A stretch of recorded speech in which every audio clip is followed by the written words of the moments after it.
10. Ethnographic fieldwork. Keywords. 10.1 Introduction. Ethnographic fieldwork is a robust research methodology to study patients' experiences, perspectives, and practices, and therefore particularly valuable for health technology assessment, HTA, CHAP. 3. In this chapter, we introduce ethnographic research in relation to patient involvement in HTA. We consider fieldwork, which includes participant observation, ethnographic interviewing, and writing field notes. We also address the analytical work following data collection. We close the chapter discussing what we consider to be important dimensions of knowledge production, including HTA. 10.2 Ethnographic research and HTA. Ethnographic fieldwork is a specific research design developed in anthropology to explore the dynamic relations between social worlds and cultural systems, and how social actors think, act, and interact. Ethnographic fieldwork encompasses a range of research methods, the principal being participant observation and ethnographic interviews. Conducting fieldwork implies that the researcher joins the people under study where they live or work for a period to observe, take part, and experience their everyday life. 1961, 2000. Within anthropology and related disciplines, there is a long tradition of observing and participating in informants, patients, consumers, carers, etc. Everyday life, talking and listening to what they say, thereby gaining knowledge about their perspectives and experiences as well as their activities, social interactions, and relationships. Thus, ethnographic fieldwork implies the researcher's engagement with the people under study and their involvement in the process of knowledge production. To our knowledge, there are only a few HTA studies that have included ethnographic fieldwork in their research design. Among these is a Danish HTA, which assessed the ward rounds at a Danish hospital as a social practice, and investigated the implications of the ward round for the different actors, including both staff and patients. The methods used were observational studies, focus group interviews, individual interviews, and time registration, AL. 2006. Another Danish HTA investigated how patient involvement in relation to heart rehabilitation and arthritis treatment could be shaped and developed. The empirical study took place in units for heart rehabilitation and arthritis treatment, where the researcher observed several consultations and conducted qualitative interviews with patients, nurses, and doctors, AL. 2008. Both studies combined various forms of interviewing and participant observation. The latter enabled the researcher to document social practices and interactions between health professionals and patients, as well as their surroundings, thereby gaining insights into contextual issues not mentioned in interviews. In a Canadian study, the researchers used institutional ethnography, including fieldwork with participant observation and interviews to take people's experiences as a point of entry to understand processes in an HTA setting. The Canadian Agency for Drugs and Technologies in Health, CADTH, implemented some of the proposed measures to develop their processes for public and patient involvement in HTA, AL. 2021. According to the article Patients, Perspectives in Health Technology Assessment, A Route to Robust Evidence and Fair Deliberation by AL. 2010, the most commonly used qualitative methods for generating evidence to determine patients' perspectives are individual in-depth interviews and focus group interviews. P37. The authors that participant observation can supplement interviews. Firstly, because what people say they do and what they actually do can be contradictory, and secondly, because participant observation is useful for an understanding of the physical, social, cultural, and economic context in which patients live or are receiving care. Often, the researcher stays with people under study for a longer period of time, e.g., 3 or 6 months. This is seldom possible when doing an HTA. However, a shorter fieldwork, e.g., 1-3 weeks, may provide insights and knowledge to the HTA in understanding the social world of the patients. For instance, how they perceive and act in relation to health technologies such as screening, home dialyses versus hospital dialysis, ostomy bags, or patient education. In this way, a short fieldwork study can do much more than just supplement different forms of interviews. Even though a patient may have valuable experiential knowledge about a specific illness, condition, or health technology that can be explored in an individual interview, knowledge and perspectives are not only told, but they are also acted out in social interaction and social context. When, for instance, people use a blood pressure monitor to check their blood pressure at home, they may operate it in ways that adjust to their everyday life routines and may not therefore follow the doctor's instruction. In addition, some patients may be taciturn or not responsive to interview techniques. Hence, we cannot obtain patients' perspectives only by interviewing them, even though interviews, like all forms of conversations, are important for getting patients' perspectives, attitudes, belief, and expectations about health, illness, and health technologies. Al. 2010. Since patients' perspectives both influence and are influenced by social relationships, it is crucial also to understand how patients and their close relatives act and interact in different life and healthcare situations. 10.2.1 Access and gatekeepers. An ethical problem for all researchers is that of recruiting and gaining access to relevant participants, and, in the case of ethnography, to acquire a place among them in a relevant setting, space, or community. Access is not definitively solved by gaining permission from, for instance, a hospital administrator or consultant to follow patients through investigations and treatment. It is a necessary but not sufficient for including patients or clinical staff in a study. Patients, carers, and healthcare professionals are also gatekeeping their own lives, picking out what they want to disclose to the researcher. Negotiating access and consent is an ongoing activity.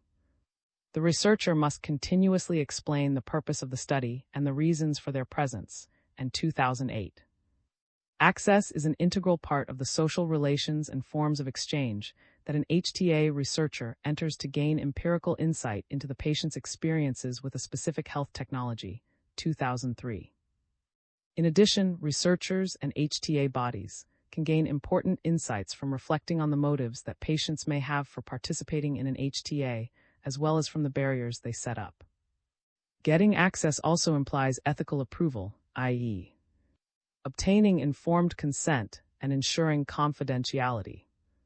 Research must adhere to national and international guidelines regarding the risks and benefits associated with the study, as well as protection, storage, and destruction of the data provided by the participants. In Denmark, as in other EU countries, any research involving personal data must comply with General Data Protection Regulation, GDPR, Lex Europa ELI 2016679, and undergo evaluation by the Danish Research Ethics Committees. Additionally, researchers are strongly recommended to submit their studies for assessment by the Research Ethics Committee at their respective universities. 10.3 Participant Observation. Participant observation entails two interrelated forms of research activities. Participation implies engagement with the people and activities under study, whereas observation implies distance and a more passive stance from the researcher. The researcher performs both activities in turn and to different degrees.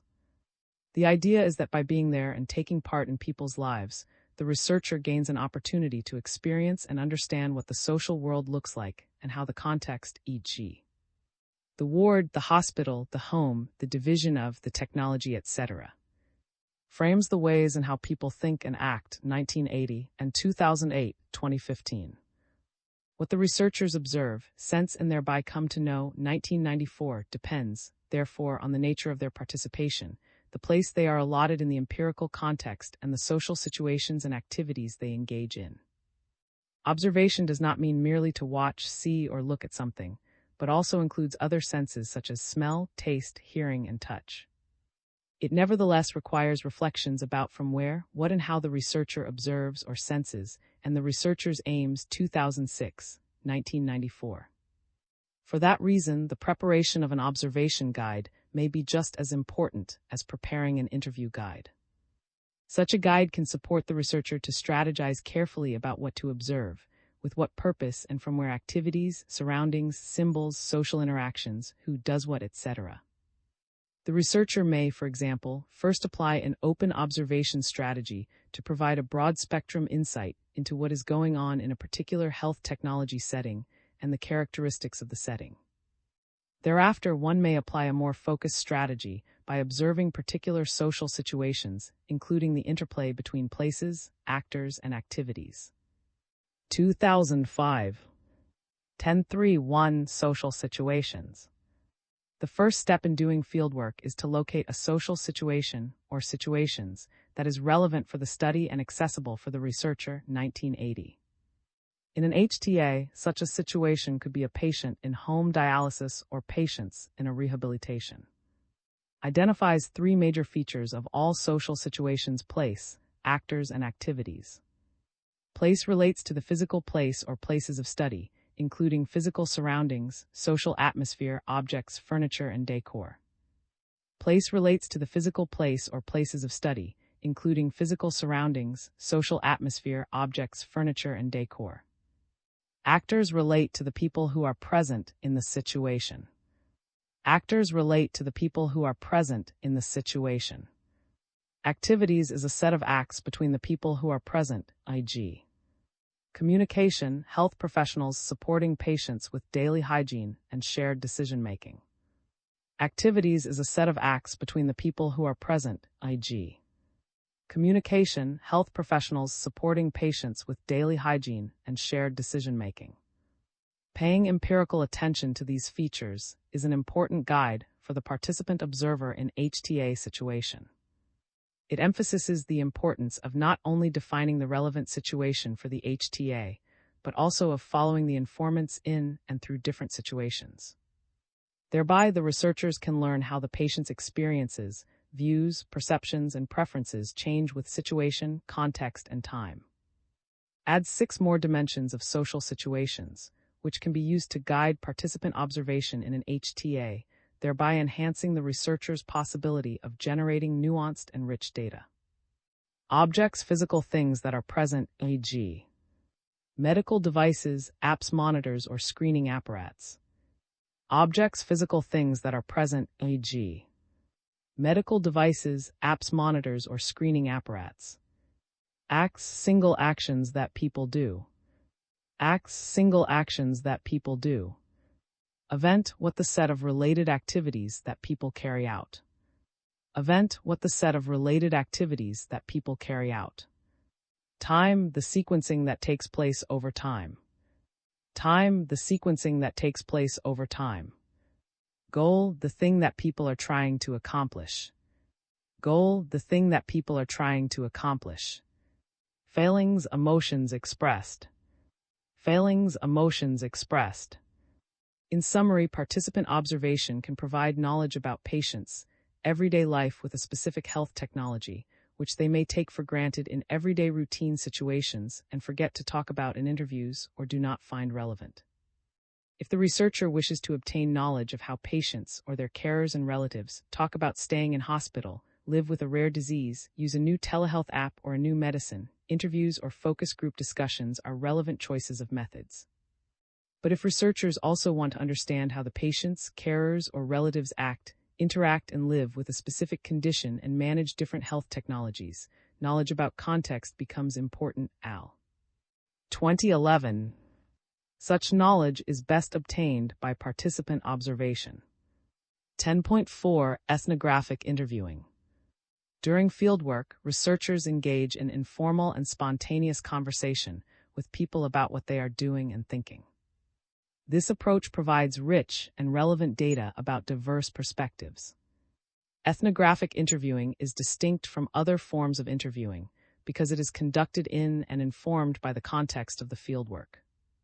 It is more formal and planned and carried out with specific informants.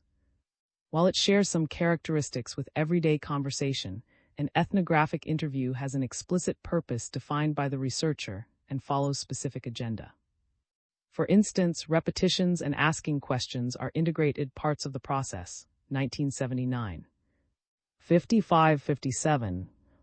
Generally, interviewing is important in exploring how patients articulate experiences, perspectives, attitudes, needs, and desires in relation to a specific health technology.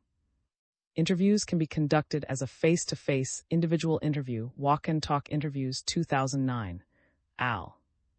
2012 Focus group interview, telephone and/or online interviews. The forms of interviews chosen depend on the research questions, the topic, the conditions and preferences of the informants. In order to conduct an ethnographic interview, the researcher needs to prepare thoroughly and consider the interview context in relation to the distinctive characteristics of the ethnographic fieldwork. This can be achieved by developing an interview guide or arranging the interview around a theme, a picture, a photograph, or a video. Ethnographic interview may also be open or unstructured, taking the form of a sickness or life history interview, 1979, and Lincoln, 2011. Interviews may last for a short period of time, for instance, 10-20 minutes, or they may last for hours, al. 2015. The researcher can choose between different techniques to record the interviews. In most cases, the interview is recorded in a digital form. This gives the researcher an opportunity to engage in the actual interview situation with full attention. 10.4.1 Ethnographic questions. It may be relevant to create an interview guide to maintain focus in the ethnographic interview. We suggest that such a guide be based on description of the ethnographic interview. P67. This would begin with greetings, explaining the purpose of the interview, checking informed consent, outlining the agenda and right to withdraw, then asking a range of questions. 10.4.1.1 Descriptive questions. Divides descriptive questions into 5 major types of questions: grand tour, mini tour, example questions, experience questions, and native language questions. 86-87. In HTA with a focus on patient involvement, we suggest that the first 4 types of questions are relevant. 10.4.1.2 Grand tour questions. Typically, grand tour questions ask the person to generalize, including patterns of events, typical situations, and typical subjects. These questions often start with phrases such as, could you describe, for example, could you describe a typical day at home using your telehealth app? Or could you tell me about how you usually contact the nurse? P87. 10.4.1.3 Mini tour questions. When the patient answers, comments, and discusses grand tour questions, a richness of description will often open up for an in-depth investigation of more detailed aspects of the experience. P88. If the HTA researcher, for instance, asked the patient during the grand tour, could you describe a typical day at home using your telehealth app, this could lead to a mini tour question, such as, could you describe how you used your telehealth app yesterday? Grand tour and mini tour questions are in many ways similar to each other. The difference is that mini tour deals with smaller units of experience than grand tour questions. 10.4.1.4 Example questions. In some HTAs, the grand and mini tour questions will be sufficient. However, using phrases such as, could you give me an example of what you do if your telehealth app does not work, may often be very helpful to make the patients tell more and even narrate their answers. 10.4.1.5 Experience questions. In most HTAs concerned with patient involvement, the researcher or the patient will be interested in talking about their experiences with a treatment, a new device, symptoms, etc. The researcher may, for instance, open such a dialogue by saying, could you describe how you feel about using the telehealth app at home 4 times per day? Or could you tell me about how you experienced the information session about the app at the outdoor clinic? Summarizing the ethnographic interview always depends on contextual dimensions, such as the interview setting, of the interviewer, the responses from the interviewee, the interview length, and the positions and roles undertaken by the interviewer and the interviewee. It is important to consider that it is perhaps through the interview the patient becomes aware of their emotions, views, needs, and life challenges and puts them into words. Therefore, the knowledge produced through ethnographic or other kinds of interview is co-constructed knowledge based on and through the researcher's intervention. 10.5 Field Notes. During a fieldwork with participant observation and ethnographic interviews, the researcher's experiences and observations are recorded and stored as field notes.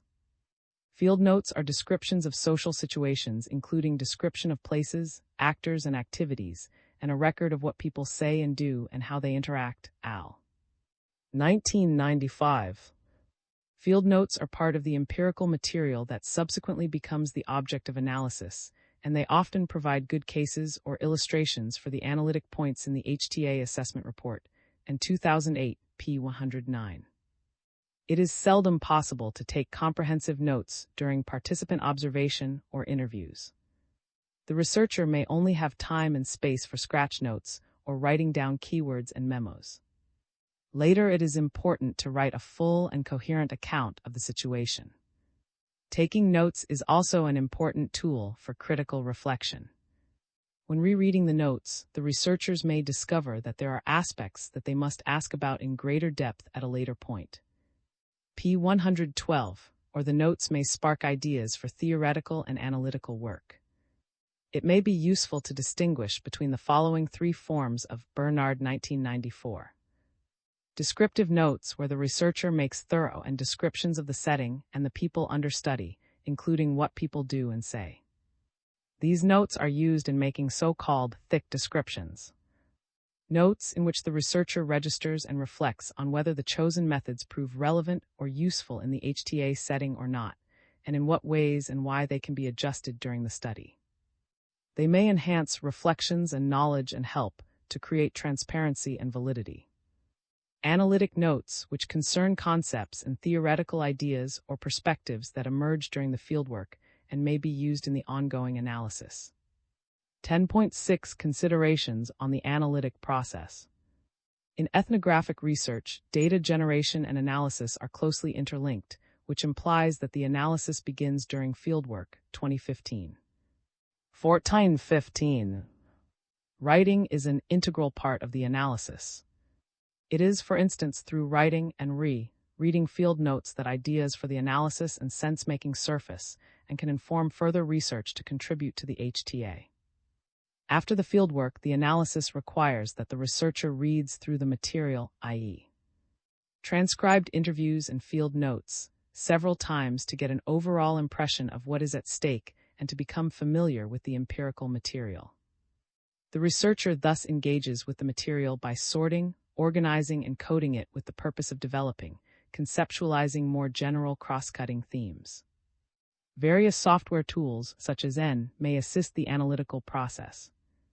The analytical work described above is often referred to as a thematic analysis, e.g. and 2021. The identification of themes may be driven by the HTA questions and theoretical interests. However, it is crucial also to include unexpected or contradictory themes and findings. If feasible within the specific HTA, it can be relevant to make comparisons between findings from other studies and bring them in dialogue with relevant theories. 10.7 Discussion. As shown in this chapter, ethnographic fieldwork, participant observation, and interviewing provide robust, in-depth research into patient aspects that can inform HTA. Patients are people with experiences of illness and health technologies, experts in their own particular life situation, and they also involve themselves in research for different reasons, which may also be relevant to explore. Knowledge of patients' own lived experiences is crucial in an HTA. However, the notion of patient involvement calls for further critical and reflexive consideration. Firstly, it is important to keep in mind that patients do not form a homogeneous group, and may have diverging interests and positions as experts in their disease or representatives of a disease or a disability. Secondly, it may be important to consider the differences between patients and researchers' specific contributions to an HTA. We raise this because we sometimes meet the assumption that conducting interviews and participant observation does not require special training and expertise when compared to, e.g., statistical or epidemiological research. The drive for patient participation, such as patients conducting interviews or joining the analytical work, may result in a devaluing of the expertise and year-long training in, e.g., data generation, critical analysis, and theory qualitative researchers brings to the field. Thirdly, researchers working in HTA settings and among people or issues with which they are familiar or have prior knowledge need to be attentive not to take the familiar for granted. There is a risk that researchers who are familiar with the setting forget, neglect, or avoid asking questions to what seems obvious, thereby leaving cultural or setting-specific notions or assumptions about the specific HTA implicit and unexplored. Finally, we suggest, with inspiration from the Danish anthropologist, that researchers involved in HTA consider three aspects of knowledge and knowledge production in the HTA, namely critical conceptual work, relational dimensions, and the selective and reductive characteristics of knowledge, 2004. Critical conceptual work means that the researcher needs to reflect on the use and meaning of concepts, words, and categories. The knowledge produced in an HTA always reflects the meanings inherent in the concepts used, whether it refers to researchers' perspectives or patients' perspectives. Therefore, concepts, categories, and words have an impact on the knowledge production, 2004. Also, the notion of technology needs to be defined and described in an HTA, since not only cultural perceptions of technology, but also the nature of the particular technology, e.g., whether it is medical equipment or rehabilitation, under-assessment will influence the design and choice of methods used. Relational dimensions are another important aspect to consider. States that knowledge has become and must be acknowledged implicitly at least as relational, both in the sense that it attaches itself to relations between people or between people and objects, and in the sense that it emerges within a field. 2004, p. 456, original italics. The ethnographic researcher gains knowledge, as also shown in this chapter, by engaging in social relations in the field among the people under study, as well as in the academic institution. That is why knowledge can never be objective in the classical meaning of the concept. It is always partial, positioned, and situated, 1988. The selective and reductive characteristics of knowledge means that knowledge is always both reductive and selective.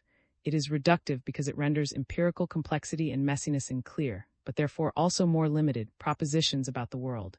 It is selective because for it to be knowledge it must disregard some information, 2004, p. 456. A critical reflection and discussion of the knowledge produced in HTA about, for instance, patients' perspectives and experiences needs therefore to address the reducing and selecting activities embedded in the knowledge production. If, for example, a patient representative is participating in an HTA, the researchers must reflect on to what extent and how the knowledge gained from this individual representative represents a larger group of patients' experiences with the technology. And Street, 2017, discussed in the first edition of this book some of the different terms used in relation to patient involvement in HTA, including patient as experts, patient advocates, or representatives of a disease, and patients as consumers. It is therefore important that the HTA researchers continuously raise a critical and reflective stance towards the knowledge produced through, for instance, ethnographic fieldwork, participant observation, and ethnographic interviews. This requires that the HTA researchers develop the necessary skills for undertaking this specific research design.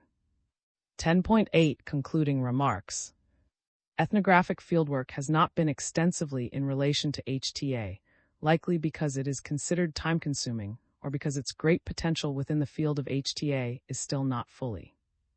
In this chapter, we have attempted to demonstrate that ethnographic fieldwork can provide important insights into patients' experiences of their illness or use of a health technology, thereby contributing with important new knowledge to inform HTA. Firstly, because ethnographic fieldwork, including participant observation and ethnographic interviews, may reduce the limitations of only conducting semi-structured interviews in obtaining patients' experiences and perspectives by providing nuanced insights into what people do and how they interact with others and the surroundings in particular contexts. Secondly, because ethnographic fieldwork, the possibilities for ethically sound involvement of the patients. Thirdly, because ethnographic fieldwork can provide nuanced, comprehensive, and scientific insights to improve HTAs. It is crucial to explore how patients and their carers act, react, and interpret health technologies. Patients' perspectives and experiences are emerging, relational, and shifting. Therefore, there is a need for enhancing and epistemological reflections and discussions about future development of ethnographic fieldwork in relation to HTA and patient involvement.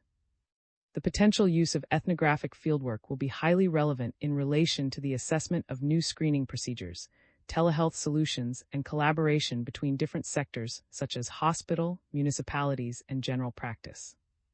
Furthermore, ethnographic fieldwork would be of importance for exploring how technology is working in local settings.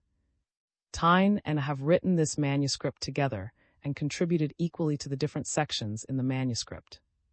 The authors would like to acknowledge comments received from the editors. All views expressed and any errors are entirely the responsibility of the authors. Open access. This chapter is licensed under the terms of the Creative Commons Attribution 4 International License (ORG) licenses by 4.0, which permits use, sharing, adaptation, distribution, and reproduction in any medium or format, as long as you give appropriate credit to the original author S and the source, provide a link to the Creative Commons license, and indicate if changes were made. The images or other third-party material in this chapter are included in the chapter's Creative Commons license, unless indicated otherwise in a credit line to the material.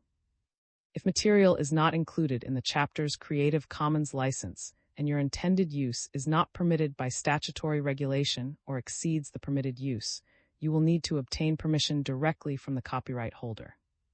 References: V. Editor. Constructing the Field. Ethnographic Fieldwork in the Contemporary World.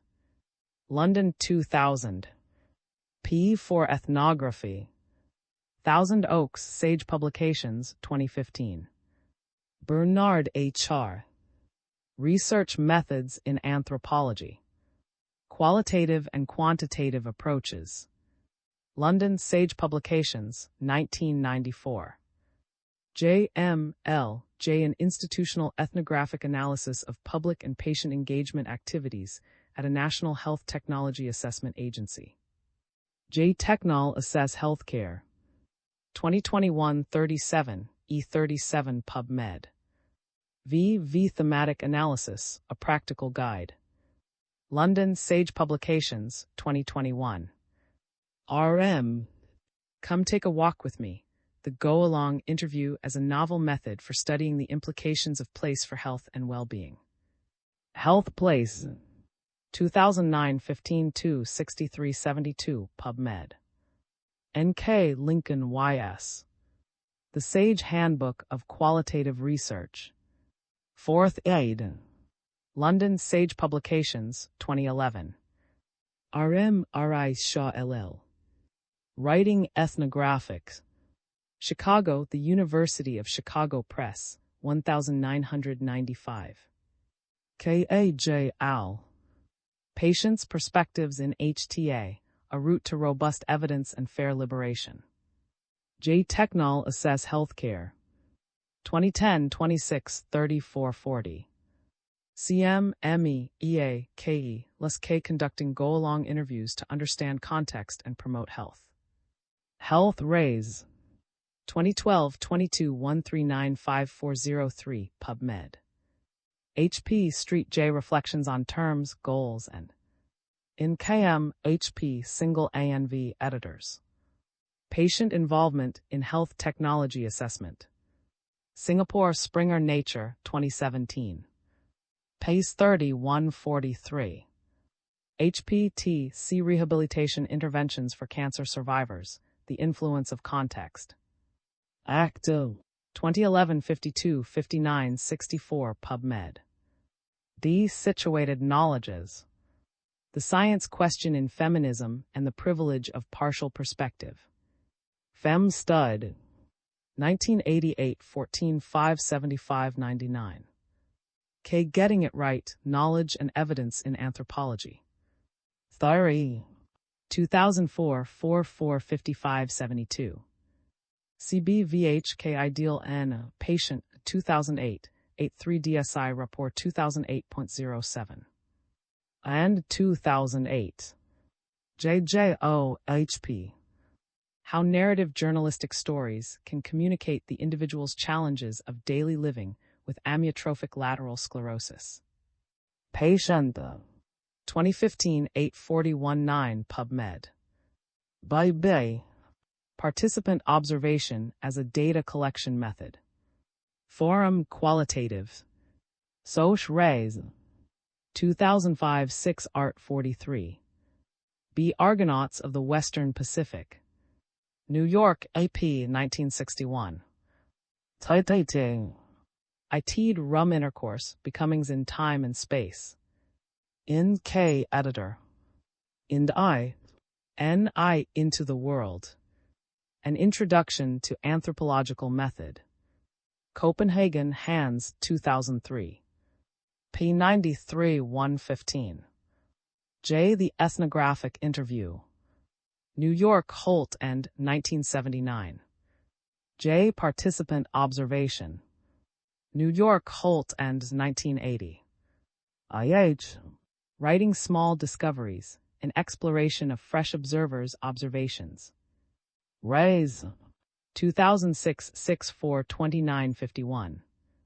Org 1011771468794106068012. T. S. Fieldwork and Participant Observation.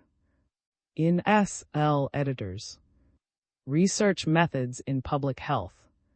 Copenhagen, 2008. p. 91 119. MN APG MN Med, 2006, 61 DSI Rapport 2006.02. Center for a 2006. HF. Confession of a Trained Observer. In Transforming Qualitative Data. Description, Analysis, and Interpretation. Thousands Oaks, Sage, 1994. 11. Qualitative Evidence Synthesis. Keywords. 11.1 Introduction. Qualitative Evidence Synthesis, QES, also known as Qualitative Systematic Review or Qualitative Metasynthesis, offers a way to present patients' attitudes, beliefs, feelings, and experiences as originally captured by individual qualitative research studies, and 2021. By using multiple studies, rather than a single study, researchers are able to avoid being over-influenced by that isolated study. In representing multiple perspectives from different contexts, they can potentially contribute to the transferability of findings. The experience or perspective of even one patient can be influential within the context of an important healthcare decision. By harnessing multiple patient perspectives, where diverse opinions and attitudes are within a single qualitative research study, Tong in 2016, and then brought together with multiple similar studies within a synthesis, a research team is able to tap into multiple diverse patient values, experiences, and preferences. True multiple patient perspectives could be collected by commissioning original primary research that studies those targeted by a new treatment, or. However, that costly alternative may take a prohibitive amount of time. A QES trades the relevance of data from a specific context for an understanding of the perspectives of numerous stakeholders from diverse contexts. Booth al. 2019 of. In recent years, several health technology assessment HTA bodies have the collective richness of multiple qualitative studies. Working from an assumption that, at least to a certain extent, qualitative research findings are transferable, 2010, they have welcomed emerging methods that have produced such syntheses rapidly, without losing the rich insights to be gained through the QES approach, in Weeks 2021. The term qualitative evidence synthesis has been by the Qualitative and Implementation Methods Group as a distinctive label applied broadly to the synthesis of very different types of qualitative data, extending to patient postings on online bulletin boards or narrated patient real-life experiences recorded from interviews, and 2021. While commonly the term refers to systematic reviews of research that have used methods of data collection and analysis of qualitative data, as documented in journal articles, book chapters and dissertations and theses, developments and expansions in methods continue to unfold. This chapter explores the versatile ways that QES can be applied within HTA and how patients can participate in this research. It looks at different types of QES and how they have been used within time-sensitive decision-making contexts, such as HTA. The chapter concludes by looking at how data from qualitative research can be placed alongside quantitative data, for example from clinical effectiveness or cost-effectiveness evaluations, in an HTA. 11.2 Developments in Qualitative Evidence Synthesis. QES started to appear in the literature in the latter half of the 1990s when a landmark metasynthesis sought to extend the analysis of individual research studies beyond individual experience to incorporate dominant system beliefs and health system ideologies. Patterson al. 1998, p. 57. A decade later, a chapter on qualitative evidence appeared in the Handbook of Systematic Reviews of Interventions, al. 2008.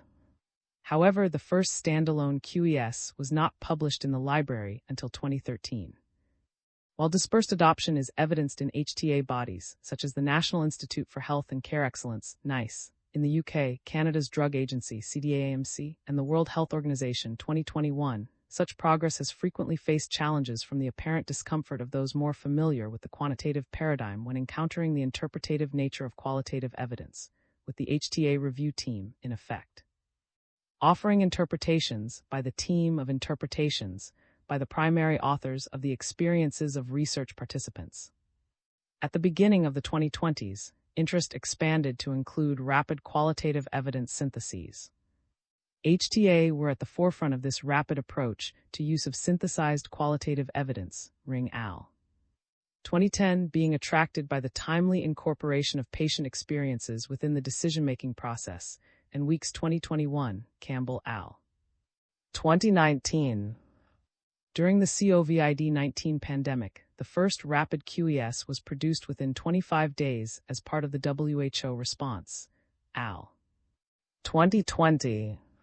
Several HTA bodies now include rapid QESs within their HTA reports. Such is the prevalence of QESs that it has become feasible to produce overviews of QES megasyntheses, where QESs, not primary studies, are subject to synthesis and analysis, al. 2022. It is appropriate at this juncture to see the next phase in QES development signaled by the planned publication in 2026 of the first ever Campbell Handbook of Qualitative Evidence Synthesis, and Harden 2026 in press. In particular, this forthcoming handbook displays a pervasive approach to both patient and public involvement, and to equality, diversity, and inclusion. It also manifests a concern with reflexivity and with purposive sampling of studies. 11.3 Using QES to build reliable patient-based evidence in HTA. 1. A QES may be a mechanism by which to present evidence about patients' experiences and perspectives of relevance to an HTA.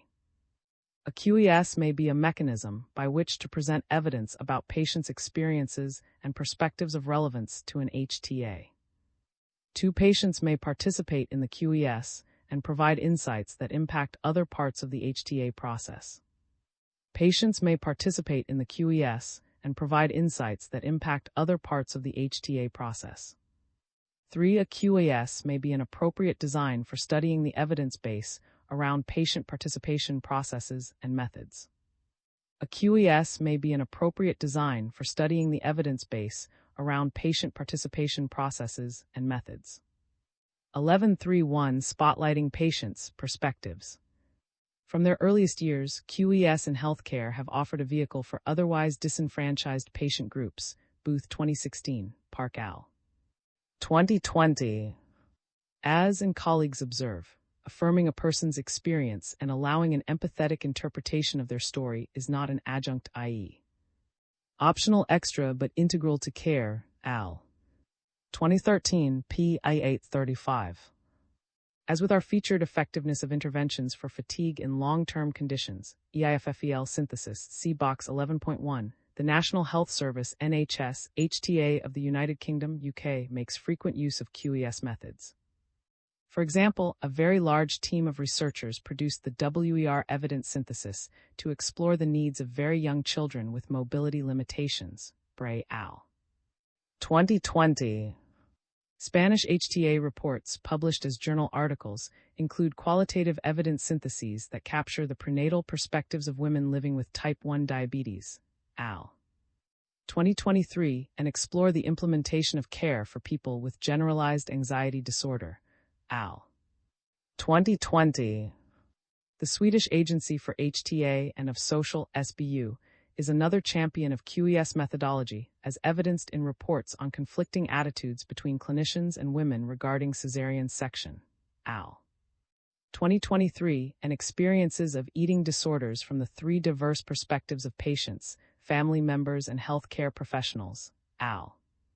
2021. Other productive agencies for this stream of evidence are CADTH, now Canada's Drug Agency, AMC in Canada, as for the nuances of experiences with the use of al. 2022, and the Scottish HTA Agency with the apt title, Placing the Patient at the Center of Chronic Wound Care, Al. 2017. 1132, Enhancing the HTA Process and Product. Patients' perspectives are crucial in evaluating health technologies, Al. 2021. While funders increasingly require patient participation in research, many studies engage in superficial involvement, a tick box exercise, rather than meaningful participation, Mitchell Al. 2023. UK NIHR include guidelines quality patient participation throughout research processes, challenging researchers to find diverse participants and effectively communicate concepts, Al. 2020. Findings from an updated systematic review show that patient participation in HTA typically occurs through consultation rather than direct involvement, Al. 2021. Throughout this chapter, we reflect upon how patients can be included in each stage of the QES process. Within HTA, QES is considered alongside clinical effectiveness, network meta-analysis, and cost-effectiveness reviews.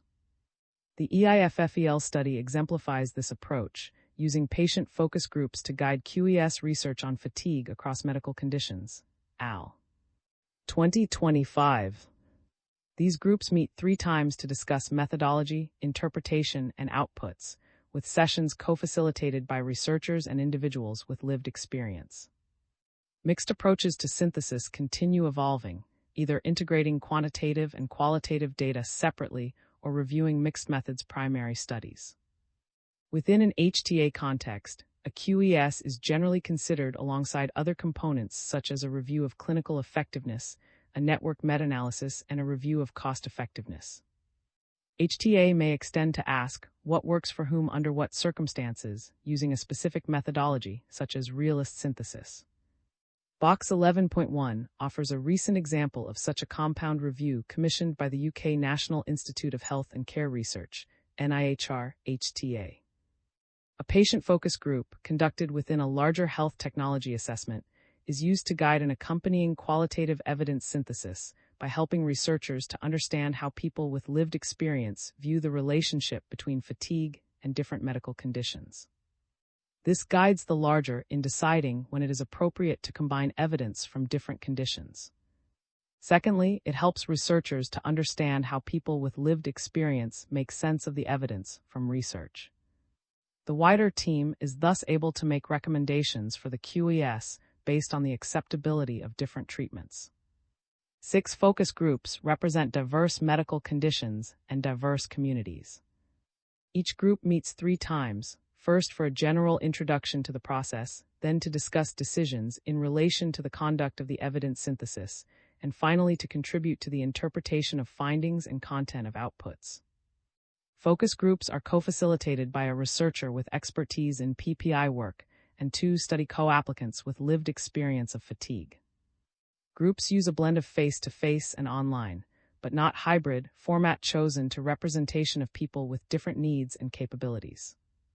Analysis is at 2 levels. First, to meet the specific PPI needs of the larger evidence synthesis project, and second, to provide deeper understanding, transferable beyond this study about the perception of fatigue across different medical conditions. Mixed approaches to synthesis remain under development. Mixed methods reviews may juxtapose quantitative trial evidence with qualitative data in separate syntheses and then seek to integrate the 2 types of evidence, or alternatively, they may seek to review only mixed methods primary studies, Al. 2019. 11.4 Undertaking a qualitative evidence synthesis. Comparison of the phases of a qualitative evidence synthesis and a systematic review. Qualitative evidence synthesis. Systematic review. 1. Development of clearly formulated review question. Formulate the problem. 2. Scoping the literature. 3. Identifying included studies. Literature search. 4. Initial assessment of study reports. Data extraction. Critical appraisal of studies, quality assessment. 5. Analysis and synthesis at a descriptive study level. 6. Preliminary synthesis at a descriptive thematic level. 7. Full synthesis at an analytic thematic level. Data synthesis. 8. Dissemination. Presenting results, writing the report. 9. Whole process considerations, reflexivity, patient focus, equality, diversity, and inclusion. 11.4.1 Development of clearly formulated review question. Reviews usually start with a clearly formulated review question.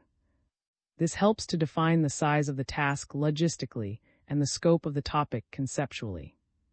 For a review of clinical effectiveness, the epidemiology-based 4-part population intervention comparison outcomes formulation is typically sufficient, and 2018. However, qualitative evidence synthesis tends to require more components.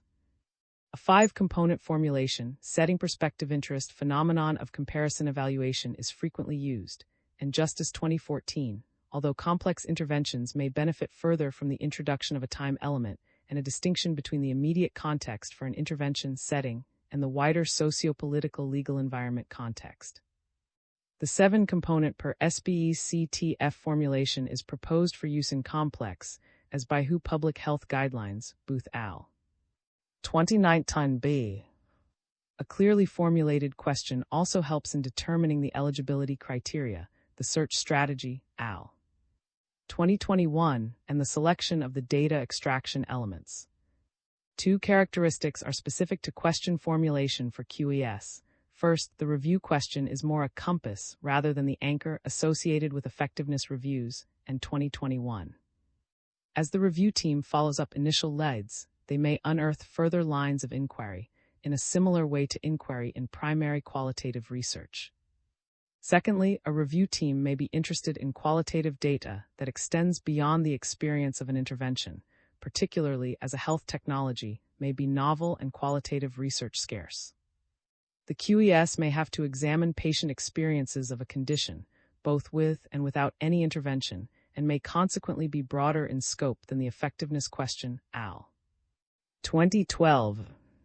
Patient participation is often critical at this stage, to explore patient priorities and to ensure that the questions identified by researchers reflect patient concerns. There is a mismatch between what generally receives funding and what patients, carers, and the public would like to see examined, and 2016. Patients may also be able to aid setting the parameters of the questions by reflecting on their lived experience of health conditions, al. 2019. The James Alliance undertakes priority-setting exercises on a large scale, with methods adapted by individual initiatives such as Born in Bradford, 2022, and the Deep End Research Alliance cites Google Com Sheffield Research Priority Setting 0 for smaller-scale exercises with communities. 11.4.2 Scoping the literature.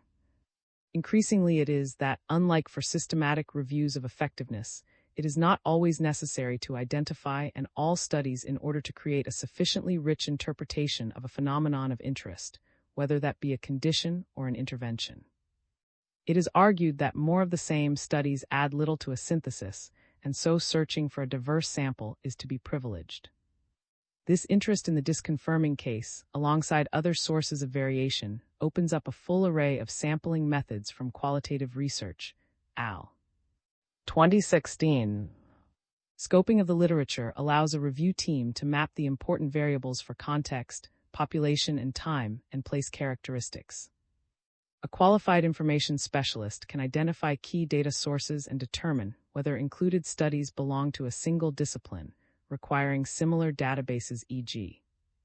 MEDLINE, EMBASC, CINAHL, Info, or multiple disciplines, requiring diverse databases to represent each discipline and multidisciplinary databases e.g. Scopus and Web of Knowledge. The potential contribution of book chapters, theses, and other types of literature should not be overlooked. Regional databases or institutional repositories may also be important for region-specific topics, al. 2012. 11.4.3 Identifying included studies.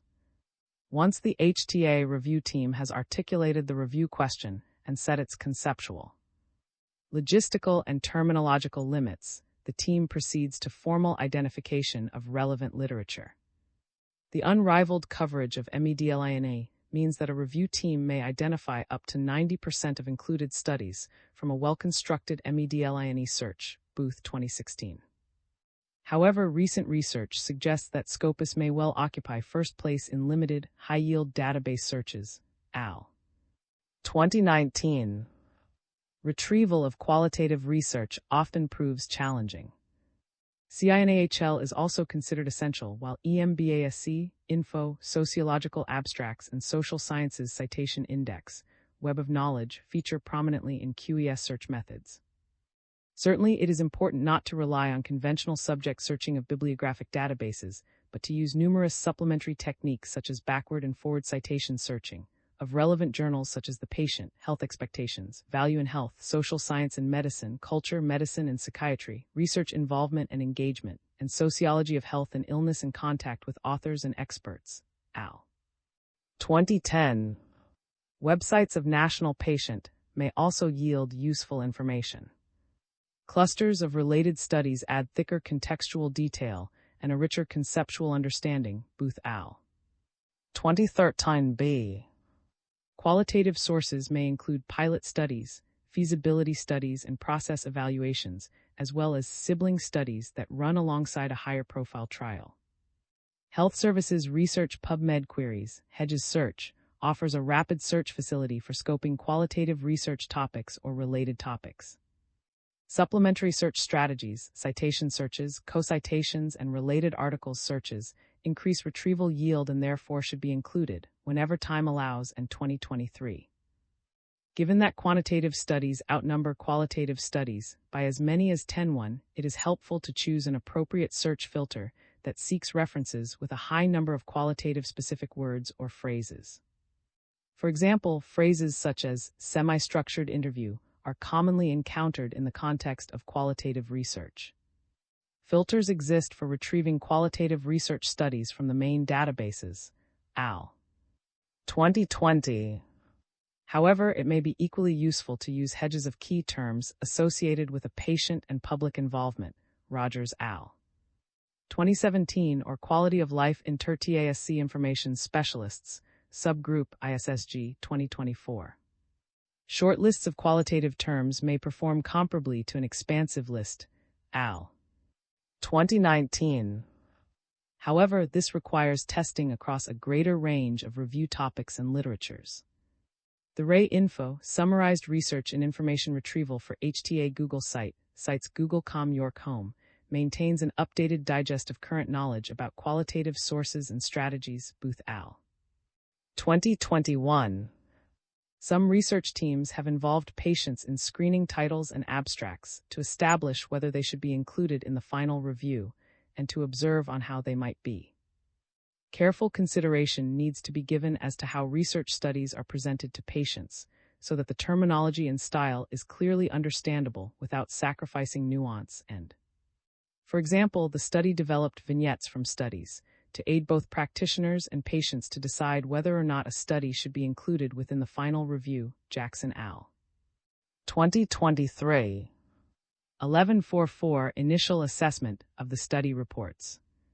The fourth phase involves an initial assessment of study reports. After preliminary reading and rereading, the QES team forms a picture of the literature and how it is structured. Theories, either explicitly stated or implicitly referenced, start to become apparent, Booth and 2015b. Such conceptual frameworks may become a useful vehicle for data extraction through framework synthesis, Booth and 2015. At this stage, review teams typically undertake quality assessment of the included studies using one from over 100 available checklists. The Critical Appraisal Skills (CASB) checklist, designed for assessment of a single paper by clinicians not for use in syntheses, has been used widely long al. 2020.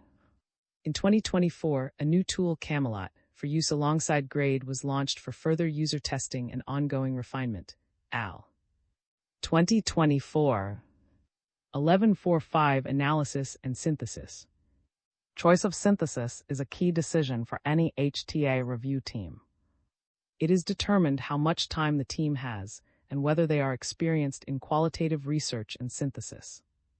QES methods are plentiful, with over 15 different approaches to synthesis having been documented. The retreat criteria, Box 11.2, have been developed to help review teams choose the most appropriate method of synthesis, Booth al. 2018. Review question. Review question. Epistemology. Epistemology. Time. Resources. Resources. Expertise. Expertise. Audience and purpose. Audience and purpose. Type of data. Type of data.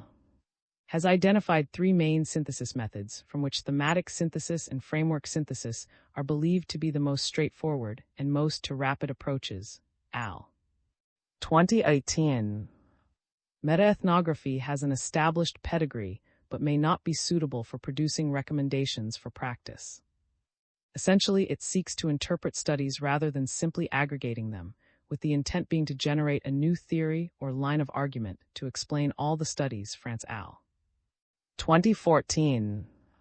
The Campbell collaboration has accepted a further method, meta-aggregation, although this has been for not being sufficiently interpretative. Constant comparison is used to identify patterns and similarities across reports. Findings must be reconciled. Booth al. 2013 of. At this point, the review team may conduct quality assessment, either using a single generic assessment tool or checklist, or a battery of checklists designed for individual types of study, and Booth 2015. They must consider the extent to which the synthesis and its findings are based on robust qualitative studies. Al. 2012. Patients can contribute to the interpretation of findings. Commentators attest to the value for the evidence analysis process in capturing patient values and experiences, while at the same time recognizing that successful involvement faces key challenges such as time, financial resources, and expertise required to communicate with the patients. Al. 2016. 1146 Preliminary synthesis. Preliminary synthesis, Stage 6, involves procedures such as categorizing, tabulation, and the creation of mind maps. Patients may inform this preliminary work, as in the previously featured EIFFEL study, where patients supply observations on perceived similarities or differences between their experiences of fatigue in different medical conditions, and thus to influence how data ultimately is, and presented. Box 11.1. The review team explores relationships both within and between studies. Ultimately, the hands of the review team may be tied to choice of method based on whether available data is conceptually rich and contextually thick. If this is the case, then a greater number of choices is available, including metaethnography. Where qualitative data sources offer minimal data, as in thin case study reports published in professional journals, the potential for a rich interpretation is compromised. Thin data is unlikely to be able to sustain metaethnography. More superficial approaches, such as thematic synthesis, become an appropriate alternative. Typically, an HTA review team defaults to thematic synthesis unless a framework from an included study or conceptual paper is readily identifiable. Woods 2011. Outputs from some methods of synthesis, including thematic synthesis and framework synthesis, are more directly relevant to policymakers and designers of interventions than the outputs of methods with a more constructivist orientation, such as metaethnography, which are generally more complex and conceptual. Page and Thomas 2009, p9. Should the data be rich enough and thick enough, then the team can switch from thematic synthesis to metaethnography, using the work already completed from their preliminary synthesis as the first stage of a more complex and interpretative metaethnography. 1147 Full synthesis. All QESs, regardless of synthesis method, provide an accompanying narrative and supporting evidence tables. Typically, these start with data on the study characteristics within Excel or some spreadsheet alternative. The verbatim extracts from participants and the accompanying observations from the study authors are either extracted into an extraction form or coded within a qualitative analysis package. The principal idea behind all synthesis is being able to spot patterns, whether these are common findings across multiple studies or an isolated context or study which proves an exception to a rule. 11.4.8 Dissemination. HTA-QES are typically produced as chapters within a larger HTA report, with only a proportion of these proceeding to publication in peer-reviewed journals. Ultimately, the intended audience should shape the methods chosen for dissemination. Numerous options exist for visual presentation of data. Al. 2024. It is important to consider how patients may be able to benefit from findings and how best to present these. Plain language is essential, and creative use of illustrations and videos may be beneficial. Patients can contribute to producing plain language resources and advise on channels of dissemination. The review team assesses the strengths and limitations of the review itself and of the body of included studies. Optimally, all stakeholders are consulted so that emerging findings become an organic product of knowledge co-creation. In recent years, synthesis findings have been presented as first-person statements, as poems and in the form of artworks, further emphasizing the versatility of QES methods. However, stakeholders may not the entirety of the synthetic findings, given that they often possess only a fragmented, yet valid perspective. 11.4.9 Whole process considerations. Throughout the process, the multidisciplinary team brings together their different perspectives not for consensus, as for multiple reviewers in an effectiveness review, but for divergence and richness. Booth al. 2013 of. Reflexivity and the related concept of positionality require that review team members consider how their own role as researchers impacts on both process and product. Al. 2019, and how they have positioned themselves in relation to the studies that they are reviewing. It has been recommended that reflexivity, see chap. 3 be both prospective at the beginning of the review and retrospective in assessing how each person has contributed to the review. Al. 2022. Particular examples are available in the journal's literature or within the protocol and review QES template. Al. 2021. Even though the QES is iterative and recursive, this does not exempt it from needing careful documentation of methods and decisions to increase confidence in the findings. Al. 2016. The movement of QESs into HTAs and guideline production has served as a stimulus for development of the grade 4-component approach that assesses individual review findings for adequacy, coherence, limitations, and relevance. Assessments of the findings from a QES are designed to parallel grade, whereby quantitative findings have previously been assessed against 4 corresponding components. 11.5 Conducting time-sensitive QES. Prior to the COVID-19 pandemic, several HTA bodies were experimenting with rapid QES formats. Campbell al. 2019. In actuality, limited time is only one factor that might require an alternative to a full conventional QES. For example, HTA bodies in low- and middle-income countries may decide to conduct reviews across fewer databases or may limit included studies to readily available full texts. As public-funded agencies, HTA bodies carry a strong moral imperative to ensure that all research into patient aspects is published for reuse and wider benefit. During the pandemic, large numbers of rapid reviews were undertaken, both quantitative and qualitative. Subsequently, expanded guidance on rapid reviews has been produced by such as Booth al. 2024. Overviews of QESs may offer an option for topics well covered by existing QESs, such as obesity, HIV, and pain. Others have proposed the model of the living QES, periodically updated as evidence becomes more prevalent. Al. 2023. These 3 different variants, rapid QES, overviews of QES, and living QES, are all considered in a separate chapter of the Campbell Handbook of Qualitative Evidence Synthesis and Hardin 2026. 11.6 Integrating qualitative with quantitative data. Mechanisms for linking patient perspectives to effectiveness data. Methodology. Methods. Use realist synthesis, what works under what circumstances for whom. Identify a conceptual framework from the literature as a scaffold for both types of data. Use metanarrative to explore how quantitative and qualitative studies relate to disciplines and paradigms. Use an internally generated framework from stakeholder consultation. Use qualitative comparative analysis, truth tables, to explore how qualitative factors exert their influence on quantitative outcomes. Use a simple matrix to juxtapose themes, qualitative, with outcomes, quantitative. Use a theory as a causal map. Construct a logic model and map quantitative and qualitative data against it. Perform subgroup analyses to bring quantitative and qualitative data together for particular subgroups.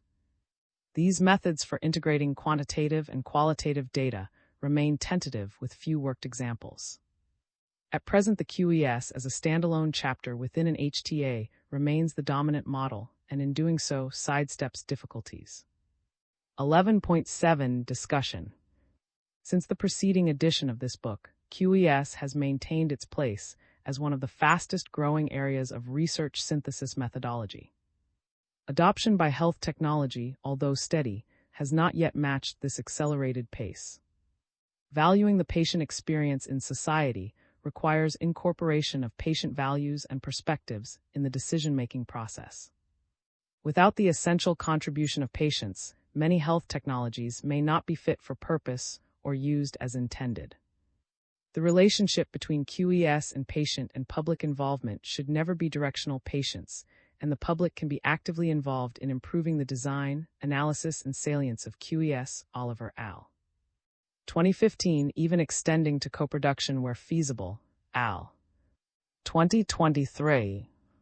While it may be very challenging to manage the timing, extent, and nature of patient involvement within a QES, particularly within a time-constrained context, there is heightened that this time is particularly well spent. This chapter attempts to demonstrate and give examples of best in this area. 11.8 Conclusion. As with other methods of synthesis, QES is limited by the quality of reporting of primary studies. Primary research questions from included studies may only map partially to the broader concerns of a QES, or such studies may only contribute minimal amounts of relevant data. Innovations such as rapid QAS and overviews of QES continue to demonstrate the versatility and feasibility of QES methods. Grading recommendations in a grade-comparable manner using the grade approach, and developing a transparent approach to quality assessment through Camelot may help to put qualitative synthesis on a comparable footing to its quantitative counterparts. Both authors acknowledge membership of the National Institute for Health and Care Research, NIHR, funded Project Effectiveness of Interventions for Fatigue in Long-Term Conditions, EIFFEL project. Principal investigators, Professor Chris Burton and Dr. Open access. This chapter is licensed under the terms of the Creative Commons Attribution 4 International License, org licenses by 4.0, which permits use, sharing, adaptation, distribution, and reproduction in any medium or format, as long as you give appropriate credit to the original author S and the source. Provide a link to the Creative Commons license and indicate if changes were made. The images or other third-party material in this chapter are included in the chapter's Creative Commons license, unless indicated otherwise in a credit line to the material. If material is not included in the chapter's Creative Commons license and your intended use is not permitted by statutory regulation or exceeds the permitted use, you will need to obtain permission directly from the copyright holder. References: J.F. Jean D. S. F. P. Boone S. Al. Public and Patient Involvement in Health Technology Assessment, a Framework for Action. J. Technol Assess Healthcare. 2016 32 256 64. Org 101017 S0 2664623 316000362 PubMed. Page E. Thomas J. Methods for the Synthesis of Qualitative Research, a Critical Review. By M. C. Med Rays. 2009 959 PubMed. PubMed Central. C.K.J. The Use of Purposeful Sampling in a Qualitative Evidence Synthesis, a Worked Example on Sexual Adjustment to a Cancer Trajectory. By M. C. Med Rays. 2016 1621 PubMed. PubMed Central. MS France EF, J using visual methods to further enhance qualitative evidence synthesis. Synthesis methods. 2024-2, E70009. LPCH-M Booth et al. A E for speed, rapid qualitative evidence syntheses as a response to the COVID-19 pandemic. Rev. 2029-1. Org 101186 S136430200-15125. Booth A searching for qualitative research for inclusion in systematic reviews, a structured review. Rev. 2016-574 PubMed Central. Booth A see how to build up the actionable knowledge base, the role of best fit framework synthesis for studies of improvement in healthcare. BMJ. 2015 a 24708 PubMed Central. Booth A see systematic searching for theory to inform systematic reviews. Is it feasible? Is it desirable? Health J 2015 B32 2 2035. Booth A C I Low LL Cooper K desperately seeking dissonance, identifying the disconfirming case in qualitative evidence synthesis. Health Rays.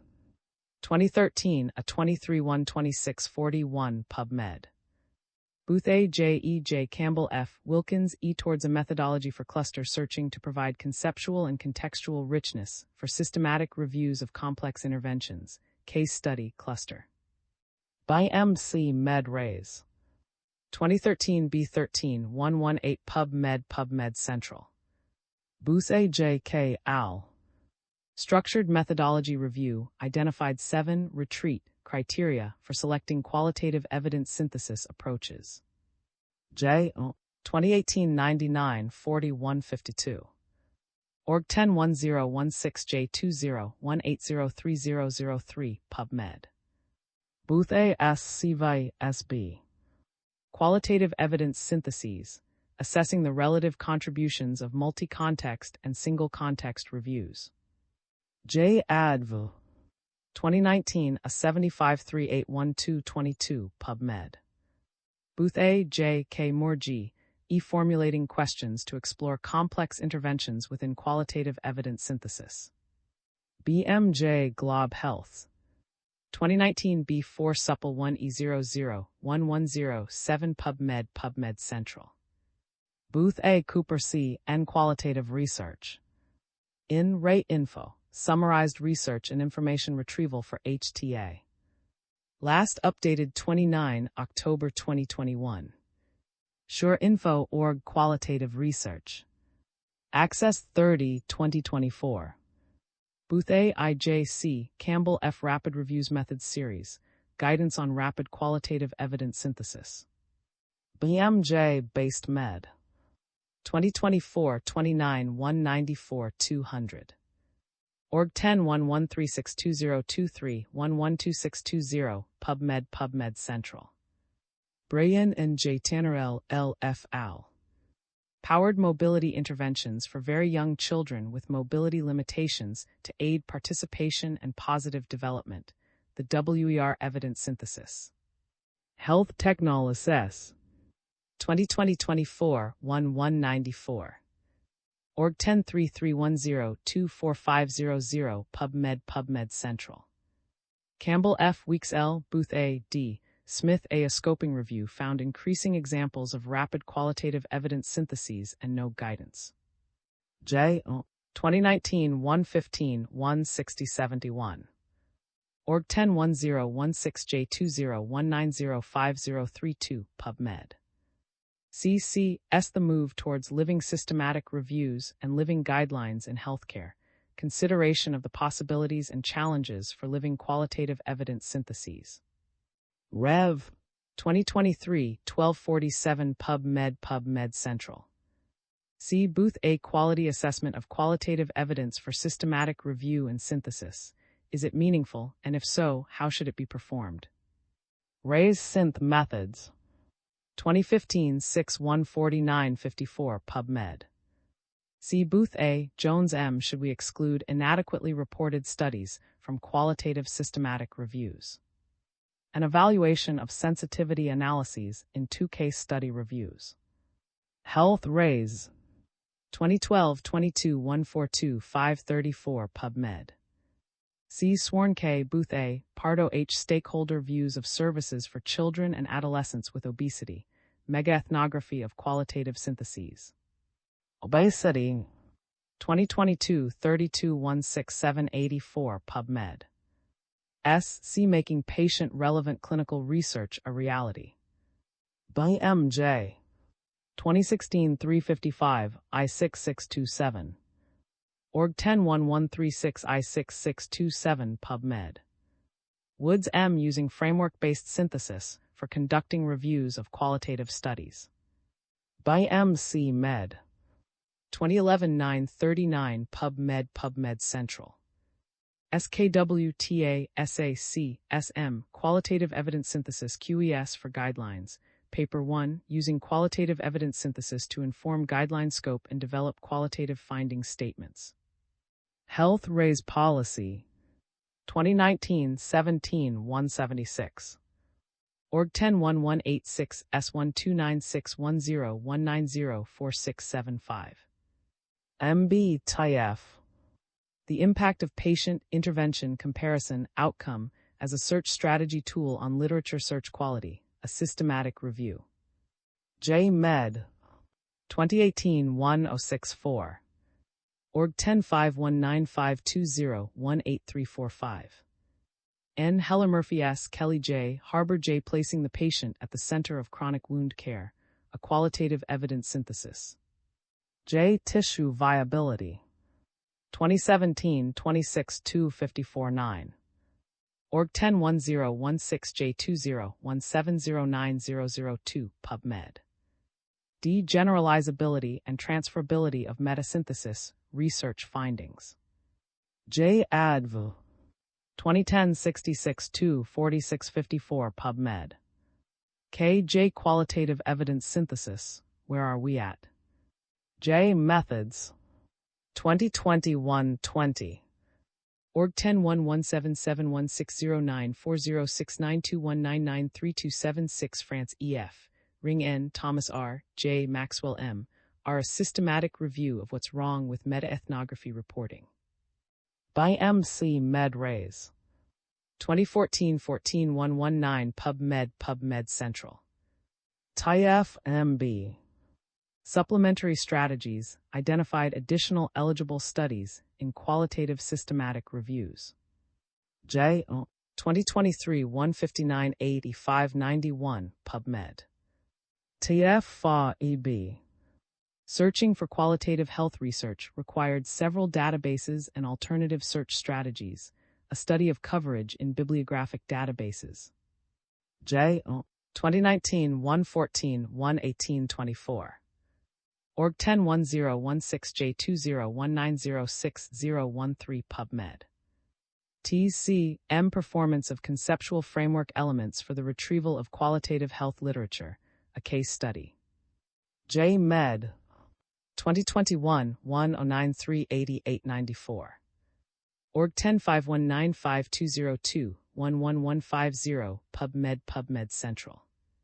MP M. T.G. J. G. Beretta v. Patient and Public Involvement in Health Technology Assessment, update of a systematic review of international experiences. J. Technol Assess Healthcare. 2021-37, E36. Org 10-1017 S0-266462321000064 PubMed. J. Hughes J. Williams J. A. K. Qualitative Exploration of Engaging Patients as Advisors in a Program of Evidence Synthesis. Medcare. 2019-57 Supple 3 S2-4652. Org 10-109-700000000000001174 PubMed Central. CSSESM AL. Qualitative Evidence Syntheses within Effective Practice and of Care, Developing a Template and Guidance. J. Methods. 2021-20. Org 10-11771609-4069211041959. CSSESS al. Effective Practice and of Care, EPOC, Qualitative Evidence Syntheses, Differences from Reviews of Intervention Effectiveness and Implications for Guidance J Methods. 2022-21. Org 101177160940 69211061950. SAKHA KW. Experiences of Eating Disorders from the Perspectives of Patients, Family Members, and Healthcare Professionals, a meta-review of qualitative evidence syntheses. J8. 2021-9-156. Org 101186S4033702100507 for PubMed Central. Inter-TASC Information Specialists, Subgroup ISSG. Filters to Identify Quality of Life Studies Online. 2024. Cites Google, York Search, Filters Resource Home Quality of Life. Access to 2024. Jackson B. S. Burton C. Koster J. J. T. al. The FAIRSTEPS Study, Framework to Address Inequities in P-Care using S-Perspective-S, Short Report and User Guidance. The University of Sheffield, 2023. Org 101531 Data 22040-813v1. Report. MJA, Conflicting Attitudes Between Clinicians and Women Regarding Maternal Requested Caesarean Section, a Qualitative Evidence Synthesis. BMC Pregnancy, Childbirth. 2023-23-10. Org 101186S128840230-54712, PubMed Central. J. Booth A. D. G. Davis S. Dawes H. al. Effectiveness of Non-Pharmacological Interventions for Fatigue in Long-Term Conditions, EIFFEL Systematic Review and Network Meta-Analysis. Med. 2025, Org 1011012025072325332061. Longha French D.P. Brooks J.M. Optimizing the Value of the Critical Appraisal Skills, CASB, Tool for Quality Appraisal in Qualitative Evidence Synthesis. Ray's Methods Med Health. 2021-3142. Org 10117632084320947559. T.M.F. Cooper C.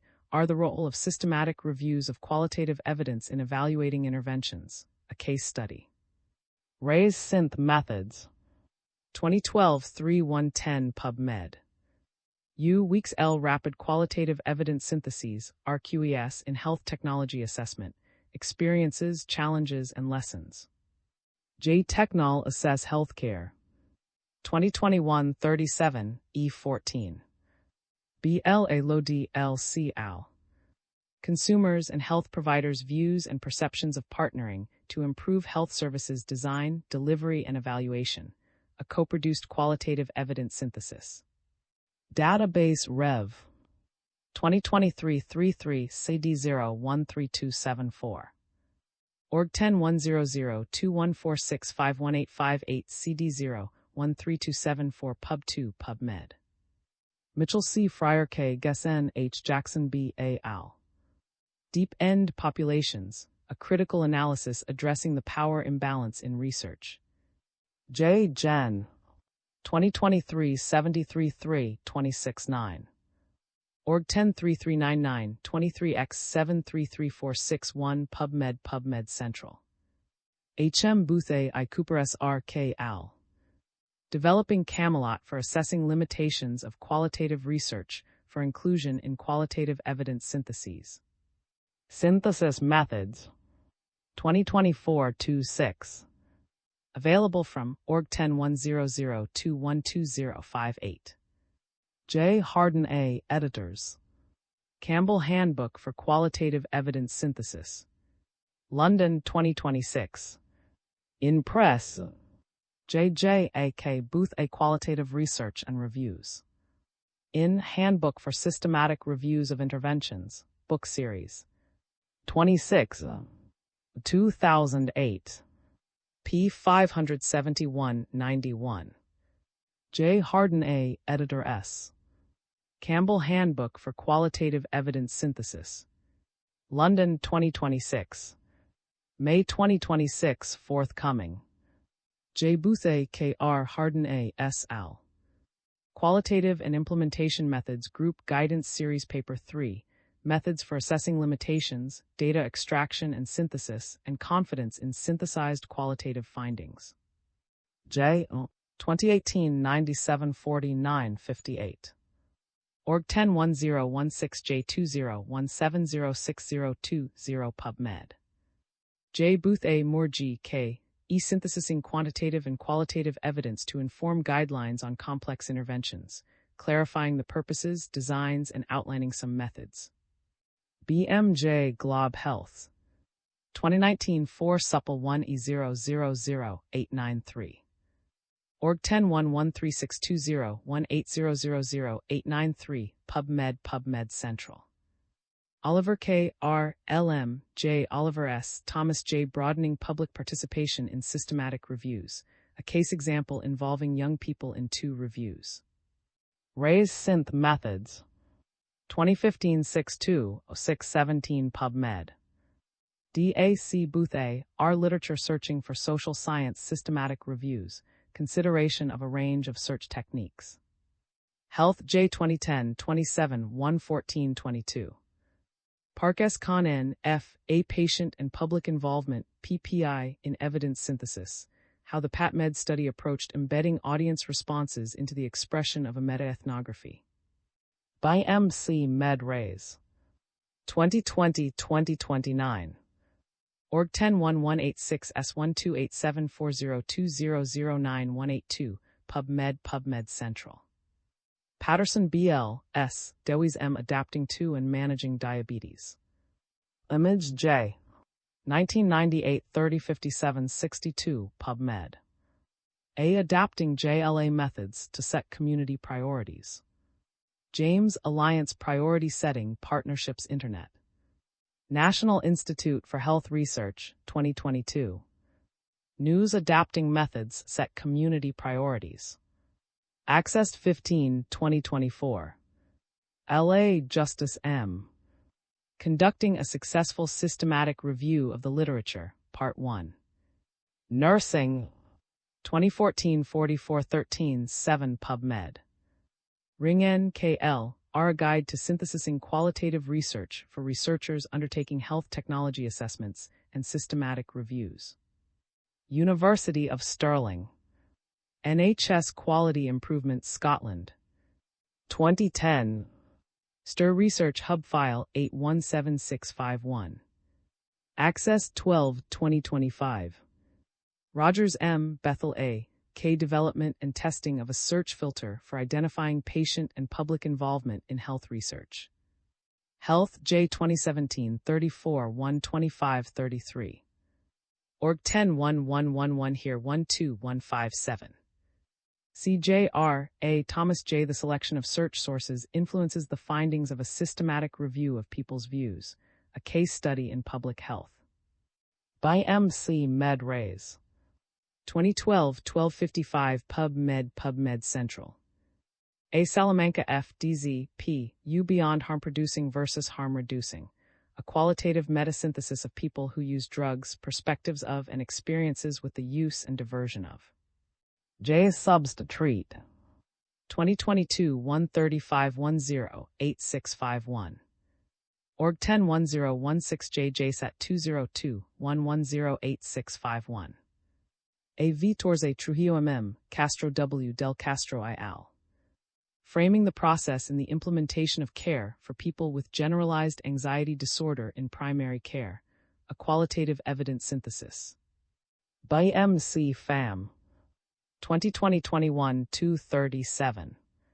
Org 101186 S128750200 PubMed Central. A.J.B. Perspectives of Women Living with Type 1 Diabetes Regarding Preconception and Antenatal Care, a Qualitative Evidence Synthesis. Health Expected. 2023-27, E13876.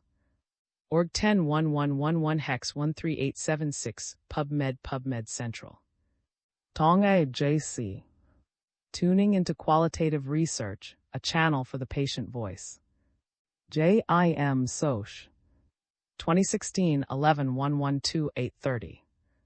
org 102215 CJN 0 5110 516 PubMed Central. F. Sears K. N. Briggs M. E. J. Al. Patients' Experiences of Chronic Non-Malignant Musculoskeletal Pain, a Qualitative Systematic Review. J. Gen. 2013-63. MSc.K.U. A validation study revealed differences in design and performance of MEDLINE search filters for qualitative research. J. 2021-2017-24. org 101016J2019120008 PubMed. MD Anderson A. C. Al. Developing a roadmap to improve trial delivery for underserved groups, results from a UK multi-stakeholder process. Trials 2020-21 694. org 101186S13063020046137 PubMed Central. World Health Organization.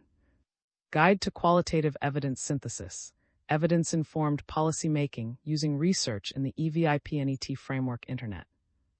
Copenhagen WHO Regional Office for Europe, 2021. Access 30, 2024. WHO Publications I Item WHO Euro 2 02122724202757819. 12. Evaluation of Patient Involvement in HTA. Keywords. 12.1 Introduction.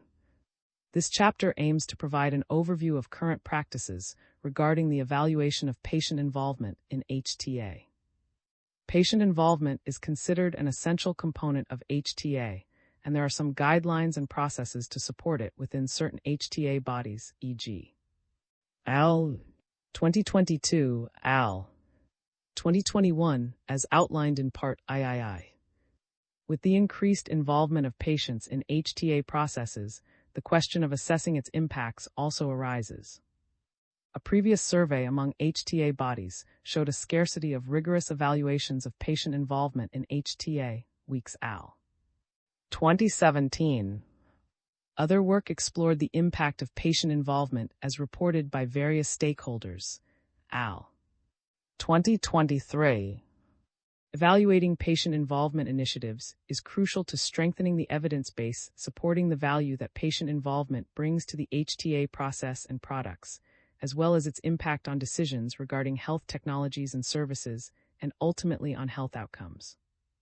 Evaluations of patient involvement in HTA also provide a mechanism to improve the way that patient involvement is done and experienced, and help determine good practices. 12.2 The imperative to evaluate patient involvement in HTA. In the last 2 decades, patient involvement has emerged as an imperative for more informed, transparent, accountable, and legitimate decisions about health technologies, al.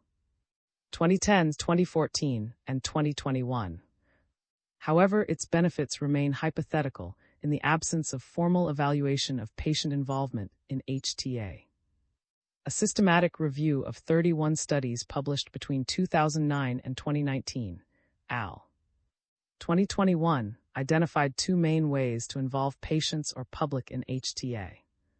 First, patients or their representatives are involved in research to generate evidence about their perspectives, experiences, or preferences about a health technology or a clinical intervention. The second way is direct participation of patients in one or several steps of the HTA process: topic identification and selection, formulation and scoping of the evaluation question, evidence assessment and dissemination and implementation of HTA recommendations, see also CHAPS. 3 and 4. Evaluation is required to examine the process and impact of patient involvement in HTA from different stakeholders' perspectives: patients, HTA bodies, healthcare providers, managers, policymakers, but few studies have examined this to date, al. 2021, al. 2014, Mason al. 2020. A key argument against evaluating patient involvement is that as users of healthcare, patients have the right to participate in decisions related to services provided, and therefore should be involved regardless of the impact. Al. 2021-2015. Thus, there is a moral obligation to involve patients as the ultimate end users of health technologies. Al. 2015. Nevertheless, 2015 suggests that evaluating patient involvement remains essential to improve how it is done and to ensure it has the desired impact, which could vary depending on the specific context and purpose of patient involvement. Furthermore, patients themselves are interested in seeing the impact of their participation to ensure the time and funds they invest are wisely spent and really make a difference in the process. To date, few published studies report on the evaluation of patient involvement activities in HTA. An international survey of patient involvement in HTA Weeks Al. 2017 found that only 7 HTA bodies had evaluated their patient involvement activities. The dimensions that were evaluated were participant satisfaction, process, and impact. A scoping review found only 6 studies that focused on the evaluation of patient involvement in HTA, Mason Al. 2021. 4 of these studies assessed the contribution of patient experience to HTA recommendations. 1 assessed the impact of direct patient participation in HTA committees, and 1 evaluated the impact of multiple forms of patient involvement. Evaluation methods included quantitative analyses of funding decisions, qualitative analyses based on interviews with HTA committee members and patient representatives, and reviews of HTA reports. The authors conclude that the evaluation approach depends on how the impact of patient involvement is defined. In the systematic review by Al. 2021, varied short-term impacts of patient involvement in HTA were identified. The most common result associated with patient involvement was raising awareness of HTA committee members about patient preferences to inform decision-making at different stages of the HTA process. Similarly, the Patient and Citizen Involvement in HTA Interest Group, PCIG, of the Health Technology Assessment International collected stories of impact from different stakeholders' perspective. Al. 2024. The most frequently reported impact, highlighted in 19 of the 24 stories, was the role of the patient perspective in enhancing the interpretation of data by HTA bodies, providing contextual understanding and identifying outcomes important to patients. 12.3 Frameworks and Considerations for the Evaluation of Patient Involvement in HTA. This section reviews current frameworks proposed for the evaluation of patient involvement in HTA, discusses some requirements for evaluation identified in the literature, and reflects on associated challenges. 12.3.1 Frameworks to Evaluate Patient Involvement in HTA. Most studies evaluating patient involvement in HTA are carried out in the absence of an evaluation framework that would inform the choice of evaluation criteria. Mason Al. 2021. In that sense, a logic model could be useful, as it provides a representation of the different components of the intervention and the relationships between them. Foundation 2004. Furthermore, the lack of frameworks specific to patient involvement in HTA makes difficult the articulation of evaluation goals. For instance, the mosaic of patient participation in HTA presented in Chap. 4 provides a comprehensive framework to guide patient involvement practices and could also inform the selection of criteria and indicators for evaluating these practices. Thus, for a meaningful evaluation of patient involvement in HTA, it must be clear what the goals are and from whose perspective. Chap. 4. In addition, there is a lack of clearly identified relationships among the process and outcome variables of interest. These gaps are not specific to HTA, but are common in the literature on patient and public involvement in the health field in general. For instance, Al. 2010 found that much of the empirical public engagement evaluation work is done without any framework that defines the theoretical basis for the engagement process or the relationships among involvement mechanism and process or outcome variables of interest. The type of patients involved, individuals or members of consumer groups.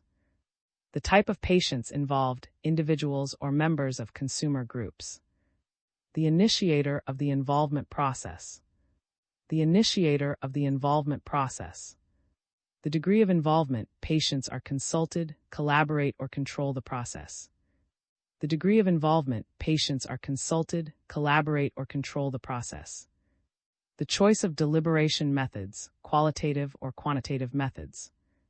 The choice of deliberation methods, qualitative or quantitative methods. The methods for eliciting and aggregating values, such as voting, scoring, or ranking. The methods for eliciting and aggregating values, such as voting, scoring, or ranking. Conceptual framework to evaluate patient involvement in health technology assessment. 1 Key elements of a logic model, Foundation 2004. Key elements of a logic model, Foundation 2004. 2 Evaluation criteria of patient involvement in HTA based on a general framework for evaluating public involvement, and 2005. Evaluation criteria of patient involvement in HTA based on a general framework for evaluating public involvement, and 2005. 3 Contextual factors highlighted by Al. 2010. Contextual factors highlighted by Al. 2010. Hamilton Al. 2021 identified key themes for evaluating the quality of initiatives to engage patients and family carers in decision-making across healthcare systems.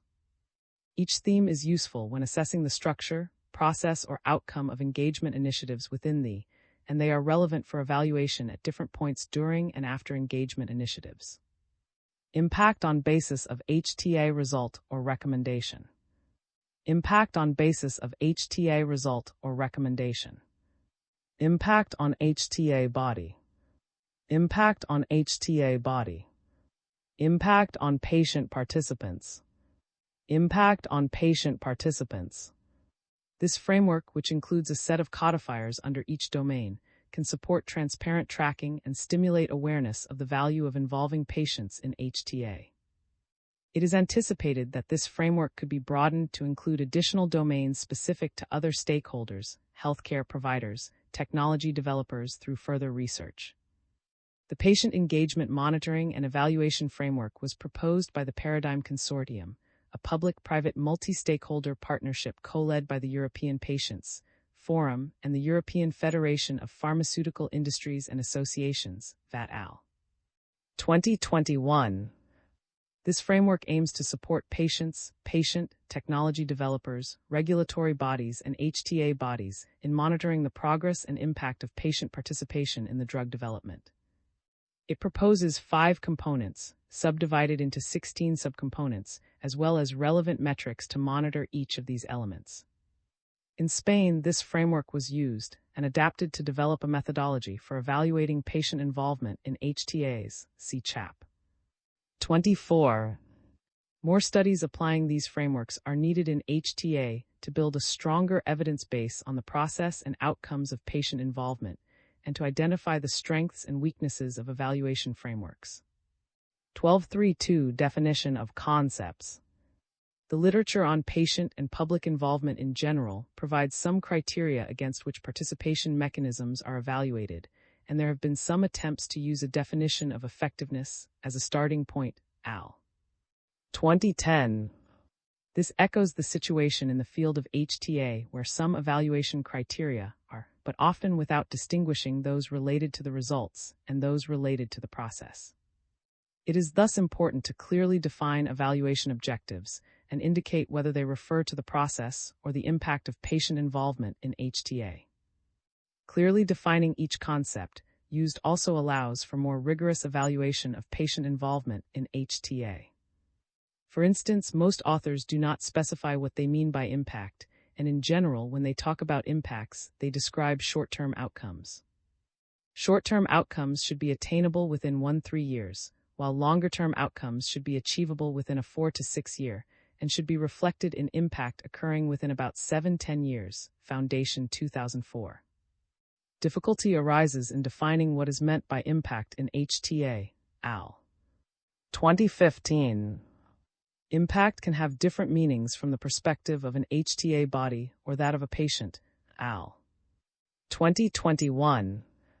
In this sense, defining impact as a change perceived to be the result of patient involvement in HTA, as proposed by Al. 2024, could allow a better adaptation of the evaluation to the specific goals of patient involvement in HTA. 12.3.3 Consideration of the context. Another aspect to consider is the context related to patient involvement in HTA. In fact, a growing number of researchers are recognizing the significant role played by contextual variables that lie outside of the involvement process. According to Al. 2014, the context refers to the environment in which involvement is undertaken and considers whether the right conditions are in place for patient involvement to work. Contextual variables can include funding, policy, physical environment, or the attitude of those involved. With respect to HTA, Al. 2011, note that technologies in HTA are not executed in a vacuum, but always in a social and value context. These factors can have a significant shaping effect on how participants and policymakers view the involvement initiative and how it is implemented. For instance, a study described how the culture could influence the readiness of the Belgian HTA body for the future implementation of patient involvement. Al. 2020, Chap. 15. Change for patient involvement in HTA is also discussed in Chaps 30 and 32. Figure 12.1 highlights 4 context areas that should be considered when evaluating patient involvement in HTA. 12.3.4 Different methods and techniques used to solicit patient evidence. The research methodologies outlined in Part II indicate how patients, perspectives, and experiences can be studied in a robust scientific manner. Systematic approaches are now needed to agree how this patient-based evidence and patient input that is submitted directly by patients should be used in HTA. The Patient Engagement Monitoring and Evaluation Framework, VAT Al. 2021, proposes specific metrics to monitor and evaluate several aspects of patient engagement in medicine development that could be applied to the broad field of HTA. The variety of approaches that are employed to obtain patient-based evidence and patient input in HTA challenges our ability to compare different patient involvement strategies. At the moment, there is very limited research comparing the effectiveness of different approaches for evaluating patient involvement in HTA, Al. 2015. However, a one-size-fits-all approach is probably not the best option, and a combination of qualitative and quantitative methods could be more appropriate, adapted to the particular purpose of patient involvement in HTA, Mason Al. 2021. 1 Validated frameworks to evaluate patient involvement in HTA. Validated frameworks to evaluate patient involvement in HTA. 2 Clear definition of concepts. Clear definition of concepts. 3 Consideration of the context. Consideration of the context. 4 Appropriate methods and techniques to undertake patient involvement. Appropriate methods and techniques to undertake patient involvement. 12.4 Challenges related to evaluating patient involvement in HTA. The main challenges identified regarding the evaluation of patient involvement in HTA are grouped into conceptual and practical challenges. These challenges also offer avenues to consider for developing the field of patient involvement in HTA and thus strengthening its value. 12.4.1 Conceptual challenges. Al. 2014 report that patient involvement constitutes a complex intervention that requires appropriate evaluation. However, some preliminary steps are necessary before conducting an evaluation. Defining the purpose of the evaluation is an important prerequisite. Researchers wishing to design evaluation studies must first address questions such as, why is an evaluation being done? What will be done with the results? Who wants these results and how will they be used? The second conceptual challenge relates to the terms used when referring to patient involvement in HTA. We need to use a common terminology when referring to key evaluation concepts such as process, outcomes, impact, or effectiveness. Additionally, the terms patient, consumer, or service user are often used interchangeably in the literature. A third conceptual challenge is the development and/or adaptation of theoretical and conceptual frameworks for guiding the evaluation of patient involvement in HTA and their validation in different contexts. Some existing frameworks can offer a comprehensive and integrated approach, although they are not developed specifically for this field. Dimensions to consider in the evaluation of patient involvement in HTA. Dimensions related to context, process, impact, adequate resources and funding, representativeness and diversity of patients involved, patient empowerment, political environment and regulatory framework, nature and attributes of the sponsoring S, degree of patient involvement and choice of deliberation methods, access to sufficient and adequate resources to facilitate patient engagement, dissemination, translation, and uptake of the results, characteristics of the patients involved, patient satisfaction with their engagement, democracy and accountability, availability of training for patients and researchers, timing and frequency of engagement, moral and ethical considerations, nature of the topic being deliberated, fairness and transparency of the process, time allocation, definition of the patient's role and the purpose of involvement, definition of impact and effectiveness in patient involvement, adequate strategy in relation to the desired form of involvement. Adapted from Al. 2015. 1242 Challenges. The diversity of ways in which patient involvement can be incorporated into HTA processes, and for specific HTAs, makes it difficult to compare any involvement mechanism to another. Thus, several challenges must be addressed, from the selection of the most appropriate evaluation design to the consideration of results and theoretical conceptual contribution. From the literature on patient involvement in HTA, there are no recommended designs to evaluate such initiatives and no guidance on which indicators to use and how to interpret them. 2015. Such developments are greatly needed to improve the of patient involvement evaluations. Qualitative and quantitative approaches used to generate patient-based evidence in HTA could also be used to assess the impact of patient involvement from different stakeholder perspectives. For instance, CHAP 3 discusses the notion of patient-reported experience measure, PREMS, and patient-reported outcome measure, PROMs, which could be used to assess the impact of involving patients in HTA on health outcomes that are meaningful for patients. Qualitative methods such as ethnographic fieldwork, Al. 2021, CHAP 10, provide rich data to understand the experience of patients and other stakeholders involved in the HTA process. Qualitative methods are often more appropriate for evaluating an intervention that cannot be isolated from its context. According to 2015, one of the main weaknesses of the current evidence of the value of patient involvement is the lack of detail about the context in which it takes place, thus limiting our understanding of why, when, and how the involvement has made a difference. The realist evaluation approach adopted by Wilson Al. 2015 offers an interesting avenue to better consider the relation between the context and the mechanisms that lead to outcomes. The GRIPP Guidance for Reporting Involvement of Patients and Public Checklist, Al. 2011 provides a useful tool to ensure that reporting of results includes a detailed description of where, when, how, why, and for whom patient involvement was conducted. Patient involvement contributes to the transparency of the HTA decision-making process, as presented by PCIG's Value and Standards for Patient Involvement in HTA, 2014. However, ensuring transparency presents another practical challenge, inviting questions about access to submitted documentation and records about how this information was used and how it influenced the basis for HTA recommendation.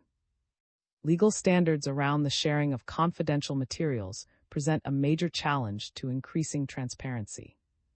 al. 2024 suggest improving transparency of HTA processes by publishing information about who is invited to testify and how testimonies were considered in decision-making.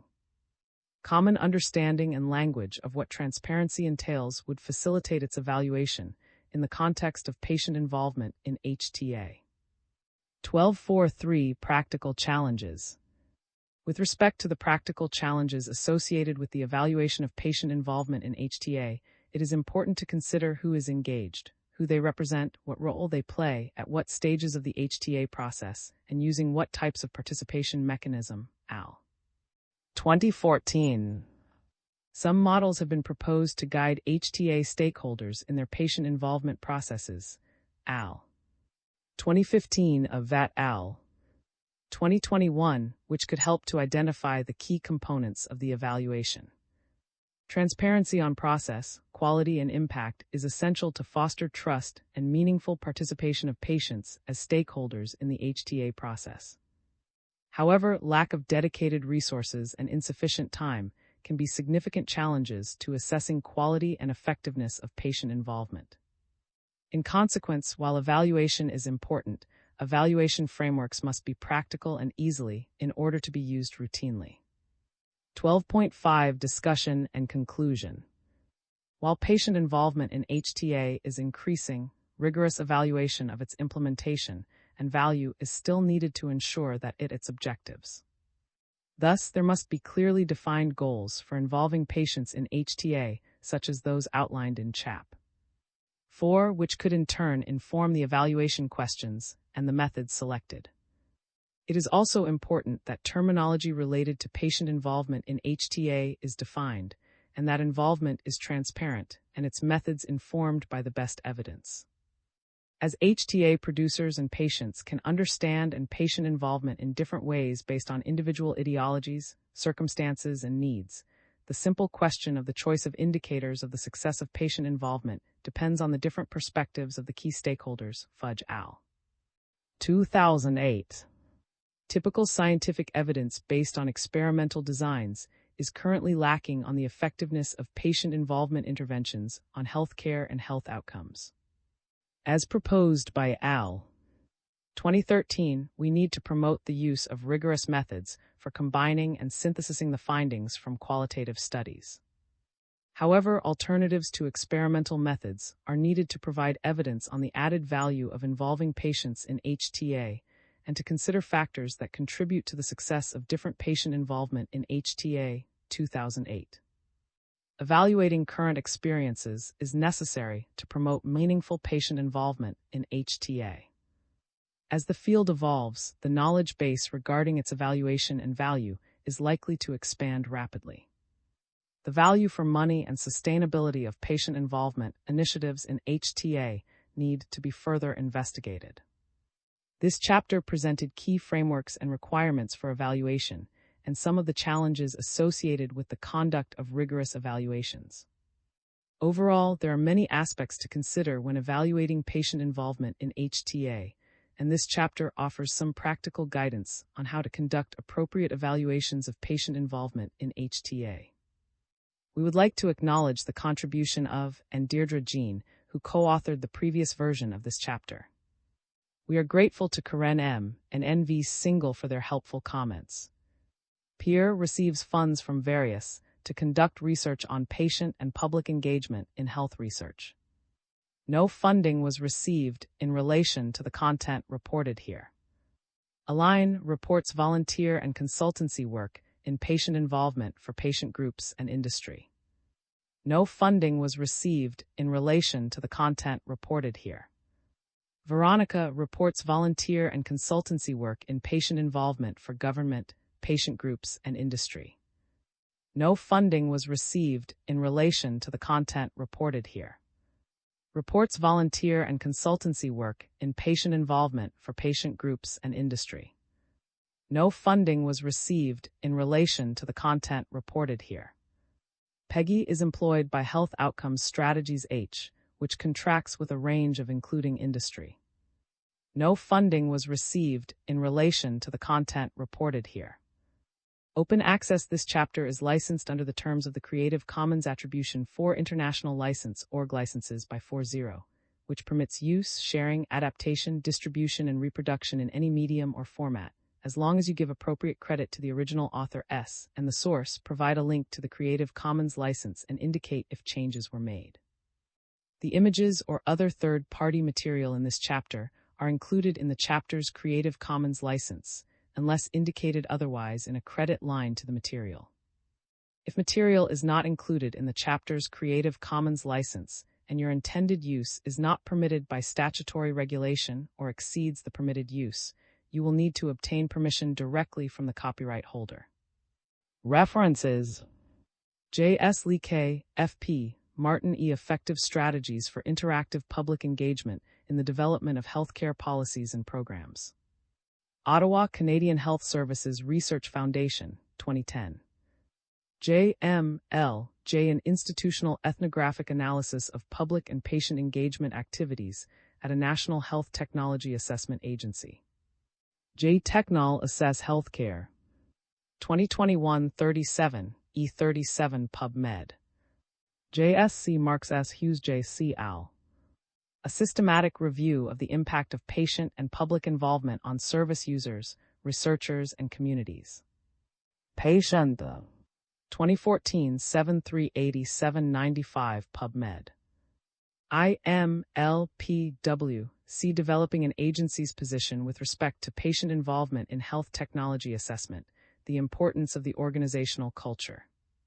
J. Technol Assess Healthcare. 2020 36 569 78 PubMed.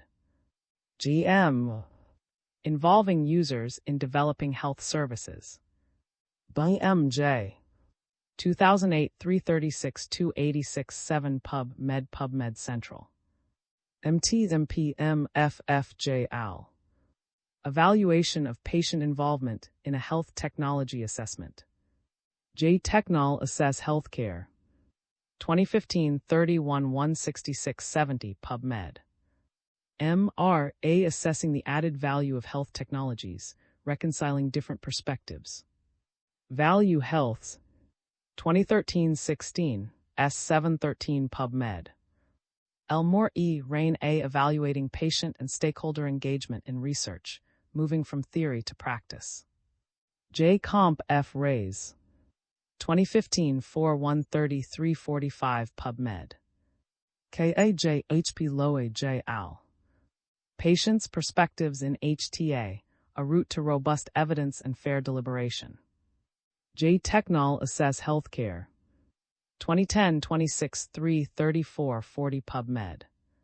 Fudge N. CD, C. Assessing the Promise of User Involvement in Health Service Development, Ethnographic Study.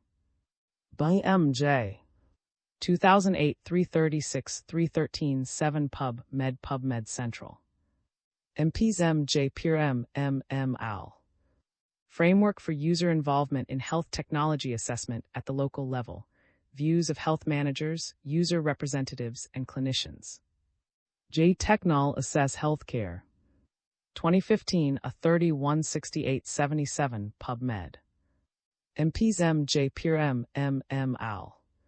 Framework for User Involvement in Health Technology Assessment at the Local Level, Views of Health Managers, User Representatives, and Clinicians. J. Technol Assess Healthcare. 2015 B 316877 PubMed. MP MT TG JG Beretta v. Patient and Public Involvement in Health Technology Assessment, Update of a Systematic Review of International Experiences. J. Technol Assess Healthcare. 2021 37 1 E36 PubMed. FPJ Al. Evidence Brief, Strengthening Public and Patient Engagement in Health Technology Assessment in Ontario. Hamilton Master Health Forum, 2014. Hamilton CB, M. Snow M.E. Clark N. M. Lean J. Al. Themes for Evaluating the Quality of Initiatives to Engage Patients and Family Caregivers in Decision-Making in Healthcare Systems, a Scoping Review. BMJ Open. 2021-11. E050208 PubMed. PubMed Central. Values and Quality Standards for Patient Involvement in HTA. 2014. Org Interest Group Patient Citizen Involvement Resources and Materials Accessed 2020-25. HFKNKA IMM MAM. A Voice to be Heard, Patient and Public Involvement in Health Technology Assessment and Clinical Practice Guidelines in Malaysia. J. Technol Assess Healthcare. 2021-37, E47 PubMed. Foundation. Using logic models to bring together planning, evaluation, and action. Logic Model Development Guide. Battle Creek WK Foundation, 2004. HVHS.K. Thomas L. Evaluation of the Impact of Patient Input in Health Technology Assessments at NICE. J. Technol Assess Healthcare. 2021-37, E33 PubMed. VIS-AP-A Single A Did It Matter? Developing a common framework for characterizing impact of patient involvement in health technology assessment. J. Technol Assess Healthcare.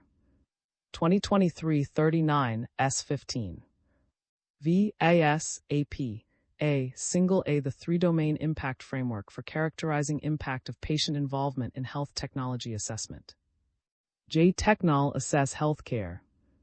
2024-40, E52 PubMed Central. Mason R.J. K.M. Bombard Y.A. Chambers A.H. Al.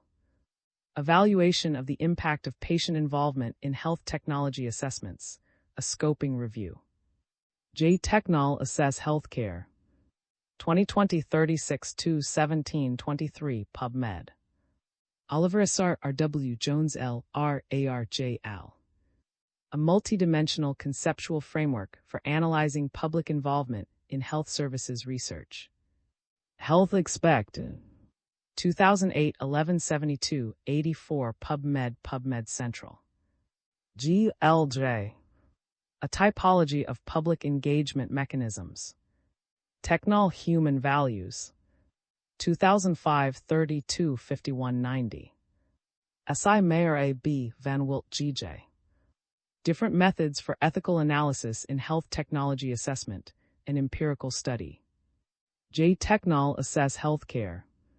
2011-27-3, 05-12 PubMed. A.S.K. Brian S.D. A Framework for Action to Improve Patient and Public Involvement in Health Technology Assessment. J. Technol Assess Healthcare. 2022-38, E8. K. Is It Worth Doing? Measuring the Impact of Patient and Public Involvement in Research. Raise 2015-11. SJC Barber R. The GRIPP Checklist, Strengthening the Quality of Patient and Public Involvement Reporting in Research. J. Technol Assess Healthcare.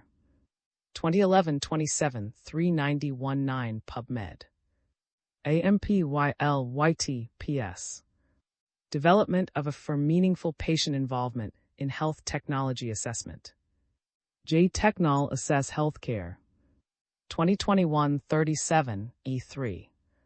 VAT-LETPGM Ponce AM Al.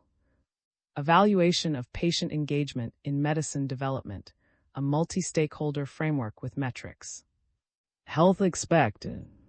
2021-24 491-506 PubMed Central. Weeks LJAM-AP-S-K Evaluation of Patient and Public Involvement Initiatives in Health Technology Assessment, a survey of international agencies. J. Technol Assess Healthcare. 2017-33 7-15-23 PubMed. SS Patient and Public Involvement in Health Technology Assessment, A New Dawn. J. Technol Assess Healthcare. 2021-37, E54 PubMed. Wilson P. E. J. E. Goodman C. A. Al. Arch with Patient and Public, a T Evaluation, the Rapport Study. Southampton Health Services and Delivery Research, 2015. S. Tong A. E. G. K. Public Preferences for Engagement in Health Technology Assessment Decision-Making, Protocol of a Mixed Methods Study. BMC Med Inform. 2015-1552, PubMed Central. 13. Discussion making sense of patients, perspectives, experiences, and involvement in HTA. Keywords. 13.1 Thinking qualitatively about patients, perspectives, experiences, and preferences. Qualitative research methods have been developed several decades ago and have been applied to further knowledge in many social scientific disciplines, e.g. sociology of health and illness, healthcare management, health policy, and knowledge synthesis. This chapter that a mature and rich qualitative research scholarship can deepen our understanding of the strengths, limitations, and comparative relevance of different methods for eliciting patients' perspectives and for the use of qualitative evidence in HTA. It thus adopts a qualitative thinking perspective to reflect on 4 chapters in Part II of this book. 3 of them, chaps 9, 10, and 11, provide readers with clear guidance on the ways in which specific qualitative and quantitative methods can elicit patients' perspectives, experiences, and preferences, while a 4th chapter, chap 12, takes stock of how patient involvement in HTA can be assessed. These chapters make more explicit the need to consider the epistemological underpinnings of the patient's voice, as well as the contexts in which such a perspective is being articulated. The current chapter is comprised of 4 sections. It critically discusses the kinds of qualitative evidence that HTA can integrate. 1. Summarizes key lessons from the 4 chapters. 2. Identifies challenges that lie ahead. 3. And formulates take-home messages for a rigorous use of qualitative evidence in HTA. 4. 13.2 What kinds of patient-based evidence qualitative methods generate? Almost 3 decades ago, Murphy and colleagues produced an exhaustive monograph on the role of qualitative methods in HTA. For these authors, there are some problems in HTA, as introduced in Part I of this book, that cannot be fully resolved using quantitative methods alone, and there are some circumstances in which qualitative methods represent the technically superior option. Murphy al. 1998, p. 87. In our view, what provides qualitative research a competitive advantage has to do with its key general features set out in Box 13.1. A focus on the perspective of the study participants, be they managers, providers, or patients. A focus on the perspective of the study participants, be they managers, providers, or patients. An in-depth description of the research context. An in-depth description of the research context. A holistic view on the phenomenon of interest. A holistic view on the phenomenon of interest. An emphasis on processes. An emphasis on processes. A flexible study design that is responsive to emerging findings. A flexible study design that is responsive to emerging findings. Typically, qualitative research is suited to address why and how research questions, and it does so by recognizing the centrality of subjectivity in human action. Health technologies are applied by people, be they doctors, nurses, technicians, or patients, to other people, usually patients. One of the distinctive features of a human action is that it is meaningful. People act on the basis of what they believe to be true, rather than what may be objectively true. Murphy al. 1998, p. 87. Because their object of inquiry is permeated by subjectivity, qualitative researchers have developed theoretical frameworks and tools to handle rigorously their informants' subjectivity as well as their own subjectivity better than their quantitative colleagues, we would be tempted to say. Such scholarly advancements have relied on a stronger command of the relationship between the knower and the knowledge being produced, i.e., reflexivity, and on social scientific theories, which are necessary to make sense of meanings and social interactions. An epistemological framework defines what counts as knowledge, how such knowledge can be produced, what is knowable, and why it should be known. Because the choice of theory, although often unacknowledged, shapes the way practitioners and researchers collect and interpret evidence. 1998, p. 1007. Qualitative research that is not firmly grounded in a social scientific epistemology suffers from severe limitations, perhaps like a quantitative study of poor quality that has insufficient power to detect a statistically significant change.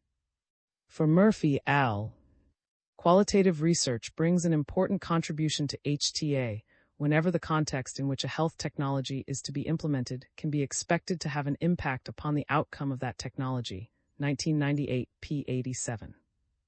Qualitative studies can clarify the political and sociocultural dimensions that affect the diffusion of technology in different settings and its real-world effectiveness. This ability to consider contextual issues is also a key asset when it comes to assessing patient involvement in HTA. One context-free scientific evidence, such as the knowledge generated through a controlled trial on the efficacy and safety of a new technology. Context-free scientific evidence, such as the knowledge generated through a controlled trial on the efficacy and safety of a new technology. 2. Context-sensitive scientific evidence, such as the knowledge generated by an implementation study that examines regional variations using a sociology of innovation framework. Context-sensitive scientific evidence, such as the knowledge generated by an implementation study that examines regional variations using a sociology of innovation framework. 3. Experiential evidence, which refers to the expertise, views, and realities of stakeholders, and 2006 P5. Experiential evidence, which refers to the expertise, views, and realities of stakeholders, and 2006 P5. 13.3 Patient-based evidence for HTA, key lessons from the 4 chapters. The 4 chapters address different methods to deliver evidence on patients' perspectives and evaluate HTA bodies, patient involvement strategies. Below, we address successively each chapter's key contributions and critical lessons for the international HTA community to ponder. 13.3.1 Measuring what matters to patients is as important as qualitatively thinking about why their preferences may vary. The chapter by Marshall and colleagues, Chap. 9, describes the main methods that can be used to elicit patient preferences and how such research can inform HTAs. Though the authors stress that preferences can be researched using both qualitative and quantitative methods, they focus on quantitative methods. 1. Identifying what aspects of a healthcare intervention matter to patients, which may lead to a measurable definition of what is important. Identifying what aspects of a healthcare intervention matter to patients, which may lead to a measurable definition of what is important. 2. Appraising how much each aspect of that intervention matters in relation to other aspects, which may lead to rank ordering different aspects of an intervention according to their relative importance. Appraising how much each aspect of that intervention matters in relation to other aspects, which may lead to rank ordering different aspects of an intervention according to their relative importance. In contemporary societies, the amplitude of variations across patient groups, preferences may depend upon the sociocultural and ethical aspects of the health technology undergoing an HTA.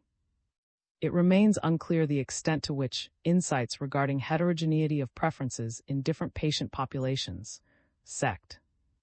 9.1 may inform policy or reimbursement decisions. Measuring benefits that matter to most patients may not always lead to a straightforward course of action, especially when public policies aim to consider equity, diversity, and inclusion. We thus concur with Marshall and colleagues for whom there is more work to be done to properly integrate patient preferences research in HTA deliberative processes. In principle, deliberation should bring the patient's perspectives, preferences, and experiences to a collective level. What matters is not to collect a range of views, but to bring these views in a common good-spirited dialogue. Bombard al. 2011, al. 2015. The goal of a deliberative process is to reflect on and ponder what a just and reasonable public policy recommendation may entail, addressing both uncertainty, lack of knowledge, and ambiguity, the potential for multiple interpretations. Al. 2016. As such, it should explicitly support the expression of challenging viewpoints and learning opportunities for all participants. Al. 2010, al. 2011. Deliberative methods may prove physically and/or emotionally burdensome, and this creates a formidable tension when the aim is to gather the views of individuals who are afflicted by health problems. As in Cook _, a deliberation affects the meanings of social experiences, while it seeks to translate these experiences for persons who might not otherwise understand each other's perspectives well, and Cook 2000 p. 480. Hence, a deliberation may also be transformative, which is a puzzling issue when one seeks to design and later assess a deliberative process. Carmen al. 2014. It might be entirely legitimate that some opinions remain unchanged if, at the same time, mutual learning between participants takes place. Black al. 2011, al. 2009. Overall, qualitatively thinking about why patient preferences may vary across sociocultural groups is as important as knowing what matters to most patients. 1332 Ethnography is not just about what patients say. 4 and chap. 10. Ethnography is first and foremost concerned about the patient's everyday life and context, not just about what they say about a particular technology. Because ethnography pays attention to the social situation in which the use of a technology unfolds, it leads to a detailed understanding of how particular settings influence its real-world effectiveness.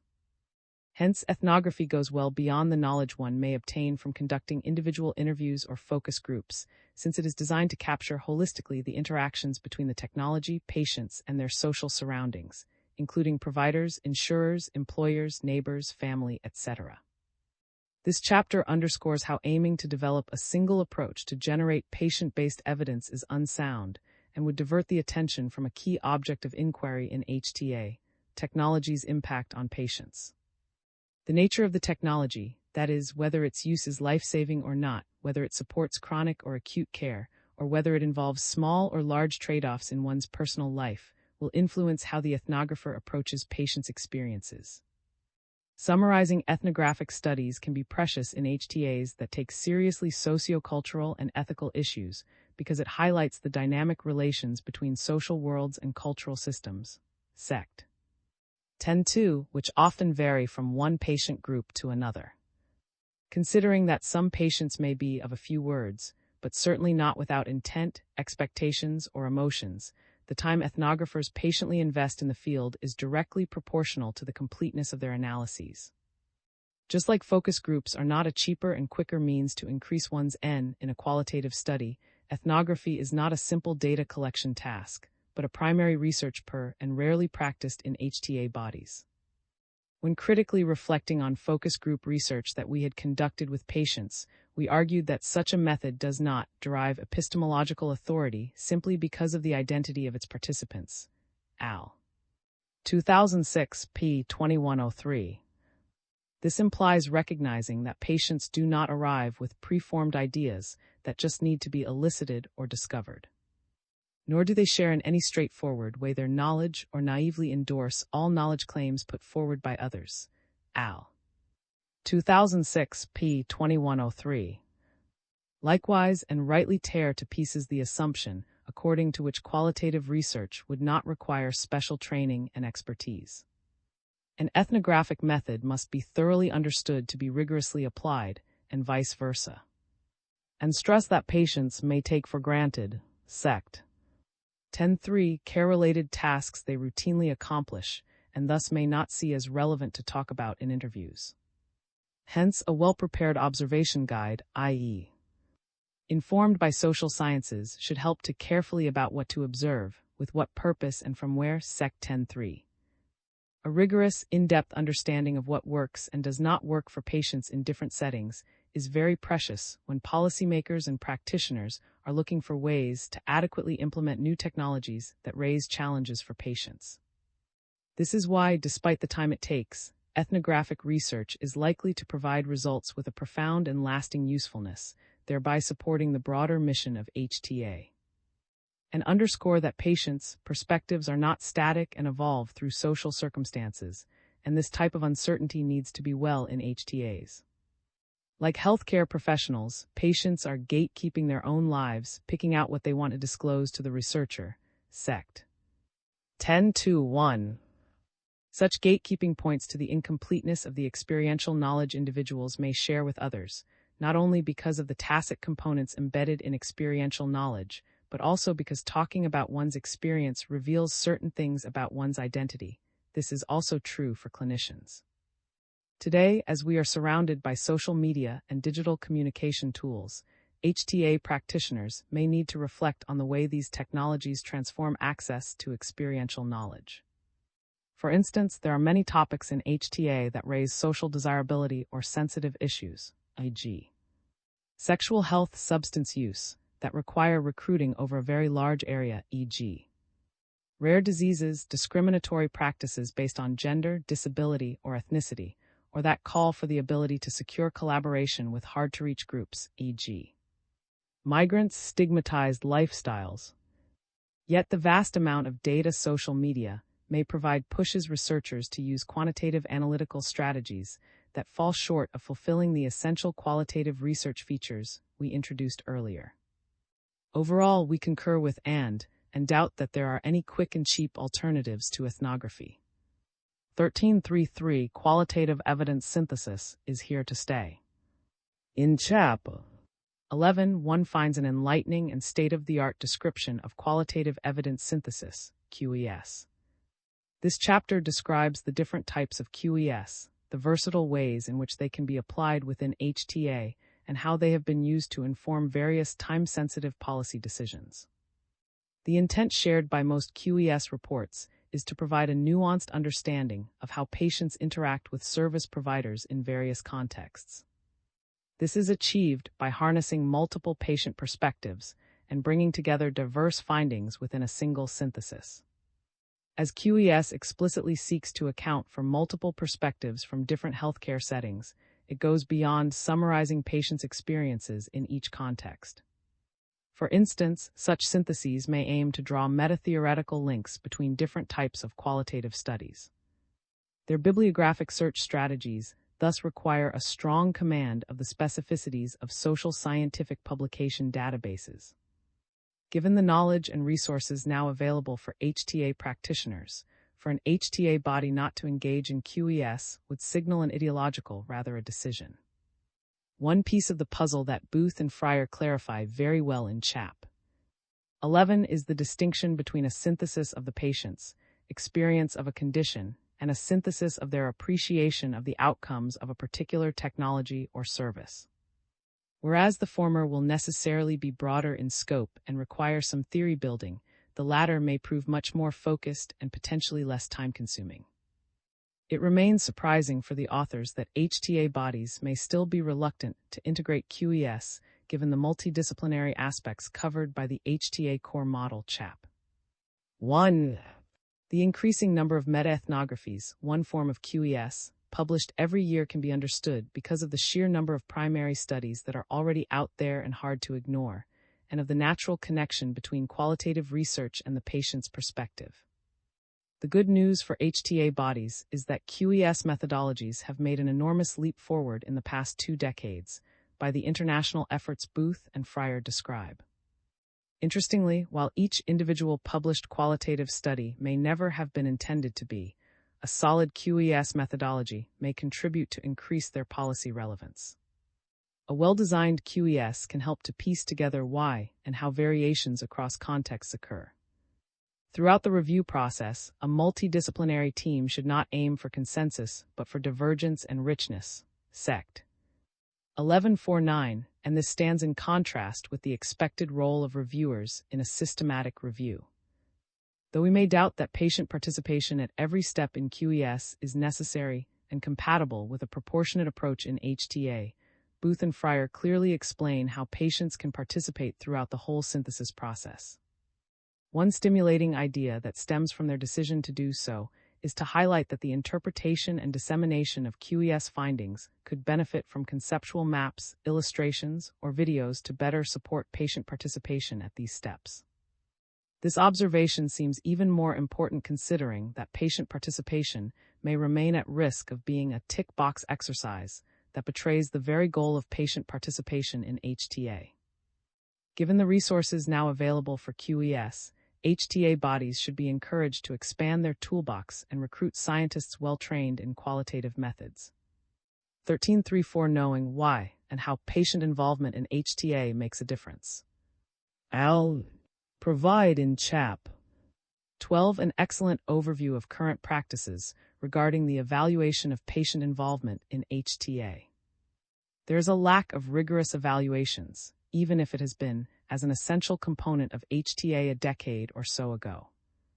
The chapter thus carefully reviews key frameworks and requirements for conducting more rigorous evaluations of patient involvement in HTA and their associated challenges. This chapter emphasizes the importance of being clear about why an HTA body may wish to evaluate its patient involvement activities and how the results will be used. This may partly explain why the authors find a variety of approaches being employed to obtain patient-based evidence and patient input in HTA. This variety challenges the ability to compare different strategies and identify which may prove more effective for certain topics or policy contexts.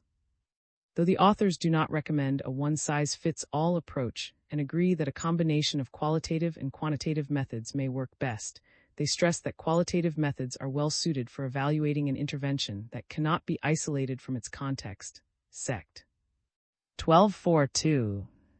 A lack of attention to contextual issues limits current understanding of why, when, and how patient involvement makes a difference or not. For L, the fact that evaluation frameworks vary and the types of outcomes reported to seems problematic. But one may wonder the extent to which this is a major problem and for whom: researchers, patient, HTA bodies, or HTA funders. Perhaps the heterogeneity is compounded by the ambiguity inherent to the reasons why HTA bodies implement patient involvement strategies and then approach the impact such involvement can or should have on their evidence synthesis processes and outcomes. This chapter brings to the HTA community's attention the need for 1. Validated patient involvement evaluation frameworks, 2. Clearly defined concepts, 3. Context-sensitive evaluation methods, and 4. Patient involvement strategies adapted to the participants and the task at hand. Interestingly, these 4 considerations closely resonate with those found in the early literature on deliberative methods. For L. 2010 P10, deliberative methods were increasingly being applied in the health field, but their evaluation was carried out in the absence of any guiding frameworks that would have defined the theoretical basis for the process, the expected relationships between the mechanisms set in place, and the outcomes of interest. And Collins, 2014, and colleagues later called for making explicit the intervention theory of the involvement strategy, that is, describing the ways in which a particular approach to involving patients is supposed to lead to the expected effects.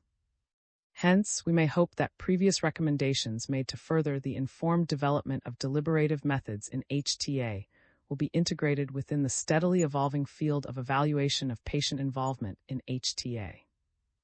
13.4. What future challenges lie ahead? Considering the time and resource constraints that HTA bodies, conducting qualitative primary research is rarely an option. Synthesizing qualitative evidence is more common. Yet a HTA body must secure human resources who possess such research skills and experience.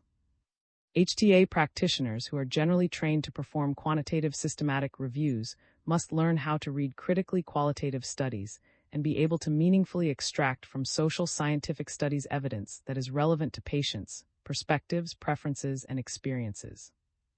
They may also have to develop skills in the design of syntheses that integrate both kinds of evidence. When it is not feasible to conduct QES, for instance, in the case of emerging technologies, performing succinct qualitative primary research may prove insightful. Short ethnographic fieldwork or other qualitative methods could be indicated in those circumstances. It would provide at the same time a great opportunity to engage patients in the research process itself. Among the challenges that lie ahead for the HTA community is determining the extent to which patients can be properly consulted through digital means. The use of audiovisual material-based tools may succeed in supporting informed online deliberations among non-experts. Al. 2014-2016. Nonetheless, it remains important to foster inclusiveness and meaningful involvement of all participants, and the opportunity to democratically learn from each other and co-produce rigorous patient-centered knowledge. Al. 2016. In our view, the risk of not doing so is to increase civic inequalities. Al. 2016 P13, Marks 2009. 13.4.1 Take-home messages for a rigorous use of qualitative evidence in HTA. Beyond knowing how to choose and apply the right methods, one needs to unpack the epistemological underpinnings of patient-based evidence. As chaps 9 and 10 point out, patient preferences and patient experiences are two different objects of inquiry. For N, patients' experiences are emerging, relational, and shifting, sect. 10.8, and this observation has tremendous implications. It brings us back to the task of defining what counts as experiential knowledge, how such knowledge can be produced, what is knowable, and why it should be known. Rigorous qualitative researchers refrain from positing an apparent consensus as the patient's view, and explicitly that participants' views remain the result of context-dependent social interactions, wherein perplexing dynamics contribute to the creation of dominant narratives. Al. 2006, p. 2103. Further research on ways to elicit patients' perspectives, experiences, and preferences is likely to deliver the epistemic diversity a deliberative democracy requires. Until then, the credibility and legitimacy of a HTA body will be increased if it can consistently show a strong command of qualitative research findings, which is not a mere technical challenge. See Chap. 3. Rigor in the use of qualitative evidence requires a strong ability to think qualitatively and therefore to reflexively address the participants and one's own subjectivity. 13.4.2 Concluding Remarks. In this chapter, we argued that the use of qualitative research in HTA cannot reasonably be considered an emerging topic anymore. The qualitative research scholarship is vast, mature, and dynamically responsive to the digital world in which our societies evolve. It possesses a clear competitive advantage over quantitative methods for making sense of the patient's perspectives, preferences, and experiences, since it can clarify why, how, and in what context patient-centered evidence-informed healthcare may flourish. Yet the integration of qualitative research into HTA calls for specific knowledge, know-how, and skills, e.g., expertise that must be rigorously acquired and applied. It also often requires a social scientific lens, otherwise one may be trying to piece together different data fragments without using a meaningful framework. Henceforth, there is neither a quick and dirty way to become a solid QES producer, nor a simple trick to produce rigorous and non-complacent patient-based evidence. One should therefore resist ill-informed demands for diluted evidence. HTA as a field must stay true to the rich, complex, and at times conflicting realities of patients. Fulfilling this aspiration requires, beyond the necessary allocation of time and resources, a reflexive, theory-informed, and rigorous integration of qualitative data to account for technology's role in patients' everyday life and context. Salary is covered by INESSS and the receives his salary from the University of Granada. Open access. This chapter is licensed under the terms of the Creative Commons Attribution 4 International License (ORG) licenses by 4.0, which permits use, sharing, adaptation, distribution, and reproduction in any medium or format, as long as you give appropriate credit to the original author S and the source, provide a link to the Creative Commons license, and indicate if changes were made. The images or other third-party material in this chapter are included in the chapter's Creative Commons license, unless indicated otherwise in a credit line to the material. If material is not included in the chapter's Creative Commons license and your intended use is not permitted by statutory regulation or exceeds the permitted use, you will need to obtain permission directly from the copyright holder. References: J. S. Lee K., F.P., Martin E. Effective Strategies for Interactive Public Engagement in the Development of Healthcare Policies and Programs. Ottawa, Canadian Health Services Research Foundation, 2010. P. The Importance of Theories in Healthcare. BMJs. 1998 317 100 710. Black L.W., S. J. Galley J. Methods for Analyzing and Measuring Group Deliberation. In IPRL Editors. Sourcebook of Political Communication Research, Methods, Measures, and Analytical Techniques. New York, Taylor and Francis, 2011. Ps 323-45. Bombard Y.J.D., F.P. Eliciting Ethical and Social Values in Health Technology Assessment, a Participatory Approach. Soch Med. 2011 73 135-44 PubMed. P. Oliver K. A. To bridge the divide between evidence and policy, reduce ambiguity as much as uncertainty. Public Admin Revs. 2016 76 399 402. Carmen KL MCGS Richmond J. Al. Community Forum Deliberative Methods Demonstration, Evaluating Effectiveness and Eliciting Public Views on Use of Evidence. Final Report 2014. Washington, D.C., Agency for Healthcare Research and Quality. 167. AHRQ Publication No. 1415 EHC 007 IF. American Institutes for Research under Contract No. 292 0100 0005. T.J. Weighing up the evidence, making evidence-informed guidance accurate, achievable, and acceptable. Ottawa, Canadian Health Services Research Foundation, 2006. RICA-SY. A framework for assessing the quality of democratic deliberation, enhancing deliberation as a tool for bioethics. J. Rays Hum Rays Ethics. 2011 6317 PubMed Central. C. Carter SM, L. Which Public and Why Deliberate. A scoping review of public deliberation in public health and health policy research. Soch Med. 2015 131 114 21 PubMed. M.K. Cook DJ. Users' Guides to the Medical Literature, XXIII. Qualitative Research in Health Care B. What are the results, and how do they help me care for my patients? Evidence-Based Medicine Working Group. JIMA. 2002 84 478 82 PubMed. INNESS National NN Services. Statement of Principles and Ethical Foundations. Framework for the Appraisal of the Value of Interventions in Health and Social Services. Quebec INESSS 2021. ISBN 978-2558-96500. DTD S Collaborative Learning Framework for Online Stakeholder Engagement. Health Expect. 2016 19 868 82 PubMed. P. Poland Bay, G. Focus Group Research and the Patient's View. Soch Med.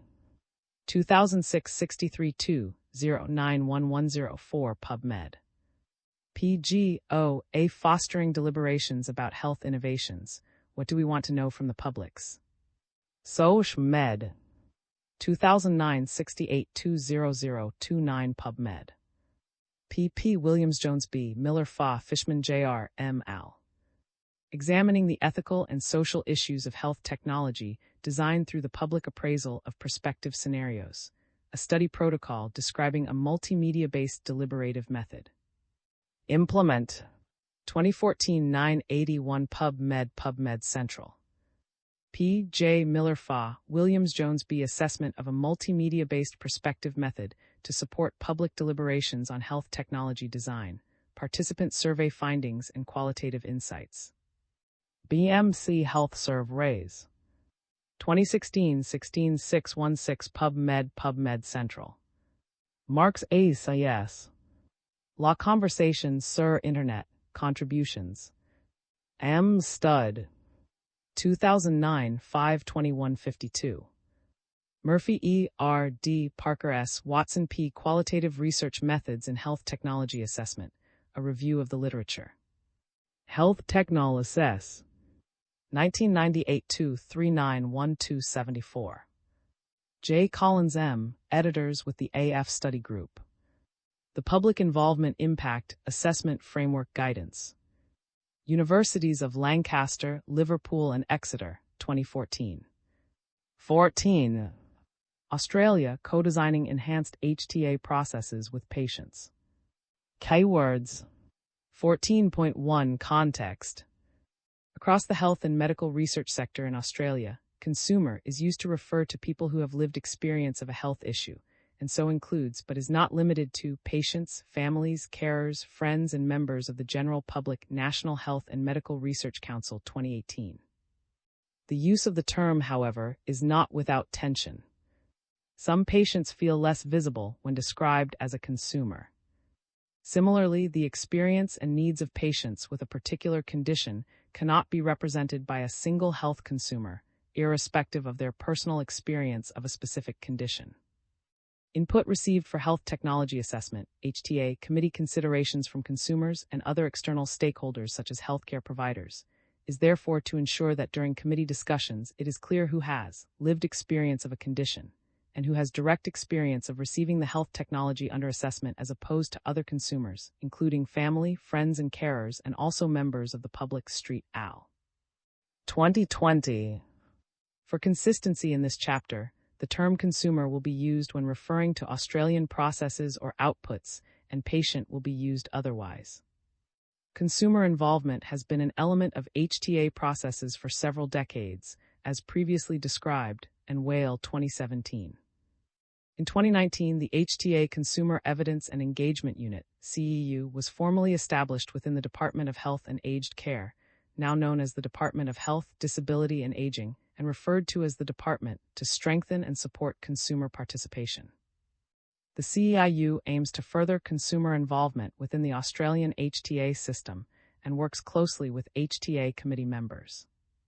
This model has increased the diversity of participation, enabled unfiltered narratives of perspectives and experiences, and steadily enhanced the learning curve of the work around patient and consumer involvement in the Australian HTA system. 14.2 Current structures for patient participation. Current patient participation opportunities with principal Australian HTA committees. Committee. Current patient participation opportunities. PBAC medicines and vaccines. 1. PBAC consideration. Any consumer or can provide their views about medicines or vaccines on each PBAC agenda item via the online consultation hub. There are 8 weeks to make comments for most submissions. Where consumers cannot access the web survey, emails and letters are accepted. Patient and other stakeholder comments are provided to the PBAC and discussed. A summary of individual comments received and the complete submissions from are provided with personal information redacted to the PBAC and applicant. Patient and other stakeholder comments are summarized in the PBAC minutes and noted in the public summary document. The Drug Subcommittee DUSC of the PBAC also seeks consumer input for analysis reports to assist patients and other stakeholders to better understand how medicines are used once. 2. Consumer hearings. Participation is by invitation and mainly take place between patient or consumer and PBAC representatives. They take place when deemed necessary by PBAC, where there is a need for greater consumer input prior to the PBAC meeting on an agenda item. 3. Stakeholder meetings, convened by PBAC where certain criteria are met. A range of stakeholders may be invited, and this usually includes consumer and individual patients with the disease or condition. These meetings may occur prior to or post a PBAC meeting. MSAC Medical Services, Diagnostics, Devices, HSDs. 1. Application and Population, Intervention, Comparator, Outcome, PICO Development. The PICO is by the MSAC PICO Advisory Subcommittee, PASC. Once an application has been deemed suitable for assessment, the application form is provided to clinical and consumer for targeted consultation. The application form is also published on the MSAC website for any stakeholder to provide comment prior to the PASC meeting. Once the PICO confirmation is published and includes a summary of patient input received. 2. Evaluation Subcommittee Consideration. An assessment report is developed by the applicant or contracted by the department in the case of non-commercial applicants, which may include consumer. The Evaluation Subcommittee, ESC, considers the assessment report and considers consultation input received prior to the meeting. 3. MSAC Consideration. The application and PICO remains on the MSAC website and is available to inform consultation on MSAC applications. Comments can be submitted through the online consultation hub or can be submitted by letter or email. Stakeholder meetings may also be held where further input is needed, which may include patient or consumer. Consultation input is discussed at the MSAC meeting. A consumer summary providing a plain language rationale for MSAC's advice is included in the public summary document that is made available on the MSAC website. MSAC Medical Services Advisory Committee, PBAC Pharmaceutical Benefits Advisory Committee. 14.3 Spotlight on areas of patient participation in HTA. 14.3.1 Considering individual patient comments. A key feature of the Australian HTA process is the ability for individuals and to provide input for consideration by the HTA committees. Both types of input have a role to play in confirming, contradicting, or complementing the submissions the committees appraise. An additional important contextual element for considering how the HTA committees interact with patients and other stakeholders is the direct contact and communications afforded between chairs and external and groups for other activities and events. The various mechanisms available for patients to interact directly with the HTA committees and chairs in a meaningful and open manner allows development of rapport and trust. This flows to how HTA committees can then directly interact with relevant consumer representatives and get to the heart of issues, facilitating the formal HTA committee processes separately. Input from individuals provides additional depth and understanding for committees, beyond what is presented within a company application or by a collective patient group, or open and inclusive processes for obtaining individual patient input requires connections with patient communities and an accessible framework for individuals to have sufficient understanding and trust of the processes, willingness to engage, and flexible options for how that engagement can be supported. Once received, input is then read, considered, and where necessary, summarized. This requires adequate resourcing and skilled capacity within the structures to achieve consistent and accurate formats for summarizing individual comments, with consideration of what is most useful for committee deliberations. The tendency to report on the quantity of consumer comments received, as opposed to the content or impact, may risk overlooking the value of the content and context. Work with stakeholders over time has emphasized the value of inputs relevant to HTA decision-making processes, rather than petitioning and advocacy position with the committees. Over the past 5 years, there has been a focus on improving the quality of input received and reducing the number of petition-style comments. Some success has been achieved in this area. This is partly due to the development of an online survey with targeted questions housed on the Consultation Hub, introduced in 2021 for PBAC and in 2024 for MSAC. The patient population is small ag. Rare diseases or is representative of disadvantaged vulnerable groups. The patient population is small ag. Rare diseases or is representative of disadvantaged vulnerable groups. The consumer lacks capacity. The consumer lacks capacity. Applications are not relevant to a single condition, e.g. MSAC may consider policies or services relevant to the Australian population, such as population-level screening interventions. Applications are not relevant to a single condition, e.g. MSAC may consider policies or services relevant to the Australian population, such as population-level screening interventions. 14.3.2 The HTA Consumer Consultative Committee. The HTA Consumer Consultative Committee, HTA-CCC, was established in 2017 as a non-statutory committee to act as an advisory group to the Department on consumer perspectives in HTA matters. It is comprised of the consumer committee members from each of the HTA committees and subcommittees. The formation of the HTA-CCC enabled consumer committee members to be brought together, allowing for support of members in their HTA roles and a strengthening of evidence-informed consumer engagement.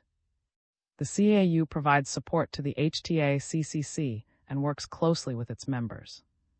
The HTA-CCC provides advice on improving communication, collaboration, engagement, and opportunities for consumer participation in HTA processes. The HTA-CCC is seen as valuable as it provides an avenue for mentoring and capacity building and helps the department to more proactively consider how consumer roles should be considered and developed over time and for future recruitment purposes. Since its inception, the HTA-CCC has contributed to supporting and developing consumer participation. These outputs include hosting workshops and meetings with consumer, including virtual symposia aimed exclusively at consumers and consumer, participation in international HTA forums, and exploring the benefits of mentoring to upskill and support consumer members in their role on HTA committees. Walker al. 2021. Other examples of the impact of the HTA-CCC includes influencing strategic policy development, e.g. the addition of an extra terms of reference for post-market reviews to consider the perspective of consumers using the Medicine of Interest, Department of Health and Aged Care 2024. A notable activity developed by the HTA-CCC with representatives of patient and the CEU team was a consultation series called Conversations for Change. The consultation, conducted during 2022-23, informed the CAU on priorities to support consumers and consumer engaging with HTA processes. It was specifically designed to ask participants, consumers, health professionals, and HTA researchers what, when, and how consumer views and experiences can best be provided during HTA processes. 5 interdependent themes emerged from the consultation, centered around consumers being informed and engaged, supported and knowledgeable, included in HTA processes and methods, actively participating and equal partners. Department of Health and Aged Care 2023. The theme of equal partners was considered the aspirational outcome, which will continue to develop with the other objectives stated. 14.3.3 Co-designing an enhanced consumer engagement process. A further body of consumer-specific work developed from an element of a 5-year strategic agreement, 2022-2027 Department of Health 2021, between the Commonwealth Government and Medicines Australia, the peak body for the research-based pharmaceutical industry in Australia, built on the Conversations for Change findings, a House of Representatives Parliamentary Inquiry Standing Committee on Health, Aged Care and Sport.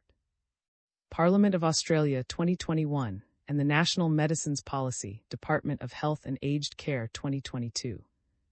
This work entailed a co-design of an enhanced consumer engagement process to capture consumer voices in respect to applications to list new medicines on the Pharmaceutical Benefits Scheme, PBS, the Australian government-funded For Medicines, Department of Health and Aged Care 2024B.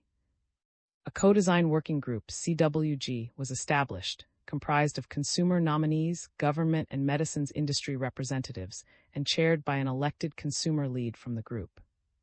All consumer members were identified through an open, national expression of interest process and selected by peer review. The project was facilitated by an independent academic group based within a university and supported by the CEU team within the department. The CWG sought consultation on its draft recommendations from consumer, industry, and department stakeholders. A report of 10 recommendations emerged from this work, titled Enhance HTA, an enhanced consumer engagement process in health technology assessment, Department of Health and Aged Care 2024C. These reflect the report's vision of Australians' diverse healthcare experiences and needs are understood, and consumer engagement is integral in HTA decision-making.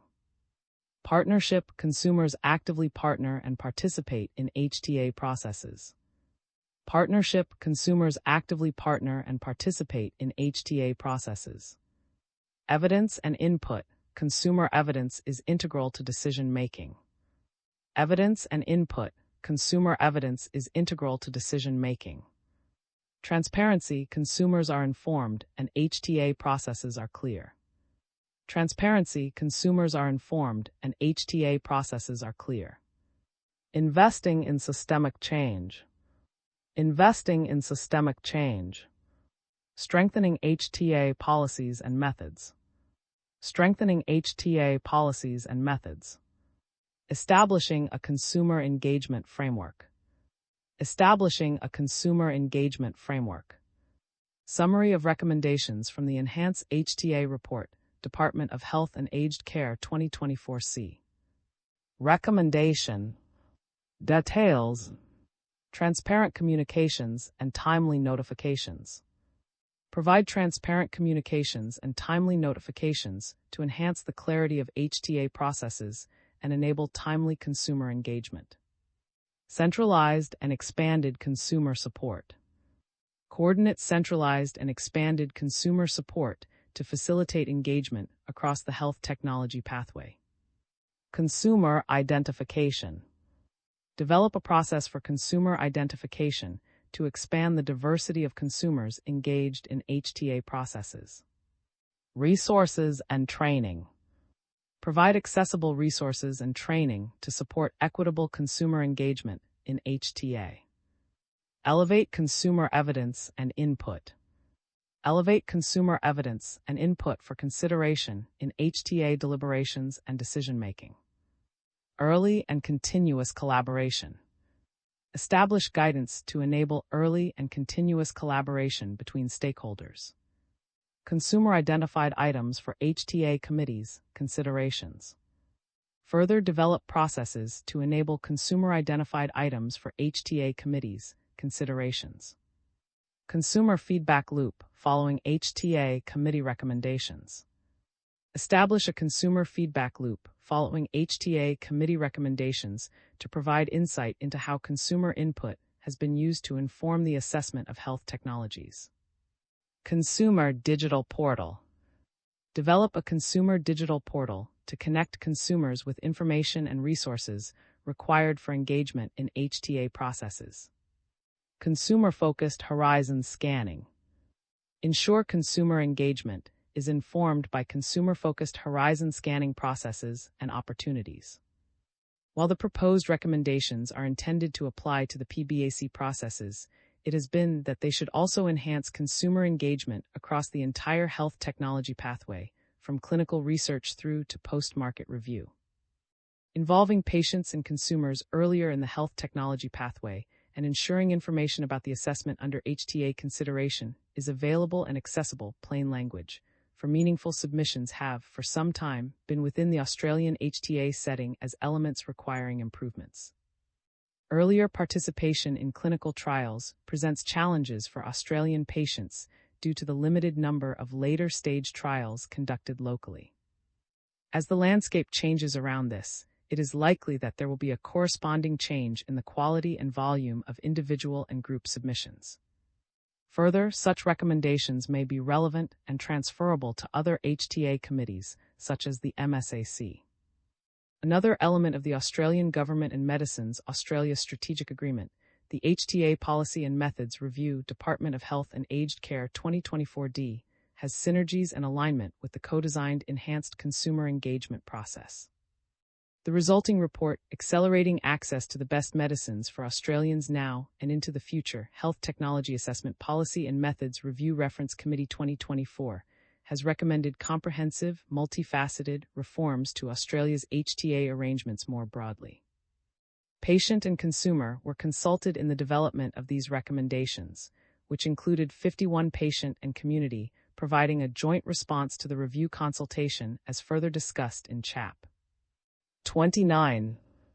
This self-initiated patient collaboration is indicative of the evolving maturity of the patient sector and demonstrates the sector's ongoing progression towards the aspiration of equal partners with other stakeholders within the Australian HTA setting. Publishing plain language summaries. Publishing plain language summaries. Improving the HTA website, including the development of a dashboard.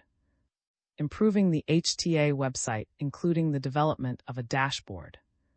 Developing a stakeholder engagement framework. Developing a stakeholder engagement framework. Improving the involvement of consumers in HTAs. Improving the involvement of consumers in HTAs. 14.4 Discussion. Patient and consumer participation in the Australian HTA process has evolved over the past 5 years and continues to do so. Engagement with patients and consumers has become more interactive, and the frequency and depth of engagement with the department and HTA committees has grown. Further, there has been an increase in patient and consumer in Australia working directly with patients and consumers themselves, independent of third-party commercial entities. This indicates maturation across the whole of the Australian health and medical research sector and is bringing increased transparency and trust between patients and consumers and key health system stakeholders.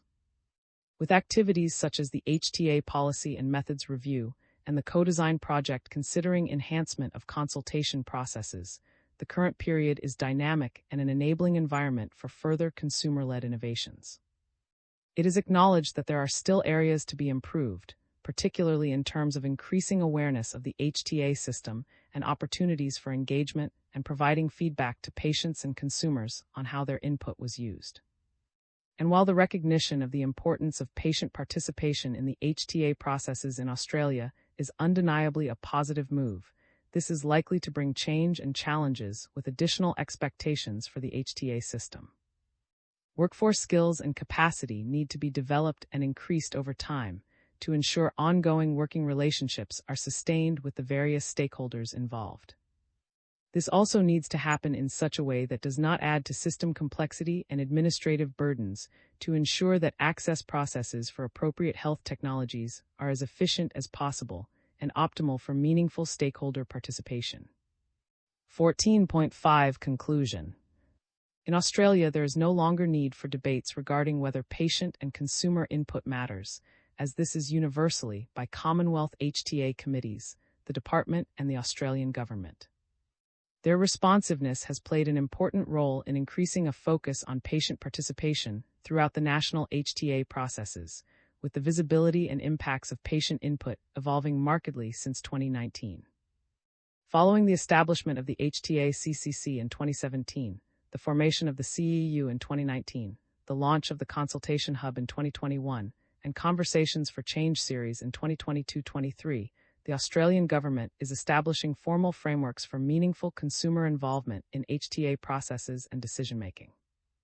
The findings and recommendations from the 2023-24 HTA review and the Enhance HTA Co-Design project further established patients and consumers within HTA structures and activities. The participation of patients in the development of these reports and the relevance of resulting recommendations indicate support for strengthening and embedding future patient involvement in all stages of HTA processes in Australia. We would like to acknowledge the contributions made to this chapter by Bella Beach-Mills, Departmental Officer in the CEU. We would also like to the hard work of previous and current members of the HTA-CCC and other individuals, and that have worked closely with the CEU, the Department and HTA committees. Open access. This chapter is licensed under the terms of the Creative Commons Attribution 4 International License (ORG) licenses by 4.0, which permits use, sharing, adaptation, distribution, and reproduction in any medium or format, as long as you give appropriate credit to the original author S and the source, provide a link to the Creative Commons license, and indicate if changes were made. The images or other third-party material in this chapter are included in the chapter's Creative Commons license, unless indicated otherwise in a credit line to the material. If material is not included in the chapter's Creative Commons license and your intended use is not permitted by statutory regulation or exceeds the permitted use, you will need to obtain permission directly from the copyright holder. References: Department of Health and Aged Care, National Medicines Policy, Commonwealth of Australia, 2022. Health Resources Publications, National Medicines Policy, Language N. Access to 2025. Department of Health and Aged Care, Australian Government. Conversations for Change Report. Commonwealth of Australia. 2023. Health Resources Publications Conversations for Change Report 2023 Language and Access to 2025. Department of Health and Aged Care, Australian Government. Summary of changes between the 2015 PMR Framework, the revised PMR Framework Consultation Draft, and the 2024 PMR Framework. Commonwealth of Australia. 2024 Reviews Medicines Reviews Files Summary of changes between the 2024 and 2015 Frameworks PDF. Access to 2025. Department of Health and Aged Care, Australian Government. Co-design of an enhanced consumer engagement process for health technology assessment. Commonwealth of Australia. 2024 Bay. Health Our Work co-design of an enhanced consumer engagement process. Access to 2025. Department of Health and Aged Care, Australian Government. Enhance HTA, an enhanced consumer engagement process in Australian Health Technology Assessment, a report of recommendations. Commonwealth of Australia. 2024 say. Health Resources Publications, Enhance an enhanced consumer engagement process in Australian Health Technology Assessment, a report of recommendations language N. Access to 2025. Department of Health and Aged Care, Australian Government. Health Technology Assessment Policy and Methods Review. Commonwealth of Australia. 2024 day. Health Our Work Review. Access to 2025. Department of Health and Aged Care, Australian Government. Health Technology Assessment Review Implementation Advisory Group. Commonwealth of Australia. 2024 A. Health Committees and Groups Health Technology Assessment Review Implementation Advisory Group. Access to 2025. Department of Health, Australian Government. Strategic Agreement with the Medicines Industry. Commonwealth of Australia. 2021. Info General Medicines Industry Strategic Agreement. Access to 2025. Health Technology Assessment Policy and Methods Review Reference Committee. Accelerating Access to the Best Medicines for Australians Now and into the Future, a review of Australia's health technology assessment policies and methods for the Australian Government. Department of Health and Aged Care, Australian Government, Commonwealth of Australia. 2024. Health Sites Default Files 202409 Health Technology Assessment Policy and Methods Review Final Report 0. Access to 2025. National Health and Medical Research Council. Guidelines for Guidelines Consumer Involvement. Commonwealth of Australia. 2018. DeLines Plan Consumer Involvement. Access to 2025. Standing Committee on Health, Aged Care and Sport, Parliament of Australia. The New Frontier, Delivering Better Health for All Australians. Parliament of Australia. 2021. Parliamentary Business Committee's House Former Committee's Health, Aged Care and Sport Report.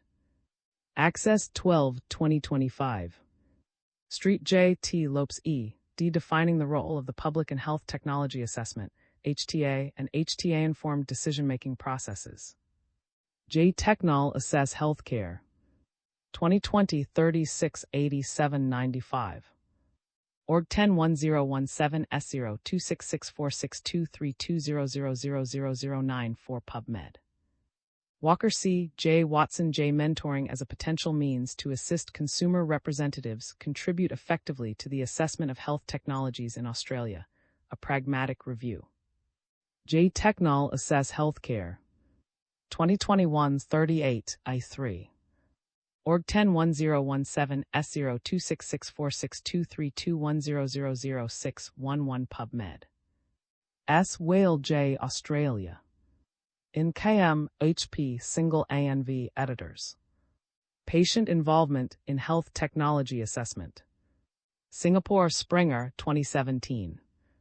Pay 230 742. Patient Involvement in Health Technology Assessment, Karen M. 1. Health Technology Assessment. Keywords. 1.1 Introduction.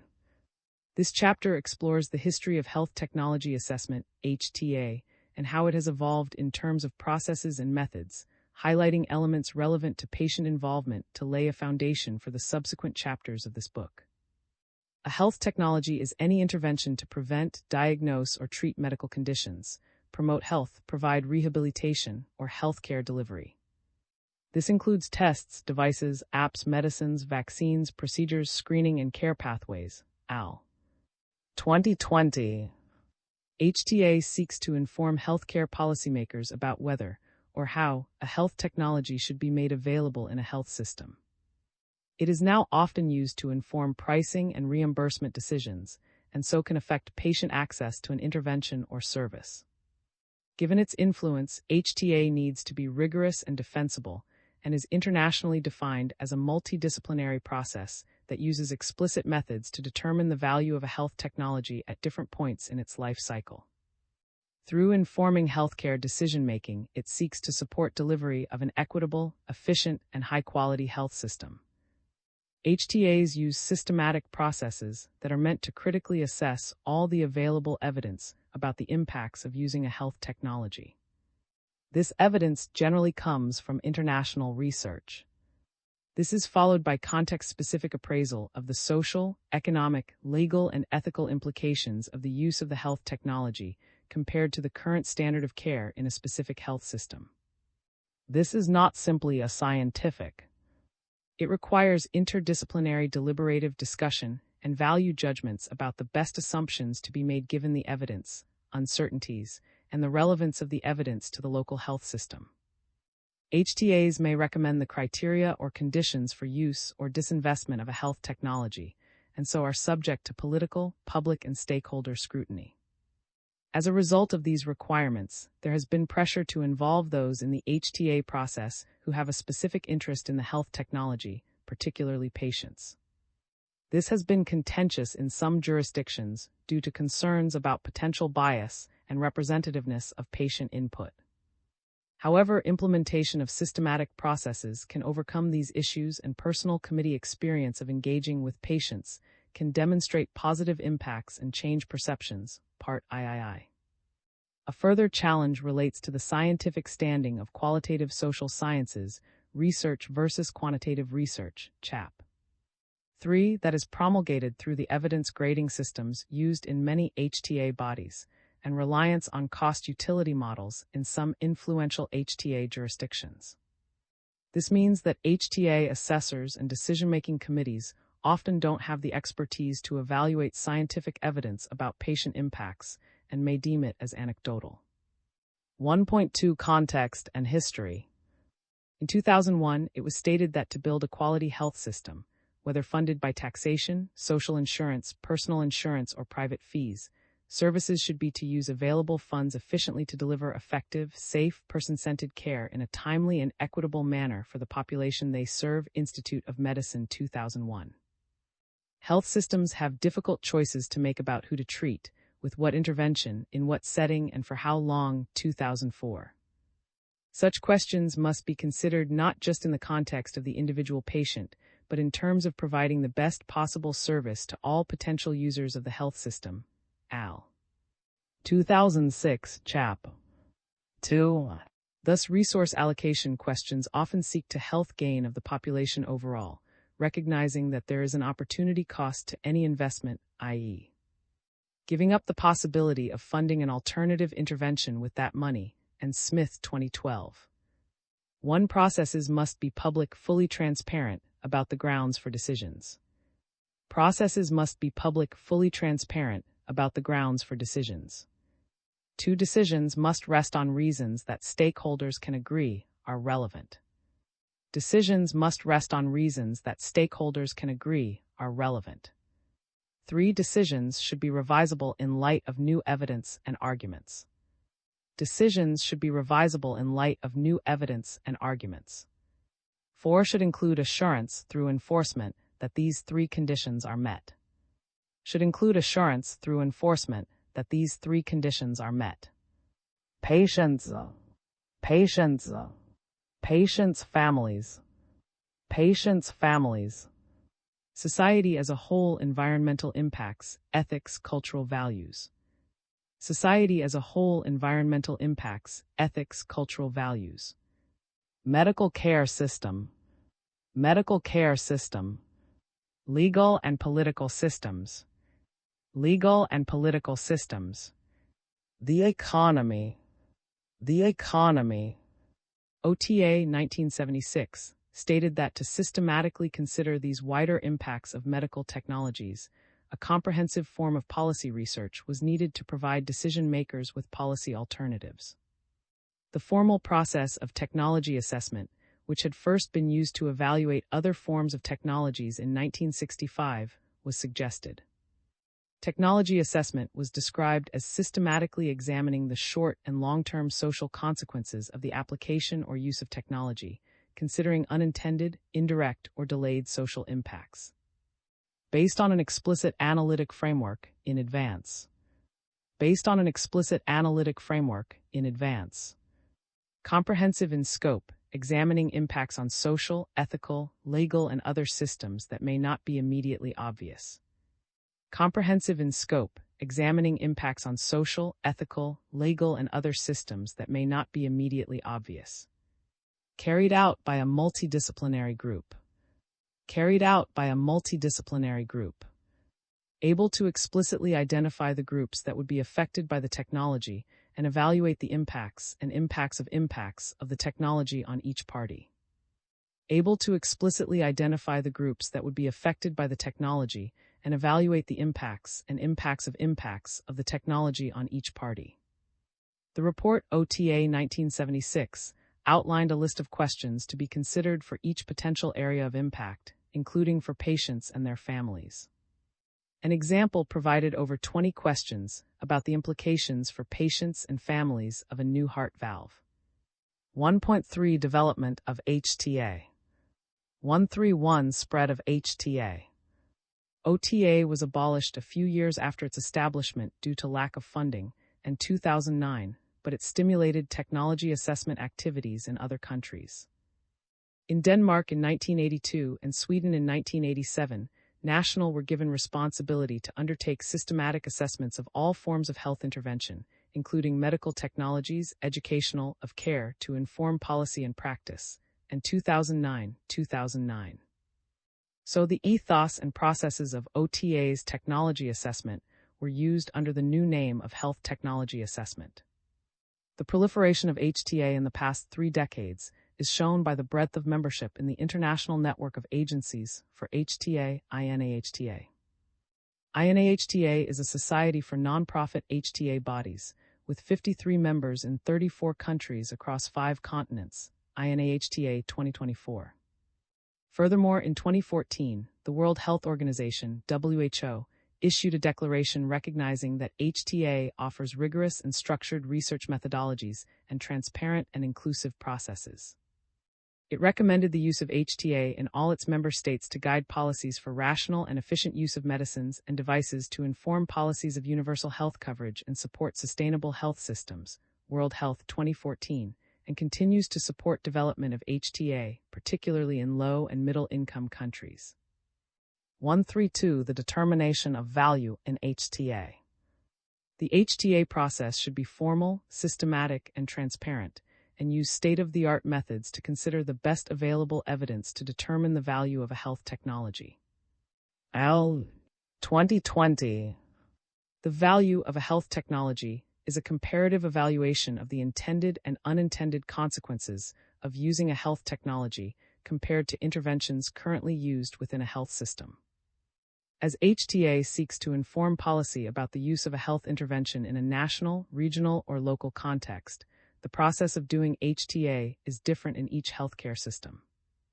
HTA must be shaped to take account of the HTA body's responsibilities and legislative constraints, its ability to interact with decision makers and stakeholders, the evidence likely to be available and policy drivers, as outlined in Part III. As a result, there may be different HTA processes for different forms of health technology within a single health system. All HTA bodies evaluate the clinical comparative relative effectiveness of a health technology compared to the standard of care, so-called added benefit, and its safety. Evidence is assessed from clinical trials, and in some cases real-world data, and then value judgments are made about how well the evidence reflects local clinical practice.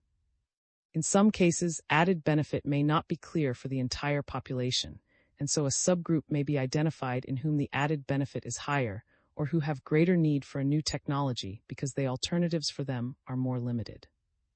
Some HTA bodies also evaluate economic considerations such as cost-effectiveness, value for money, incremental cost-effectiveness, additional cost per additional effect as compared to standard of care, and budget impact total cost per year for all the patients treated for the indication with the new treatment compared to absence of a new treatment. Cost-effectiveness is often in the form of a cost-utility analysis that evaluates the long-term costs and consequences of the health technology versus the current standard of care in that health system, requiring many assumptions to extrapolate anticipated effects in terms of disease progression over the lifetime of a patient in each treatment pathway. Another common approach is cost, especially for technologies making a claim of non-superiority. These analyses may compare the new technology to the lowest cost alternative reimbursed. The integration of ethical into HTA is not widespread. Al. 2014, but some HTA bodies, such as those in Canada and Sweden, include ethical analysis for specific products. Ethics Interest Group 2024. Issues are often considered in HTAs of medical devices, whereas social and legal aspects are rarely explicitly investigated, but feature in the deliberative discussion about the local context. Ultimately, the determination of value will vary depending on the perspective taken, the stakeholders involved, and the decision context. Al. 2020. 133. The HTA process in relation to the health technology lifecycle. Assessment, critical review, and scientific summary of the international evidence about relevant aspects of the health technology. Al. 2008. Assessment, critical review, and scientific summary of the international evidence about relevant aspects of the health technology. Al. 2008. Appraisal, wider consideration of the assessment information, taking account of local values and other factors. Appraisal, wider consideration of the assessment information, taking account of local values and other factors. The processes for assessment have been developed over decades and arise from the evidence-based medicine movement. However, HTA goes beyond evidence-based medicine to make recommendations on how a technology will be used in a specific healthcare system, whether it should be used routinely, for which patients, and whether it will be fully reimbursed.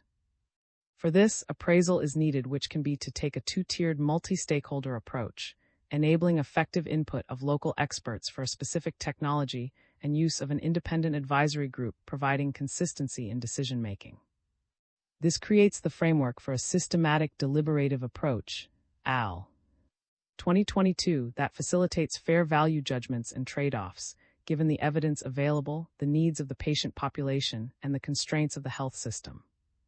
HTA activities over the life cycle of health technology development.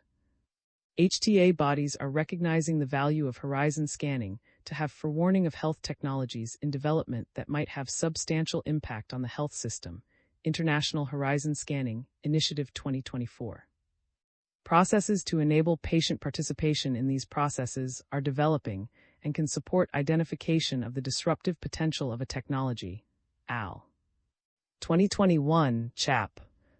30.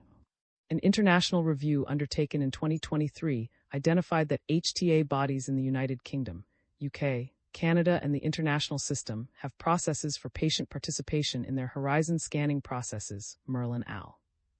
2024, Table 18. This information has influenced a recommendation in the 2024 review of HTA processes in Australia to ensure key stakeholders, including patients, participate in the establishment of a national horizon scanning process. This should ensure its scope, audience, purpose, governance, and outcomes are appropriately designed to support evidence-based recommendations that support improvements to health technology access and availability. Health Technology Assessment Policy and Methods Review Reference Committee 2024. Meanwhile, processes to enable health technology developers to undergo scientific advice, early dialogue, joint scientific consultation with HTA bodies during technology development about their evidence generation plans have developed in some jurisdictions. Many of these processes go beyond considerations about the design of a confirmatory trial to address development of a new outcome measure or use of a new methodology, e.g. Patient Preference Research, Chap. 9.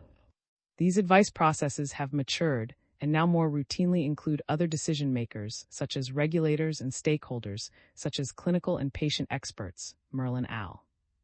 2024. Learnings from these processes have been brought together in the Innovative Medicines Initiative, IMI Paradigm Toolkit, to support HTA bodies to routinely and systematically involve patient stakeholders in early dialogues, Paradigm 2020. If major uncertainties are identified during HTA appraisal that impact on decision-making, there may be an opportunity to collect data post-launch from the health system to resolve uncertainties through use of outcomes performance-based managed entry agreements. Originally, it was thought that these agreements should be between the health technology developer and healthcare payer, AL. 2011, but in recent years, the value of multi-stakeholder input, including patient, into the design and monitoring of data collection has proven valuable, AL. 2021. 134 HTA methods. Population who should be treated. Population who should be treated. Intervention technical specification of health technology under study, how it will be given. Intervention technical specification of health technology under study, how it will be given. Comparator health technologies currently used in the health service S. Comparator health technologies currently used in the health service S. Outcome what outcomes impacts are important. Outcome what outcomes impacts are important.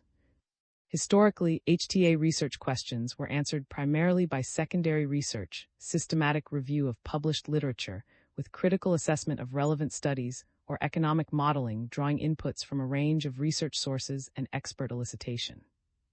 If no published literature could be found, primary research undertaking new research could be instigated, and 2007, Goodman 2014. In most countries in the past 2 decades, focus has been placed on HTA using secondary research. However, there are well-established primary research HTA, such as the UK National Institute for Health and Care Research, NIHR, HTA, the Dutch and the Belgian Knowledge Center, CHAP. 15, and there is a growth of primary HTA research for digital technologies. 1. Health problem and current health technologies. Health problem and current health technologies. 2. Description technical characteristics. Description technical characteristics. 3. Safety. Safety. 4. Clinical effectiveness. Clinical effectiveness. 5. Costs economic evaluation. Costs economic evaluation. 6. Ethical analysis. Ethical analysis. 7. Aspects. Aspects. 8. Patient and social aspects. Patient and social aspects. 9. Legal aspects. Legal aspects. In the past decade, the European Commission has funded HTA projects that have sought to develop new methods for HTA and to harmonize approaches across member states.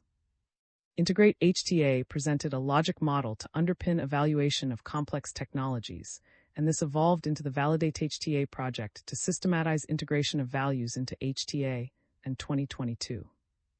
COMED considered specific assessment issues for medical devices, 2021, Impact HTA Work Package 10 presented an appraisal framework for rare disease medicines, AL. 2021, and H focused on the potential for treatment to inform HTA, H 2024. The uptake of these methods into practice is unclear. Nationally, HTA bodies have increased transparency of their systems by publishing process and methods guides OAT 2020, Canada's Drug Agency 2025, Part III, and a new project is to create HTA guidance for low and middle income countries, Link 2024. A major advancement in HTA collaborative activities was achieved in 2021 with the adoption of European Union (EU) regulation for HTA to create high-quality, timely joint clinical assessments (JCAs) from 2025, European Commission 2024.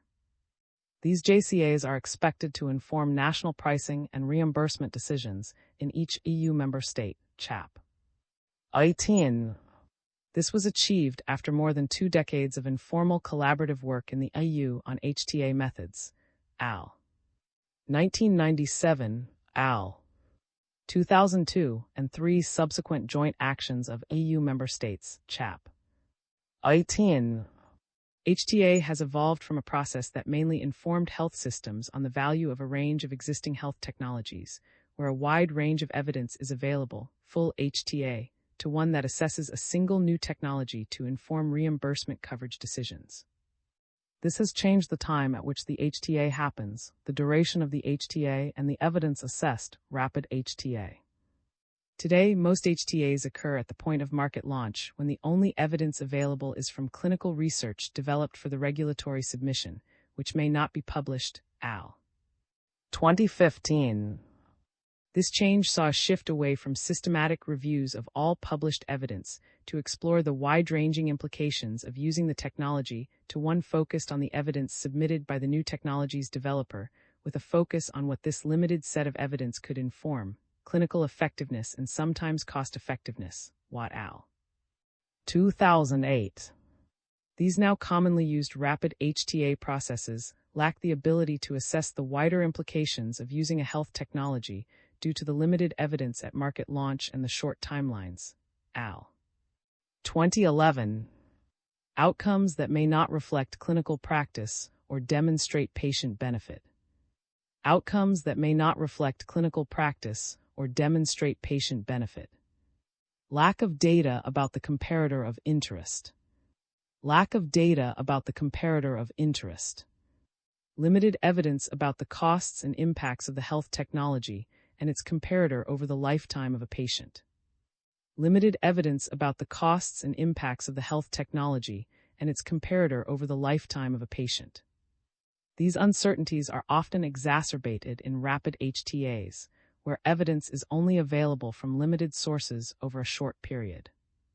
An appraisal or multi-stakeholder advisory committee will make value judgments about these uncertainties to agree the most plausible assumptions and estimates, and to consider the wider aspects not presented in the evidence such as ethical, legal, and social issues, al.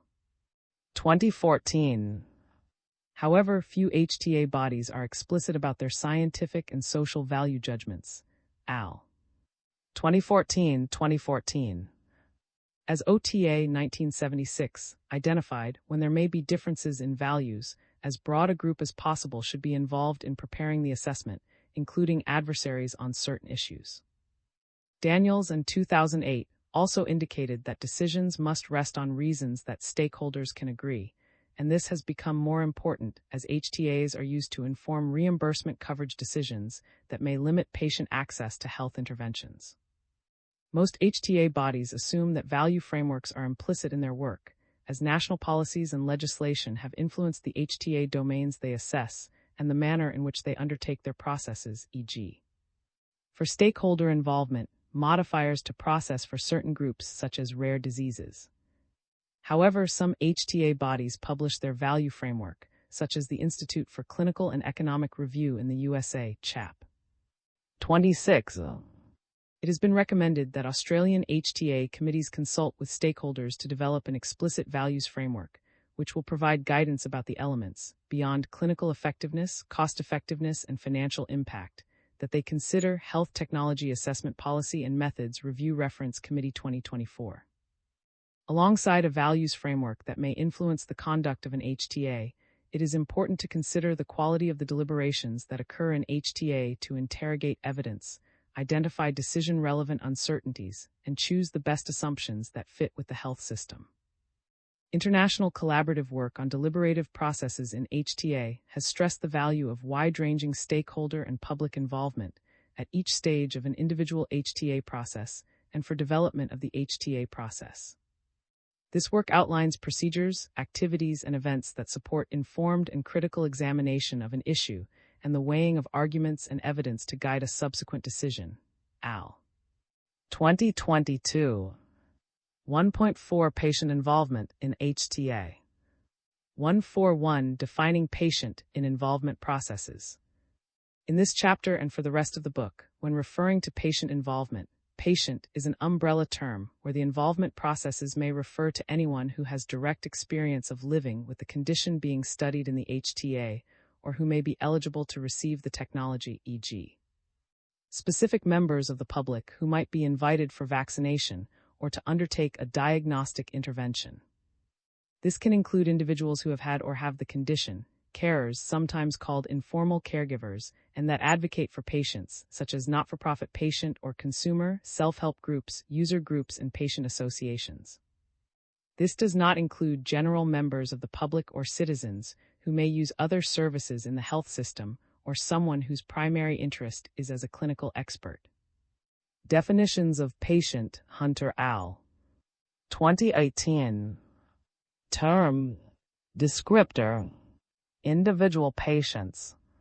Persons with personal experience of living with a disease. They may or may not have technical knowledge in R&D or regulatory processes, but their main role is to contribute with their subjective disease and treatment experience. Carers. Persons supporting individual patients, such as family members, as well as paid or volunteer helpers. Patient advocates. Persons who have the insight and experience in supporting a larger population of patients living with a specific disease. They may or may not be affiliated with an. Patient representatives. Persons who are mandated to represent and express the collective views of a patient on a specific issue or disease area. Patient experts. Persons who have disease-specific expertise and the technical knowledge in R&D and or regulatory affairs through training or experience. For example, EUPATI fellows who have been trained by EUPATI on the full spectrum of medicine's R&D, EUPATI European Patients, Academy on Therapeutic Innovation. 142. A policy imperative. Before considering the potential for patient involvement in HTA, it is interesting to consider the evolution of healthcare policy imperatives for patient involvement. One of the most striking examples of the impact of patient advocacy in healthcare decision-making arises from the strong and informed advocacy of human immunodeficiency virus, HIV, patients in the late 1980s and early 1990s. This advocacy from a stigmatized and desperate community changed the interpretation and application of medicine regulation by the U.S. Food and Drug Administration. It challenged the existing regulatory framework to expand beyond protecting consumers from harm to expediting access for potentially effective treatments in severe diseases and enabling patient-clinician choice about risk-benefit, 2016. In the late 1990s, participation of patients at every stage of publicly funded research was put into policy by some national governments, and principles to support this were developed. Telford al. 2004. Theoretical Goals of Public and Patient Involvement in HTA, OHTAC Public Engagement, 2015. Theoretical Goal. Description. Democratic. Achieving more informed, transparent, accountable, and legitimate decisions about health technologies. Developmental. Increasing public understanding of health technologies and HTA, and strengthening the public's and patients' capacity to contribute to health technology policy issues. Scientific. Promoting a more robust and comprehensive approach to HTA that incorporates social values and ethics, as well as patients, problems, lived experiences, outcomes, and preferences. Instrumental. Making better quality decisions across all stages of the HTA process. 143. Patient involvement in HTA. Research into patient aspects, patients' experiences, preferences, perspectives, needs. Research into patient aspects, patients' experiences, preferences, perspectives, needs. Patient participation in HTA, individual HTAs, methods, processes, governance, and policy. Patient participation in HTA, individual HTAs, methods, processes, governance, and policy. Coulter 2004 stressed that as HTA involves value judgments, it should have greater patient and public participation. She stated that a patient-focused HTA would determine the types of questions that patients want to be answered and engage them in determining HTA priorities, designing and conducting assessments and appraisals, receiving and using findings from HTA, and debating policy priorities and rationing. In 2010, al. provided a framework to consider the different levels of patient and public participation that could be used at every stage of HTA. This framework has been developed further in Chap. 4 to identify specific mechanisms of participation that have been used by the HTA bodies. Coulter 2004 also stated that the HTA research process should include a variety of methods to determine the experience, views, and preferences of wide groups of patients. The DACE HTA Handbook on HTA and 2007 and the HTA Core Model HTA Joint Action 2 2016, present methods to obtain robust evidence about patients' perspectives and experiences, but this is within the context of full HTA. For the many HTA bodies that focus on the assessment of clinical and cost effectiveness, and who must do this in a rapid time frame, there are questions about how to undertake research into patient aspects, CHAP. 3. Like all issues in HTA, planning is key and such research should be planned well in advance, Al. 2010, and international multidisciplinary collaborations encouraged. Part II of this book presents methodologies for qualitative and quantitative research to understand the implications that living with a condition has on a patient and their family, and the actual and perceived impacts of a new health technology. Values for patient involvement in HTA, 2014. Value, descriptor, relevance. Patients have knowledge, perspectives, and experiences that are unique and contribute to essential evidence for HTA. Fairness. Patients have the same rights to contribute to the HTA process as other stakeholders and have access to processes that enable effective engagement. Equity. Patient involvement in HTA contributes to equity by seeking to understand the diverse needs of patients with a particular health issue, balanced against the requirements of a health system that seeks to distribute resources fairly among all users. Legitimacy. Patient involvement facilitates those affected by the HTA recommendations decision to participate in the HTA, contributing to the transparency, accountability, and credibility of the decision-making process. Capacity building. Patient involvement processes address barriers to involving patients in HTA and build capacity for patients and HTA to work together. One HTA have a strategy that outlines the processes and responsibilities for those working in HTA and serving on HTA committees to effectively involve patients. HTA have a strategy that outlines the processes and responsibilities for those working in HTA and serving on HTA committees to effectively involve patients. 2 HTA designate appropriate resources to ensure and support effective patient involvement in HTA. HTA designate appropriate resources to ensure and support effective patient involvement in HTA. 3 HTA participants, including researchers, staff, HTA reviewers, and committee members, receive training about appropriate involvement of patients and consideration of patients' perspectives throughout the HTA process. HTA participants, including researchers, staff, HTA reviewers, and committee members, receive training about appropriate involvement of patients and consideration of patients' perspectives throughout the HTA process. 4 patients and patient are given the opportunity to participate in training to empower them so that they can best contribute to HTA. Patients and patient are given the opportunity to participate in training to empower them so that they can best contribute to HTA. 5 patient involvement processes in HTA are regularly reflected on and reviewed, taking account of the experiences of all those involved, with the intent to continuously improve them. Patient involvement processes in HTA are regularly reflected on and reviewed, taking account of the experiences of all those involved, with the intent to continuously improve them.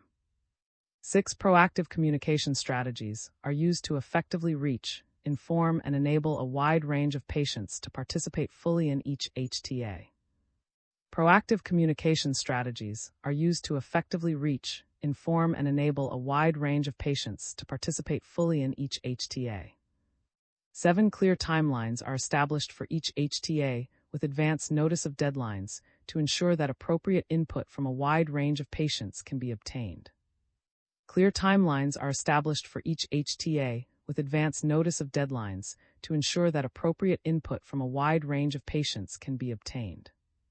8 for each HTA, identify a staff member whose role is to support patients to contribute effectively to HTA.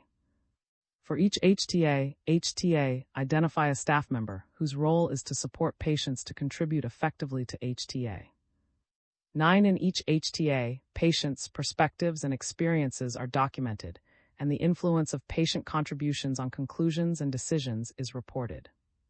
In each HTA, patients' perspectives and experiences are documented, and the influence of patient contributions on conclusions and decisions is reported. 10 Feedback is given to patients who have contributed to an HTA to share what contributions were most helpful and provide suggestions to assist their future involvement. Feedback is given to patients who have contributed to an HTA to share what contributions were most helpful and provide suggestions to assist their future involvement. An international research project undertook mixed methods research to explore enactment of patient involvement in HTA in a range of European jurisdictions using these values and standards as the basis for discussions, and 2023. Although the standards were developed over a decade ago, they were still found to be highly relevant and a helpful guide to any HTA body that is establishing or seeking to improve its processes for patient involvement in HTA. The evolution of patient involvement within HTA processes is outlined further in the country case studies presented in Part III of this book. 1.5 Discussion. As Part III of this book shows, HTA bodies vary widely in their roles and functions. Some undertake full HTA with systematic reviews of the literature. Others perform more rapid HTAs, relying on structured submission of evidence from health technology developers. Some have a remit to do the assessment, others do appraisal, some do both. Some assess individual health technologies in each HTA. Some assess a wide range of health technologies for a condition in one HTA. Some provide scientific advice to health technology developers, and some support collection of local real-world data post-HTA to inform a future reassessment. Some reassess health technologies to determine continued coverage within a benefits package. HTA appraisal committees judge the available evidence within the local social and political context, trying to create fair processes with consistent decisions that can be explained. As Coulter 2004 noted, the balancing act of individual needs versus population requirements cannot be left to experts alone. Patients and citizens need to understand the choices confronting policymakers and have the chance to be involved in determining priorities and trade-offs, but this must be done in a manner that promotes fair decisions for all users of the health system. Indeed, as in 2015 stated, patient involvement can help resolve uncertainties that arise in any HTA. Patient involvement in HTA can help with the difficult value judgments that arise when clinical and economic evidence is limited or added value is at the cusp of a predefined threshold for acceptance, by articulating the implications for patients and whether the identified effects are meaningful to them. The imperative for this has become stronger in recent years, as health technology developers have focused their efforts on areas of high unmet need for which regulators have permitted expedited approval. Al. 2015, U.S. Food and Drug Administration 2024. Precision medicines, treatments for rare diseases, and advanced therapeutic medicinal products expose healthcare systems to higher risk as they not only yield a smaller evidence base, but also come at a very high price. Furthermore, it is important to remember that for all forms of health technologies other than medicines, the evidence base has always been sparser, and the way in which the patient engages with the technology may have a strong influence on outcomes. HTA has been described as a bridge between the world of research and the world of decision-making, and 1999, p. 1464. We would like to complement this image to explain that patient involvement provides the lights on the bridge. Patient involvement can inform the value judgments made in any HTA by elucidating the unintended and indirect impacts of the health technology, illuminating areas of unmet need, outcomes that matter to patients, and informing determination of value. 1.6 Conclusion. This chapter began with a review of HTA showing that when it was developed more than 45 years ago, it was intended to assess all the implications of using a health technology, and explicit questions were developed for patients and families. As HTA has evolved and been used to inform reimbursement and coverage decisions, comprehensive assessments are less common, and in many jurisdictions, focus has been placed on clinical effectiveness and cost-effectiveness. Systematic research on patients' perspectives and experiences has often been replaced by processes to help patients participate in HTA. These elements of research into patient aspects and patient participation are complementary, and both are the basis for how would define patient involvement in HTA. This is important because patient involvement can elucidate patients' experiences and perspectives about the intended and unintended consequences of using a health technology at different points in the HTA process. This can help interpretation of the clinical evidence, construct of economic models, and highlight and inform the value judgments that are inherent throughout the HTA process. The authors give thanks to the co-editors for their helpful comments on the draft of this transcript. All views expressed and any errors are entirely the responsibility of the authors. KF is an independent consultant who undertakes paid and unpaid work for HTA bodies and patient and receives expenses to participate in meetings. She also undertakes consultancy work for the pharmaceutical industry and consultancies that is paid and may relate to HTA submissions and patient involvement strategies in medicine development. NB is a patient advocate since 1995 and specializes in patient involvement processes as an independent consultant. He undertakes paid and unpaid work for patient, HTA bodies, and the life sciences industry on the subject of patient engagement practices.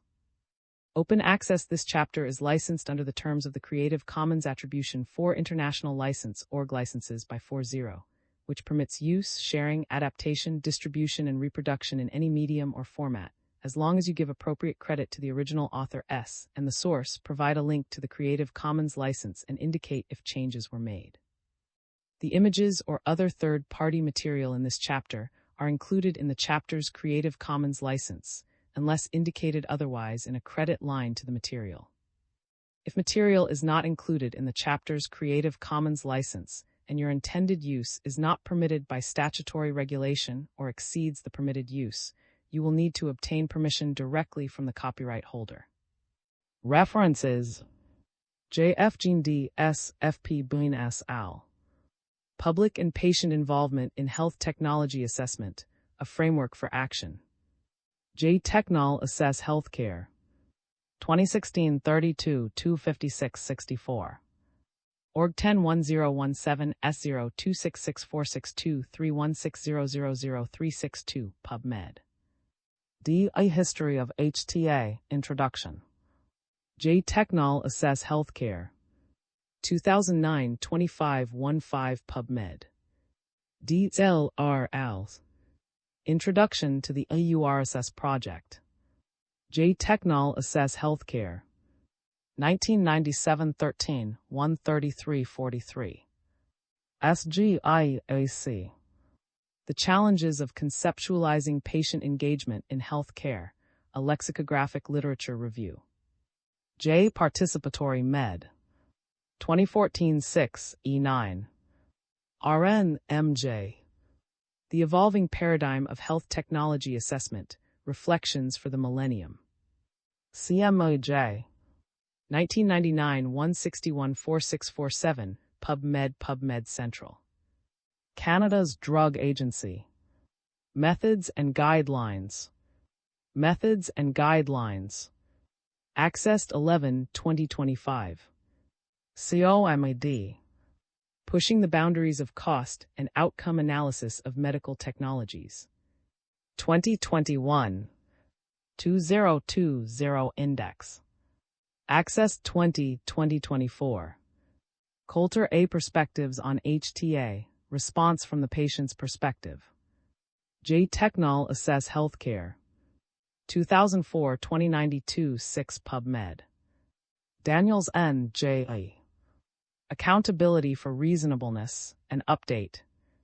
By M.J. 2008 337, a 1850. Org 101136, a 1850 PubMed. MF MJ Torrance GW BJ GL. Methods for the Economic Evaluation of Health Care. Second aid. Oxford University Press, 2006. HG LG Barker R. From Adaptive Licensing to Adaptive Pathways, Delivering a Flexible Lifespan Approach to Bring New Drugs to Patients. Pharmacal, 2015 97 2 34 46. EHTA Joint Action 2.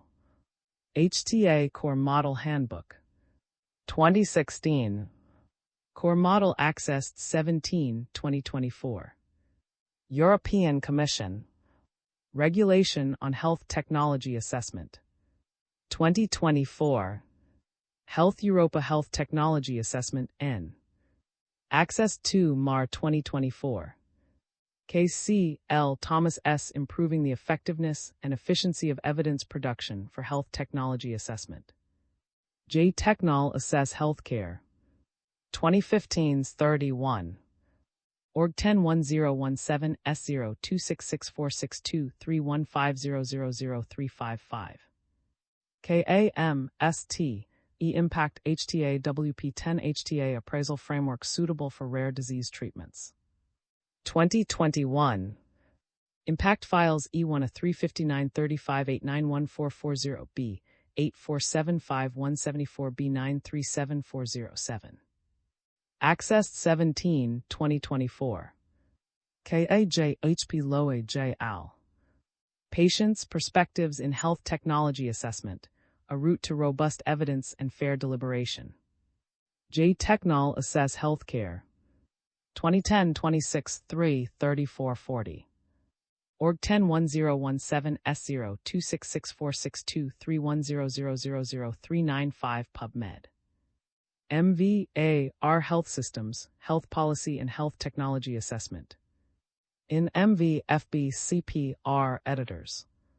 Health Technology Assessment and Health Policymaking in Europe.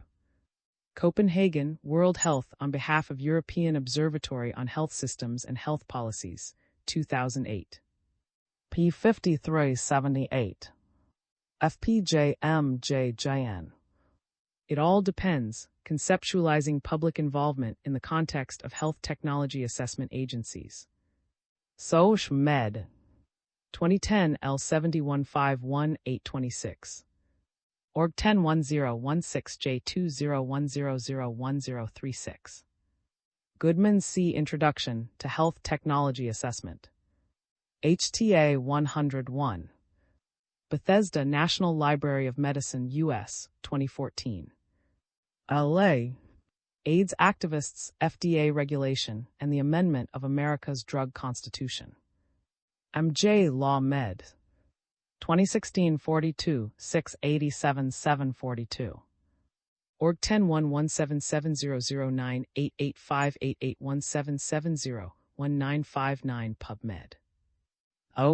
Guidance, Choices in Methods for Economic Evaluation. 2020. Has R1499251N, Choices in Methods for Economic Evaluation. Accessed 17, 2024. Health Technology Assessment Policy and Methods Review Reference Committee. Accelerating Access to the Best Medicines for Australians Now and into the Future. A review of Australia's health technology assessment policies and methods for the Australian Government. Department of Health and Aged Care, Australian Government. 2024. Health Sites Default Files 202409 Health Technology Assessment Policy and Methods Review Final Report 0. Accessed 17, 2024. B.I. Bond K. Revealing and Acknowledging Value Judgments in Health Technology Assessment. J. Technol Assess Healthcare. 2014 3579 86 PubMed. AP and Patient Involvement in HTA in Europe. 2023. ComBS Content EU to KRXL 30X NQF UMQB. Access 2 2024. Link HTA Guideline Project. Link 2024. Com Project 66 Guideline Project.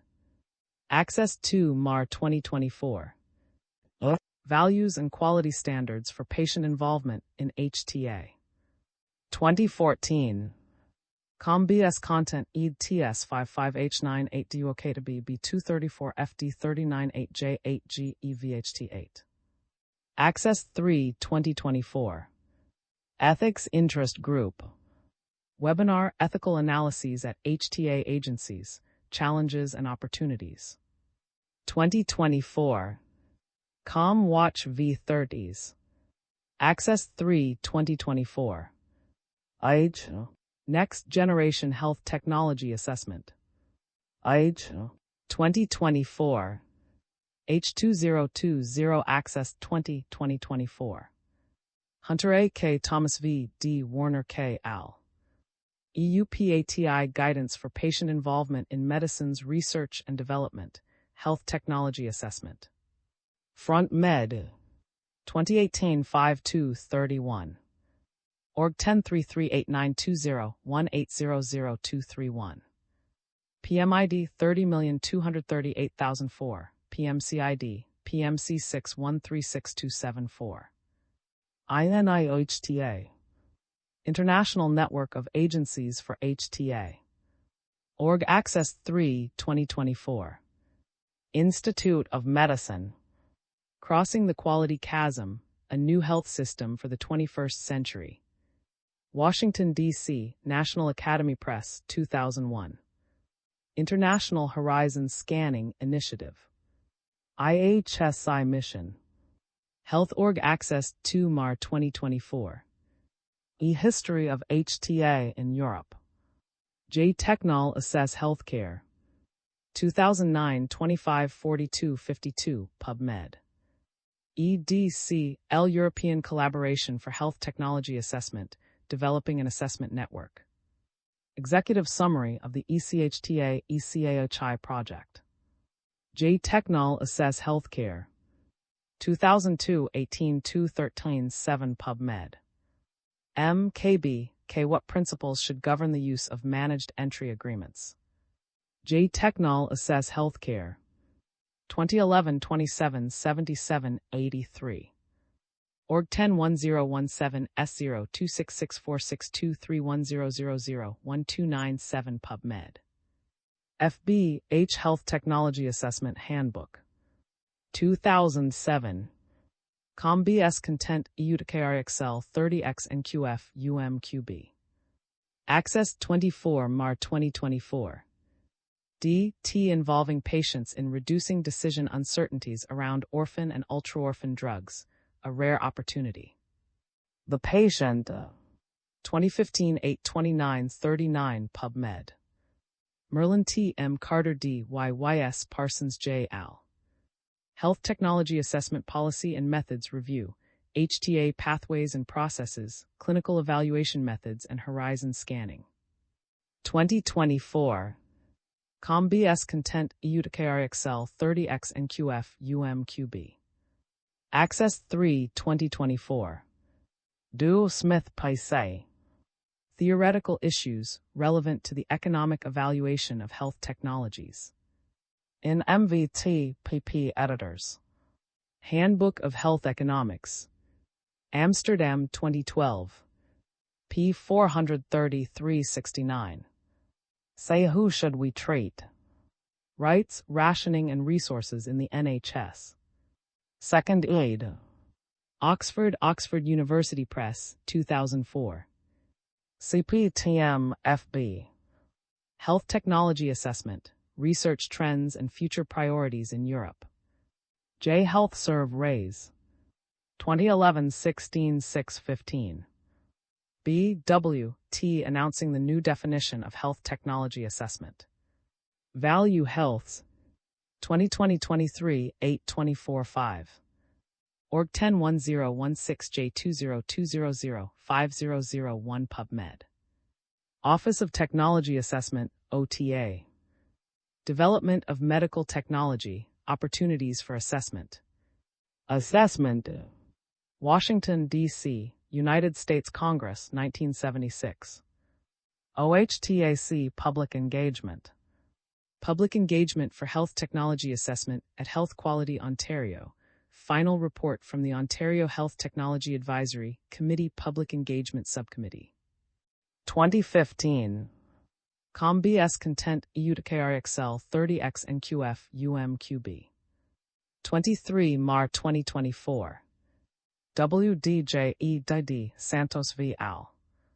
Designing and Implementing Deliberative Processes for Health Technology Assessment, a Good Practices Report of a Joint ISPOR Task Force. J. Technol Assess Healthcare. 2022-38. Org 101017 S02664623220000198. WL. The Validate Handbook, an approach on the integration of values in doing assessments of health technologies v2. 2022. Downloads accessed 17/2024. Paradigm. Patient Engagement Toolbox. 2020. Paradigm accessed 19/2024. Evidence, Values, and Decision Making. J. Technol Assess Healthcare. 2014 3233 8 PubMed. D.L. Richardson W.S., Rosenberg W. Haynes R.B. Evidence-Based Medicine, How to Practice and Teach EBM. New York, Churchill, 1997. HFB. Health Technology Assessment in Denmark, Strategy, Implementation, and Developments. J. Technol Assess Healthcare. 2009 2594-101 PubMed. Telford R. J. Cooper C. What does it mean to involve consumers successfully in NHS research? A consensus study. Health Expected. 2004 720920. Org 101111J1369762-5200-400278X. PubMed Central. KJERDDL. Patient and Caregiver Engagement in the Patient-Centered Outcomes Research Institute, PCORI Healthcare Horizon Scanning System, HCHSS. J. Technol Assess Healthcare. 2021 37E13 112. Troman R. A. D.A. Health Technology Assessment 2025 Beyond, Approaches to Promote Engagement and Efficiency in Health Technology Assessment. J. Technol Assess Healthcare. 2023 39 E15. Org 101017 S02664623230000090 PubMed Central. U.S. Food and Drug Administration.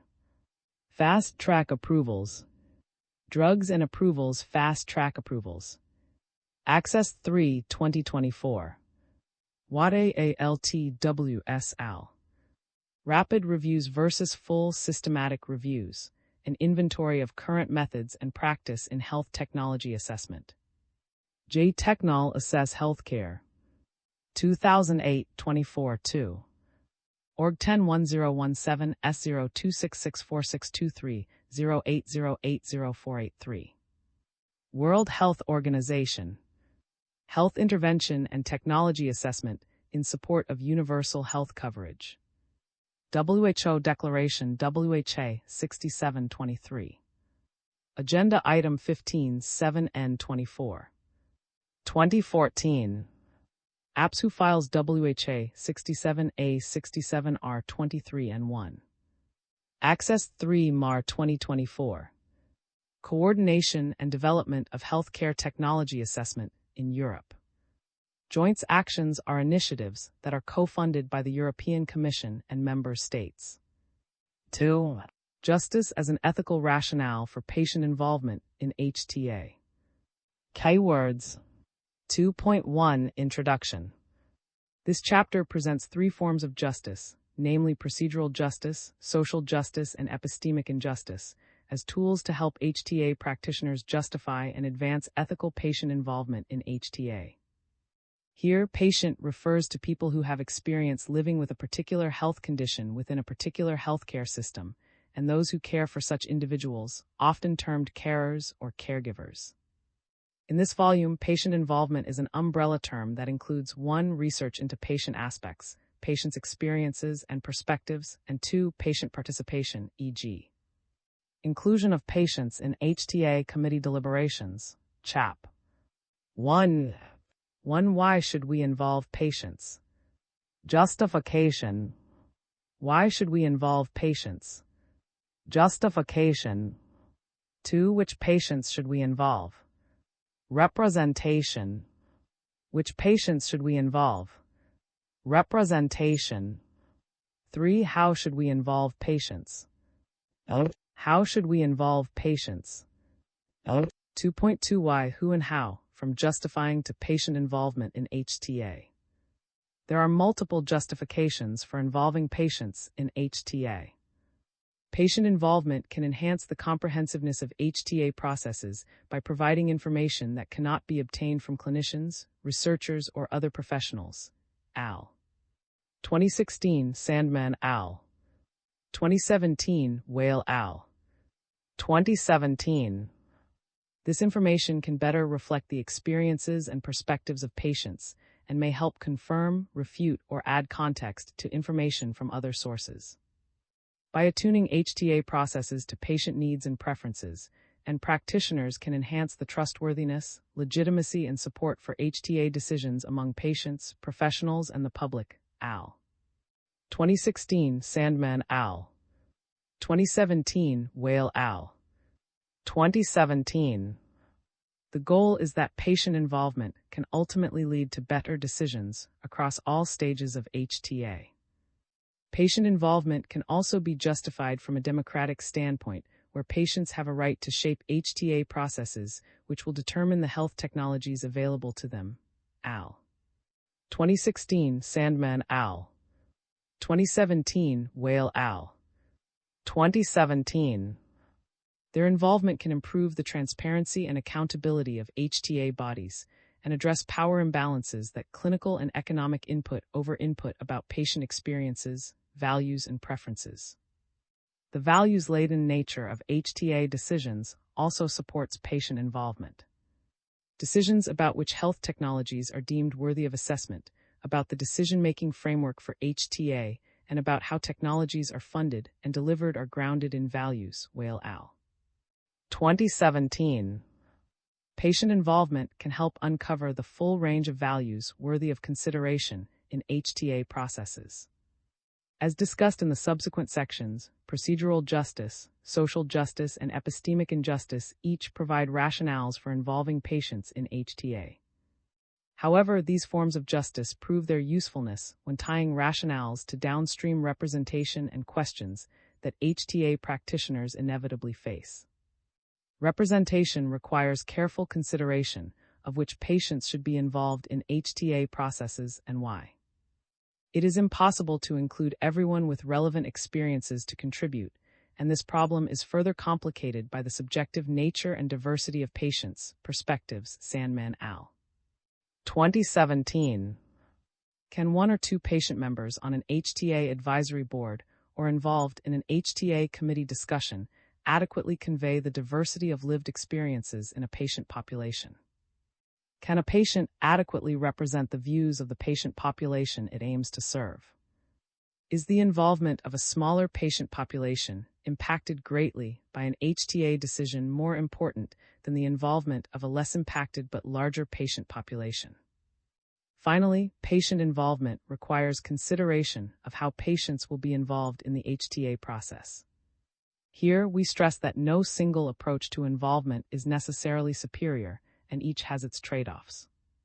For instance, surveys may be well suited to get the broad range of experiences across patient populations, but survey questions are sometimes framed by the priorities of HTA bodies rather than those of patients. Al. 2019. In the following sections, we apply procedural justice, social justice, and epistemic injustice to questions of justification, representation, and in-patient involvement in HTA. We finish with an example showing how HTA practitioners can use these forms of justice to reflect on their patient involvement practices. We stress that the forms of justice should be applied together and not in isolation. 2.3 Procedural justice as an ethical rationale for patient involvement in HTA. HTA is a procedurally intricate field with numerous frameworks and guidelines that outline what HTA processes should look like. Al. 2016, Canada's Drug Agency. 2017. Al. 2022, Chap. 1. These frameworks may indicate a commitment to procedural justice, where procedures are implemented to ensure that decision-making processes are fair, appropriate, and trustworthy. Dale Al. 2023, Daniels and 2002. This is essential because HTA decisions are values-based and reasonable people could disagree about them. Procedural justice seeks to ensure that where we cannot objectively determine whether a decision is correct or not, we can at least strive to ensure the process of coming to that decision is fair. Patient involvement, then, can be justified as a process that can enhance procedural justice in HTA, as opposed to HTA that relies solely on the views of clinicians, researchers, and policymakers, and their sense of patient values and preferences. Operationally, a procedural justice lens would require that the procedures for patient involvement are consistent with certain fairness principles. However, exactly what these principles are is up for debate. Accountability for reasonableness, A4R, has gained broad acceptance as a framework to determine whether HTA procedures are fair, Daniels and 2002, Chap. 1. However, the A4R principles are designed to assess the fairness of decision-making processes broadly and not patient involvement specifically. Questions about representation arise because the A4R framework does not specify who should be involved in determining the underlying criteria by which HTA decisions are made, nor does it expressly suggest that patients should be involved. Gibson al. 2005 also argue that A4R is inattentive to the power differentials between individuals involved in the decision-making process. This seems especially important when involving patients in HTA processes where patients can be or required to engage on those terms, and 2016, al. 2022. There are numerous frameworks and standards that attempt to outline what patient involvement in HTA processes should look like, al. 2016, al. 2022, Chap. 1. These frameworks are useful because they are specific to patient involvement and can help HTA practitioners plan and evaluate their patient involvement activities. To an extent, the focus on procedures of patient involvement in HTA reflects one of the rationales for procedural justice, fostering the legitimacy of HTA decisions. Having standards and guidelines for involvement can help demystify the decision-making process, improving transparency and accountability, al. 2016, al. 2022, 2003. However, it is worth questioning whether procedural standards always advance procedural justice, or whether they can lead practitioners down a narrow path of ticking checkboxes and setting rigid protocols. An uncritical procedural focus can have unintended consequences. For example, does patient participation, which is happening in many countries as described in Part III of this book, and which can take many forms, such as encouraging patient submissions and inviting patients to answer questions posed by a committee, always advance procedural justice in HTA? Do such limited engagements allow for the appropriate involvement of equity-deserving groups that may not be able to access such opportunities? Could research into patient aspects, as described in Chap. 3, overcome some of these challenges?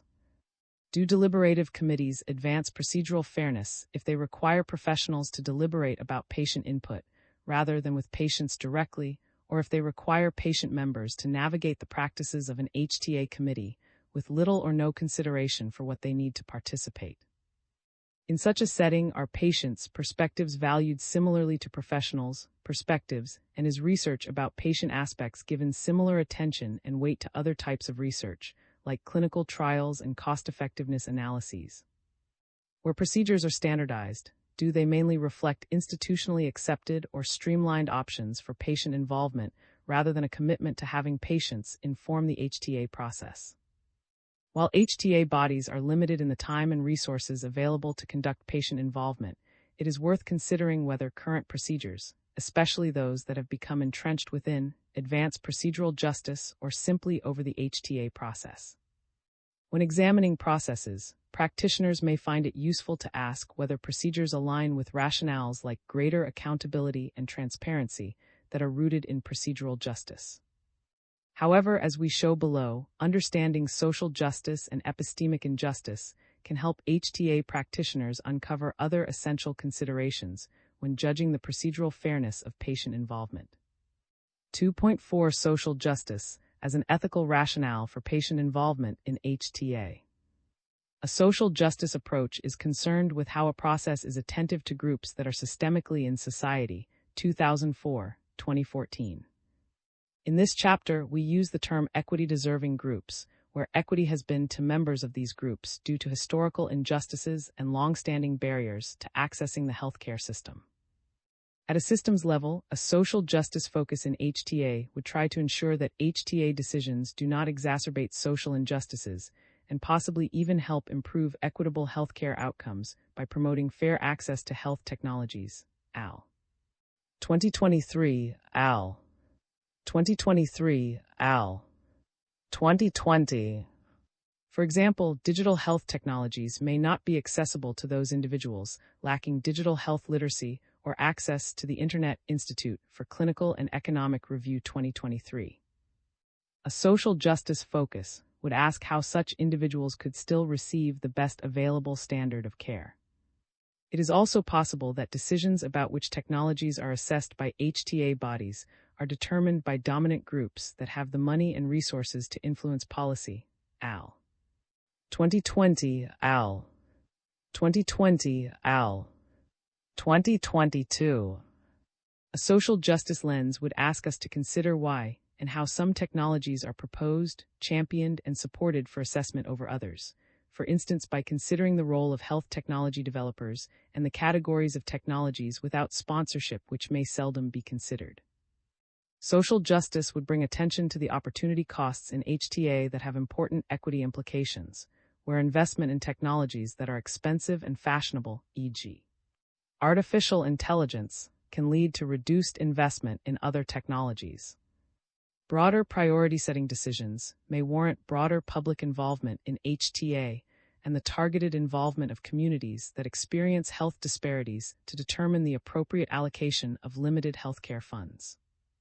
Technologies that have the potential to reduce health disparities might be worthy of specific attention, particularly in the ways they may be implemented to promote health equity. AL. 2021, AL. 2023. At the patient involvement level, attention to social justice would require HTA bodies to question whether the current methods of involvement are able to reach equity-deserving communities. AL. 2023, AL. 2023, AL. 2020, AL. 2021, AL. 2023. It is well known that public participation in health system settings tends to those who are well-resourced, high-income, well-educated, usually retired, and in Western countries often white. AL. 2019, AL. 2022, AL. 2021. Assumptions about who should be engaged and who has relevant knowledge may need to change when social justice considerations are applied. Beyond experience living with a particular illness or accessing a particular technology, identity markers like race, gender, and income shape how illness and healthcare are experienced. AL. 2022, AL. 2015. Individuals with lived experiences of racism, sexism, and other forms of disadvantage should be included for their unique and critical perspectives that others, even those with the same illness, may not have.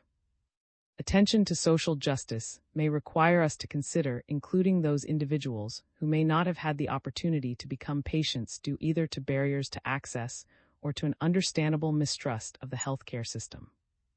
When thinking about representation, HTA practitioners should carefully consider which equity-deserving communities should be engaged for a particular HTA process.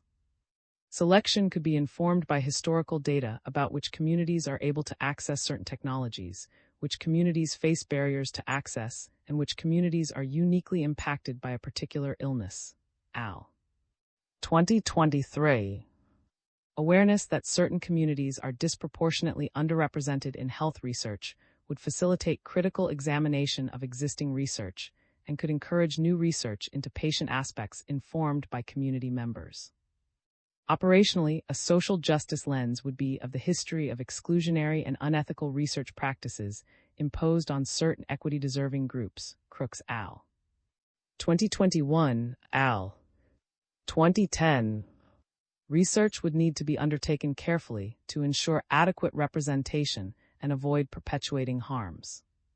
A social justice approach would also question the often bureaucratic and professionalized processes for patient participation prevalent in HTA and call for more community-based participation.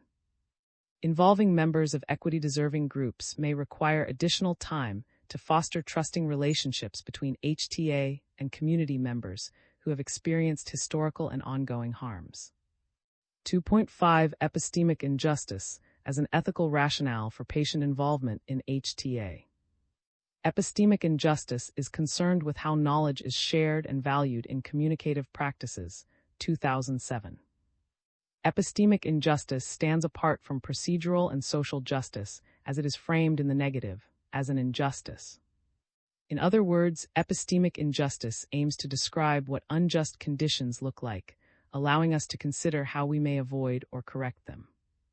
Epistemic injustice occurs when a person is treated unjustly in their capacity as a knower.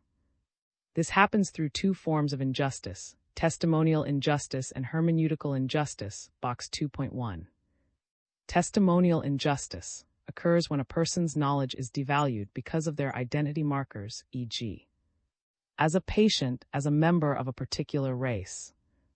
Hermeneutical injustice occurs when a person is not able to share their perspective because their experiences cannot be adequately understood through existing knowledge and value systems, e.g., patient input might not be communicated clearly through the language that researchers and clinicians use. Bohr 2021, al. 2022.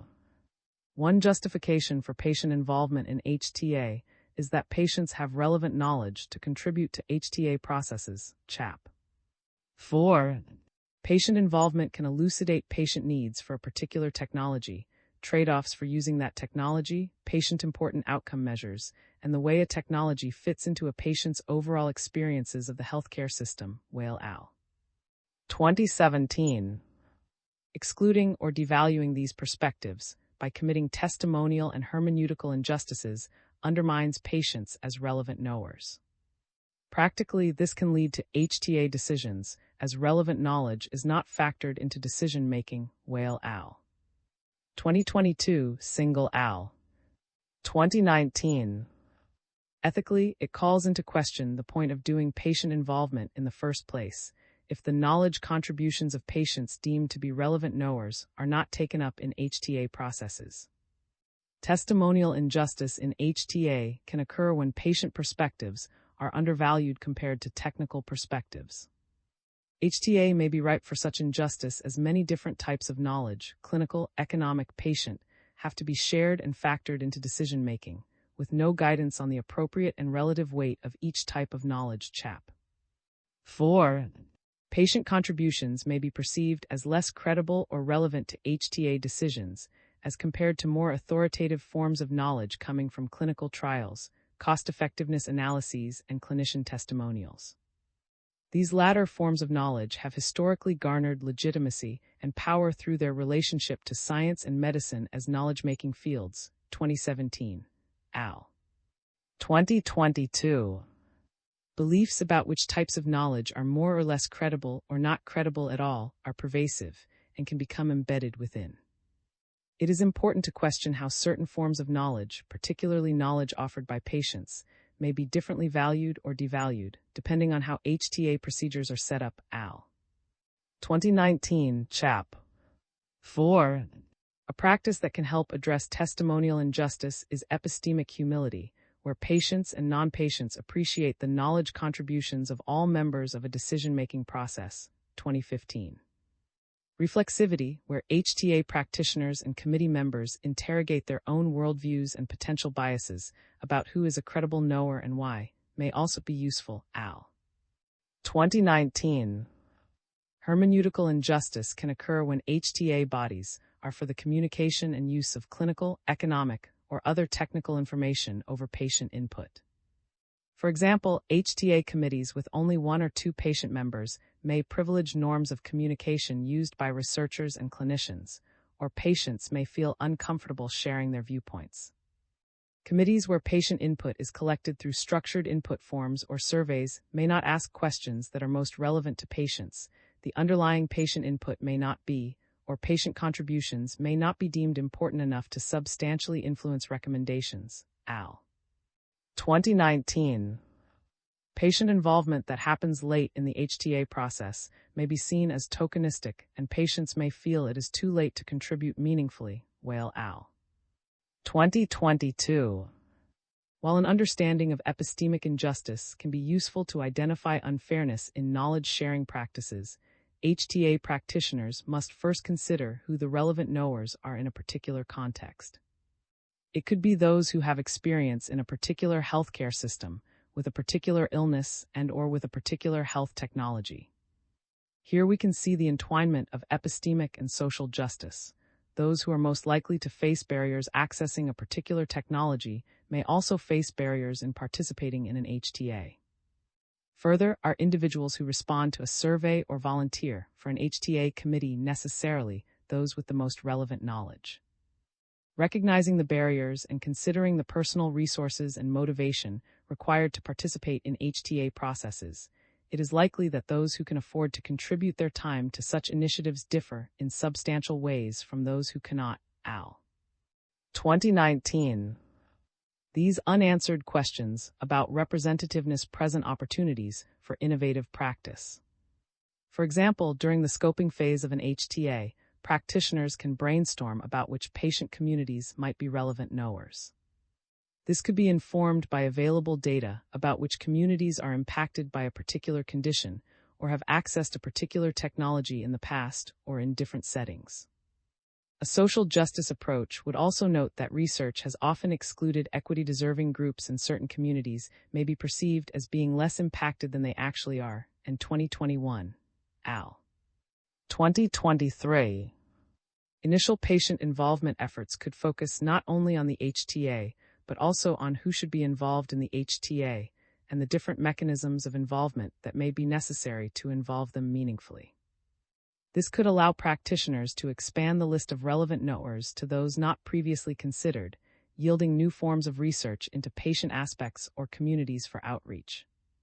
Recognizing the problems of testimonial and hermeneutical injustice, HTA bodies can design processes to record which communities were involved, why they were involved, how they were involved, and how their input informed decision-making. 2.6 Discussion. Procedural justice, social justice, and epistemic injustice offer important considerations when addressing questions of justification, representation, and in-patient involvement in HTA. We intentionally address justification, representation, and together in this chapter because we see them as intimately connected. Alignment between purpose and methods is central to ethical involvement. We hope this chapter will encourage HTA practitioners to think critically about their reasons for involving patients in HTA and connect those reasons to their decisions about which patients to involve and how. Each form of justice offers unique criteria by which to justify and carry out patient involvement. However, none can be applied in isolation. The strengths of these forms of justice become apparent when they are applied together. Of one over the others can produce unjust outcomes. To exemplify how these forms of justice work together in practice, we will introduce a hypothetical case study and illustrate how an HTA practitioner may appraise the justness of patient involvement using procedural justice, social justice, and epistemic injustice. Please note that the forms of justice need not be used only as tools for appraisal or evaluation. They can also be used when planning and conducting involvement. Consider a hypothetical example of an HTA process for drug A to treat disease X. The HTA process involves deliberation by a committee of 18 members, 3 patient members, and 15 individuals from professional backgrounds. All committee members are engaged for a specific term and are involved in a range of assessments. None have disease X. Patient participation is facilitated through submissions from 2 large patient for disease X, who conducted surveys, interviews, and focus groups with patients with disease X. The committee makes recommendations through a majority vote. Justice considerations, for example, HTA process. Procedural justice considerations. How do patient members contribute to committee deliberations? Related to epistemic injustice. Fairness issues may arise if patients are not provided sufficient, comprehensible information about clinical, economic, and other aspects to meaningfully contribute. Fairness issues may arise if patients are not provided training, mentoring, and other tools needed to confidently participate in discussions. Professional members may overshadow patient members if the latter do not feel equipped or comfortable participating in deliberations. Professional contributions may be deemed more objective, relevant, or credible than input from patient members. How are submissions by patient discussed and considered by committee members? Related to epistemic injustice. Fairness issues may arise if adequate time and value are not given to patient input. Information from clinical research and cost-effectiveness analyses may be considered more objective, relevant, or credible than input from patient submissions. How are patient submission templates designed? Templates may not allow patients to decide how to share their lived experiences, especially if their input has a limited word count related to epistemic injustice. Who is likely to contribute to the patient submission? Patient submissions require a significant amount of time, expertise, funding, and motivation. Patients with more resources are more likely to submit. Groups representing equity-deserving communities may have fewer resources to involve their communities and submit input related to social justice. How is the HTA process and the impact of patient involvement reported? Social justice considerations. Are patients required to report demographic details about whom they surveyed interviewed? Related to procedural justice. Patient cannot be assumed to have diverse memberships, and there may be little or no involvement of members of relevant equity-deserving groups. Certain are disproportionately impacted by disease X, and targeted involvement of these communities may be needed. Where demographic details are not reported, involvement of these communities is unknown. Where demographic details are reported, is the level of involvement sufficient or is targeted required? Do templates ask specific questions about the involvement and perspective of equity-deserving groups? Related to procedural justice. If not, equity issues and the unique experiences of equity-deserving groups may be ignored related to epistemic injustice. If not, patient may not be to involve equity-deserving groups. Who are the groups being involved? Patient, especially those without previous exposure to HTA, might not be aware of a call for input unless it is shared with them, and they may need support to understand what's required. Patient with more resources are more likely to submit. Are all populations with relevant knowledge involved? Related to epistemic injustice. Patient involve only people with disease X, not members of the public or other patients who may be at risk or likely to develop the disease. This may be important for equity-deserving groups who are more likely to develop disease X epistemic injustice considerations. How are patient members without experience with disease X expected to contribute? While patient members may still bring up important concerns relevant to patients or help the committee discuss the patient submissions, they cannot be expected to contribute as people with lived experience of disease X. Two-way communication between patient members of the HTA committee and representatives of patient may help facilitate mutual learning and understanding. How are patient submissions solicited and considered? Templates created by the HTA without input from patient may reflect priorities related to procedural justice.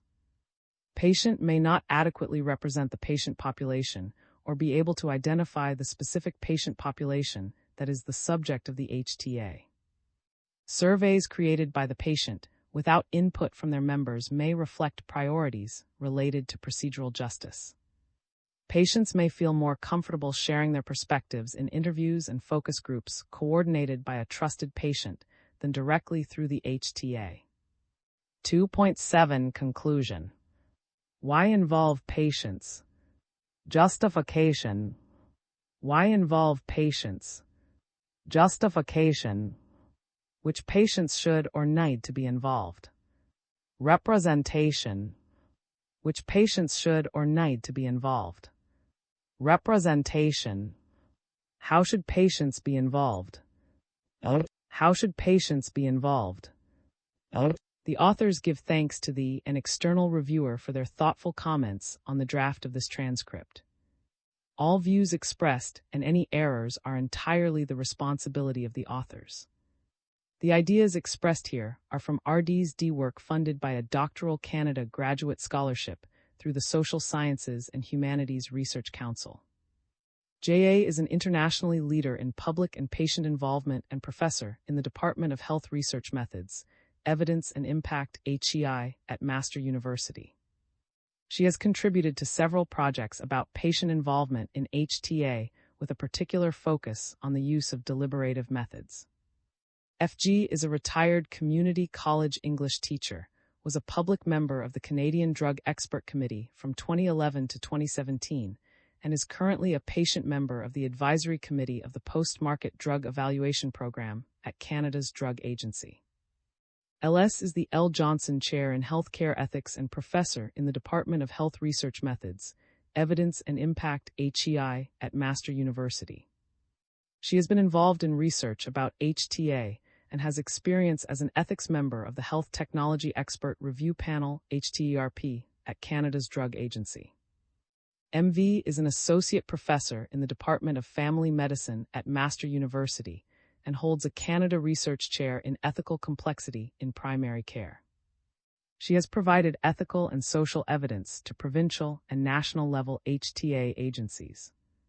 Open access. This chapter is licensed under the terms of the Creative Commons Attribution 4 International License (ORG) licenses by 4.0, which permits use, sharing, adaptation, distribution, and reproduction in any medium or format, as long as you give appropriate credit to the original author S and the source, provide a link to the Creative Commons license, and indicate if changes were made.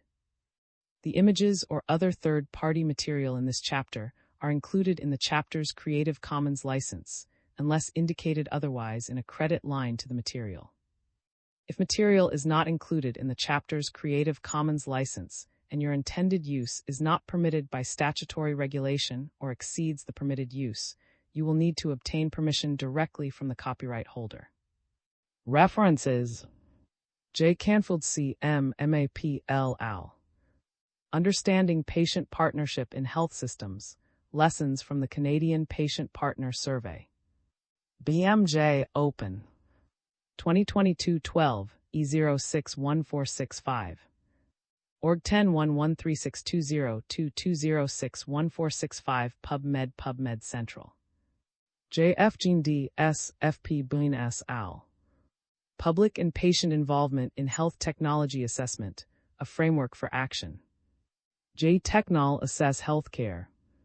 2016 32 256 64. Org 101017 S0266462316000362 PubMed. FMD SD. Advancing Health Technology Assessment Methods that Support Health Equity. Institute for Clinical and Economic Review. 2023. Org Content Uploads 202207 ICER Advancing Health Technology Assessment Methods that Support Health Equity 040523. Accessed 5 2024. R. Ready AF N. Equity Focused Health Technology Assessment at CADTH Can J Health Technol. 2023-3. Org 10517312023757. MMRVP P. Development of a checklist to guide equity considerations in health technology assessment. J. Technol Assess Healthcare. 2021-37 E17. Org 101017 S0266462320002275 PubMed. J. The Concept of Reassessed Health. 2017 39 759 74. Org 101111467956612538 PubMed. Canada's Drug Agency (CADA). Guidelines for the Economic Evaluation of Health Technologies, Canada. 4th Aid. 2017. Sites Default Files Guidelines for the Economic Evaluation of Health Technologies, Canada 4ED. Access 2025. G. Boardman F. S. Exploring Trust in Bio, Medical and Experiential Knowledge of Birth, the Perspectives of Pregnant Women, New Mothers and Maternity Care Providers. Midwifery. 2022-1-7103272. Org 101016J202210327 PubMed. Crooks N.G. A. Ethics of Research at the Intersection of COVID-19 and Black Lives Matter, a Call to Action. J. Med Ethics. 2021-472-057. Org 1011362020107054 PubMed. Daily IFEATC Al. Criteria for the Procedural Fairness of Health Financing Decisions, a Scoping Review. Health Policy Plan. 2023-38 I-13. Org 1010930666 PubMed Central. Daniels N. J. Setting Limits Fairly. Can we learn to share medical resources? Oxford University Press, 2002. Bohr M.L. Epistemic Injustice in Patient Participation. A discourse analysis of the Dutch ME/CFS Health Council advisory process. Health. 2021 43 133 554. Org 101111467956613301 PubMed Central. IMWJ. The problem is small enough, the problem is big enough.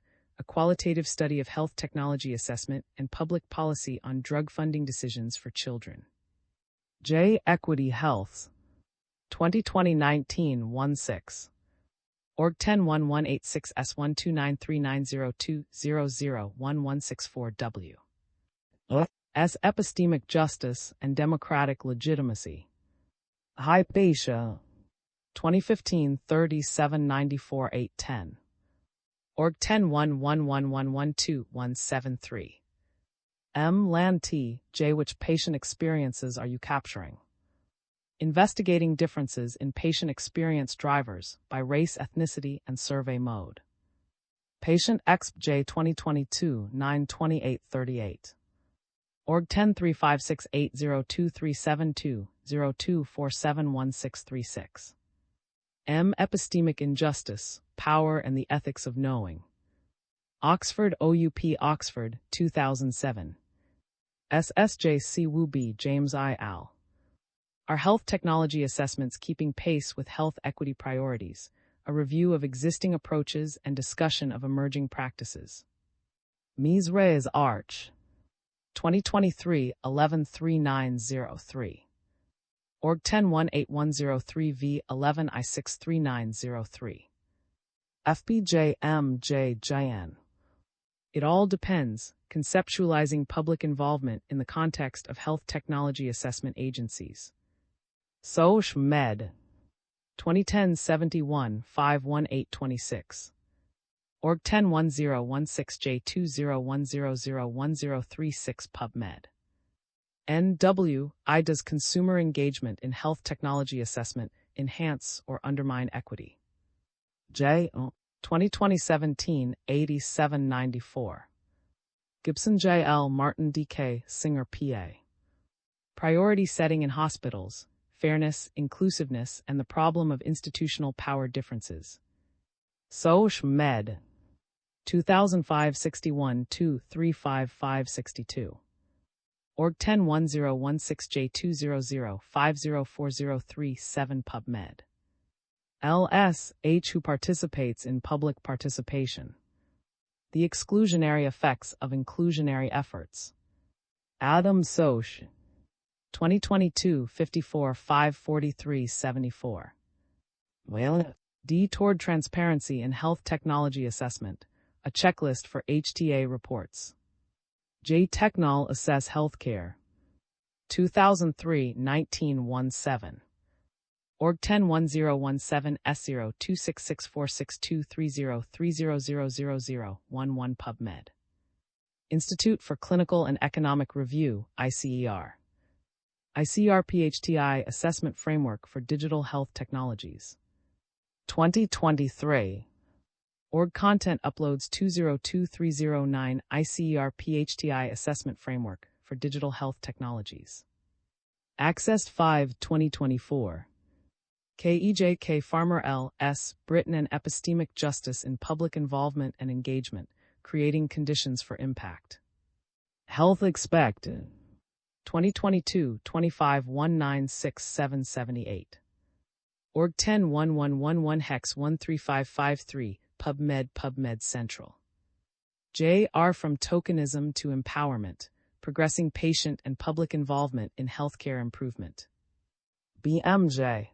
2016, 25/6/2632. Org 10113620, 15004839 PubMed Central. WDJ.E.D. Santos VC Al. Designing and Implementing Deliberative Processes for Health Technology Assessment, a Good Practices Report of a Joint ISPOR Task Force. J. Technol Assess Healthcare. 2022 38 E37. Org 101017 S0 266462322000198 PubMed. Y. Benjay N. Eliazé Priesten A. Al. Racism as a Determinant of Health, a Systematic Review and Meta-Analysis. PLO S1. 2015-10 E0 138511. Org 101371 Journal Pone 0 138511 PubMed Central. SDL J. Wilson M. Barriers to Equitable Public Participation in Health System Priority Setting Within the Context of Decentralization, the Case of Vulnerable Women in a Ugandan District. J. Health Policy. 2022 111047. Org 10341722020256 PubMed. JPI. Health and Social Justice. Lancet. 2004 36410 7580 PubMed Central. Sandman L. Bond K. B. Exploring Ethical Rationales. In KM, HP Single ANV Editors. Patient Involvement in Health Technology Assessment. Singapore Springer Nature, 2017. PAI 1729. AAJ-EG Parsons J.A. Al. Building Equitable Patient Partnerships During the COVID-19 Pandemic, Challenges and Key Considerations for Research and Policy. Policy. 2021-17. Org 1012927202126582. DP KJ Jackson P. J. Martin E. Edwards D. More Than Tuskegee, Understanding Mistrust About Research Participation. J. Healthcare Poor. 2010-21 87997. Org 101353003323 PubMed Central. D. Finding a Seat for Social Justice at the Table of Dialogue and Deliberation. J. Deliberative. 2014-10. Org 1016997194. A. L. Improving Diversity in Medical Research. Rev. Dis Primers. 2021 774. Org 101038S415720-2100316 PubMed. Single IN KM HIS. Stories of Patient Involvement Impact in Health Technology Assessments, a discussion paper. J. Technol Assess Healthcare. 2019 35-2-6672. Org 101017 S0 266462319000552 PubMed. Whale JL Chandler D. R. Whiteley Z. Can we afford to exclude patients throughout health technology assessment? Front Med Technol.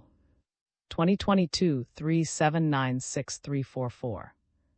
Org 10338920-2179634 PubMed Central. Will J. A. M. B. Garner S. Low E. L. Why patients should be involved in health technology assessment. J. Technol Assess Healthcare. 2017 3314. Org 101017 S0 266462317000241 PubMed. MJJ Bond K. Burgess R. Canfield C. Al. Ethical Challenges Related to Patient Involvement in Health Technology Assessment. J. Technol Assess Healthcare. 2019 35 253 6. Org 101017 S0 266462319000382 PubMed. T. Jones CP, C. Miller J. Diversity in Clinical Research, Public Health and Social Justice Imperatives. J. Med Ethics. 2023 49 203. Org 1011362021108068 PubMed. 3. Research into Patient Aspects. Keywords. 3.1 Introduction. What patient aspects are relevant to HTA? From its inception in the 1970s, Health Technology Assessment, HTA, was intended to systematically assess all the impacts of introducing a health technology, including the wider impacts on patients, carers, and their families, CHAP. 1. This is important because the experiences of patients, across many dimensions and life spheres, home, school, work, social activities, health service, etc., are a vital part of understanding the context and impact of health technologies, EHTA Joint Action 2 2016, p. 348. Furthermore, administration of a health technology may place a burden on the patient and may change their abilities to function in their life spheres in positive and negative ways, and these will vary among patients. This has been confirmed in the more recent, internationally agreed definition of HTA. It notes that the dimensions of the value of a health technology compared to existing alternatives can include wider implications for patients, relatives, caregivers, and the population, al. 2020. At the outset, HTA was research-based and versatile, drawing on a range of interconnected scientific disciplines, health science, social science, natural science, and the humanities, and 2007. These disciplines could draw on a range of research genres to suit the initial research questions and those that evolved during the HTA. The focus was on synthesis of published articles, only performing primary research if knowledge gained from review of the literature was inadequate and of vital importance to the HTA. The new definition of HTA still notes that the HTA process uses state-of-the-art methods to consider the best available evidence, al. 2020, Pi 2. Our concern is that this concept of using the best available evidence is often applied to clinical and cost-effectiveness considerations, but not to those that will help elucidate important patient aspects. This chapter outlines how HTA can gather evidence to understand the wide-ranging perspectives, experiences, attitudes, preferences, values, and expectations regarding health, illness, service delivery, and technologies, EHTA Joint Action 2 2016. p. 346. These perspectives may include feelings of hope, fear, uncertainty, and societal values. The exploration might include patients' experiences of living with the condition and experiences of existing and new health technologies, 2019. It may also highlight consequences on daily life such as required interaction with the technology, improvement in self-care, ability to work and engage in social activities, and resources required, including financial burdens, and 2007, CHAP. 7. EHTA Joint Action 2 2016. If patients do not have experience of a new technology, they can still explain their preferences, needs, and expectations of it, al. 2010. All these issues we term patient aspects. Examples of issues that might be explored in patient aspects, and 2007, CHAP. 7. Aspect. Examples. Individual. From a patient perspective, does the technology affect existential experiences such as insecurity, worry, hope, anxiety? Patient roles and courage to face life. Satisfaction. Use of one's own resources, self-care, empowerment. Social. Direct or indirect influence on family life. Work and training. Leisure time. Lifestyle quality of life. Economic. Direct or indirect costs related to work, family life, leisure time, lifestyle quality of life. Ethical. From a patient perspective, are there any ethical considerations, ethical choices, ethical dilemmas, communication, influence on, exchange of information, patience, knowledge, and understanding of the technology, modified relations between the patient and health professionals, involvement in decision-making. Even if some of these issues may be studied in other parts of an HTA, patients' perspectives on these aspects should influence that research and its evaluation. Examples of research into patient aspects that have influenced HTAs are presented in parts II and III. They show that such research can be integrated into evaluations of clinical and cost-effectiveness to help scope an HTA and resolve uncertainties in evidence interpretation. Al. 2018. HTA bodies may also produce evidence about patient aspects from primary CHAP. 27 or secondary research, Stewart al. 2021, that is considered alongside clinical and cost-effectiveness in an HTA. More research is needed to further strengthen the evidence about patient aspects and the trust in this evidence, especially as since the first edition of this book, we have seen a decline in investment in research in this field. A reason for this could be a requirement for rapid evaluation of evidence when it is used to inform pricing and reimbursement decisions of new health technologies. As a result, HTA has become dependent on evidence submissions from health technology developers, particularly for medicines, and it has narrowed its scope of assessment to quantitative evidence about clinical and cost-effectiveness. In some cases, participatory approaches, CHAP. 4 are used to bring in wider patient aspects, but few HTA bodies now include research into patient aspects in their processes, either undertaking it themselves or requiring it to be submitted by health technology developers.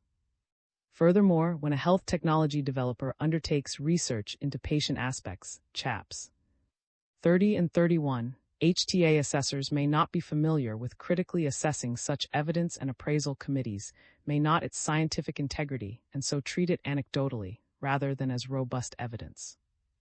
By the of clinical and cost-effectiveness aspects in HTA, which are predominantly driven by quantitative methods, health technology developers have invested in quantitative and mixed methods research to understand patient aspects, CHAPS 6, 9, and 31. Purely quantitative approaches have limitations such as looking at a limited set of predefined outcomes measures and a preference for rather than.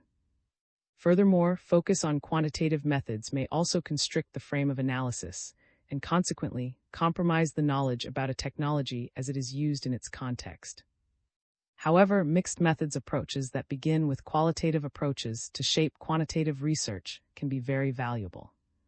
Hence, this chapter will put more emphasis on the less well-implemented field of qualitative research by reflecting on the meaning of evidence and knowledge, and exploring the underpinnings and robustness of qualitative research. This will be complemented by an overview of quantitative methods, and finally, a reflection on how research into patient aspects can be promoted in HTA. 3.2 Evidence for HTA. As Murphy al. stated, the goal of all research in HTA should be to establish knowledge about which we can be reasonably confident and to provide findings that are relevant to policymakers and practitioners. Murphy al. 1998 p. This requires a broad perspective on the systematic accumulation of knowledge, as described by Plato's Arch of Knowledge, that spans from induction to deduction with particulars, e.g.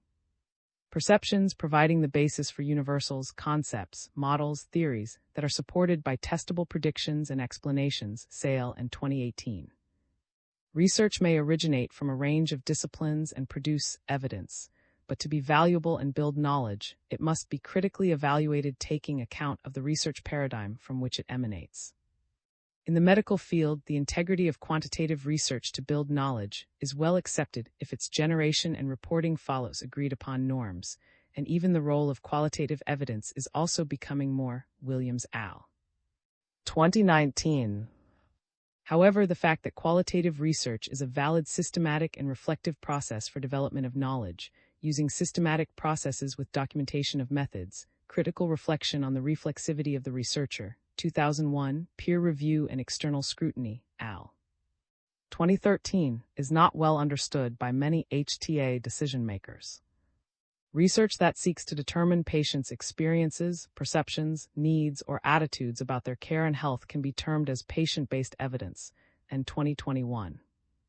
This term was promoted in version 1 of this book, but uptake of this terminology in the HTA field has not been widespread, and in the United States of America, USA, the use of the term patient experience data is more common.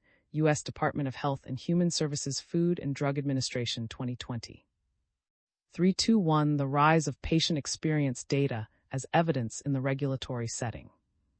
Patient experience data includes data that 1. Are collected by any persons, including patients, family members, and caregivers of patients, patient advocacy organizations, disease research foundations, researchers, and drug manufacturers, and 2. Are intended to provide information about patients' experiences with a disease or condition, including a. the impact, including physical and psychosocial impacts of such disease or condition, or a related therapy or clinical investigation on patients' lives, and b. patient preferences with respect to treatment of such disease or condition.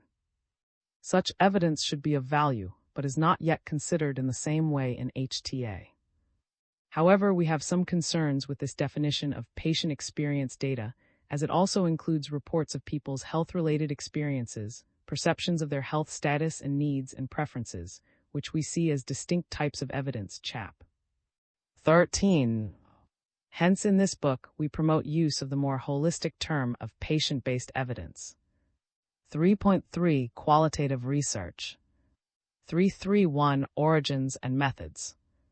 Qualitative research requires the systematic collection and interpretation of textual material derived from talk or observation, 2001, p. 483, to explore the meaning of social phenomena in their natural context.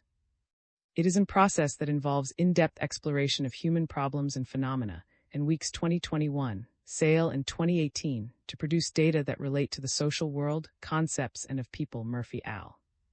1998. It enables exploration of the meanings people attach to experiences, the relationship between knowledge, experience, and action, and the social factors that shape these processes, and Williams 1998.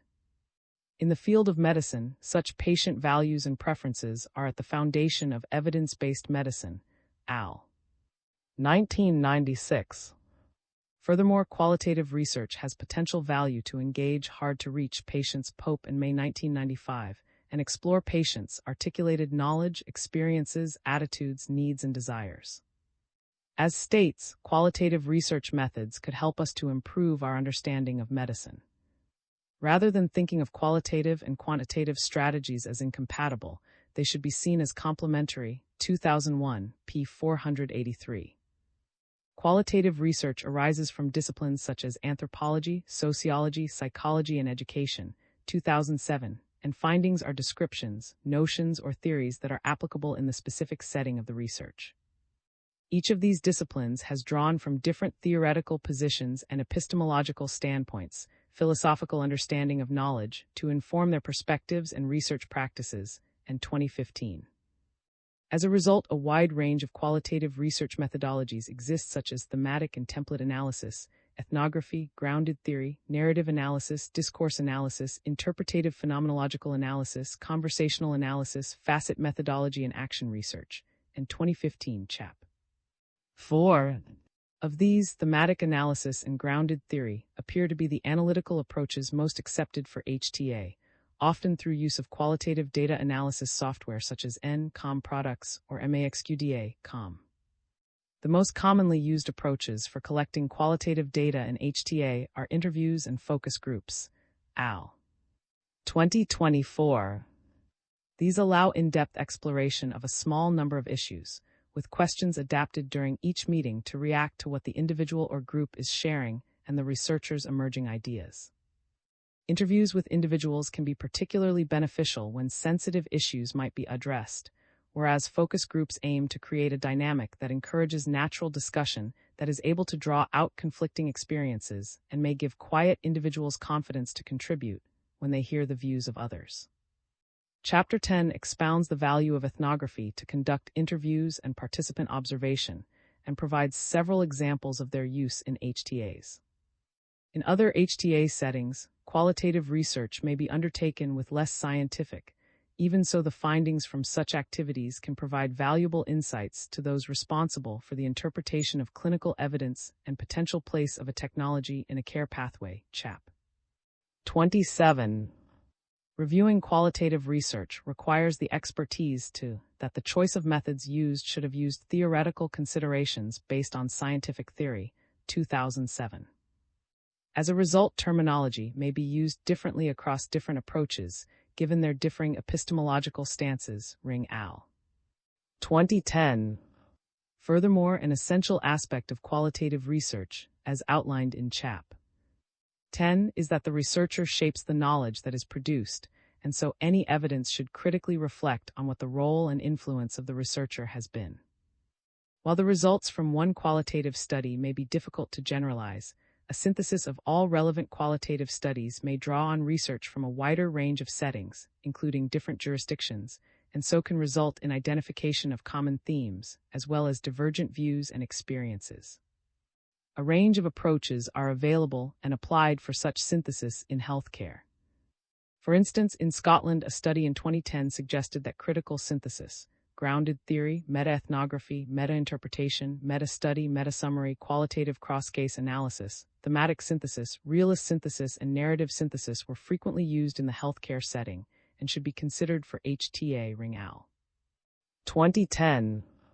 Chapter 11 brings that work up to date. It presents the latest methods for qualitative evidence synthesis that can be applied in HTA and explains how patients can participate in that research. 332. Use of qualitative research in HTA.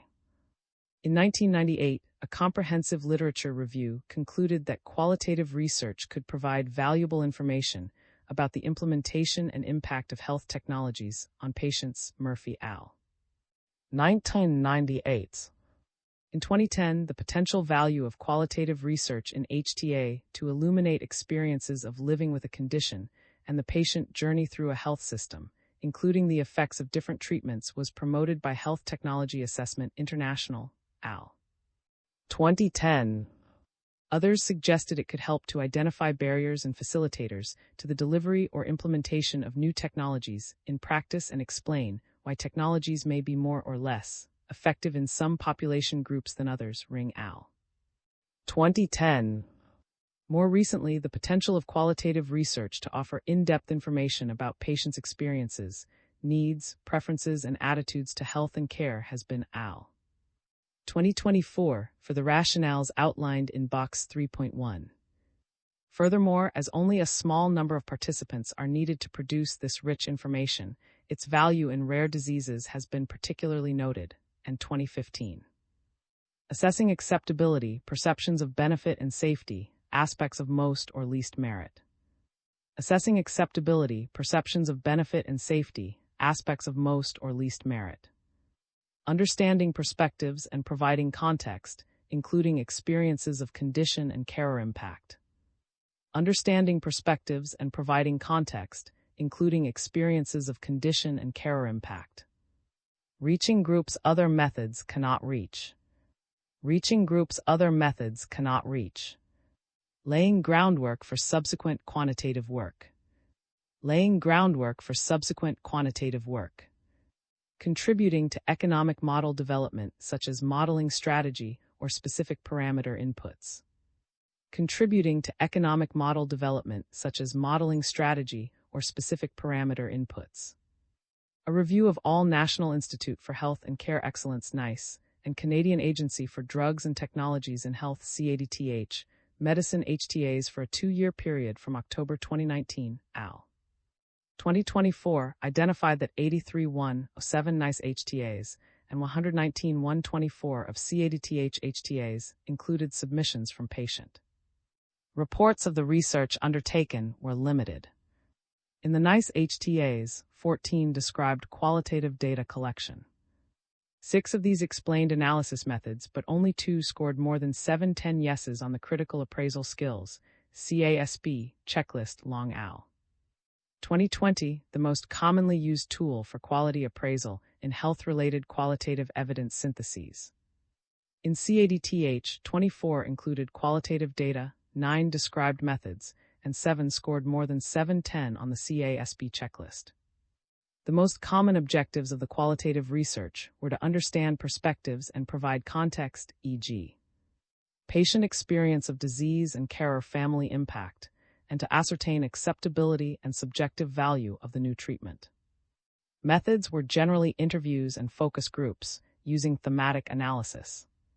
The most deficient aspects of reporting were adequate consideration of the relationship between the researcher and participants, considering ethical issues, and providing sufficiently rigorous data analysis. In the other patient submissions, patient insights were obtained in a less formal manner via ad input and surveys, al. 2024. As HTA has become more expedited, participatory approaches have taken precedence over qualitative research to understand patient aspects, as can be seen in Part III of this book. However, its use to lay the groundwork for subsequent research has increased. This is particularly noticeable given the stricter methodologies in place to develop patient-reported outcome measure PROMs, and as the basis for creating the constructs for trade-off discussions in patient preference studies, CHAP. 9.333 Explaining legitimacy. In medical spheres, qualitative evidence is often confused with information that is not quantitative and has the connotation of being subjective and lacking facts. 2001. Major medical journals have been by high-standing healthcare academics for not including such articles because they are considered unscientific and lacking utility. Al. 2016 and difficult to generalize. Al. 2016. However, evidence arising from qualitative research draws legitimacy from its underpinning intellectual traditions that go back 2,000 years. Murphy al. 1998. It encompasses a range of approaches that each have a clear theoretical basis, rigorous planning, techniques for analysis, and in reporting, including critical reflection on researcher bias. Long-established methods exist to critically assess its scientific validity. Williams al. 2022 and 2023, Long al. 2020, and a clear and simple guide is given in the HTA Core Model, EHTA Joint Action 2 2016. 355-7. This is not well understood in HTA spheres and undermines the perceived value of the evidence arising from qualitative research.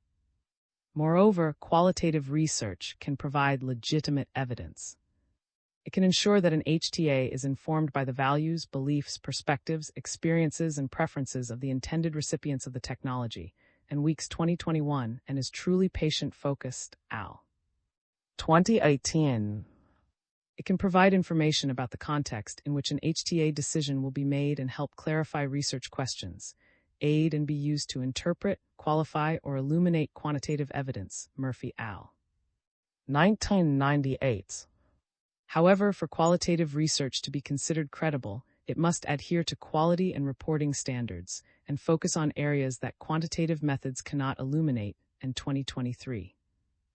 Furthermore, HTA would benefit from staff and appraisal committee member education on the value of such evidence, along with increased investment in and engagement with social scientists to develop methods that fit within HTA processes, as was done for economic modeling.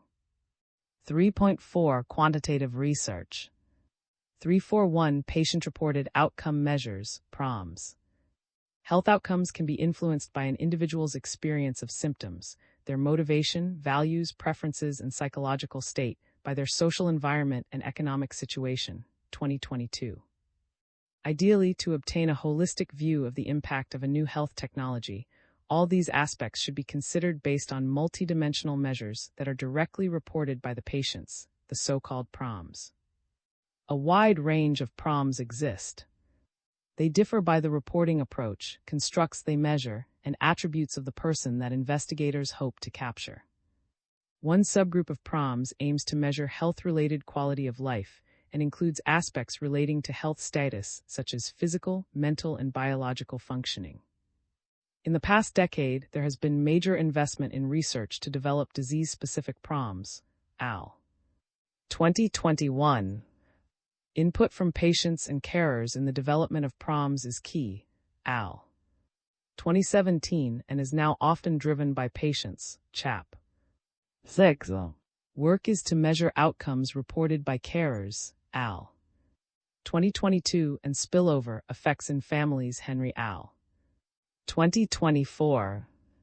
In some cases, these are already being used in economic evaluations for HTA 2020. In the development and analysis of PROMs that report quality of life has been partly driven by stringent regulatory requirements in the USA, U.S. Food and Drug Administration 2022.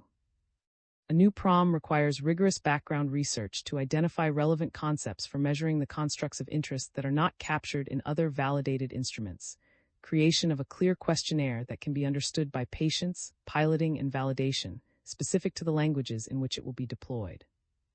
The quality of a PROM can be evaluated by considerations of content validity, internal consistency, criterion validity, construct validity, reproducibility, inter-reliability, reliability, responsiveness, floor and ceiling effects, and interpretability. 2022 disease-specific PROMs have a growing role to play in relative effectiveness assessments as a complementary evaluation of the impacts of a treatment alongside a clinical outcome. This is most notable in HTA bodies that rely on added benefit assessments, such as France and Germany, which now specify exactly how such measures should be analyzed and the expected size of effect, al. 2022. In contrast, generic PROMs can be used to compare patient-reported outcomes across a range of diseases, but are often for being less sensitive for changes in a particular condition, CHAP. 6. A subgroup of the generic PROMs are the index instruments such as the EQ5D, which enable the calculation of the utilities that are the backbone of a cost-utility analysis underlying many HTA recommendations, al. 2020. The choice of PROM depends on the purpose for which it is to be used. The EU-funded H project has undertaken extensive work on the use of PROMs in HTA and healthcare to create a PROM toolbox, including a web-based platform, PROM Select PROMs, to help select a validated PROM. A PROM may be deployed in a clinical trial, al. 2022, in a real-life setting or as part of other surveys or registries, Skinner al. 2018, and as for other areas of research, is needed in analysis of the data it generates. The analysis and required sample size must be pre-planned, and efforts must be taken to support data collection to overcome biases associated with missing data.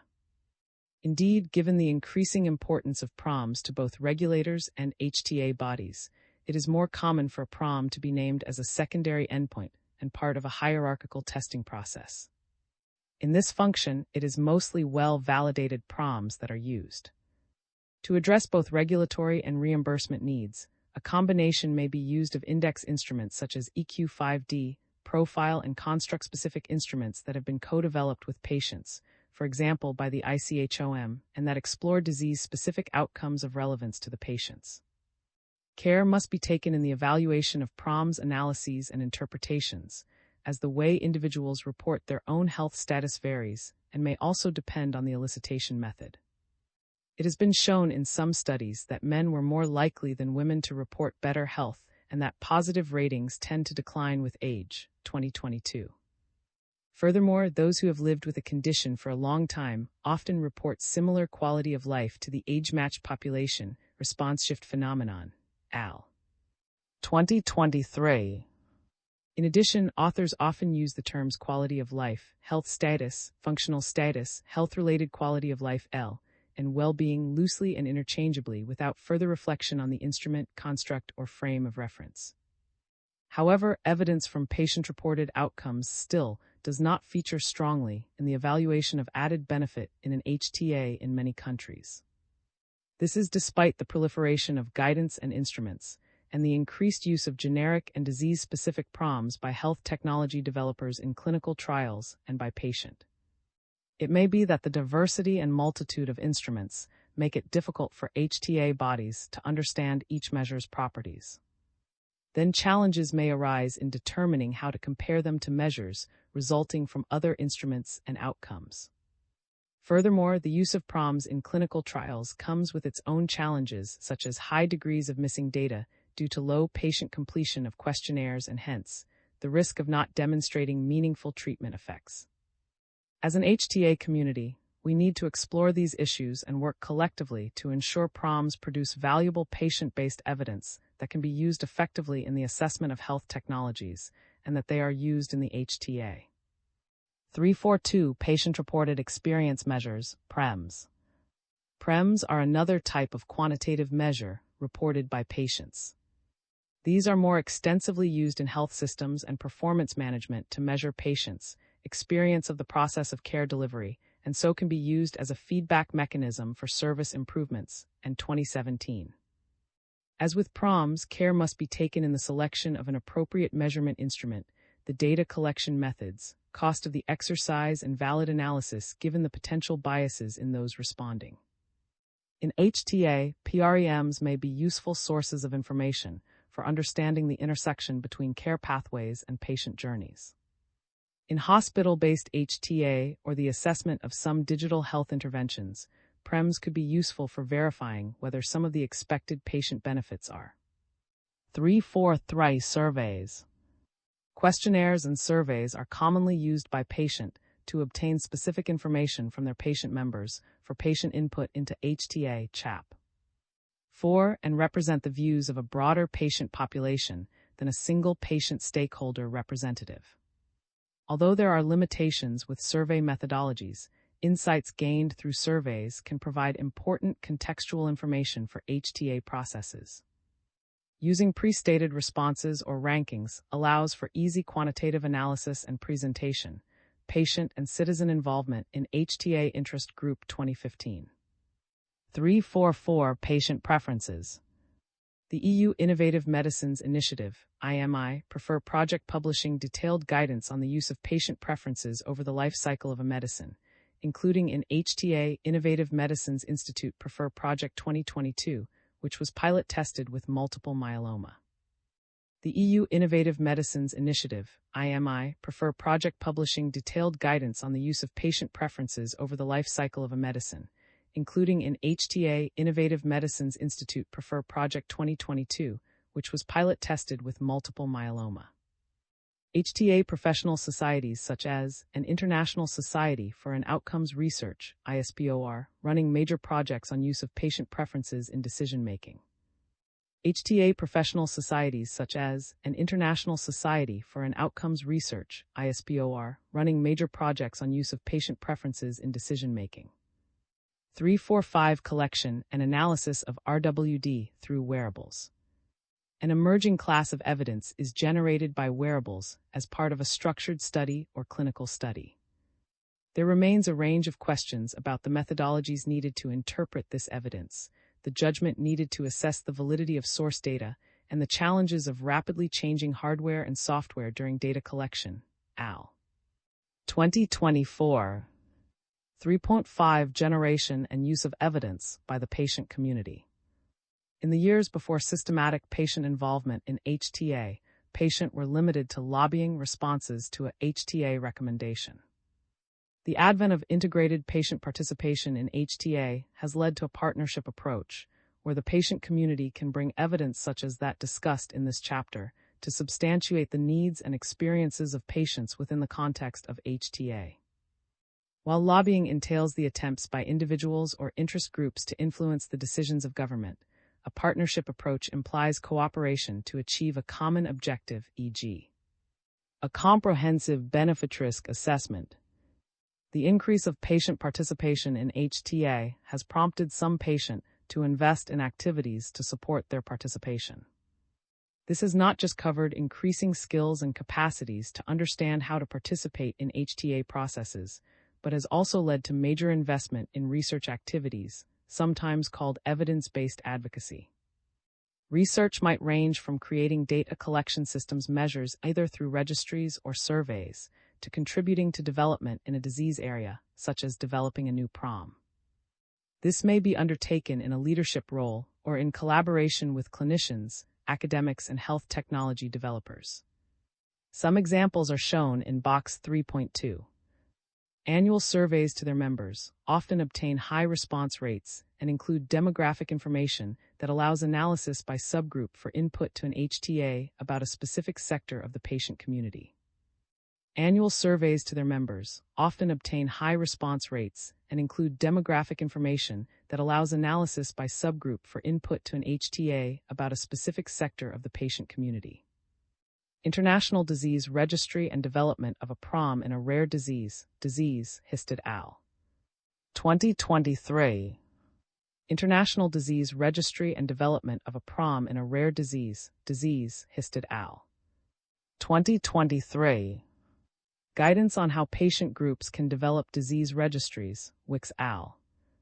2023. Guidance on how patient groups can develop disease registries, Wicks al. 2023. The Patient-Reported Outcomes, Burdens and Experiences Probe Project, Skinner al. 2018. The Patient-Reported Outcomes, Burdens and Experiences Probe Project, Skinner al.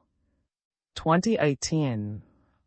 Leading interdisciplinary research, including regulators and HTA bodies, to develop a core outcome set for the study of gene therapies in al. 2018. Leading interdisciplinary research, including regulators and HTA bodies, to develop a core outcome set for the study of gene therapies in al. 2018. The Patient Values Project has been a partnership between academia and a patient to deliver patient preferences research of more than 1,000 patients with different forms of colorectal cancer with the specific goal of identify trade-offs that can inform HTA, Marshall al. 2023. The Patient Values Project has been a partnership between academia and a patient to deliver patient preferences research of more than 1,000 patients with different forms of colorectal cancer with the specific goal of identify trade-offs that can inform HTA, Marshall al. 2023. Project Hercules has commissioned work from academia to resolve issues seen in past HTA appraisal for muscular dystrophy, CHAP. 6. Resulting in a new PROM, a new state in the economic model and other inputs to the model including cost of illness. Project Hercules has commissioned work from academia to resolve issues seen in past HTA appraisal for muscular dystrophy, CHAP. 6. Resulting in a new PROM, a new state in the economic model and other inputs to the model including cost of illness. The challenge is that few HTA bodies the quality of research arising from such initiatives and do not yet have a mechanism for its submission as evidence, critical assessment, and fair consideration alongside other evidence. As Part III shows, patient participation approaches are dominated by a written template approach that assumes patient will simply provide input. This may include word count limits that severely limit patient ability to set out the of any research they have commissioned or undertaken. Ethnographic observations of HTA meetings in the UK suggest that when rigorous research is undertaken by patient, e.g. from long-standing national registries, it is not as such by HTA assessors or appraisal committees. Instead, individual quotes gathered from patients are presented to appraisal committees in an ad manner, al. 2021. 3.6 Discussion, Intertwining Evidence to Understand Value. 361 Robust, published research to understand patient aspects, call to action. A focus on clinical trials has led to standards of evidence assessment, which imply hierarchies of evidence that privilege certain ways of knowing and attribute much higher value to evidence produced in clinical trials or other quantitative research types, rather than appraising the whole spectrum of research, each with own merits and limitations. As HTA is meant to systematically determine the value of a health technology from a range of perspectives, al. 2020, we suggest this requires scientific methods grounded in curiosity, observation, interpretation, and judgment, Torrance 2017. It should encourage the intertwining of a range of quantitative and qualitative research approaches for nuanced and evolving research questions, and triangulation of diverse studies to ensure key patient aspects are appropriately evaluated. In 2019, the ISPOR HTA Council recommended that systematic reviews of qualitative and quantitative research into patient, carer, and citizen issues were needed, alongside those undertaken for clinical and cost-effectiveness, al. 2019. We wholeheartedly agree with this and go one step further to say that this is an activity that should be undertaken by the health technology developer at the outset of technology development, and this research should be published so that other parties, including other developers, patient, and decision makers, can make best use of that evidence to continually build knowledge about a condition and a technology. Qualitative and quantitative research can be seen to intertwine in the development of PROMS, CHAP. 6 and patient preferences, CHAP. 9. Here, qualitative research is a precursor to the development of the quantitative measure or attributes table. Unfortunately, such qualitative research is not generally published, and so there is duplication of effort and knowledge is lost. All forms of research about patient aspects should be published to allow its reuse, where appropriate. This requires evaluation of the applicability of any research to the context in question and consideration of how the treatment landscape and care practices have evolved to ensure the research is still relevant. 362. Integration of multiple evidence types. In recent years, there has been a call for pharmaceutical companies to move from a siloed approach to evidence generation that considers regulatory, HTA, payer, and clinical needs separately to a more integrated approach, which is also reflected in closer collaboration of regulatory and HTA bodies, for example, via the implementation of the EU HTA regulation, CHAP. 18. Much attention is being paid to generation and use of real-world data, AL. 2023, but some have the value of qualitative research in early product development. This includes patient preference research to provide important insights to drive technology research plans, Cook AL. 2019, Marsh AL. 2021, see also CHAPS. 31 and 32. Integrated approaches to evidence generation are particularly needed for technologies that aim to offer longer-term benefit in areas of high unmet need that receive expedited regulatory approval. In these situations, the clinical evidence submitted is limited, and a picture of value must be built from many different pieces of evidence. This requires not only evidence about the technology, but also about the impact and progression of a disease and challenges with current treatments. These patient aspects will not be evaluated in clinical trials, but could provide insights that help to describe the relative value for the specific target patient population. 363. Enhance capabilities of all stakeholders to generate and assess robust and meaningful research into patient aspects. Qualitative research activities provide deep insights into patients' experiences and perspectives. It must be carefully planned, executed, analyzed, reported, and critically assessed by experts to be considered as robust patient-based evidence in the deliberative processes undertaken in HTA and 2021.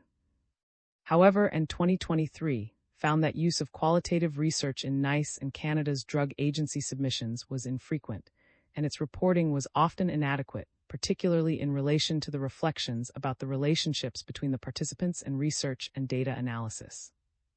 This is important in HTA, where concerns about bias and conflicts of interest arise with different stakeholders. Assumptions about the capabilities and motives of the generators of research need to be acknowledged, overcome, and addressed. In terms of capabilities, when research comes from the patient community, there can be assumptions that the patient community do not have a rigorous understanding of the methodologies and may be biased to draw out positive experiences. And similarly, when research comes from the industry, there may be assumptions about potential bias in the research question and methodologies chosen. To move this field forward, we need an open discussion about standards of research, and the academic community needs to be a key partner in this, both to ensure that patient stakeholders have the support they need to generate robust research, and as a trusted third party when assessing the research from any stakeholder. Ensuring qualitative data are collected and analyzed in a rigorous manner will their usefulness in HTA and 2023.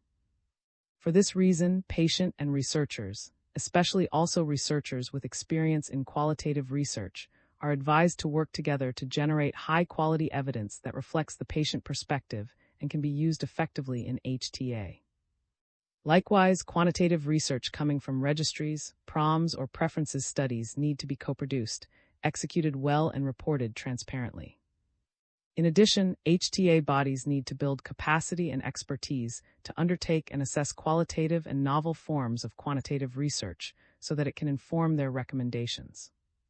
Just as we would expect HTA bodies to employ staff trained in health economics to critically assess economic models, we question why few HTA bodies, or health technology developers, employ those with skills in qualitative research or preferences research.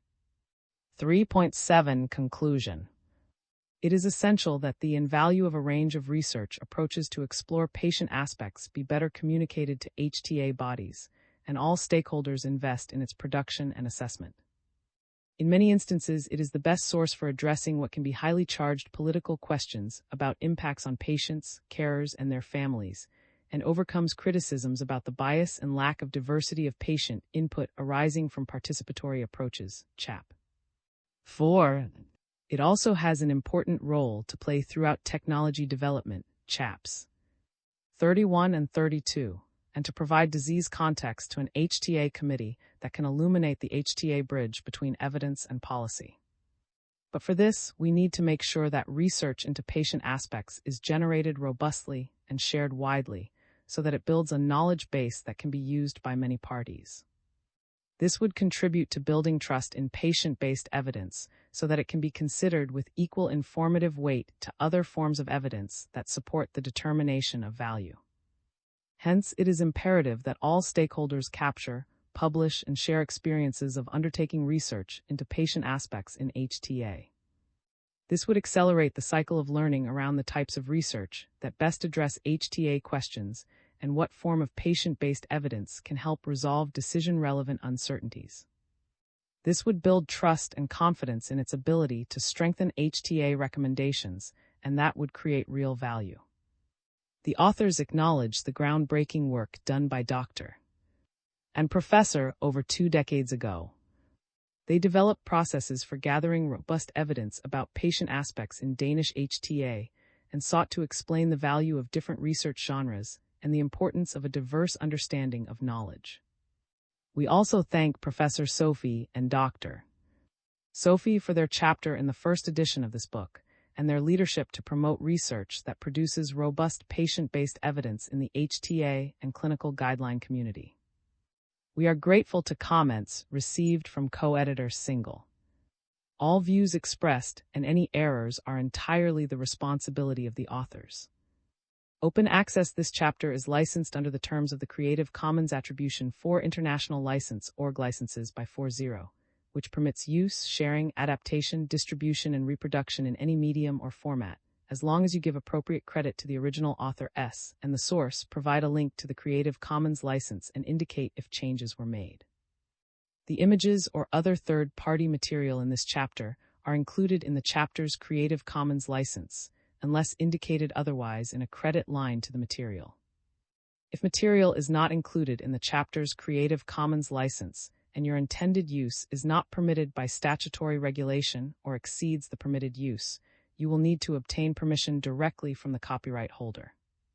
References: JCLRDH, End Use of Patient Preference Studies in HTA Decision-Making, A Nice Perspective. Patient 2020-13, 145-9. Org 101007 S40271, 19004084 PubMed. JPA Ball SC.R. Crossley et al.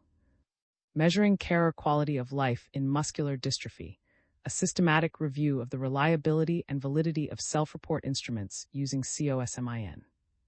Health Life Outcomes 2022-2133.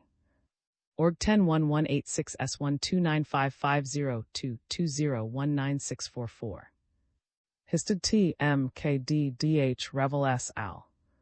A Global Disease Registry, GARDIAN, a patient-led initiative. 2023-18-111. Org 101186 S1302302302828W. Cook NS Cave J. AP.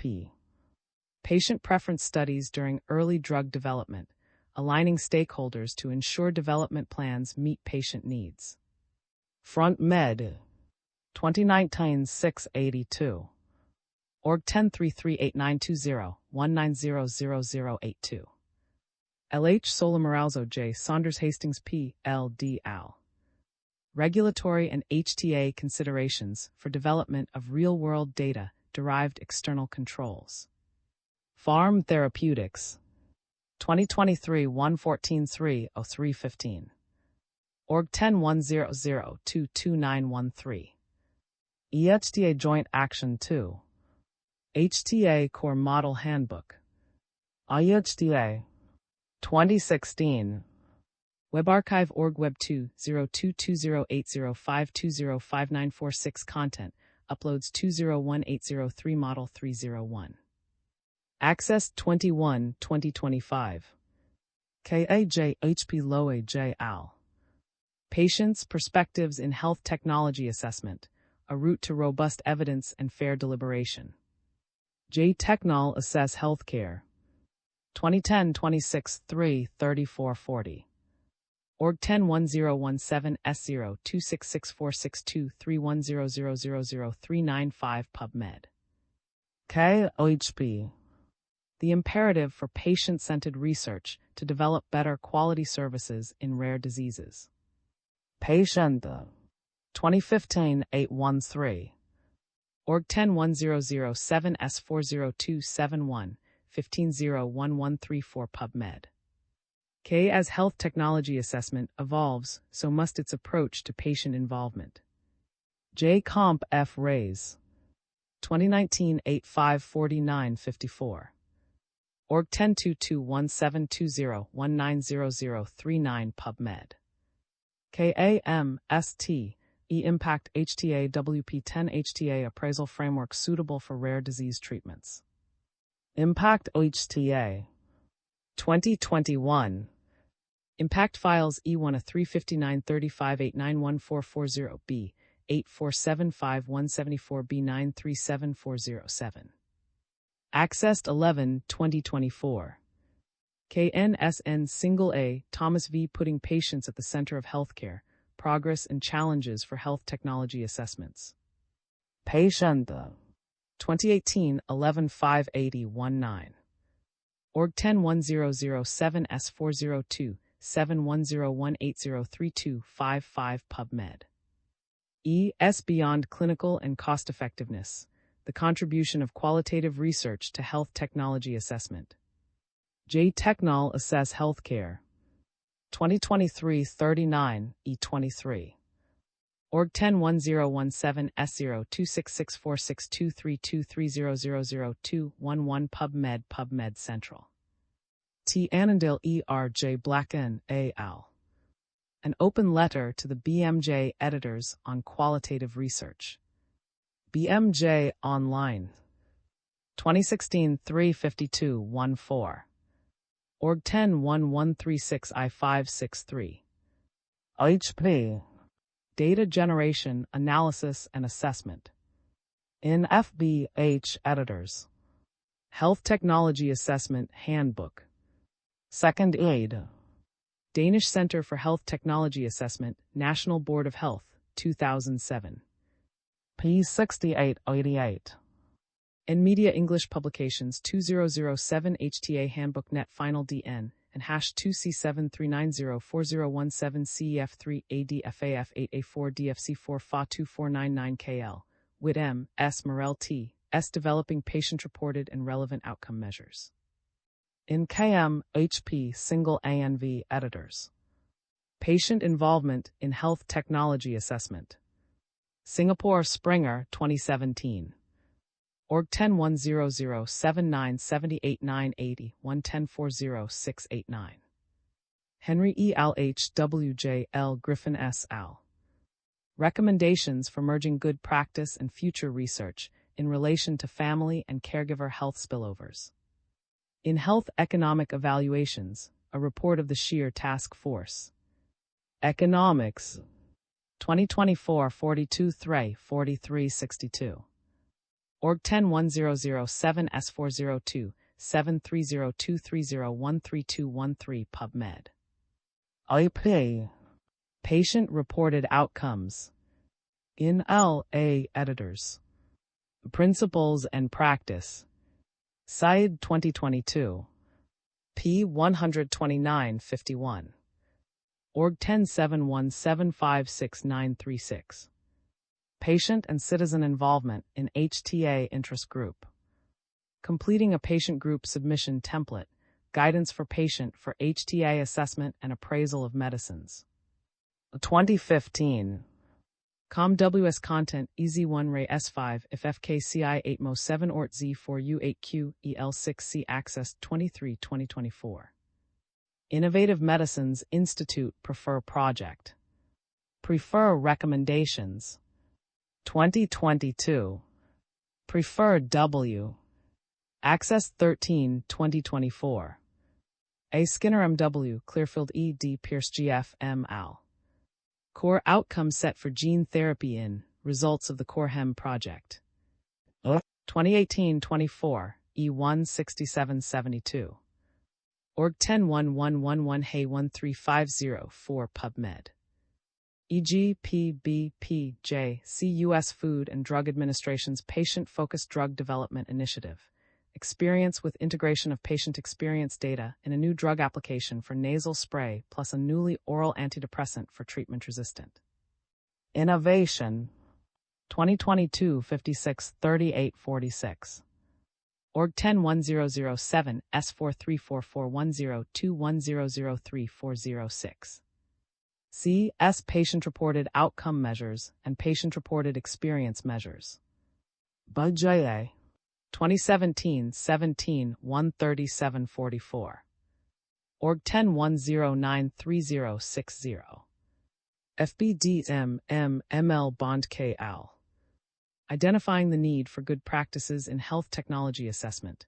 Summary of the ISPOR HTA Council Working Group Report on Good Practices in HTA.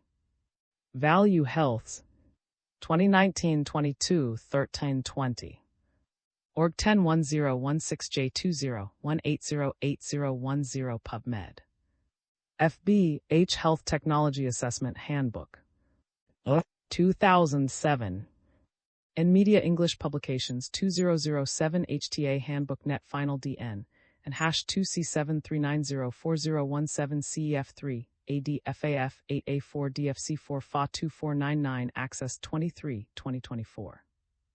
Lié Sinding L. A Review of and Patient-Related Assessments in HTAs, published by INAHTA members. Copenhagen, Danish Center for Evaluation and Health Technology Assessment Report, 2007. LCA L. McCarthy M. N. TY Language Matters in Digital Endpoint Development, Harmonized Terminology as a Key Prerequisite for Evidence Generation.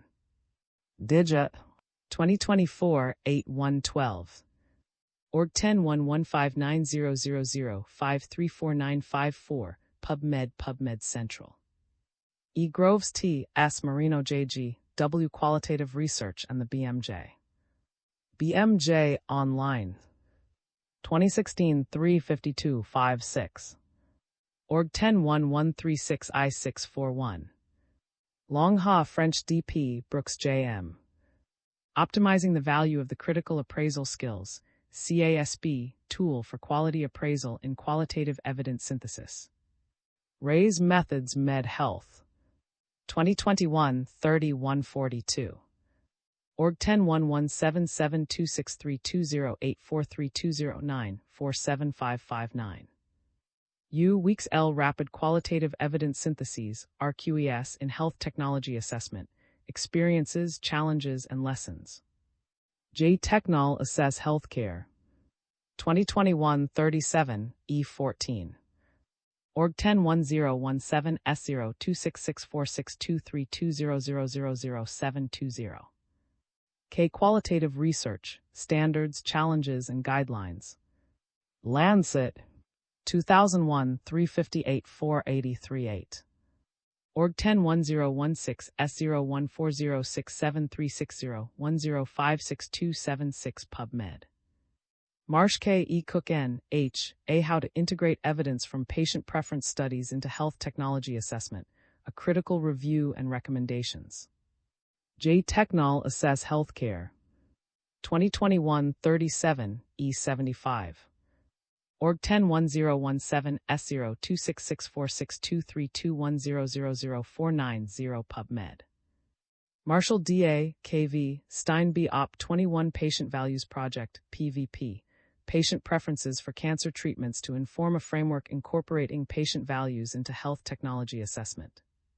J. Technol Assess Healthcare. 2023-39, S67 PubMed Central. MAEM Mapping Health State Utility Values from Non-Preference-Based Measures, a Systematic Literature Review in Rare Diseases. Economics. 2020-38 557-74. Org 101007 S402 73020000897 for PubMed. Murphy E. R. D. Parker S. Watson P. Qualitative Research Methods in Health Technology Assessment, a Review of the Literature. Health Technol Assess. 1998-1274. E. A. J. Morel T. M. S. A. Al. Improving Interpretation of Evidence Relating to Quality of Life in Health Technology Assessments of Rare Disease Treatments. Patient. 2023-16-717. Org 101007 S402 7102200 for PubMed. S. A. Davies H. What counts as good evidence? Research Unit for Research, University of. 2013. Research Repository Bitstream Handle 100233518 What counts as good evidence? Published version sequence 1 and is allowed Y. Access 23, 2024. M. N. Advanced Qualitative Research, A Guide to Using Theory. Sage 2015. Common Advanced Qualitative Research Book 2 41124. Access 23, 2024. B. W. T. Announcing the New Definition of Health Technology Assessment. Value Healths.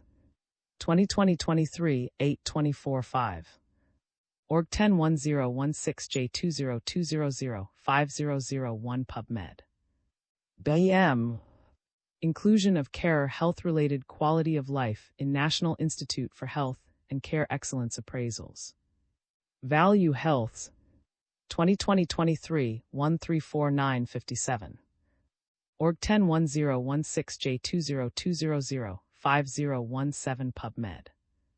J. Williams G. Qualitative Research and Evidence-Based Healthcare. J. R. Soch Med. 1998-9132, 7 PubMed Central. Pope C. May N. Qualitative Research, Reaching the Parts Other Methods Cannot Reach, An Introduction to Qualitative Methods in Health and Health Services Research. By M. J. 1995-3, 1142. Org 101136311699-642, PubMed Central. Ring N. K. L. R. A Guide to Synthesizing Qualitative Research for Researchers Undertaking Health Technology Assessments and Systematic Reviews. University of Stirling, NHS Improvement Scotland. 2010. STIR Research Hub File 817651. Access 12, 2025. D.L. Rosenberg W.M., Gray J.A., Hain R.B., Richardson W.S. Evidence-Based Medicine, What It Is and What It Is. It's about integrating individual clinical expertise and the best external evidence. By M.J. 1996-3, 1271-2. Org 1011363127023771, PubMed Central. Sale JEM, S. Qualitative Research is a fundamental scientific process. J. 2018-1-2-129-33. Org 101016J2018040224 PubMed. MMK Leod L.B. Shaw J. Al. Is G's 15% threshold universally applicable in assessing the clinical relevance of patient-reported outcomes changes? An ISBOR Special Interest Group Report. Value Healths. 2022-25-14638. Org 101016J202207010 PubMed. Skinner M.W. Chai C. R. Frick N. M. D. Al. The Patient-Reported Outcomes, Burdens and Experiences Probe Project, development and evaluation of a questionnaire assessing patient-reported outcomes in people with pilot feasibility stud. 2018 4-110. Org 10-1186 S4081 401802 530. Mind the evidence gap, the use of patient-based evidence to create complete HTA in the 21st century. J. Technol Assess Healthcare. 2021-37, E46. Org 10-1017 S0-266462321000012 X PubMed. Stewart J.A. Clifton E. K.N.G. Scottish Health Technologies Group, Enhancing Patient Engagement. J. Technol Assess Healthcare. 2021-37-611. Org 10-1017 S0-266462320000224 X. SM Hawkins N.S. E. The extent and quality of qualitative evidence included in health technology assessments, a review of submissions to NICE and CADTH. J. Technol Assess Healthcare. 2024-40, E6. Org 10-1017 S0-266462320002829. Torrance H. Experimenting with Qualitative Inquiry. 2017 2369 76. Org 10-11771077800416649201. U.S. Department of Health and Human Services Food and Drug Administration. Patient-Focused Drug Development, Collecting Comprehensive and Representative Input, Guidance 1. Silver Springs, Center for Drug Evaluation and Research, 2020. Regulatory Information, Search Guidance Documents Patient-Focused Drug Development, Collecting Comprehensive and Representative Input. Accessed 11, 2024. U.S. Food and Drug Administration. Focus Area, Patient-Reported Outcomes and Other Clinical Outcome Assessments. 2022. Science Research Focus Areas, Regulatory Science Report Focus Area, Patient-Reported Outcomes and Other Clinical Outcome Assessments. Accessed 11, 2024. U.S. Government. 21st Century Cures Act. 2016. Public Law 114-255. 114 Publ 255, PLAW 114 Publ 255. Access 28, 2025. A.M. E. The use of patient-reported outcome measures in rare diseases and implications for health technology assessment. Patient. 2021 14-480-5503. Org 10-1007 S402 71020004993W. PubMed Central. Wicks P. Edwards L. S. Downing A. Davies A. So you want to build your disease's first online patient registry, an educational guide for patient organizations based on U.S. and European experience. Patient. 2023 16-18399. Org 10-1007 S402 71023000619W. PubMed Central. Williams v. A. N12 Critical Appraisal Tools for Qualitative Research Towards Fit for Purpose. BMJ-Based Med. 2022-27, A1920. Org 10-113620-2236. Williams v. A.M. Dequalitative Research as Evidence, Expanding the Paradigm for Evidence-Based Healthcare. BMJ-Based Med. 2019-24 1689. Org 10-113620-1811113-1 PubMed. 4. Patient Participation in HTA. Keywords. 4.1 Introduction. In this book, patient involvement has been defined as encompassing research into patients' needs, preferences, experiences, and perspectives, and the participation of patients in health technology assessment, HTA, CHAP. 1. This chapter sets out the rationale for patient participation in HTA, the nature of patient knowledge, and describes current common practices, stressing the need to define clear goals of participation. It takes stock of reported challenges, enablers, and barriers before revisiting 2017 Mosaic of Methods for Patient Participation in HTA to update it in line with evolving practice and of patient participation. It concludes with a reflection on unresolved challenges in participation, especially equity and burden, before raising questions about the suitability of the current focus of participation activities in HTA. 4.2 Defining Participation. Patient participation in HTA refers to a range of activities which enable patients to contribute their knowledge regarding their needs, preferences, experiences, and perspectives before, during, or after an HTA to influence individual HTAs, methods, processes, governance, and policy. Spectrums of participation frequently range from a passive recipient level of participation associated with receiving information, such as the International Association of Public Participations, IAP2, concept of INFORM, International Association of Public Participation 2018, or INS Communication 2005 to control over decision-making, see IAP2's Empower. However, in HTA, participating is usually associated with roles such as providing input, predominantly written, but also verbal, during consultations and appraisals, committee membership, and collaborating in dynamic processes with two-way communication. Participation's strength is its ability to respond to emerging issues, and 2017, and bring an unmediated, patient-constructed perspective. It is complementary to research into these aspects, see Chap. 3. We call this participation and research patient involvement, in line with work developed by the Health Technology Assessment International, Patient and Citizen Involvement in HTA Interest Group, PCIG, AL. 2010-2017. The use of the word patient in this definition is a shorthand for people with direct experience of living with the condition being reviewed in the HTA or potentially eligible for the technology, as well as carers, patient and community, and informal support groups, such as online patient communities, see SECT. 141. However, the important and essential differences between individuals and these categories of people, so will be specific when required. Depending on the field of study and country of origin, wording and terms used for participation vary and in some cases may be interchangeable, and in others one term may be a subset of another.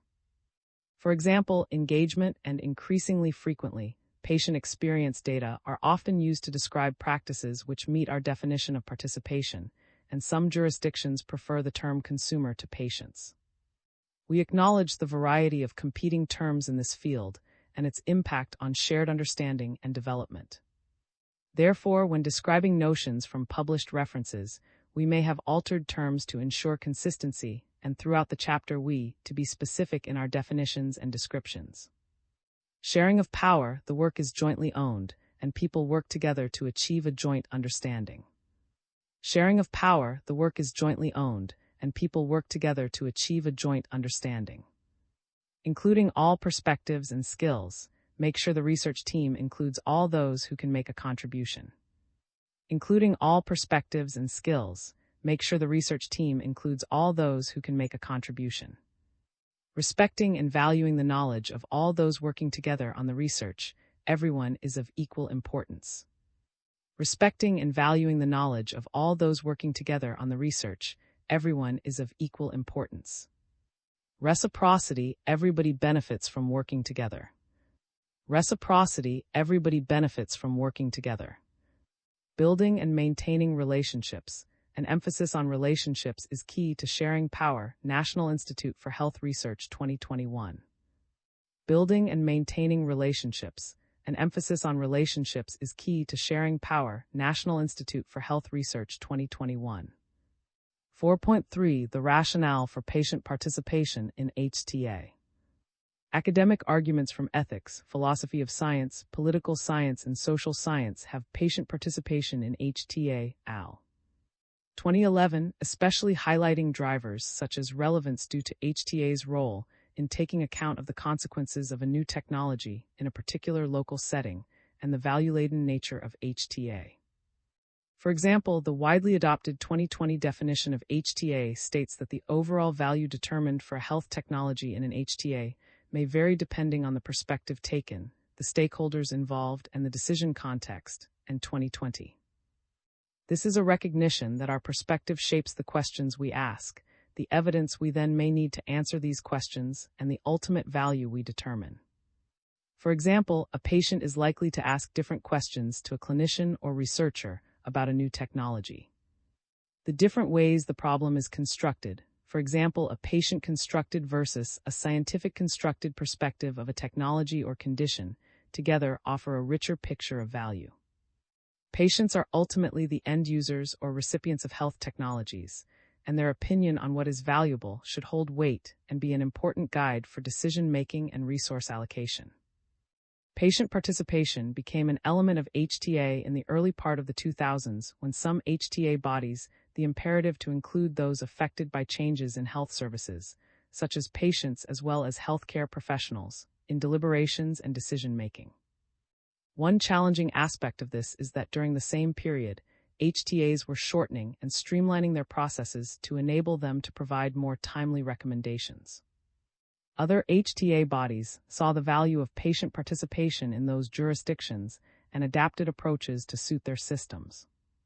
Furthermore, greater scrutiny of HTA approaches led to calls for processes that enabled all stakeholders to contribute at a time of increasing awareness of the value of the knowledge, especially lived experience of patients, carers, and patient. For example, the role of people living with HIV and their support in accelerating innovation and improving care in the final 2 decades of the 1900s is well documented. 2012, see Chap. 30 for further examples. In many regions, especially where participation is possible, patient communities have also become more. This includes increasing their knowledge and information sharing about HTA and optimizing the opportunity to engage with the process and decision makers, including through patient evidence generation. This learning by doing approach may have led to increased acceptance among decision makers of the quality of patient involvement and utility of engagement throughout the HTA process. Furthermore, as identified in Chap. 1. Patient involvement in HTA is undertaken to achieve fairness, equity, legitimacy, and build capacity. See Chap. 2. For a detailed discussion of procedural justice, epistemic injustice, and social justice as rationales for patient involvement in HTA. These rationales give us the why patient participation matters for HTA, but not the so what. What is it that patient participation is trying to achieve in HTA? Found in 2016 that few HTA bodies were explicit about their goals for patient participation. Instead, their focus was to describe the how, i.e., their process. 2016 recommended that as with scientific objectives and methodology, the goal of patient participation should inform appropriate methods for participation. Their work, the 4 goals outlined in Box 4.1, which take account of the above rationales. Democratic, achieving more informed, transparent, accountable, and legitimate decisions about health technologies. Scientific, promoting a more robust and comprehensive approach to HTA that incorporates social values and ethics, as well as patients' problems, lived experiences, outcomes, and preferences. Instrumental, making better quality decisions across all stages of the HTA process.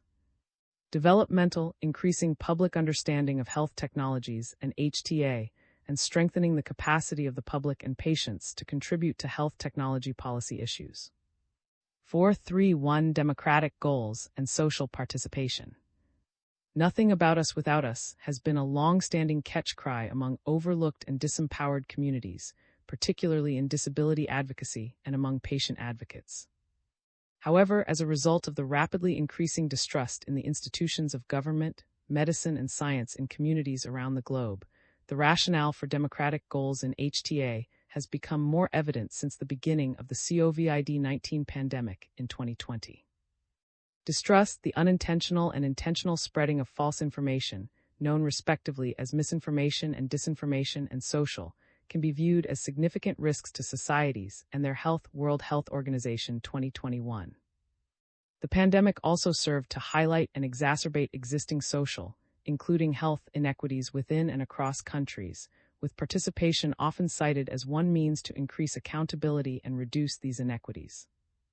Such was the concern about the disconnection between these institutions and communities that in 2024, the World Health Organization, WHO, adopted a resolution on social participation for universal health coverage, UHC, and well-being, World Health Organization 2024. The resolution reaffirms the 2023 UN General Assembly's declaration, which promotes participation and inclusive approaches in UHC to systematically inform decisions, so that health policies are better able to respond to individual and community health needs while fostering trust in health systems. Central to the WHO definition of social participation is the concept of empowering people. As Al. 2024 highlight, the resolution gives government the responsibility to ensure this participation is adequately resourced and designed to have impact. The resolution also gives governments a political imperative to act, which includes showing their progress every 2 years until 2030. Just as critically, it makes social participation core to health systems rather than or an afterthought.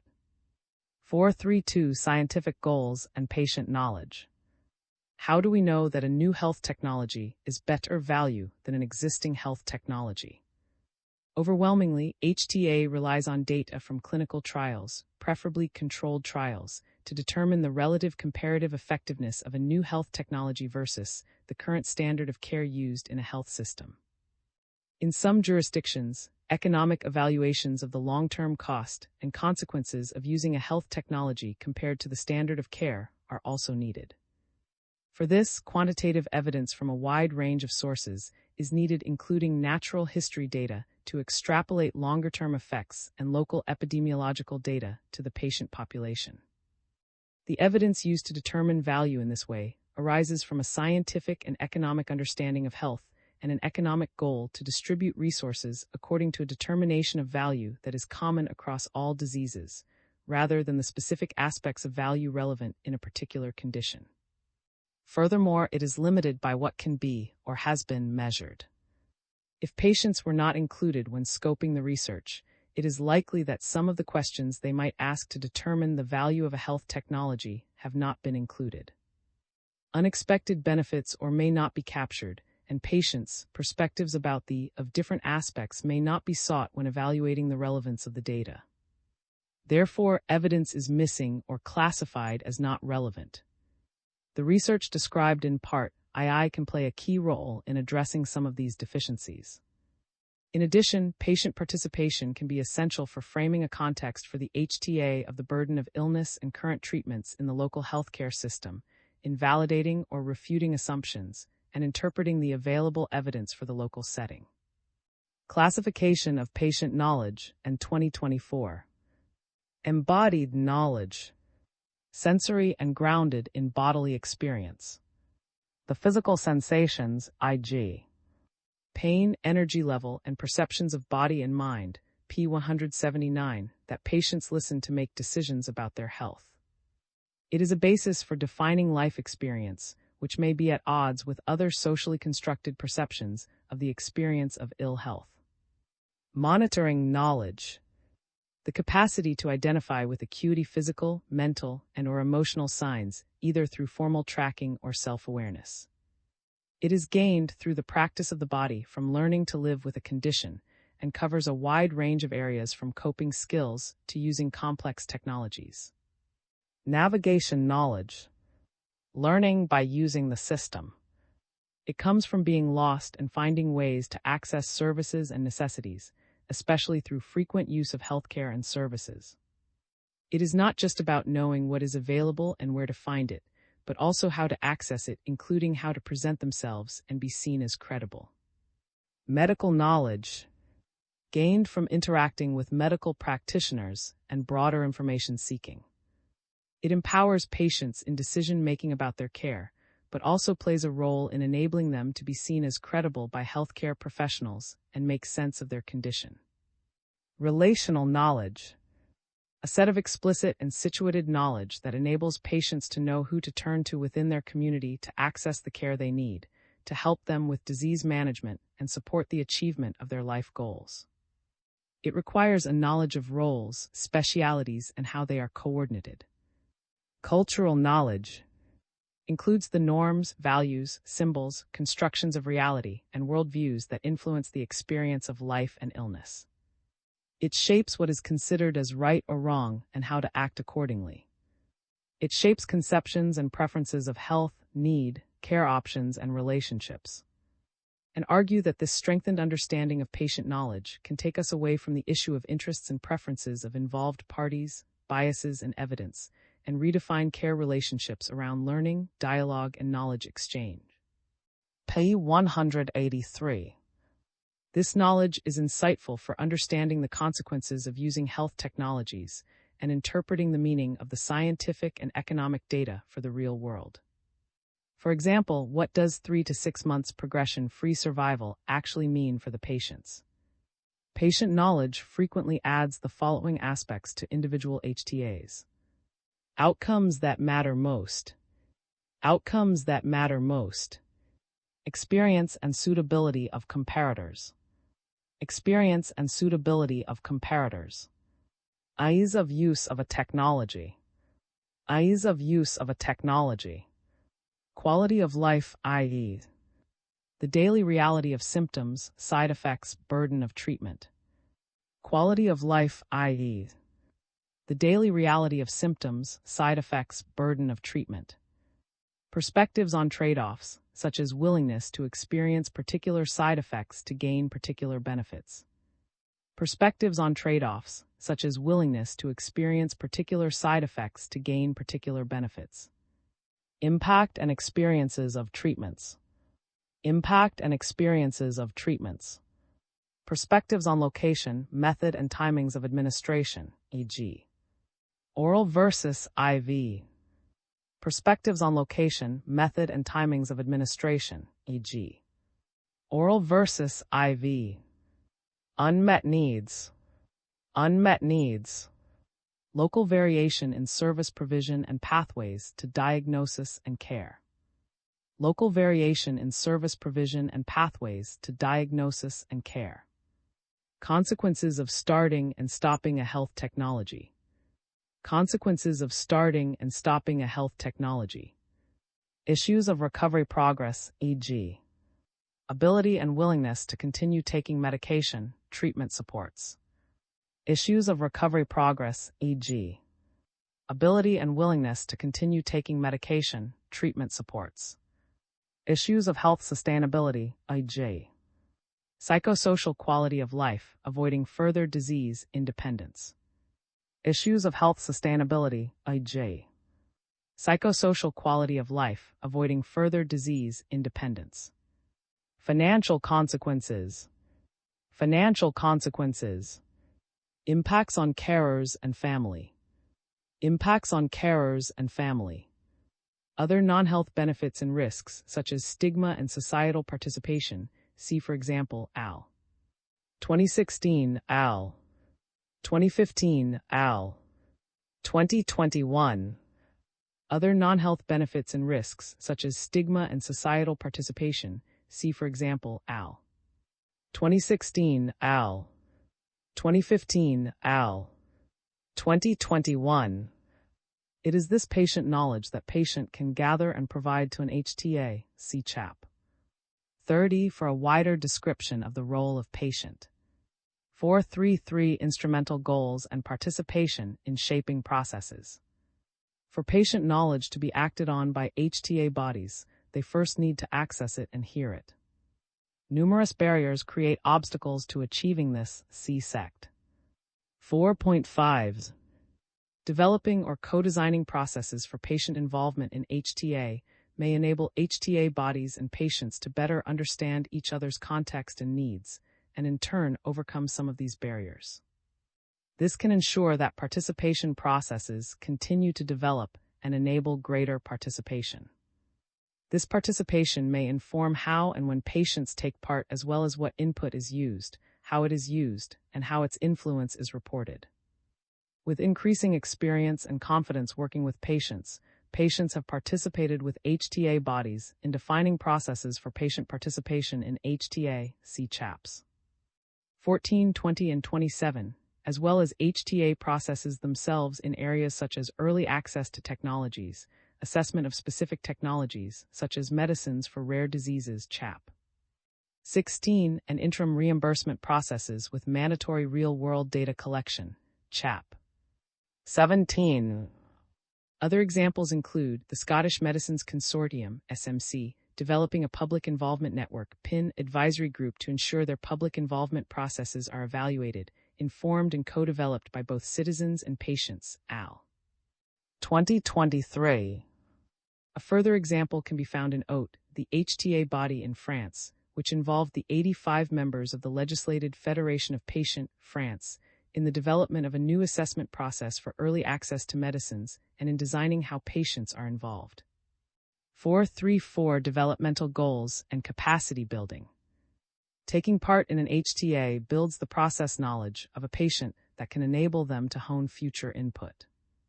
It may also lead to invitations to participate in other health system processes, including the of the health service to deliver a new health technology. Training or provision of support, such as written information and dedicated HTA support staff, is key for patients to be able to take part effectively in HTA, for example, to know how the process will work and what aspects of their knowledge will be useful. Additionally, training is required for HTA practitioners and committees to enable them to appropriately seek knowledge from patients and make sense of this knowledge so it can be integrated effectively into assessments and HTA deliberations. The role of the committee chair is crucial to ensure fair and effective participation of patients at any meeting, Thomas and Cowell 2021. Rather than relying on the traditional deficit model of education, which focuses on teaching an audience and may make assumptions about knowledge, a strengths-based approach may be used. For instance, patient participation in capacity building may help to connect training to existing knowledge and identify areas of interest. It can contribute to developing shared language and support shared learning between communities and the HTA body. This approach to capacity building may also support wider public understanding of HTA if patients take part in communication about HTA or a particular HTA, for example, shaping plain language public summaries or patient keeping members informed before, during, and after an HTA. Part III of this book showcases a range of different patient advisory bodies that support HTA bodies in developing their patient involvement processes and working with patient to build capacity for optimal participation. 4.4 How patient participation typically occurs. Patient group submission templates, summary of key elements. Key areas. Elements. Impact of condition. Challenging symptoms. Limitations to usual activities of daily living.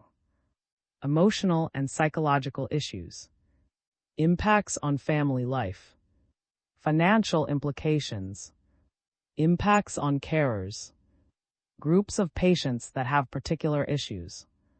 Experiences with current health interventions. Main health interventions currently used. Extent to which they control reduce conditions' most difficult aspects. Most important benefits of currently available interventions. Burden of taking currently available health interventions on daily life. Side effects that are distressing or difficult to tolerate. Financial implications to the patient and their family. Implications for carers.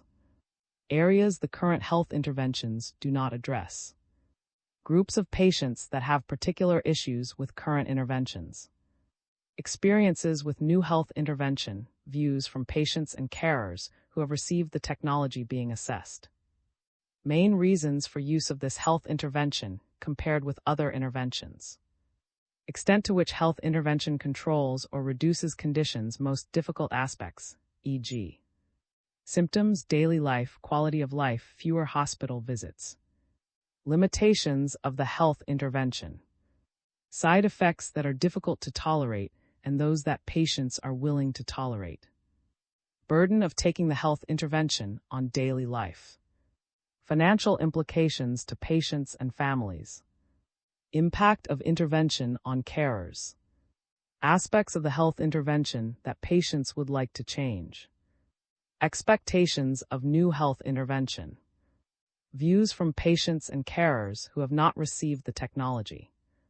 Whether the studied outcomes are important to patients. Minimum level of improvement of the most important symptoms that patients would like to see. What patients would most like to see from intervention being assessed.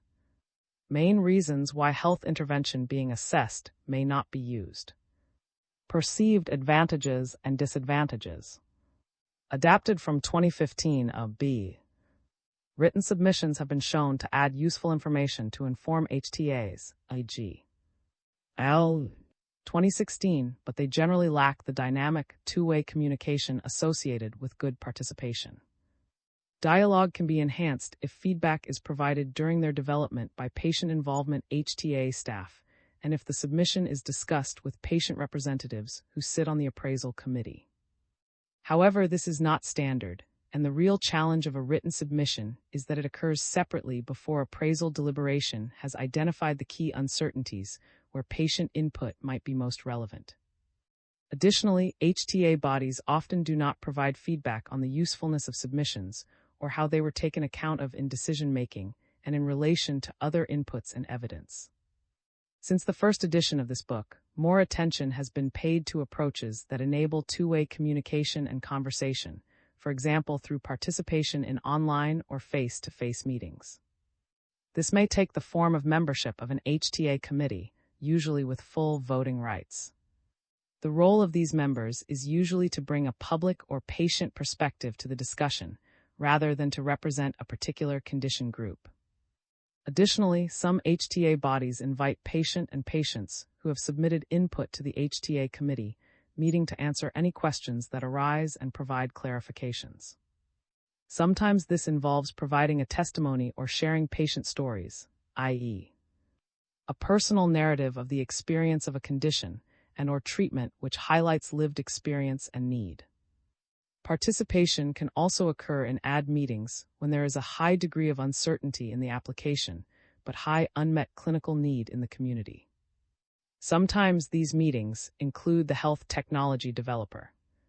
Other opportunities for interaction between patients and the HTA body include interacting with patient involvement units, including follow-up questions and feedback on draft submissions, workshops, and discussion groups.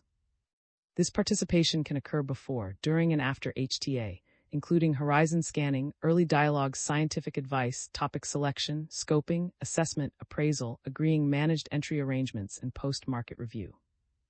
Most commonly it occurs at appraisal, which places limitations on the influence of the patient knowledge. In addition to individual HTAs, AL. 2010 identified participation at the policy level, for example defining government obligations for healthcare services, see CHAP 16 for an example, and at the level. At the level, patients may take part in activities associated with governing the HTA body, developing processes and methods, developing patient involvement and capacity building, AL. 2023. In these settings, there is evidence of partnership and collaboration. This participation may be AD, for example, expert patients, taking part in the development of the INESSS strategic plan in Quebec, and the France, helping to define the process and criteria for early access to medicines in France. Other times, the relationship is systematic and ongoing, such as Health Technology, Wales Patient and Public Involvement Standing Group, which determines the approach for patient involvement in each assessment, CHAP 27. Elsewhere, patients participate in governance on HTA body boards, CHAP 15. 4.5 Barriers and enablers to patient participation in HTA. Barriers to patient participation in HTA. Challenge. Issues for HTA bodies and patient communities. Relationships. Time needed to develop a trusting, productive relationship. Lack of trust among patient communities towards government political institutions, AL. 2022, and towards patient communities by HTA bodies. Power differences between patients and professionals, AL. 2014. Turnover of people in HTA bodies and patient. Resources. Administrative. Financial. Support staff. Mechanism of participation. Lack of comprehensive approach that sets goals of participation for each stage of HTA, al. 2015. Often chosen by the decision maker, who shapes it in a specific manner and so has control over the participation, al. 2014. Identifying a patient position. Recognizing that there are differing values, expectations, environment, culture, genetics, experiences of patients in the health system, but that it is not possible to canvass all. Nature and extent of patient representation. Difficulty defining which patients should be involved. Questions about representativeness. HTA body concerns about conflicts of interest due to potential influence of health technology developers. Difficulty reaching populations. Technical demands. Lack of patient community knowledge power credentials skills in scientific process and healthcare policy options. Difficulty for patient representatives in accessing materials or virtual meetings through unfamiliar IT systems or in formats that are not accessible. Inability for patient representatives to attend a meeting due to illness or declining health condition. Limited HTA body knowledge and proficiency in participation processes and insufficient authority to embed good practice, including inclusive content and tone at meetings. Training and education.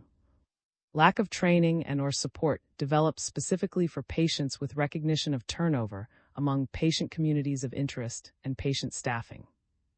Lack of education about patient knowledge, the use of patient insights and evidence of patients' needs, preferences, experiences, and perspectives in decision-making.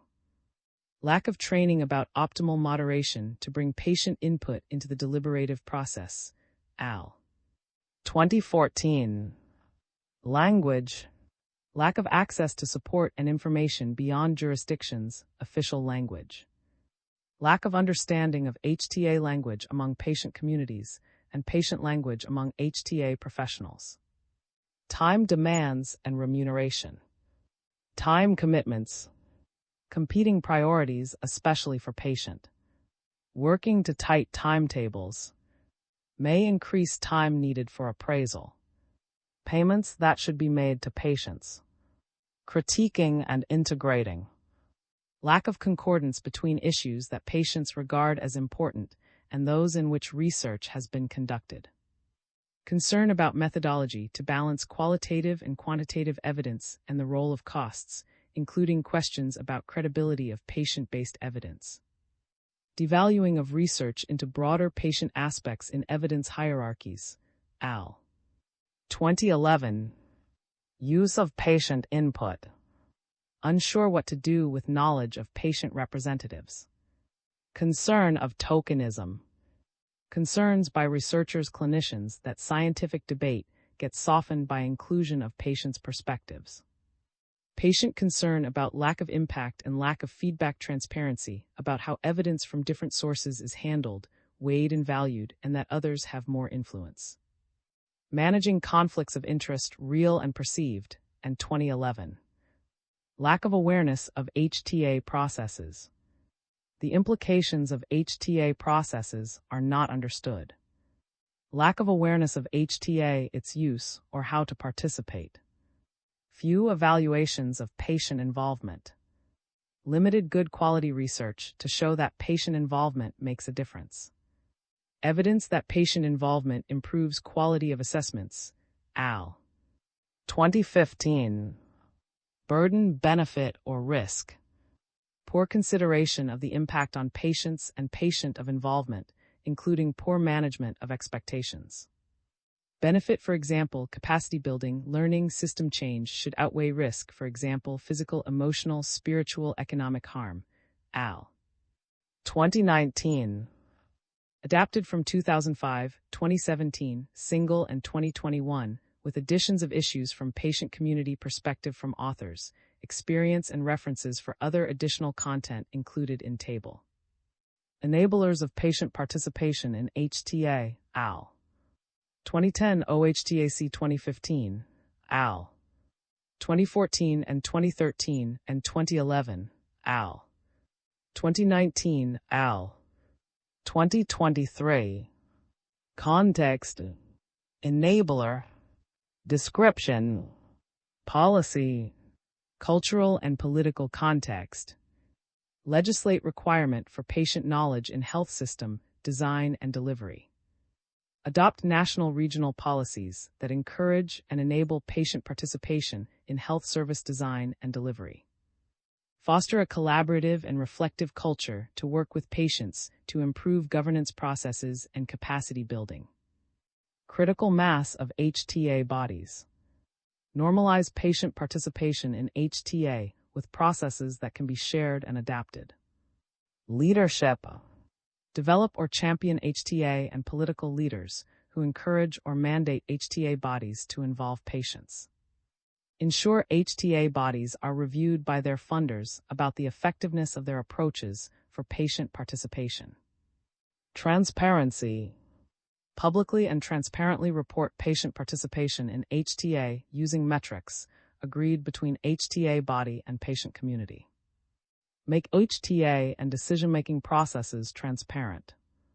Processes, governance, capacity building. Rationale articulated. Agree and share principles, goals, and objectives for patient participation at level, as well as roles and responsibilities. A range of approaches. Identify which of the following to involve and when based on goal and role. Individual patients, carers, patient representatives, patient, or umbrella.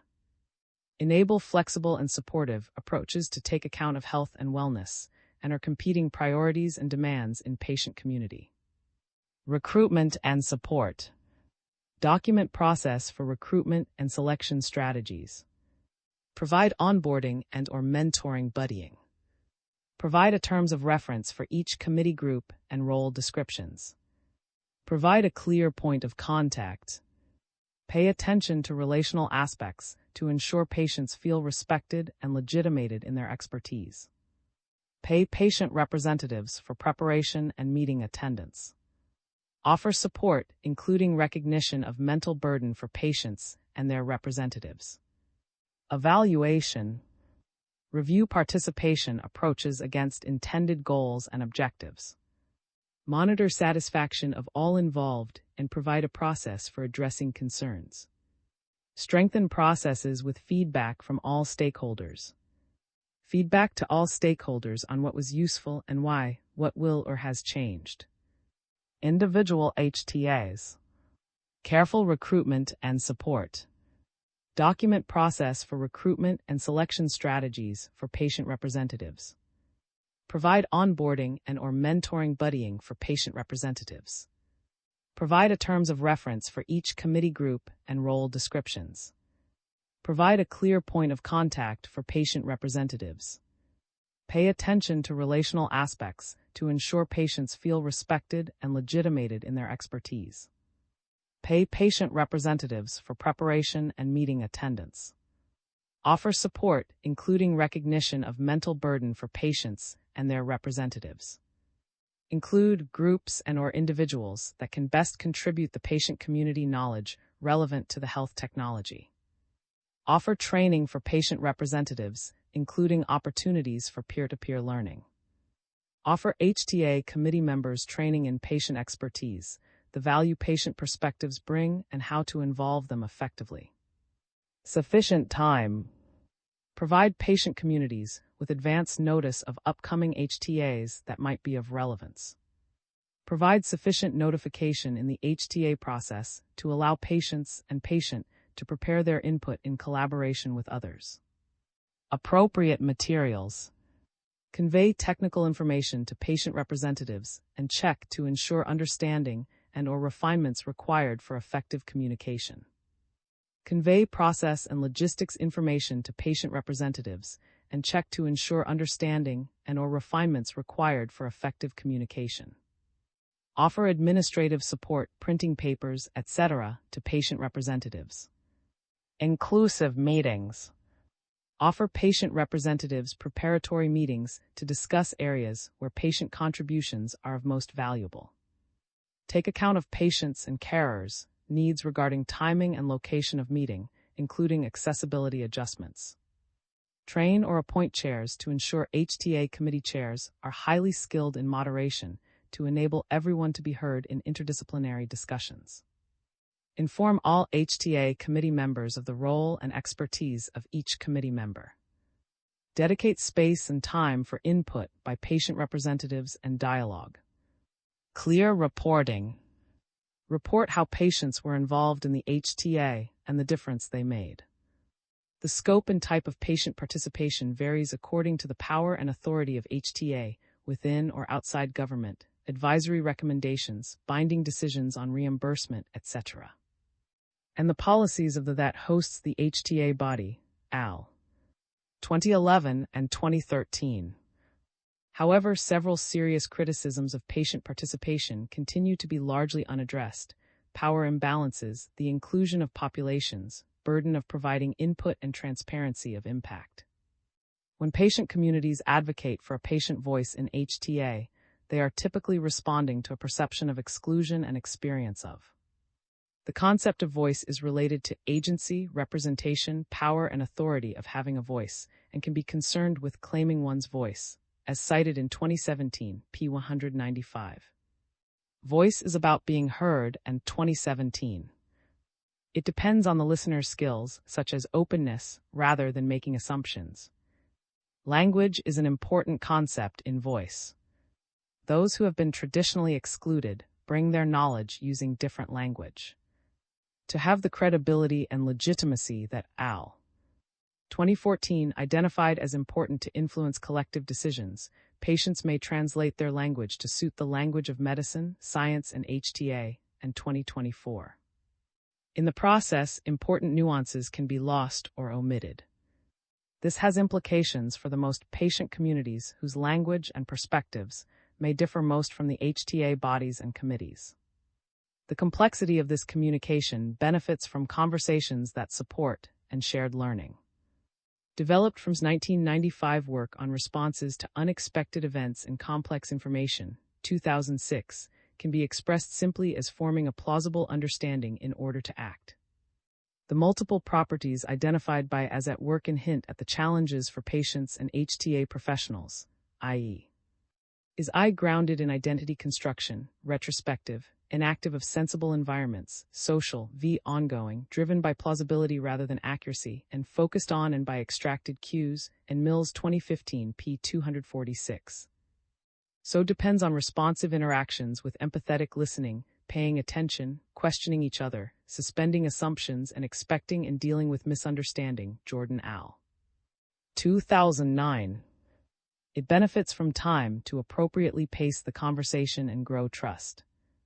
This type of communication is likely to support the development of shared expectations, visions, and understanding of how patient participation is understood throughout an HTA body that are the hallmarks of meaningful participation in HTA 2018.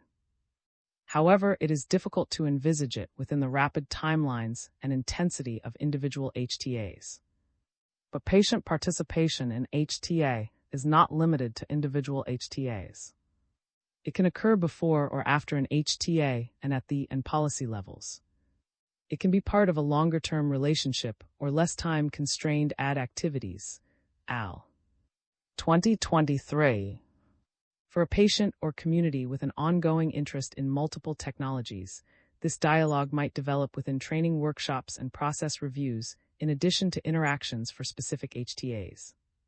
For those with high unmet need and infrequent technological innovation, participation before HTA could take the form of inclusion in horizon scanning, early dialogue, or pre-submission meetings. Optimizing opportunities for participation in HTA body activities outside the intensity of an individual assessment may be valuable for avoiding tokenism and growing the relationships patient communities often seek. There are few examples of or activities within HTA bodies which particularly seek to support the participation of or communities. In addition, and despite increasing efforts of the patient community, difficulties also arise in generating data on and reflecting patient populations in HTA patient submissions. Reasons for this include not exhaustive capacity, lack of definition of in different disease areas, and difficulties reaching or engaging specific populations. One example within an HTA body is the development of criteria to trigger engagement of local First Nations people in HTA in British Columbia, pre-conference workshop recorded presentation by Robert and Selva, Indigenous Perspectives, Knowledge and Ways of Knowing in Health Technology Assessment, Annual Meeting Adelaide, Australia, June 25, 2023. Another is the establishment of a Patient and Community Advisory Committee at Canada's Drug Agency to help the HTA body understanding the impacts of its policies and activities. AL. 2021. When forming the committee, the agency acknowledged the concept of intersectionality, which that different aspects of a person's identity can expose them to, and discrimination. So the initial 12 members brought together lived experiences of chronic illness, progressive illness, mental illness, trauma, traveling long distances for treatment, and caregiving to an ill child, parent, or spouse. P1. Careful recruitment meant the 12 members could provide 100 perspectives. ICER in the United States of America, USA, has also taken the approach of forming a group, a patient council, to improve diversity in its work sect. 26.4. An individual HTA example is described in sect. 26.3.1. See also ACE's approach to finding formal and informal patient in Singapore sect. 23.2.1. I'll argue that patient participation approaches that do not consider the simultaneous interactions between different social categories, e.g., race, ethnicity, indigeneity, gender, class, sexuality, geography, age, ability, immigration status, religion that make up social identity, as well as the impact of systems and processes of oppression and domination, e.g., racism, colonialism, classism, sexism, ableism, homophobia, exclude the involvement of individuals who often carry the greatest burden of illness. 2017 P1. Trauma can be a feature of living with ill health and experiencing its treatment. When patients' lived experiences are collected for HTA input or any other involvement, or patients are encouraged to share their stories, we are potentially asking people to recall events that they may usually avoid dwelling on in order to cope, such as some of their most distressing experiences. This may result in patients using days when they have better than usual health to focus on and share experiences from some of their worst days, sometimes known as giving up your best days to relive your worst. This is rarely done within a framework of maximizing safety and support. The mental and physical burden of participation continues to lack serious consideration. Participation is resource-intensive for patient, often consuming their scarce resources without an understanding of the opportunity cost.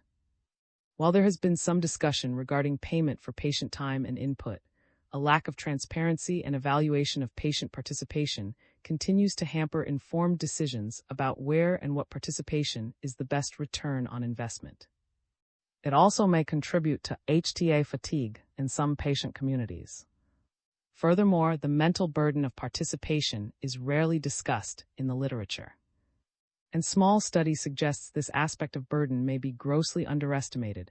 2023 P5 by patient, HTA bodies, and other stakeholders. It points to the enormous sense of responsibility of those taking part and its impact on their health and well-being. The study describes a workload which includes caring for their members and community throughout the process, navigating the complexities of the HTA body, giving up other valued activities, and wearing the financial consequences. The study begs an urgent response, including wider investigation. 4.6 Developing the mosaic for patient participation in HTA. In addition to the enablers presented in Table 4.4, there are overarching issues to consider, such as who to engage, when, and how. As discussed previously, this is complex and cannot be addressed by a simple ladder based on a power hierarchy or a one-size-fits-all approach, given that HTA varies according to goals and settings, including political and social expectations and structures. In turn, the patient sector can be highly variable both globally and across condition groups. For example, some HTA participation focuses on patient, while other bodies, out of necessity or preference, value the inclusion of online communities and individuals. In some jurisdictions, there are opportunities for participation not only in HTA, but in the research and development of technologies, horizon scanning, and in early dialogue prior to Phase 3 trials. But in other jurisdictions, technologies are typically not able to be accessed until a year or years after the primary markets of the USA and European Union, EU, so these opportunities are rare or not available. Similarly, some HTA bodies focus on rapid assessments of technologies driven by applications from technology developers, while others focus on technologies of highest need.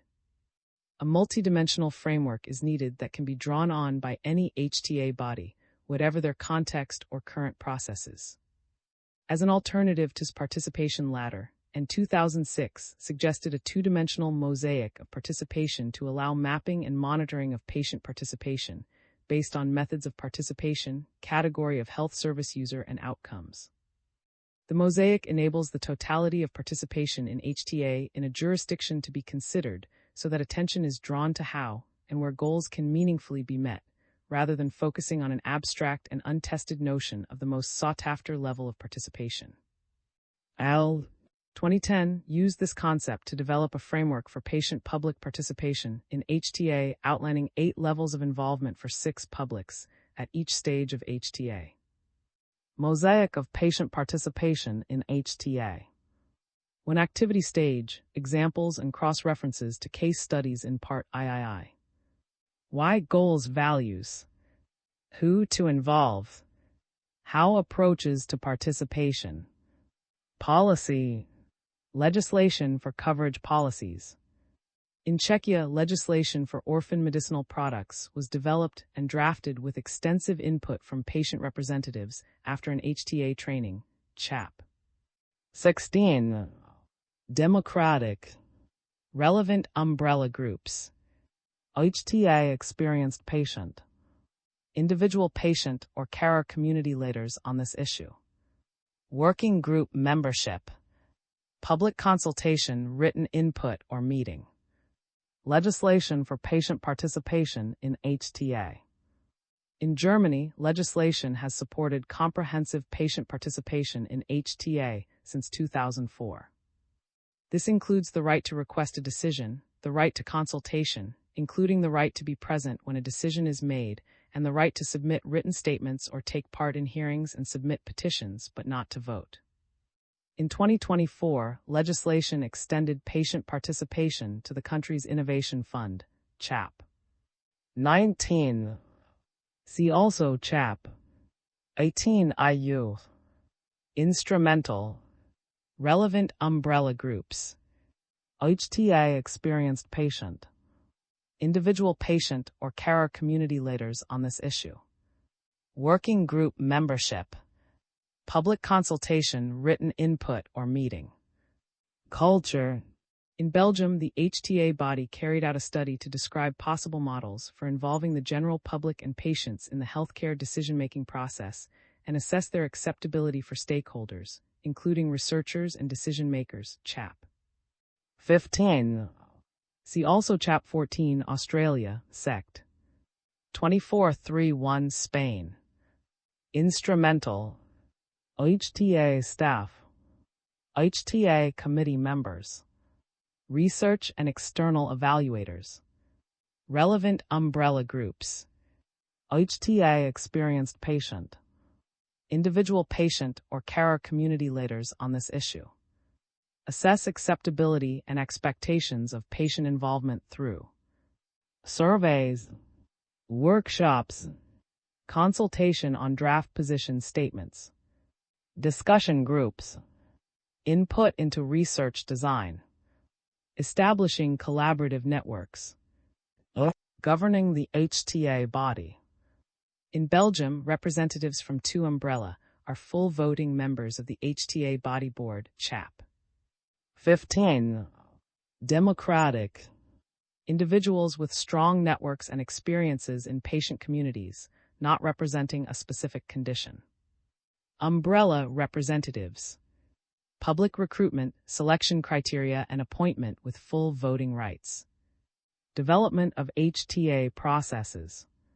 In France, 85 peak patient members of the Legislated Federation of Patient took part in defining a new assessment process for early access to medicines and in designing how patients are involved, SECT. 433. Instrumental. Umbrella. Peak associations. HTA experienced patient. Representatives of communities most likely to be impacted. Consultation on assessment methods. Working groups for co-development of new processes. Development of patient involvement processes. In Australia, a patient representative chair led a working group of patients and representatives from the HTA body and technology developers to oversee a co-design to enhance patient involvement in individual HTAs, CHAP. 14. See also sect. 1534 Belgium, sect. 17.3 England, CHAP. 20 LAC, sect. 23.3 Singapore, CHAP. 26 USA, CHAP. 27 Wales. Instrumental. Patient. Standing committees or working groups including patients and their workshops and use of feedback from patient to develop patient participation methods. Formally evaluate and research patient participation methods. Co-create or co-design guidance or guidebook for patient involvement. Publish a policy for patient participation that indicates patients' rights, opportunities, and process for participation. Evaluation of processes. Proposal of HTA topics. In the Philippines, any stakeholder has been able to nominate a topic since HTA began in 2019. In 2023, the civil society co-designed a new topic proposal form with the HTA body to make it simpler, shorter, and easier to complete with questions relevant to the patient and carer experience, CHAP. 21. See also sect. 1932-1 Germany, CHAP. 20 LAC, CHAP. 22 Republic of Korea, CHAP. 23 Singapore, CHAP. 27 Wales. Instrumental. Patient. Individual patients where no patient exists. Submission of potential topics online or via paper form, with support from HTA researchers to complete the form depending on content required. Provide full support to draft topic submission for patient and patients. Patient representatives in committees for topic selection. Opportunities to add information to topic submissions. Instrumental. Individual patients and carers. Informal support groups. Group discussion, focus group, Delphi, etc., with HTA researchers to identify potential topics. Democratic. Interested members of the public. Patient. Individual patients. Public consultation on proposed topics and policy questions. Submission of potential topics online or via paper form. Democratic. Patient member. Patient representative on selection committee for a themed call of topics. Building capacity for patients to contribute. In Singapore, the HTA body began the patient participation process with stakeholder mapping to identify all local patient groups and determine their capacity to meaningfully participate. A consumer panel was established to foster collaborative working relationships between patient groups and the HTA body and overcome local barriers to patient participation. Topic proposal and patient input processes, as well as education resources, are co-designed with patient groups. See CHAP. 23. See also CHAP. 14 Australia, sect. 1651 Czechia, CHAP. 17 England, sect. 1841 IU, sect. 1933 Germany, CHAP. 20 LAC, CHAP. 22 Republic of Korea, sects. 2423 and 2433 Spain, CHAP. 26 USA, CHAP. 27 Wales. Developmental. Patient. Individual patients and carers. Co-design training and events with HTA experienced patient via standing committee or short life working group. Observation or participation in HTA committee meetings. Dedicate HTA staff to work on patient involvement and provide a named individual to contact for support. Ensure two-way feedback mechanisms in processes. Deliver training courses led by HTA staff. Contribute to training courses developed by patient groups. Support networking meetings of patient representatives who are participating in HTA or may do so in future. Promote trusted online training resources. Hold meetings in public. Support attendance at HTA conferences with travel grant. Payment for travel, loss of earnings, preparation of submission. A buddying or mentoring system among patient representatives. Include patient representatives in conference committees. Offer grants for projects related to HTA. Individual HTAs. Scientific advice on study design. In EU joint scientific consultations, patients can provide input during the preparation of the draft JSC outcome document and exchange views with the HTA subgroup and technology developer in a meeting, CHAP. 18. See also CHAP. 17. England. Scientific. Individual patients. Patients considered equal experts in scientific advice meeting. Meeting led by HTA researcher to elicit issues to feed into scientific advice meeting. HTA scoping protocol development. In Wales, a patient and public involvement standing committee identifies a systematic, but bespoke, approach to patient involvement for each HTA based on the best mechanism for involvement in each specific case, CHAP. 27. See also SECT. 14.2 Australia, SECT. 17222 England, CHAP. 18 IU, SECT. 19.3 Germany, CHAP. 20 LAC, CHAP. 21 Philippines, CHAP. 24 Spain, CHAP. 26 USA. Scientific. Patient. Individual patients. Patients. Interviews, focus groups, workshops to identify key issues to hone research questions and identify priority patient populations, e.g. with high unmet needs. Scientific. Patient. Stakeholder consultation on draft scope protocol and PICO framework. Instrumental.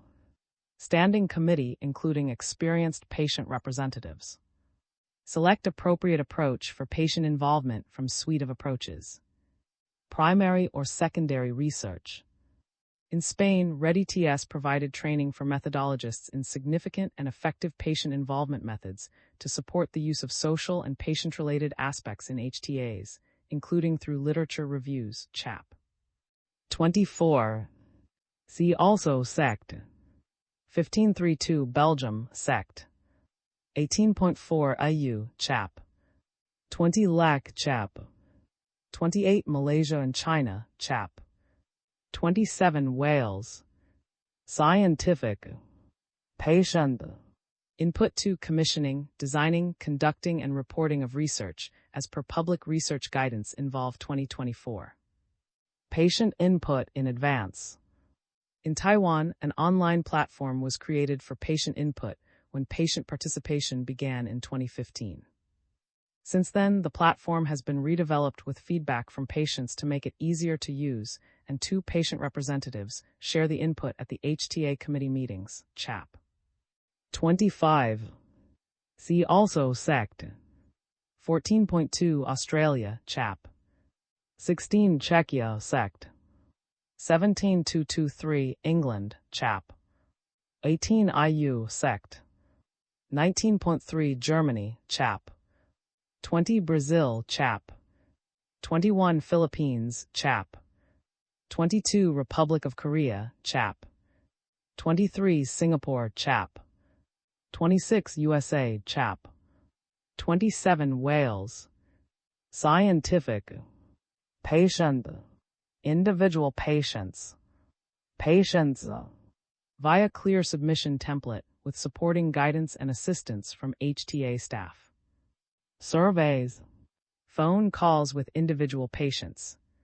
Interviews or discussion groups with opportunity to review report. Participation in a meeting. In Brazil, patients or patient can be selected to provide testimonials at HTA plenary sessions. Pre-registration with the HTA body is mandatory for each HTA topic that interests patients. One presenter is chosen with one alternate.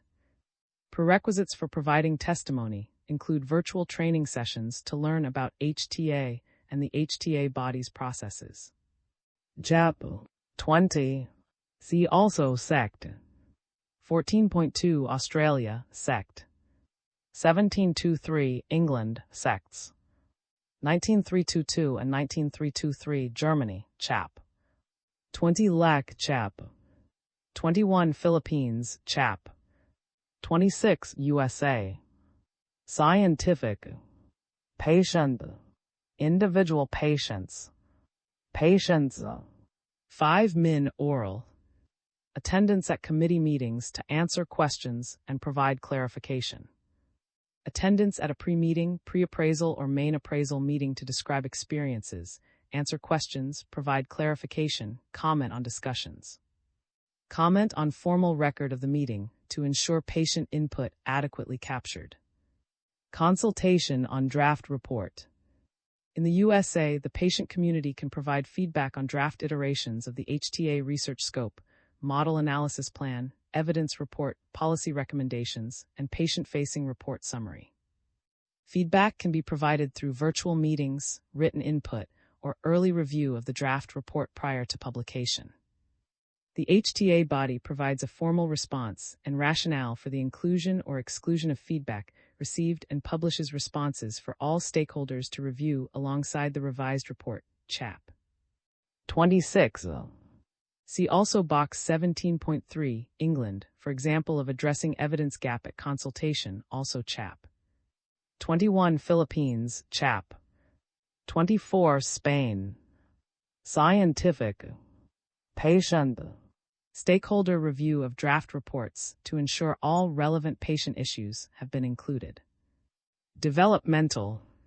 Patient. Comment on clarity of draft recommendations. Democratic. Patients. Patients. Patient. Meetings to discuss draft findings. Response and rationale for inclusion-exclusion. Multi-stakeholder review appraisal of evidence development of recommendations. In Argentina, patient representatives collect information on behalf of patients for assessments and working groups, and can also bring in patients with expertise relevant to a specific technology, Chap. 20. See Box 17.2, England, for a lay member's reflections on enhancing the role. See also Sect. 1432 Australia, Sect.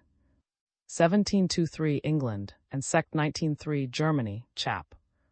20 Lac, Chap. 21 Philippines, Chap. 25 Taiwan, Chap. 27 Wales. Scientific. Individual patients. Expert testimony to appraisal committee. Dialogue in stakeholder meetings. Scientific. Patient. Patient public lay committee members. Comments on issues that might have been misunderstood and discusses value of treatment to patients via participation at HTA committee meetings. Summarizes patient issues, including patient input. Developmental. Democratic. Patient. Patient public lay committee members. Separate section of HTA report summarizes patient aspects. Developmental. Democratic. Patient public lay committee members. Voting and non-voting member of appraisal or recommendation decision-making committee. Appeal. In England, patient can appeal request resolution. If there is an appeal meeting, patient appellants are invited to attend, Chap. 17. Democratic. Patient. As a stakeholder according to defined appeal process or to the courts. Communication. In the Republic of Korea, the HTA body actively engages patients in monitoring health topics on social media to identify information requiring verification and potential HTA topics. Working with patients, HTA findings are translated into plain language summaries, which the patients help to disseminate on social media. Chap. 22. See also Sect. 1725 England, Chap. 21 Philippines, Chap. 23 Singapore, Chap. 26 USA. Democratic. Developmental. Patient. Patient Public Lay Committee members. Feedback on input, including how it was considered alongside other sources of evidence and expertise.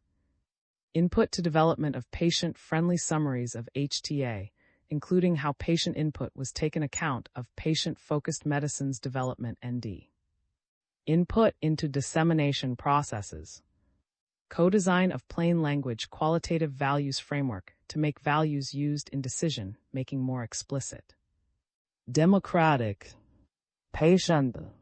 Individual patients. Participation in media conference and preparation of media statements about HTA decision. Managed entry to health service. In England, when treatments are funded by the Innovative Medicines Fund, a managed access oversight group, including patient, meets periodically for the duration of the agreement to check the quality and quantity of the data being collected and to discuss any issues that arise as the treatment is used. Chap. 17. Scientific. Patient. Act as safe harbor to provide governance on data collection systems for managed entry agreements and inform reasonable protocol. Adapted from 2017 with examples from this book. Chapter EU European Union, Latin American and Caribbean, PICO Population, Intervention, Comparator Outcomes Sect. Section of Chapter, USA United States of America. Note that information contained in columns 2-4 captures a broader range of practice than the specific example in column 1. How to create your own mosaic of participation. 4.7 Discussion. The literature and practice of patient participation in HTA has expanded rapidly in the early part of the 21st century. In HTA bodies where the practice has been established longest, there is evidence of its spread beyond individual HTAs to the wider activities of HTA bodies such as capacity building, process development, review, governance, and legislative change. This suggests an increased understanding of the value of patient knowledge, trust in patient input, and confidence in working constructively with patients. However, there are some serious issues for the day-to-day business of participation in individual HTAs, which often fail to demonstrate transparently the impact of participation, struggle to equity in engagement, and possibly lack of the real burden and potential harm of practices. The rationale for using patient knowledge and perspectives in HTA is strong. But reasonable questions arise. Is the short, intense, and stressful context of an individual HTA the best time for the collection of this knowledge? Or should HTA focus on ensuring this knowledge is captured earlier in the technology lifecycle or at other opportunities, such as when a promising treatment is in the pipeline for an area of high unmet clinical need? One of the reasons the editors of this book in 2017 encouraged the distinction between input resulting from patient participation and evidence from research into patients' needs, preferences, experiences, and perspectives was a concern that HTA bodies did not discern important differences in the two when seeking to use them in HTA. There was a concern that the dominance of written submissions risked this form of input being used as a proxy for appropriate evidence development. The lack of investment in research in the years since the first edition have likely contributed to an undue burden on patient who may desperately employ their resources and membership to reveal a patient-constructed perception of value in a timeline that is better suited to interpreting a richer evidence base to identify its meaning for local patients. While patients still struggle to see if their input has had an impact in individual HTAs, participation in developing HTA processes, especially through co-design or co-production, may be associated with greater satisfaction. In considering the current landscape with an increased attention to patient participation in technology research and development, and improved knowledge about participation approaches, we can think more critically about goals for participation and patient involvement, and where in the life cycle or HTA and patient community landscapes they would best be addressed. This might include greater attention to democratic goals following the COVID-19 pandemic's lesson that approving a technology for use will not enable a society to enjoy the health benefits if those who provide the advice are not trusted. Social participation in health decision-making plays an essential role in bridging policymaker and community perspectives, as well as educating and empowering patient communities. World Health Organization 2021. It might include a greater focus on equity, with attention to those who do not take part. It might also the decades of patient knowledge contributed via written submissions by making these available as an enduring source of data. Finally, it could gain a better understanding of the burden of participation on health and well-being and implement plans to minimize this. Participation's dynamic nature, which can support shared learning, inevitably continuously challenges us to review our practices and improve them. In the increasingly resource-constrained environments of even the largest HTA bodies and patient, the potential is to hone practice to the most appropriate and impactful areas. 4.8 Conclusion.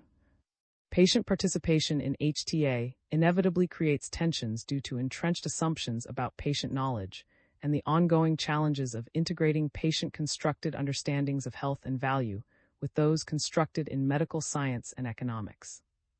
However, uptake has steadily grown with increasingly well-articulated rationales, acceptance of the quality and utility of patient input, and a large presence in the literature.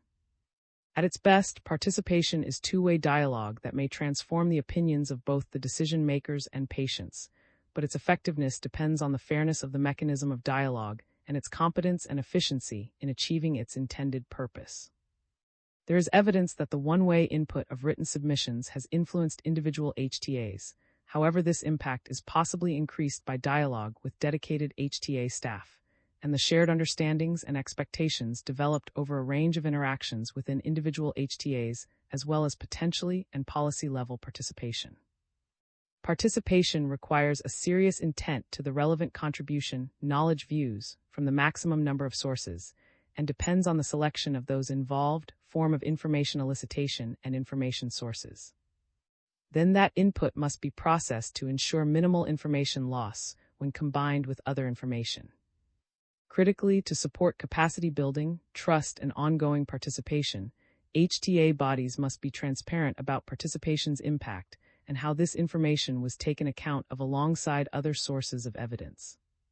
Incorporating AL's 4 goals for patient involvement into 2017 adaptation of and's mosaic of participation, along with the most recent examples of practice from Part III of this book, we see a wealth of opportunities for participation in HTA.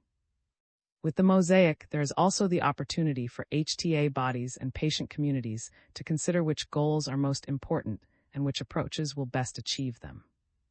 Ongoing issues of inclusivity, power imbalances, burden, and transparency of impact, along with the use of participation to fill large gaps in the evidence, pose challenges and opportunities which should be central to the development of increasingly relevant and proportionate HTA.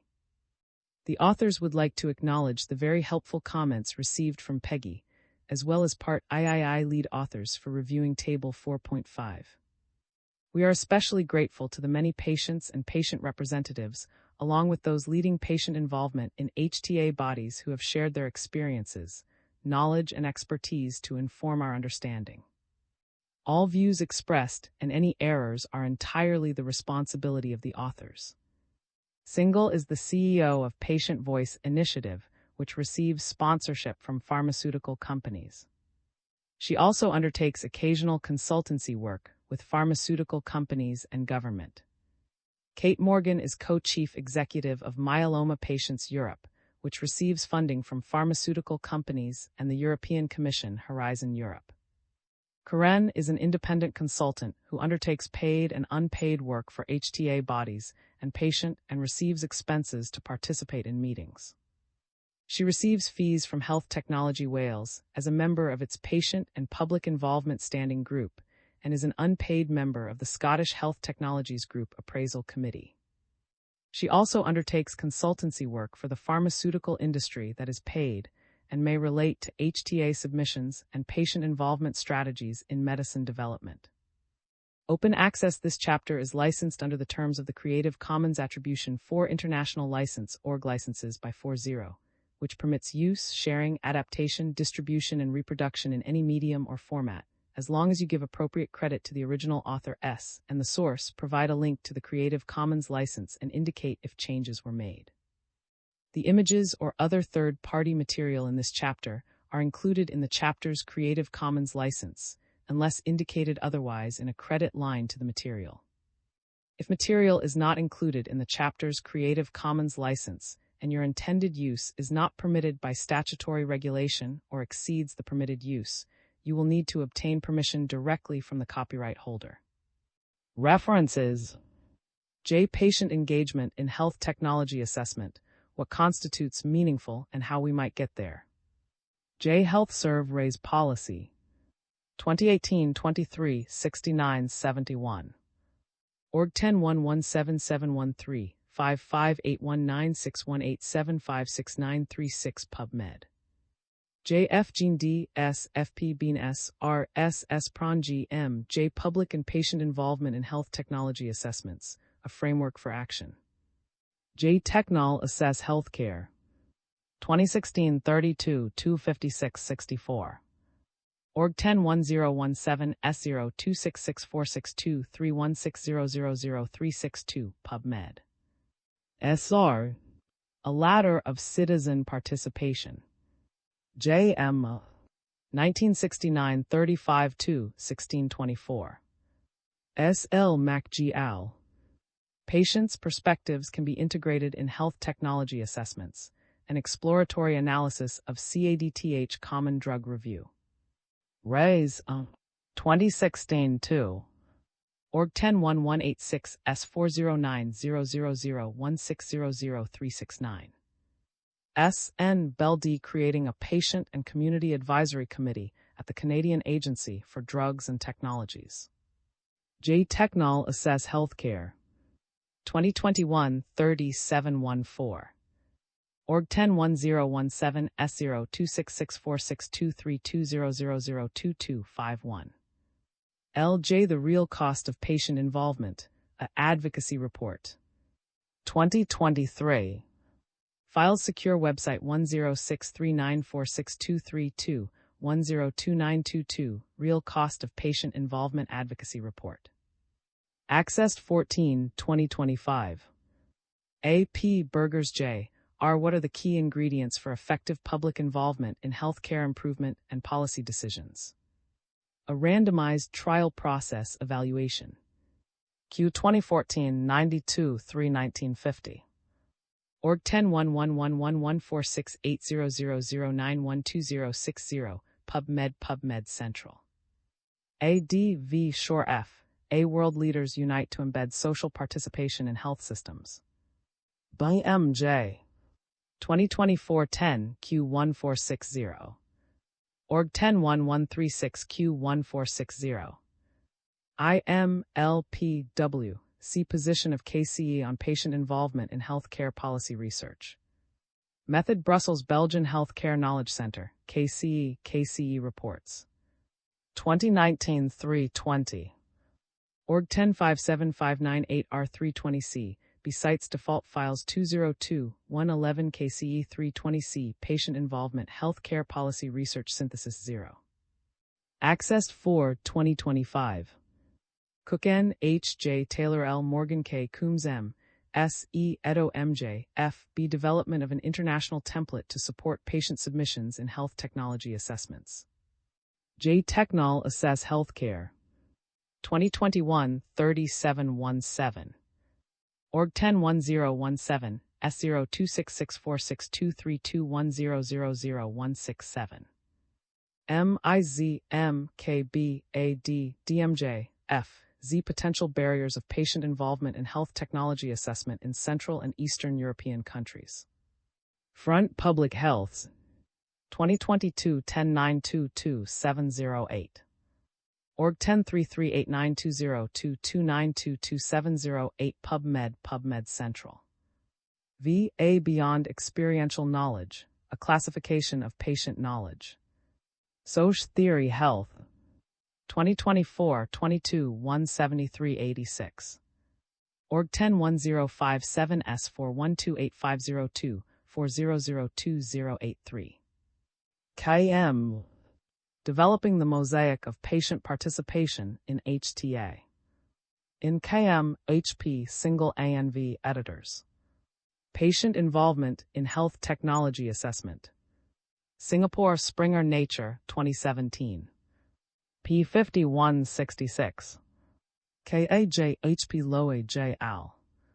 Patients' Perspectives in HTA, A Route to Robust Evidence and Fair Deliberation. J. Technol Assess Healthcare. 2010-26-3-3440. Org 101017S0266462310000395 PubMed. KOHP. Patient-Focused HTAs. J. Technol Assess Healthcare. 2011-27-2-73-4. Org 101017S0266462311000572 PubMed. KT Tools to Support Patient Involvement in HTA. In GIN Public Toolkit, Patient and Public Involvement in Guidelines. Second Aid. 2015. P140-159. GIN Net Content Uploads 202104, GIN Toolkit Combined Final 2015. Accessed 5 2025. FBJMJJN. It All Depends, Conceptualizing Public Involvement in the Context of Health Technology Assessment Agencies. SOCH Med. 2010-71-51826. Org 101016J2010001036 PubMed. FPJMJJN. Moving Cautiously, Public Involvement and the Health Technology Assessment Community. J. Technol Assess Healthcare. 2011-27-439. Org 101017S0266462310001200 PubMed. FPJJN. Evidence Brief, Strengthening Public and Patient Engagement in Health Technology Assessment in Ontario. Master Health Forum, Hamilton, 2015. Bitstream 113751546661, Public Engagement in Health Technology in % 20 Ontario. Accessed 14 July 2025. D. Consumer Involvement in HTA. Alberta Heritage Foundation for Medical Research HTA Unit, 2005. Download Consumer Involvement in Health Technology Assessment. Accessed 20 January 2025. Values and Quality Standards for Patient Involvement in HTA. 2014. ComBS Content K80RQ4JVJF047K8HW4AEN. Access 2025. Patient Group Submission Template for HTA of Health Interventions, Not Medicines. 2015. ComWS Content EZ1 Ray S5 if FKCI 8 Mo 7 Ort Z4 U8Q EL6C Access 2025. Patient Group Submission Template for HTA of Health Interventions, Not Medicines Overview. Instructions for HTA Organizations. 2015 B. ComWS Content Z8 F Mr. VC0 E7 Yo BB056 HB ED5 AEZ6. Access 2025. International Association of Public Participation. IAP2's Public Participation Spectrum. 2018. Access 2025. Involve. Briefing Notes for Researchers, Involving the Public in NHS, Public Health and Social Care Research. Involve. 2024. Briefing Notes Researchers, Public Involvement Health and Social Care Research. Access 2025. Jordan M.E., H.J., B.F., Nutting P.A., Miller W.L., K.C., Daniel Jr. R.R. The Role of Conversation in Healthcare Interventions, Enabling and Learning. Implement. 2009 415. Org 10-1186-17485908-415, PubMed Central. J.H. Public Engagement in Health Technology Assessment and Coverage Decisions, a study of experience in France, Germany, and the United Kingdom. J. Health Policy Law. 2013 3889 122. Org 10-1215-361687-8189-8812 PubMed. Jr. Theorizing Voice, Politics and Listening. Theory. 2017 17 192 215. Org 10-117714634996 17713138. HVHS. K. Thomas L. Evaluation of the Impact of Patient Input in Health Technology Assessments at NICE. J. Technol Assess Healthcare. 2021 37 113. Org 10-1017 S02664623200022214. DT. A short H involving patients in reducing decision uncertainties around orphan and ultra-orphan drugs, a rare opportunity. Patient. 2015 82939. Org 10-1007 S402 7101 40106 PubMed. HMHJK Ganesh I Single ANV. Patient and Citizen Participation at the Organizational Level in Health Technology Assessment, an exploratory study in 5 jurisdictions. J. Technol Assess Healthcare. 2023 39 E51. National Institute for Health Research. Guidance on Co-Producing a Research Project. 2021. Org Content Uploads 202104, NIHR Guidance on Co-Producing a Research Project April 2021. Access to June 2025. OHTAC Public Engagement Subcommittee. Public Engagement for Health Technology Assessment at Health Quality Ontario. Final report from the Ontario Health Technology Advisory Committee Public Engagement Subcommittee. Toronto, Queen's Printer for Ontario, 2015. Portal 0 Documents Evidence Special Reports Report Subcommittee 20150-407N. Access 2025.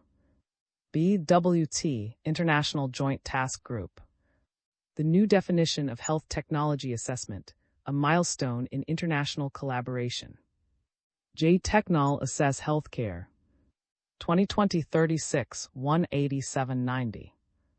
Org 10-1017 S02664623200000215. 2020 May 13. PMID 32,398,176 PubMed. Patient-Focused Medicines Development. How-to Guides for Patient Engagement, Plain Language Summaries PLS of peer-reviewed publications and conference presentations, Practical How-to Guide for Multi-Stakeholder Co-Creation. ND.org How-to Guides WG5. Access to June 2025. GLJ. A Typology of Public Engagement Mechanisms. Technol Hum Values. 2005 32 5190. Org 10-1170-16224390-4271724. D. AIDS and AIDS Activism. Encyclopedia of Greater Philadelphia. Philadelphia University of Pennsylvania Press, 2012. Org Archive AIDS and AIDS Activism Accessed 14, 2025. CKDM JG Al. Moving towards a more inclusive patient and public involvement in health research paradigm, the incorporation of a trauma-informed intersectional analysis. BMC Health Serve Raise.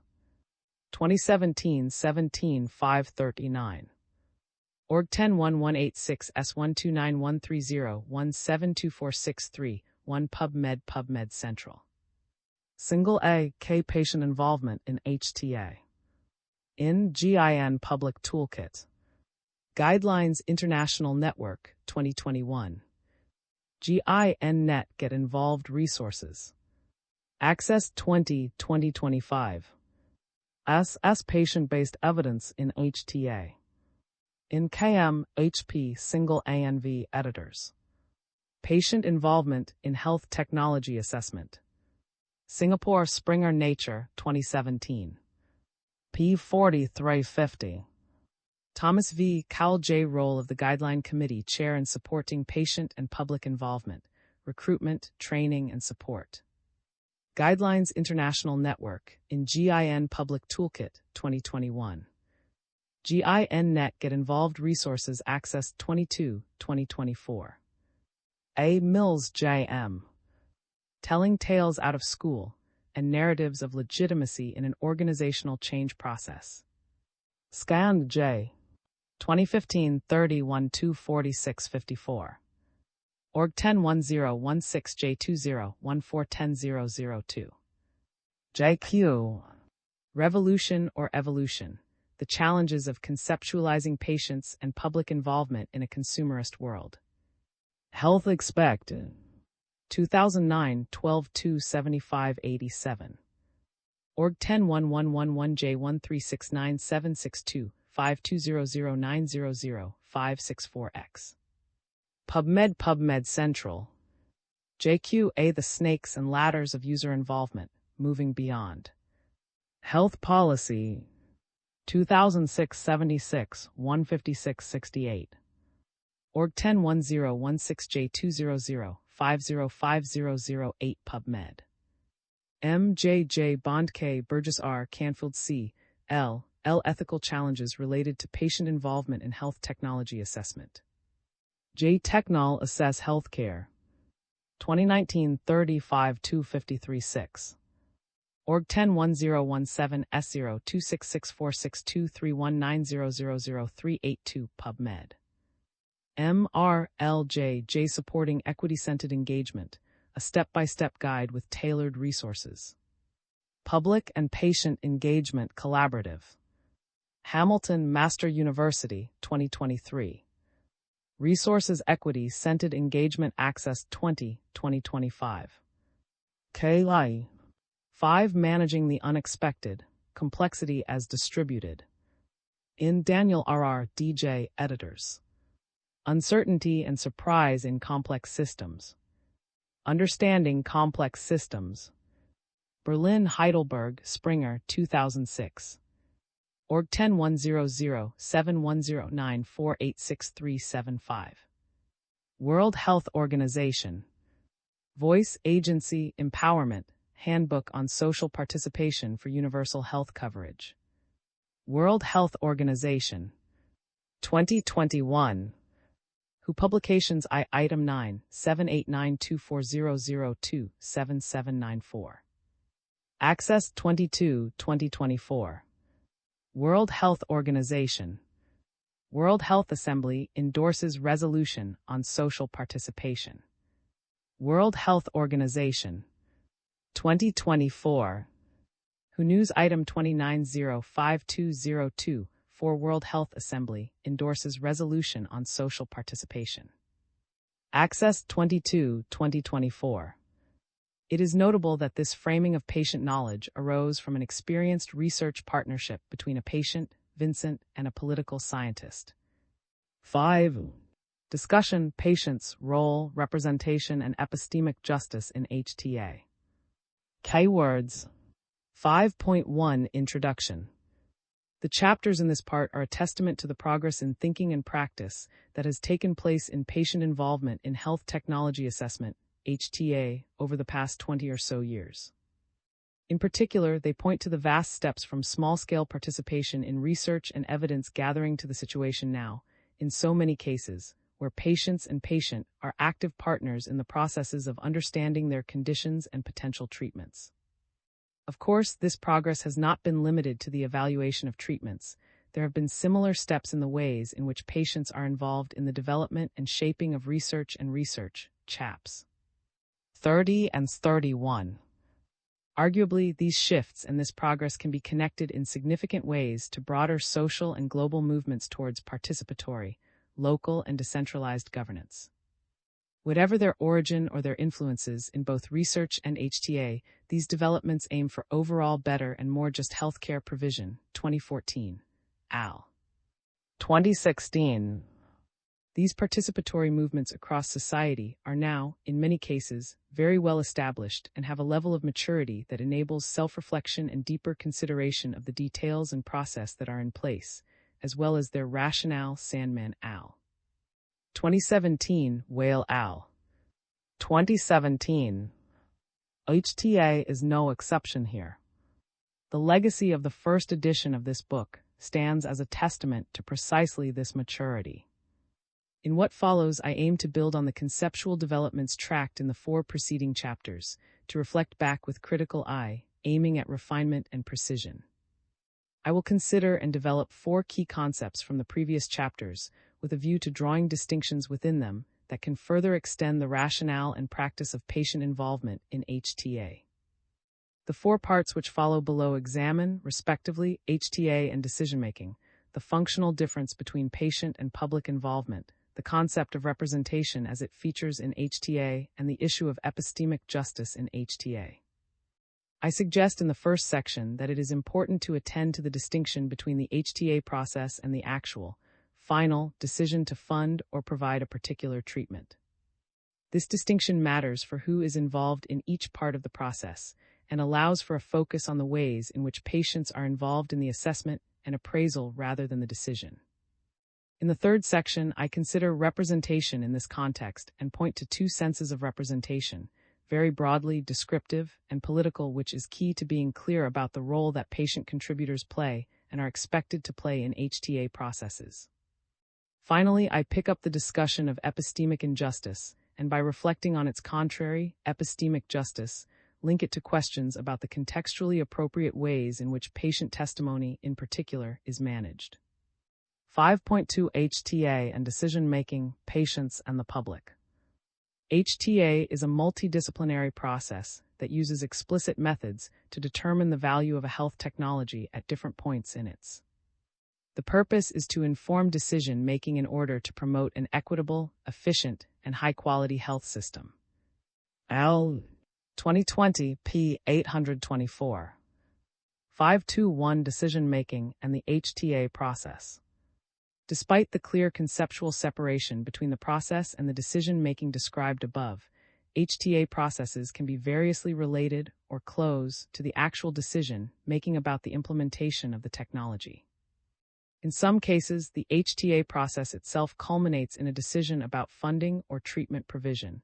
In some cases, it results in a recommendation that forms part of a decision-making process, and in others, it is an independent of the decision-making. A few examples are useful.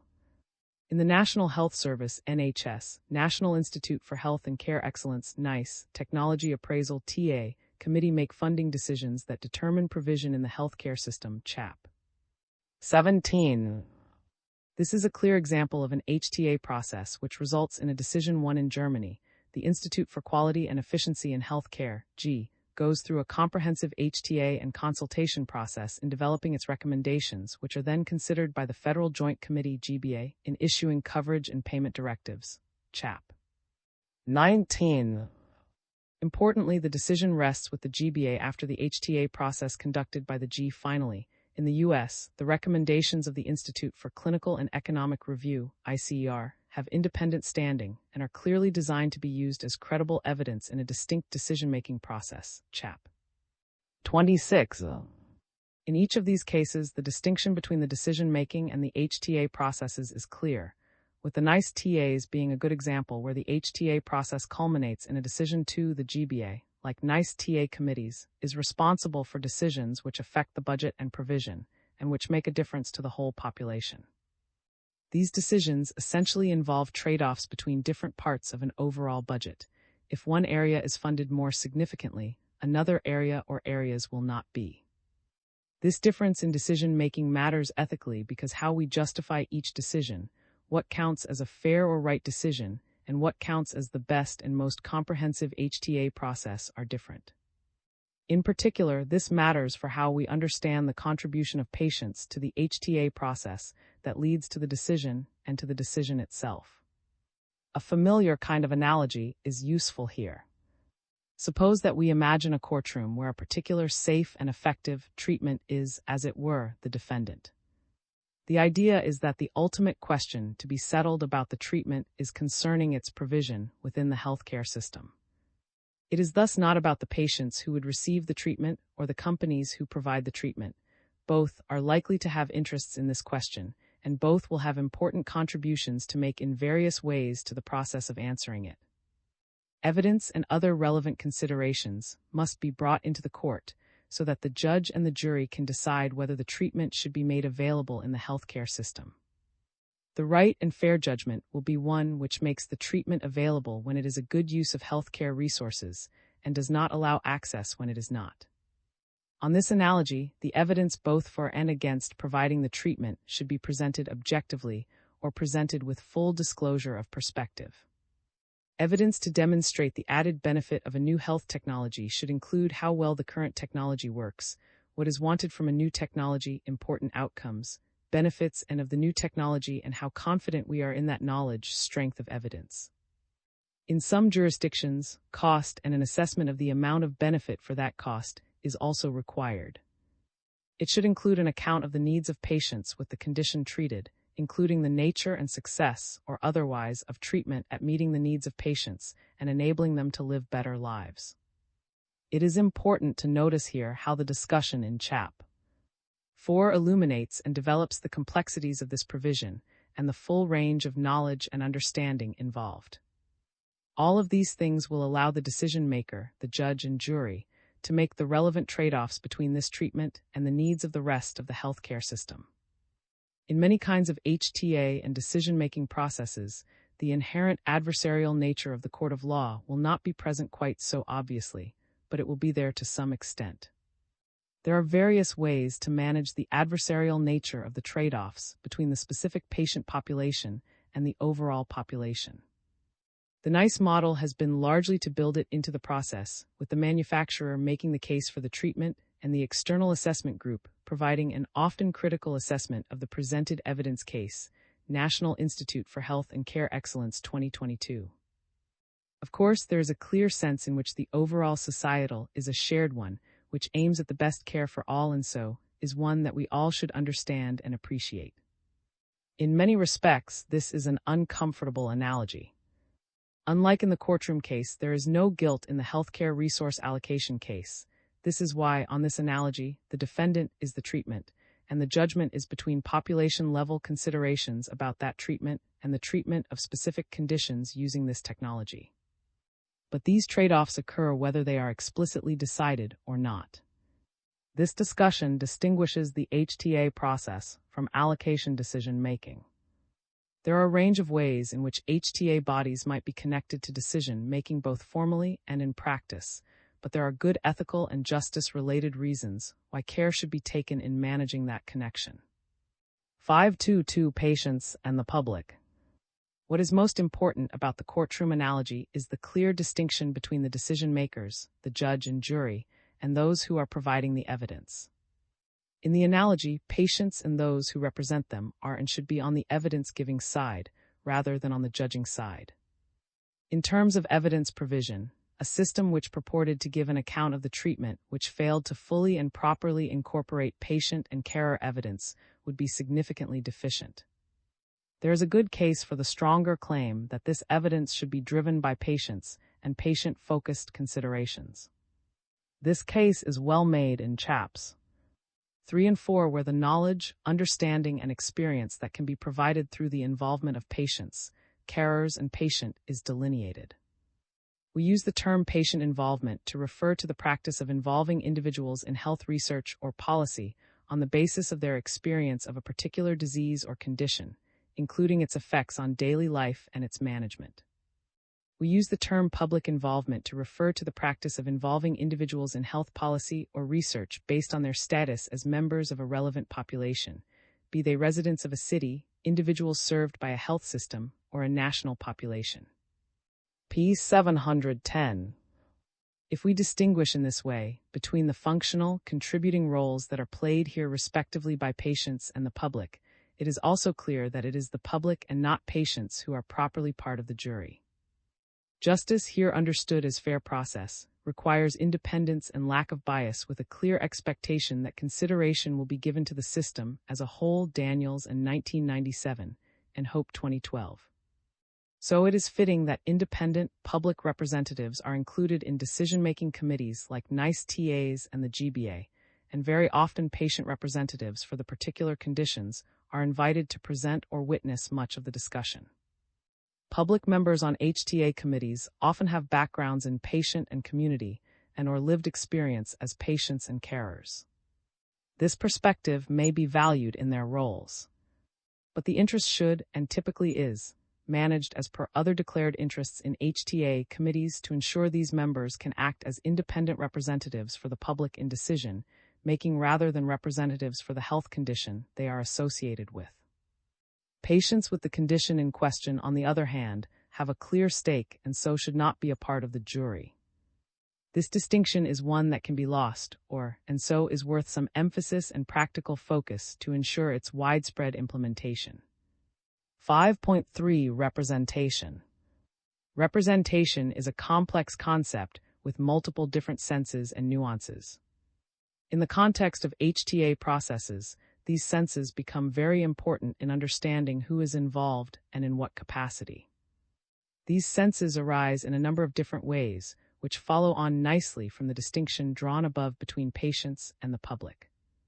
As I will develop here, when and how patients are representative is very different from the kind of representation we require of members of the public when they are involved in decision-making. These differences matter for what is asked and what is expected of those involved in each case. Perhaps the most basic distinction relevant for the HTA context is that between being representative of and being a representative for 1967. Being representative of is what we might call being descriptively representative or indicative, having certain characteristics that are shared with others. So someone who is tall is in this sense representative of those who are tall, and someone who has a particular health condition is again in this sense representative of others with that particular health condition. What matters for this sense of representation is a kind of descriptive similarity which picks out common features, experiences, or characteristics. The individual that possesses the common feature can be taken to be representative of the others with that feature. When we conduct research into patient aspects, Chap. 3, we are gathering descriptive information of all kinds about similarities and differences so that the whole picture can be represented and understood. This is descriptive representation. Being a representative for a group is a very different sense, and one that is partly captured by the idea of being a substantive political representative of a group. In this sense, a representative is someone who speaks for, or is taken to speak for a particular group. Perhaps the paradigm case here is an elected member of parliament or a patient spokesperson. Importantly, this kind of representative can be elected, officially appointed, or more simply be informally taken to have this role. 2024. As is hopefully apparent, this distinction is particularly important in the HTA context. Being representative of is a descriptive matter, whereas being a representative for is political and is importantly connected to authority and voice. Martin 2008, 2024. In one context, say, in speaking of the experiences of living with a particular condition, it is important that the individual is descriptively representative, whereas in the role of advocate, it looks more important to be well placed to speak for the group of patients with the condition. As we saw above, there are two reasons that justify the involvement of patients in HTA processes: the instrumental or evidentiary contribution that they bring to the process, and the intrinsic importance of being included and having a say in things that matter. Also, as we saw above, the second of these reasons applies, if slightly differently, in the case of allocation decision-making, but there is a strong reason to involve the public, often as independent, in these decisions. In each case, and indeed, within cases, there is good reason to attend to the kinds of representation that is important. In the case of HTA, we require a process that does a good job of capturing all of the relevant evidence surrounding the treatment in question. Given this, it is straightforwardly clear that patients have a good deal to contribute, but also that different kinds of representativeness might matter. The HTA process is more complete if it includes a thorough, descriptive account of the nature of the condition, the needs of patients, and the impact of the technology. Both qualitative and quantitative data will be important for this completeness, and for the structuring and of models, outcome measures and predictive tools, Williams al. 2019, Rand al.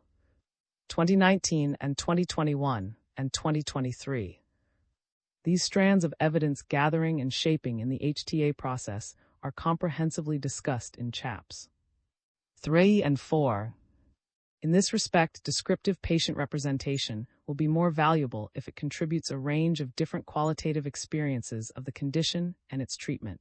In-depth qualitative data will capture both similarities and differences linked by the idea of saturation. In quantitative terms, representativeness comes through the numbers and the model of the patient population. Mean and outlying outcomes, for example, are ways of representing the population. In both of these cases, the involvement of patient representatives in the evidence-gathering process, over and above participation, and its interpretation will lend authority to the data. In this sense, patient representatives are speaking for the broader population as informal political representatives. There is a good deal more to say about these distinctions between senses of representation and their role in HTA process and decision-making. These refinements are important for clarifying roles and managing expectations, both of those who would be representatives and those who would understand how and when patient or public representatives speak for others or themselves. 5.4 Epistemic Justice and Injustice.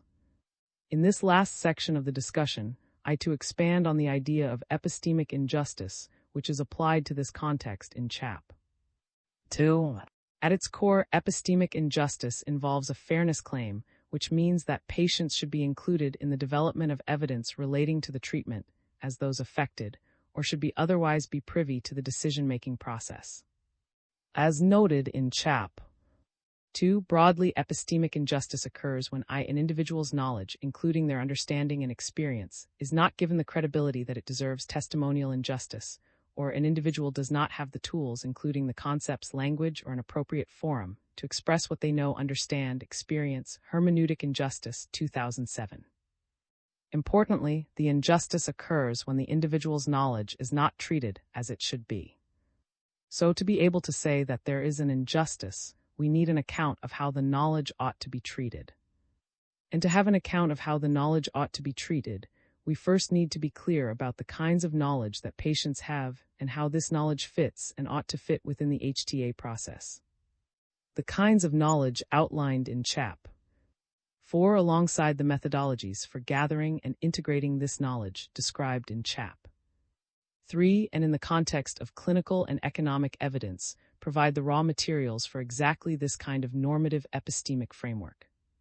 Such a framework would yield clear standards for when testimonial injustice occurs, when an individual's knowledge or understanding is not treated according to the framework. There is a third idea in the mix here, the idea of treating people respectfully, where this is a basic ethical requirement that one person owes to another. Importantly, this is about how they are treated as a person, and is distinct from how credible their claims to knowledge are. Someone can be treated respectfully, but their knowledge, their testimony, given no and inappropriate credibility, or importantly, they can be treated disrespectfully, but their knowledge given full and proper epistemic credibility. The former is a case of testimonial epistemic injustice, but the latter is not. The latter, of course, is ethically problematic.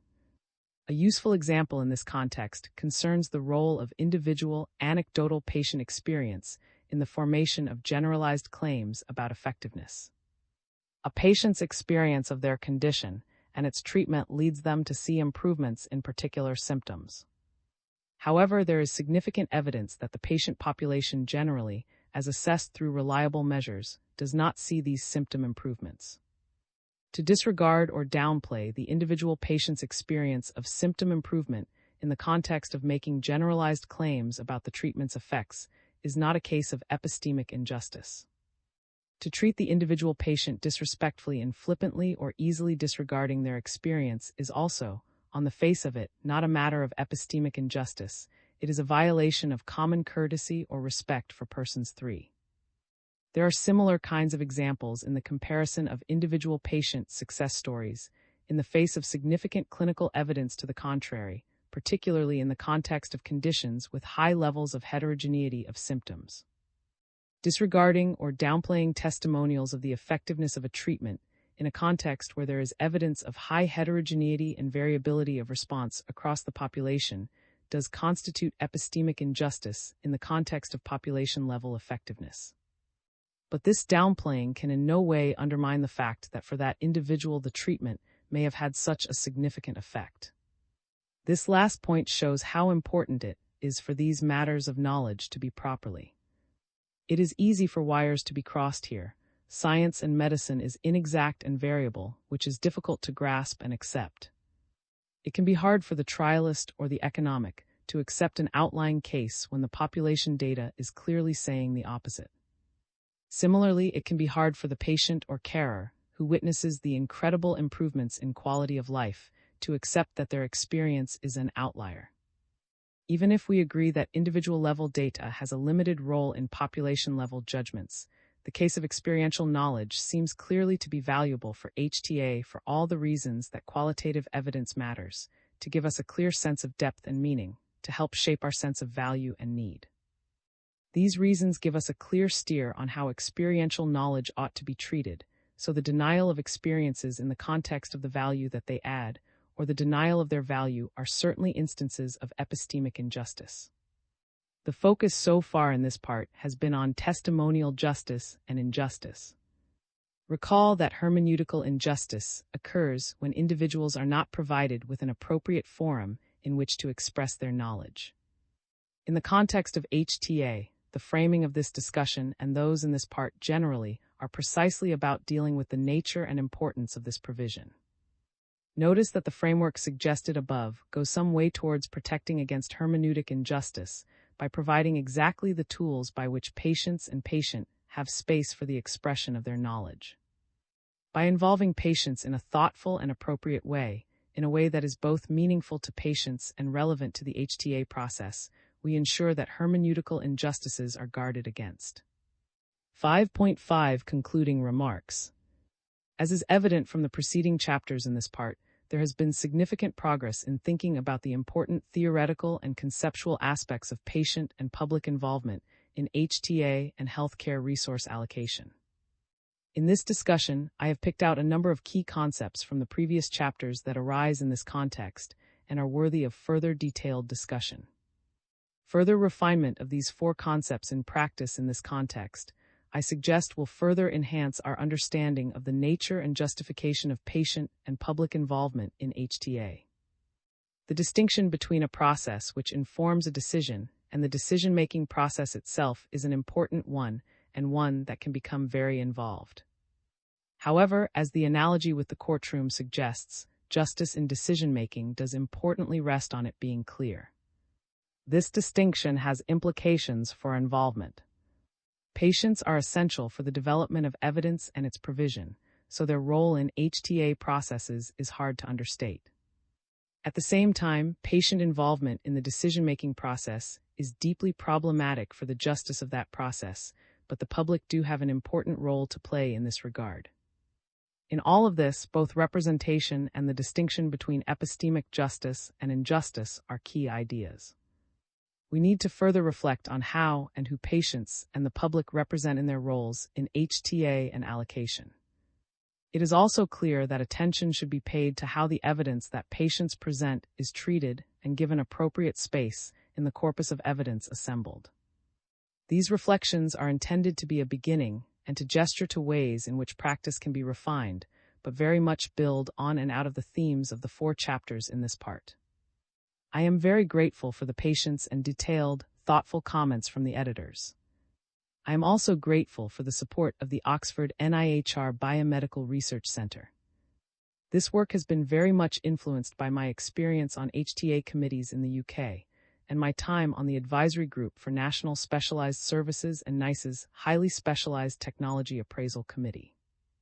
Open access. This chapter is licensed under the terms of the Creative Commons Attribution 4 International License (ORG) licenses by 4.0, which permits use, sharing, adaptation, distribution, and reproduction in any medium or format, as long as you give appropriate credit to the original author S and the source, provide a link to the Creative Commons license and indicate if changes were made. The images or other third-party material in this chapter are included in the chapter's Creative Commons license, unless indicated otherwise in a credit line to the material. If material is not included in the chapter's Creative Commons license and your intended use is not permitted by statutory regulation or exceeds the permitted use, you will need to obtain permission directly from the copyright holder. References: J.F. Jean D. S. F. P. Boone S. al. Public and Patient Involvement in Health Technology Assessment, a Framework for Action. J. Technol Assess Healthcare. 2016 32 256 64. Org 101017 S0 2664623 316000362 PubMed. Daniels N. J. Limits to Healthcare, Fair Procedures, Democratic Deliberation, and the Legitimacy Problem for Insurers. Public. 1997 26 3 0350 PubMed. M. Epistemic Injustice, Power and the Ethics of Knowing. Oxford OUP Oxford, 2007. E. S. Beyond Clinical and Cost Effectiveness, The Contribution of Qualitative Research to Health Technology Assessment. J. Technol Assess Healthcare. 2023 39 E23. Org 101017 S0 266462323000211 PubMed PubMed Central. Martin J. P. Ordinary People Only, Knowledge, Representativeness, and the Publics of Public Participation in Healthcare. Health, 2008 3030 554. Org 101111J14679566200 701027X. PubMed. McCoy M.S. J. Rand L. Parker M. M. Patient and Public Involvement, Two Sides of the Same Coin or Different Coins Altogether. Bioethics. 2019 33 708 15 PubMed PubMed Central. National Institute for Health and Care Excellence NICE, NICE Health Technology Evaluations, the Manual PMG 36. 2022. NICE Org Process 36. Access 29 May 2025. B.W.T. Announcing the New Definition of Health Technology Assessment. Value Healths. 2020-23 824-5. Org 101016J202005001 PubMed. Pharmaceutical Benefits Advisory Committee, PBAC membership. 2025. Info Industry Listing Participants. Access 29 May 2025. HF. The Concept of Representation. Berkeley University of California Press, 1967. Rand L. M. Slade I. S. M. Understanding and Using Patient Experiences as Evidence in Healthcare Priority Setting. Cost Ev. 2019 17-13. M.D. Evidence, Values, and Decision Making. J. Technol Assess Healthcare. 2014 32-33-8. Org 101017 S0 26646231400000154 PubMed. W. Speaking for Others. Cambridge University Press, 2024. Sandman L. Bond K. B. Exploring Ethical Rationales. In KM, HP Single ANV Editors. Patient Involvement in Health Technology Assessment. Singapore Springer Nature, 2017. PAIS 1729. Org 1010797898011040 M. Hope T. Allocating Healthcare Resources in the UK, Putting Principles into Practice. In Rhodes R. MP Silvers A. Editors. Medicine and Social Justice, Essays on the Distribution of Health Care. Oxford University Press, 2012. Org 101039397801997442 0600300118. SSS. Mind the Evidence Gap, the use of patient-based evidence to create complete HTA in the 21st century. J. Technol Assess Healthcare. 2021-37, E46. Org 101017 S026646232100012 X PubMed. Will J. A.M. B. Garner S. Low E. L. Why patients should be involved in health technology assessment. J. Technol Assess Healthcare. 2017-3314. Org 101017 S02664623170000241 PubMed. Williams v. A.M. D. Qualitative Research as Evidence, Expanding the Paradigm for Evidence-Based Healthcare. BMJ Based Med. 2019-24 168-9. Org 10113620 1811113 PubMed. In Australia, Chap. 14. The Pharmaceutical Benefits Advisory Committee, PBAC 2025, makes recommendations for listing new medicines as a part of the Pharmaceutical Benefits Scheme, but crucially, no new medicine can be listed unless the committee makes a positive recommendation. Info Industry Listing Participants. In the case of the PBAC, the decision is a recommendation which is then accepted or not by the minister, and in some cases Cabinet, who has the final say. This makes the process not quite as immediately connected to the final decision, but still an essential part of it. A non-HTA example: if I believe what a person says when the next bus will arrive, but make rude remarks about their appearance, and I am being disrespectful of the person but epistemically just, I am accepting their testimony because they are local. But if I am not rude and treat the person well with respect, but I don't believe them about the bus timetable because they are clearly a homeless person and what would they know, then I am being epistemically unjust but respectful of the person. 6. Patient-led collaboration for HTA tools and evidence development, Project Hercules. Keywords. 6.1 Introduction. This chapter describes the role of patients, in particular carers who are experts in patient advocacy, as leaders in Project Hercules, an international patient-led collaboration that has developed tools and evidence to support health technology assessment, HTA, for new treatments for muscular dystrophy, DMD. This collaboration was initiated and is led by the patient community and has brought together patients and other experts, including clinicians, technology developer representatives, academics, and HTA experts. The chapter explores when a patient-led collaboration for HTA may be appropriate, and how the governance structure of Project Hercules put patients at the heart of even the most technical work streams of the project. We look at the challenges in establishing Project Hercules and the role of patients in the work on developing a validated measure for health-related quality of life (L), and in building a natural history model and disease-level economic model. 6.2 The case for patient-led collaborations. HTA requires several disease-level inputs, including a natural history model, L, and cost of illness, and various inputs to build economic models. In rare diseases, there may be few clinical experts, little published evidence, and a limited pool of patients to provide this evidence. Building a robust evidence base can be expensive and time-consuming, often prohibitively so for smaller biotech companies. Project Hercules was established by UK in response to the need for disease-level tools and evidence to support HTA and DMD. The aim was to establish a patient-led collaboration to build a natural history model, economic model, L metric, and build evidence on the burden and cost of DMD. Project Hercules is managed by UK through a core team, including those with lived experience of, as well as experience in HTA in rare diseases. Individual work streams are, where necessary, delivered by external vendors.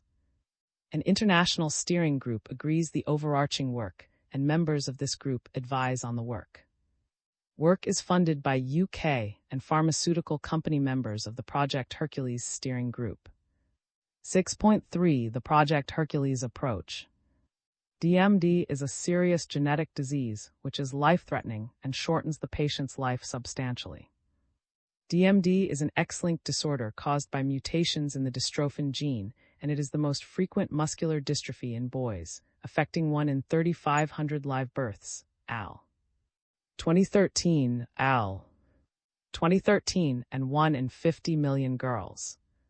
DMD is usually diagnosed before the age of 6. The disease causes progressive and unyielding muscle weakness, frequently identified in the early toddler years when the child begins to miss development motor milestones. AL. 2013, AL. 2013. Loss of ambulation occurs generally around the age of 12. Only a few DMD patients survive beyond the third decade. Most die because of respiratory complications or heart failure due to cardiomyopathy. AL. 2019, Van Al. 2017, AL. 2010, AL. 2018. Some HTA bodies struggled to reach decisions about the first licensed product for DMD. For example, it was 2.5 years after license that the National Institute for Health and Care Excellence, NICE, guidance on the use of DMD was issued, National Institute for Health and Care Excellence 2016. The high cost of drug development, poorly documented natural history of the disease, lack of disease-specific and age-appropriate endpoints that truly represent disease burden, and the challenges of recruiting patients are major factors in hindering development, approval, and reimbursement of new drugs for rare diseases. AL. 2019. A natural history model. A natural history model. A bespoke L preference-based measure. A bespoke L preference-based measure.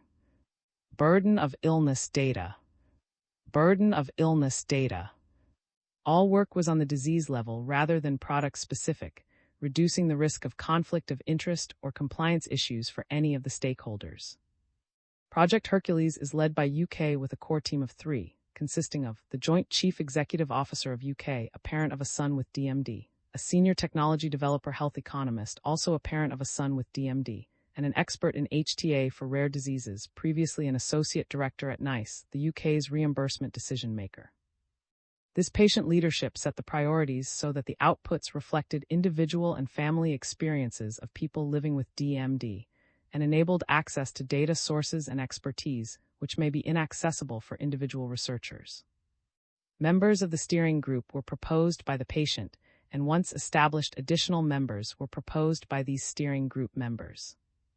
In rare diseases, there are limited experts, and they are usually well known to others in the field, making establishing the steering group a relatively simple process. Insights from patient and people with lived experience of DMD were included in all steering group meetings, and these directed the evolution of the work, having a major impact on the development of the evidence and tools. The initial work was proposed by UK and agreed by the steering group. As work progressed, it became evident that the broader impacts on patients and their families need to be captured, and additional pieces of work were commissioned to explore specific aspects such as the impact of using steroids or the impact of the disease on familial carers. Governance structure for Project Hercules. Project Hercules welcomed active participation from all stakeholders. Pharmaceutical companies sponsoring the work were full members of the steering group. As the primary end users, along with HTA bodies and payers of the outputs of Project Hercules, their contributions have been essential in ensuring the tools and evidence not only reflect the lived experience of patients and families, but also have a clear practical use for submissions to HTA. Technology developer involvement has been carefully managed to ensure full compliance with the ABPI Code of Practice for the Pharmaceutical Industry, ABPI 2021, and avoid any anti-competitiveness or conflicts of interest. Likewise, the HTA perspective was represented regularly by NICE and experts in HTA and health economics research. 6.4 Targeted methods for patient participation in Project Hercules. As well as being patient-led, via UK, Project Hercules incorporated active patient participation in all work streams. UK recruited patients and parents to participate in the research through the use of social media and offline networks. This section outlines the different methods used to support effective participation in each work stream, which evolved as the research developed. Natural History Model Structure, AL. 2024, org licenses by 40. An iterative approach to developing the individual work streams meant that input from patients and informal carers could be used for multiple purposes, ensuring effective use of patients' and families' time. 641 Natural History Model. DMD has long been described along four health states: early ambulatory, late ambulatory, early non-ambulatory, and late non-ambulatory. These stages of progression are well established in clinical guidelines on the diagnosis and management of DMD, AL. 2010, AL. 2018. When Project Hercules set out to build a natural history model for DMD, the patient leadership embedded lived experience in the project design and every stage of the model development, strengthening the input of patients and families to ensure that health states represented their lived experience and reflected a significant change in the clinical and/or financial burden of the disease. The natural history model was built from a broad collection of clinical data in DMD in collaboration with the Regulatory Science Consortium DRSC, AL. 2019, part of the Critical Path Institute, 2024. DRSC is a nonprofit consortium focused on regulatory science, which includes a U.S. patient, parent project muscular dystrophy, and other individual patient carer representation. Placebo data from completed clinical trials were also included. The Project Hercules core team worked closely with the University of Leicester to ensure emerging findings were compared with real-world experiences of patients and families through advisory board meetings and findings of the L work stream. Patient and clinical advisory groups reviewed data and provided input into definitions of health states. Patient and family input was elicited at an initial advisory board meeting. During this meeting, it became clear that the standard distinction between late ambulatory and early non-ambulatory health states failed to adequately capture important aspects of DMD. Patients and relatives unanimously emphasized the importance of being able to weight bear and assist with transfers. They reported that the loss of this ability often triggers the need for additional support such as hoists, adapted vehicles, and home adaptations, and can impact the carer, often the parent, financially, emotionally, and physically. This input led to the inclusion of a transfer state between the late ambulatory and early non-ambulatory states in the natural history model, where patients can still weight bear but are no longer able to walk. This health state had previously been overlooked in data collection, natural history models, and economic decision models. Input from patients and families also identified more granular nuance in the non-ambulatory phase of DMD, including the loss of hand-to-mouth function, alongside the introduction of nighttime and thereafter full-time ventilation.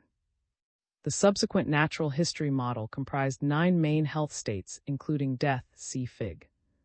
6.2. Patient and family input was taken to confirm these health states for the natural history model at a second advisory board meeting, AL. 2024.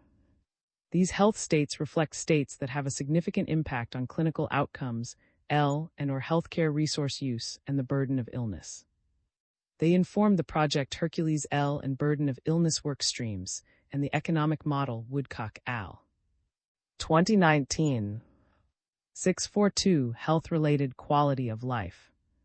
Research into L was driven by both a need within the community to better measure quality of life in people with DMD and the known requirements from many HTA bodies for preference-based measures of L. The objective was to develop a L patient-reported outcome measure, PROM, that is relevant to patients and allows estimation of utilities, an important measure for calculating quality-adjusted life years QALYs.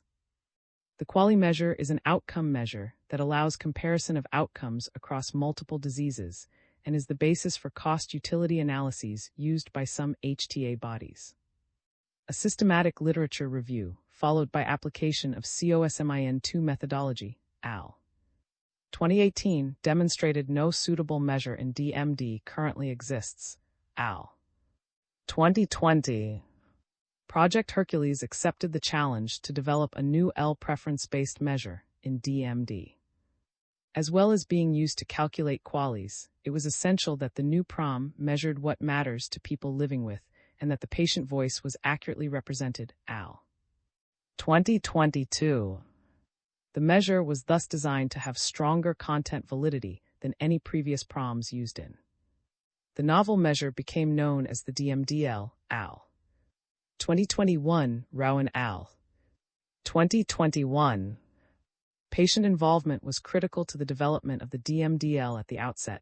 Patient views were represented by UK, contributing to the research aims and design of the project, i.e., to develop an outcome measure that captured what mattered to people living with DMD. The Project Hercules core team worked closely with the University of Sheffield throughout this project, ensuring that each stage reflected lived experience, and jointly ran a patient and family advisory board to explore themes identified in patient interviews and surveys. A project-specific patient involvement group was established, which included adults with DMD and parents of children with DMD, who contributed throughout the project as research peers. The development of the DMDL consisted of 3 stages. In Stage 1, patient participation informed the design of semi-structured interviews, including the areas of focus, see Supplementary File 1 of and 2023 for topic guide and appropriateness of topics for given age groups. Interviews were conducted with DMD patients and analyzed to produce a draft framework for understanding L in DMD and 2023. This initial collaborative activity facilitated an active role for patient input into framing the research questions addressed during the patient interviews. In the second stage, patients, clinicians, and DMD carers assessed the face validity of the L framework, followed by a quantitative survey of a larger sample of patients, which was psychometrically analyzed. At this stage, potential items for the DMDL were ranked for their importance by patients and parents in an advisory group discussion using a traffic light system facilitated by the research team. Green, include in DMDL. Red, do not include in DMDL. Amber, uncertain, for discussion. 6 people living with DMD and or their carers contributed to this exercise, as well as 5 clinicians. The different perspectives employed in Stage 2 informed the final item selection and highlighted differences in opinions between patients, families, and clinicians on proposed items for the questionnaire. It was considered important that the instrument would be equally useful for clinical, patient-related, and HTA purposes.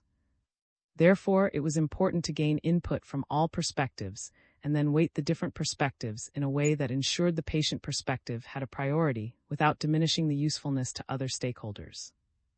In the development of the DMDL, patient views were always. In the third stage, an online discrete choice experiment was administered to a general public sample to weight the different elements identified and thus generate UK utility values, Rao and al. 2021. Throughout the project, collaboration with people with DMD helped to construct the measure so as to meet the needs of people with DMD and their families, al. 2019. 643 Burden of Illness. Project Hercules commissioned work looking at the burden of illness to explore the impacts of DMD that patients, families, and clinicians identified as most important to them. The core team helped identify the items of most relevance for patients and HTA bodies to inform this work stream. A UK burden of illness study was conducted. The study set out to provide health state costs for the economic model by applying unit costs to estimates of annual resource use for patients in each health state. The Project Hercules steering group, which included a patient representative and 2 mothers of individuals with DMD, reviewed and approved the initial study outline. A sample of 18 neuromuscular specialists completed an electronic case report form for the next 10 eligible patients they consulted. The specialists identified and extracted direct medical resource, use information from the patients, electronic health medical records for the preceding 12-month period. The patients were then invited to complete a bespoke patient public involvement engagement, PPIE, questionnaire to capture data for direct non-medical resource use and work productivity impact. The survey was designed with survey responses from clinicians, patients and families, and discussions at Project Hercules steering group meetings, al. 2019. Dependent on the age of the patient, the questionnaire was completed by the patient 16 years or older, the patient's primary carer 7 years old, or a combination of both 16 years old. The study found that overall indirect costs were the main driver of total cost in people with DMD, with the lost opportunity cost of work being the main driver for indirect costs. This key finding was only possible due to the involvement of patients and their families and the use of a PPIE questionnaire. Key issues identified through this work informed the later detailed review of routine NHS data sets, Morgan al. 2024, and work exploring patient, family, and clinician views of the burden of steroids involving online surveys to inform themes explored in a small group, 2 dyad interviews with patients and their parents followed by a focus group with patients, carers, and healthcare professionals. 644 Economic Model for DMD. The Project Hercules economic model provides a robust core economic model suitable for submission to HTA bodies that is representative of the patients and their families' progression through DMD.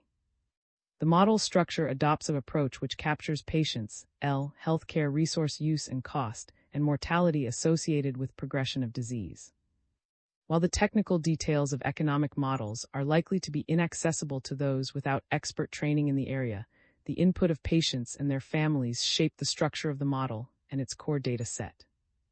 The model health states reflect those in the natural history model, which were defined with the input of patients and their families. The model was developed iteratively with patient and family involvement in its review at steering group meetings. In addition, the core data set for the economic model was developed with patient and family involvement in the burden of illness and work streams. This approach resulted in a development process led by patients, family, and clinicians to complement findings from the published literature and clinical trials. 6.5 Challenges for Project Hercules. The collaborative approach taken by Project Hercules was not without challenges, box 6.1. Demonstrating the capability of UK to deliver an ambitious of health economics research. Demonstrating the capability of UK to deliver an ambitious of health economics research. Establishing the governance and financial arrangements for Project Hercules with technology developer sponsors unused to working with patient as leaders in health economics research. Establishing the governance and financial arrangements for Project Hercules with technology developer sponsors unused to working with patient as leaders in health economics research. Embedding lived experience in every aspect of Project Hercules. Embedding lived experience in every aspect of Project Hercules.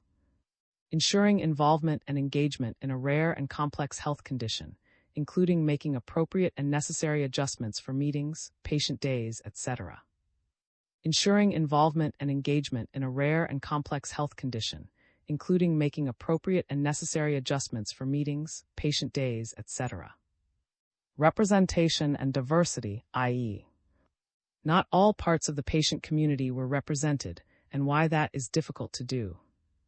Representation and diversity, i.e., not all parts of the patient community were represented, and why that is difficult to do. Managing patient burden and ambitious work requested multiple inputs from some patients and families. Managing patient burden and ambitious work requested multiple inputs from some patients and families. Establishing Project Hercules required significant investment by UK to establish a work plan and bring sponsors and steering group members together, initiating some work prior to signing contracts. There was some initial from technology developers and other partners who had concerns that a patient would not bring the expertise, skills, and experience necessary to deliver an effective of health economics research. UK sought early involvement from experts and ensured that specialists in HTA, rare diseases, and health economics were included in the project leadership team. Commissioning early research from the University of Sheffield into also helped demonstrate to stakeholders the commitment and ability to deliver high-quality outputs. The governance and financial arrangements were complicated by the requirements around technology developer funding to patient. Interpretations around the rules governing this varied by company, leading to extensive negotiations with most sponsors, made more challenging by the need to ensure consistency across contracts. Ultimately, all issues were resolved, but the lengthy discussions led to inevitable delays in funding. UK approached these discussions offering as much flexibility as possible to each company, within the framework of the overarching approach to Project Hercules and the need to ensure no individual company received preferential terms. Researchers often needed to learn to explain complex concepts in accessible language to a non-expert audience, so that patients and families could contribute effectively. This included researchers learning to explain what aspects of a disease are important to HTA processes, the specific requirements as to how those aspects should be measured, and some of the more technical elements of the project, such as the economic model. Balancing input from patients and families with clinical, technology developer, and HTA experts has also been challenging. Project Hercules selected researchers in part by their readiness to work collaboratively with patients, families, and other stakeholders by actively listening and responding to all the information received, not simply seeking confirmation of what they expected to find. Throughout Project Hercules, attention was given to minimizing the burden on patients and families of participation in research.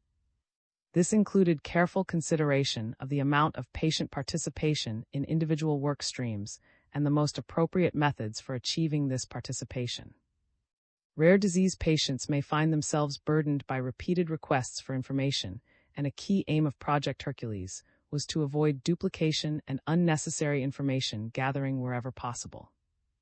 Minimizing the burden on patients included ensuring patients and families were able to participate in the research at a time and location that would fit around their logistical requirements, such as work, caring responsibilities, or access requirements. Ensuring a representative sample of patients and families was and remains challenging. We were aware that certain demographics are more likely to respond to surveys, requests for interviews, and focus groups, and despite efforts to address this, the sample of patients was not fully representative of the whole population. More work is needed to ensure diversity of representation in health economics research. For example, mothers were overrepresented in our engagement with families, and the geographical, economic, and ethnic diversity of those engaging in the could be improved. Despite the challenges, Project Hercules has consistently taken a patient-led approach that has had a clear impact on each work stream. Box 6.2. Identifying the need for the research, scoping its work streams, and creating an inclusive way of working for a wide range of stakeholders. Identifying the need for the research, scoping its work streams, and creating an inclusive way of working for a wide range of stakeholders. Enabling researchers to test assumptions against lived experience and develop their own understanding of the condition and care pathway. Enabling researchers to test assumptions against lived experience and develop their own understanding of the condition and care pathway. Identification of meaningful disease stages, including the previously overlooked state between the traditional stages of late ambulatory and early ambulatory, reflecting patient and parent experiences of the importance of being able to weight bear. Identification of meaningful disease stages, including the previously overlooked state between the traditional stages of late ambulatory and early ambulatory, reflecting patient and parent experiences of the importance of being able to weight bear. Development of a bespoke L preference-based measure that better reflects the lived experiences of those with DMD, as well as the views of clinicians and other experts. Development of a bespoke L preference-based measure that better reflects the lived experiences of those with DMD, as well as the views of clinicians and other experts. An economic model that builds on the actual experience of patients and families and has been well received by HTA professionals. An economic model that builds on the actual experience of patients and families and has been well received by HTA professionals. A burden of illness study focusing on what is most important to patients and families. A burden of illness study focusing on what is most important to patients and families. The identification of future priorities that reflect what is most important to patients and families, including the impact of long-term high-dose steroid use and the burden and quality of life of parents and family carers. The identification of future priorities that reflect what is most important to patients and families, including the impact of long-term high-dose steroid use and the burden and quality of life of parents and family carers. 6.6 Discussion. Project Hercules has demonstrated that patient communities can direct health economics research, working as peers with academics, clinicians, HTA experts, and other stakeholders to ensure that the disease-level evidence used in HTA decisions reflects the lived experience of patients and families. Indeed, patient-led health economics research can improve the relevance of health economics research outputs. The evidence and tools are available to companies developing treatments for DMD, raising the quality of the evidence and its presentation to HTA, shortening time to patient access, saving the costs of duplication of effort by multiple companies, and making efficient use of a small patient pool. Challenges in patient involvement in health economics research can be overcome, and patient-led collaborations can help ensure that this is a priority for research, avoiding of patients' contributions. UK embarked on an ambitious and made substantial financial and staff investments into this, which were essential to ensuring its success, along with other key factors. Box 6.3. Ensuring patients and families were leading the work as well as participating in the work. Ensuring patients and families were leading the work as well as participating in the work. Embedding subject matter expertise alongside lived experience in the project leadership. Embedding subject matter expertise alongside lived experience in the project leadership. Iterative and responsive communications with all stakeholders, including regular updates for patients and families to explain the aims of Project Hercules, progress being made, and the impact patient contributions made to this work. Iterative and responsive communications with all stakeholders, including regular updates for patients and families to explain the aims of Project Hercules, progress being made, and the impact patient contributions made to this work. Identifying and collaborating in all work streams with qualified research experts who were willing to adapt their work processes to the required focus on patient needs and patient leadership. Identifying and collaborating in all work streams with qualified research experts who were willing to adapt their work processes to the required focus on patient needs and patient leadership. A project management team that ensured work stream leads were committed to capturing patient and family perspectives, providing feedback on how the input had been used, and to working collaboratively where possible to ensure learnings from each work stream informed the other work streams. A project management team that ensured work stream leads were committed to capturing patient and family perspectives, providing feedback on how the input had been used, and to working collaboratively where possible to ensure learnings from each work stream informed the other work streams. The Project Hercules approach could be used in other disease areas. Indeed, it has informed the development of collaborative for HTA and other rare diseases, including Project Mercury for muscular dystrophy, FSHD. Collaboration with patients and families can completely change the perception of researchers, providing insights that allow evidence to be understood differently and directly affecting the outputs of each work stream. Bringing stakeholders together in a non-competitive space can have many benefits for all stakeholders preparing for HTA in rare diseases. Box 6.4. Access to a wider pool of expertise and evidence, maximizing the impact of patient data and insights, and ensuring that evidence reflects patients' and families' experiences. Access to a wider pool of expertise and evidence, maximizing the impact of patient data and insights, and ensuring that evidence reflects patients' and families' experiences. Minimizing the demands placed on patients, families, and clinicians to repeatedly share their evidence and insights to inform individual pharmaceutical company work, particularly relevant in areas such as DMD, which has a number of treatments in development. Minimizing the demands placed on patients, families, and clinicians to repeatedly share their evidence and insights to inform individual pharmaceutical company work, particularly relevant in areas such as DMD, which has a number of treatments in development. Better quality tools and evidence to inform HTA decisions, developed independently from any single life sciences company. Better quality tools and evidence to inform HTA decisions, developed independently from any single life sciences company. Spreading financial burden across multiple. Spreading financial burden across multiple.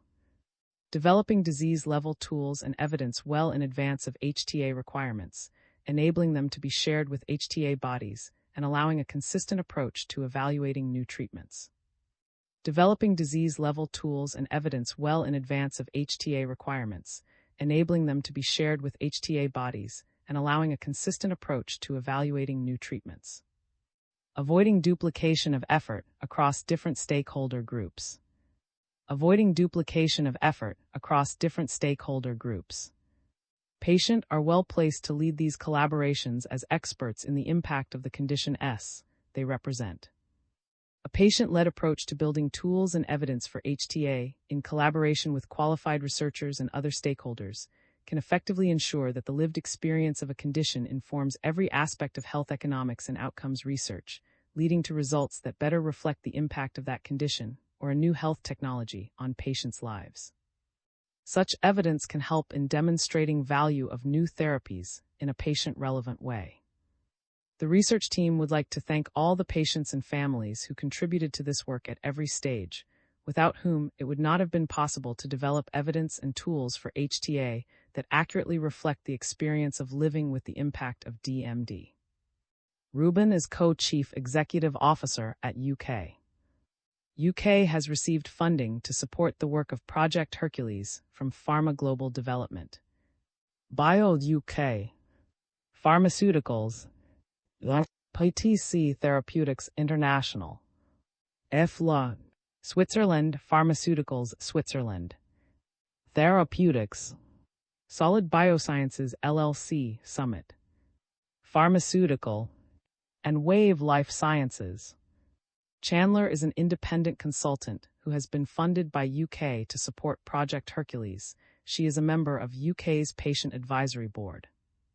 Is a consultant who has been funded by UK to support Project Hercules. Juliet Warner is a consultant who has been funded by UK to support Project Hercules. Jill is a professor of health outcomes research at the University of Sheffield. She has received funding from UK for Project Hercules. Philip is Senior Research Fellow at the University of Sheffield. He has received funding from UK for Project Hercules.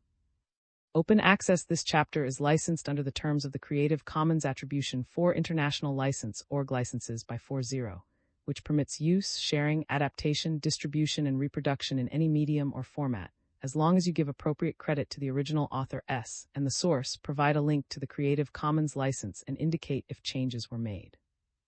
The images or other third-party material in this chapter are included in the chapter's Creative Commons license, unless indicated otherwise in a credit line to the material. If material is not included in the chapter's Creative Commons license and your intended use is not permitted by statutory regulation or exceeds the permitted use, you will need to obtain permission directly from the copyright holder. References: ABPI.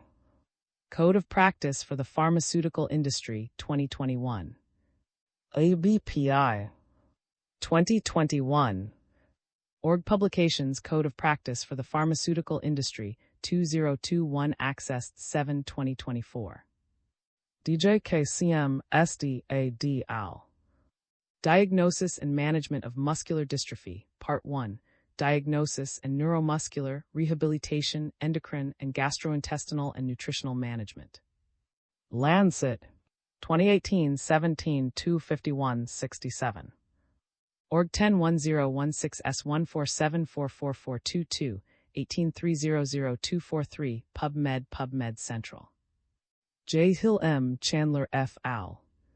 Developing a Natural History Model for Muscular Dystrophy. Economics Open. 2024 879-89. Org 101017S4166902300450X. PubMed. K. Finkel R. DJ Case LE PRL Al. Diagnosis and Management of Muscular Dystrophy, Part 1. Diagnosis and Pharmacological and Psychosocial Management. Lancet. 2010 977-93. Org 101016S1474442 209702716 PubMed. AM Florence JM MM ECJR CA Al. Motor and Cognitive Assessment of Infants and Young Boys with Muscular Dystrophy. Results from the Muscular Dystrophy Association DMD Clinical Research Network. 2013-23 529-39. Org 101016J2013040005 PubMed Central. DJ J. Berg A. Hill M. Burton J. K.R. Al. Towards regulatory endorsement of drug development tools to promote the application of model-informed drug development in muscular dystrophy. J. 2019 46 4 4155. Org 101007 S10928019096427 PubMed. Critical Path Institute. The Path Forward in Drug Development. CPath.org Accessed 7 2024. J. Rose A. Martin A. R.J. Chandler F. J. Project Hercules, a modified Delphi survey to inform a burden of illness study in muscular dystrophy. Value Health's 2019-22 S870. Org 101016J2019092480. A.J. Chandler F. Sharing is Caring, the case for company-level collaboration in modeling. Economics 2017 35 755 7. Org 101007 S402 730170516 PubMed. EKRTAFT al. The Cooperative International Neuromuscular Research Group, Natural History Study, glucocorticoid treatment preserves clinically meaningful functional milestones and reduces rate of disease progression as measured by manual muscle testing and other commonly used clinical trial outcome measures. CINRG DMD Natural History Study. Muscle Nerve 2013 48 55 67. Org 101002 Muse 23808 PubMed Central. B.H.J. Ruff R. Editors. Neuromuscular Disorders in Clinical Practice. Second Aid. New York N.Y. Springer 2013. Org 10100 7978 146 1465676. J.R. LRZ K. Birdell Lozel P. al. For the Treatment of Muscular Dystrophy. 2013 74 637 47. Org 10100 223982 PubMed. Morgan C.L. J. Chandler F. al. Epidemiology and Healthcare Resource associated with muscular dystrophy. J. Rare Dis. 2024 323. Org 10107 S4416202 400044Z. National Institute for Health and Care Excellence. For treating muscular dystrophy with a nonsense mutation in the dystrophin gene. In Guidance. NICE 2016. NICE Org Guidance 3. Accessed 7 2024. ELA S. KHTA Response to the Challenges of Dealing with Orphan Medical Products, Process Evaluation in Selected European Countries. Health Policy 2019 123 14051. Org 101016J2017030009 PubMed. Parent Project Muscular Dystrophy. Parent Project Muscular Dystrophy. Org Accessed 7 2024. P.A. J. Rowan D. Brazier J. Producing a Preference-Based Quality of Life Measure for People with Muscular Dystrophy, a Mixed Methods Study Protocol. BMJ Open. 2019-9 E023685. Org 1011362018023685 PubMed Central. P.A. J. Woods H.B., P. Measuring Quality of Life in Muscular Dystrophy, a systematic review of the content and structural validity of commonly used instruments. Health Life Outcomes. 2020-18-263. Org 101186 S1295502001511Z. PubMed Central. P.A. J. Rowan D. Chandler F. M. Brazier J. Development of a new quality of life measure for muscular dystrophy using mixed methods, the DMDL Neurology.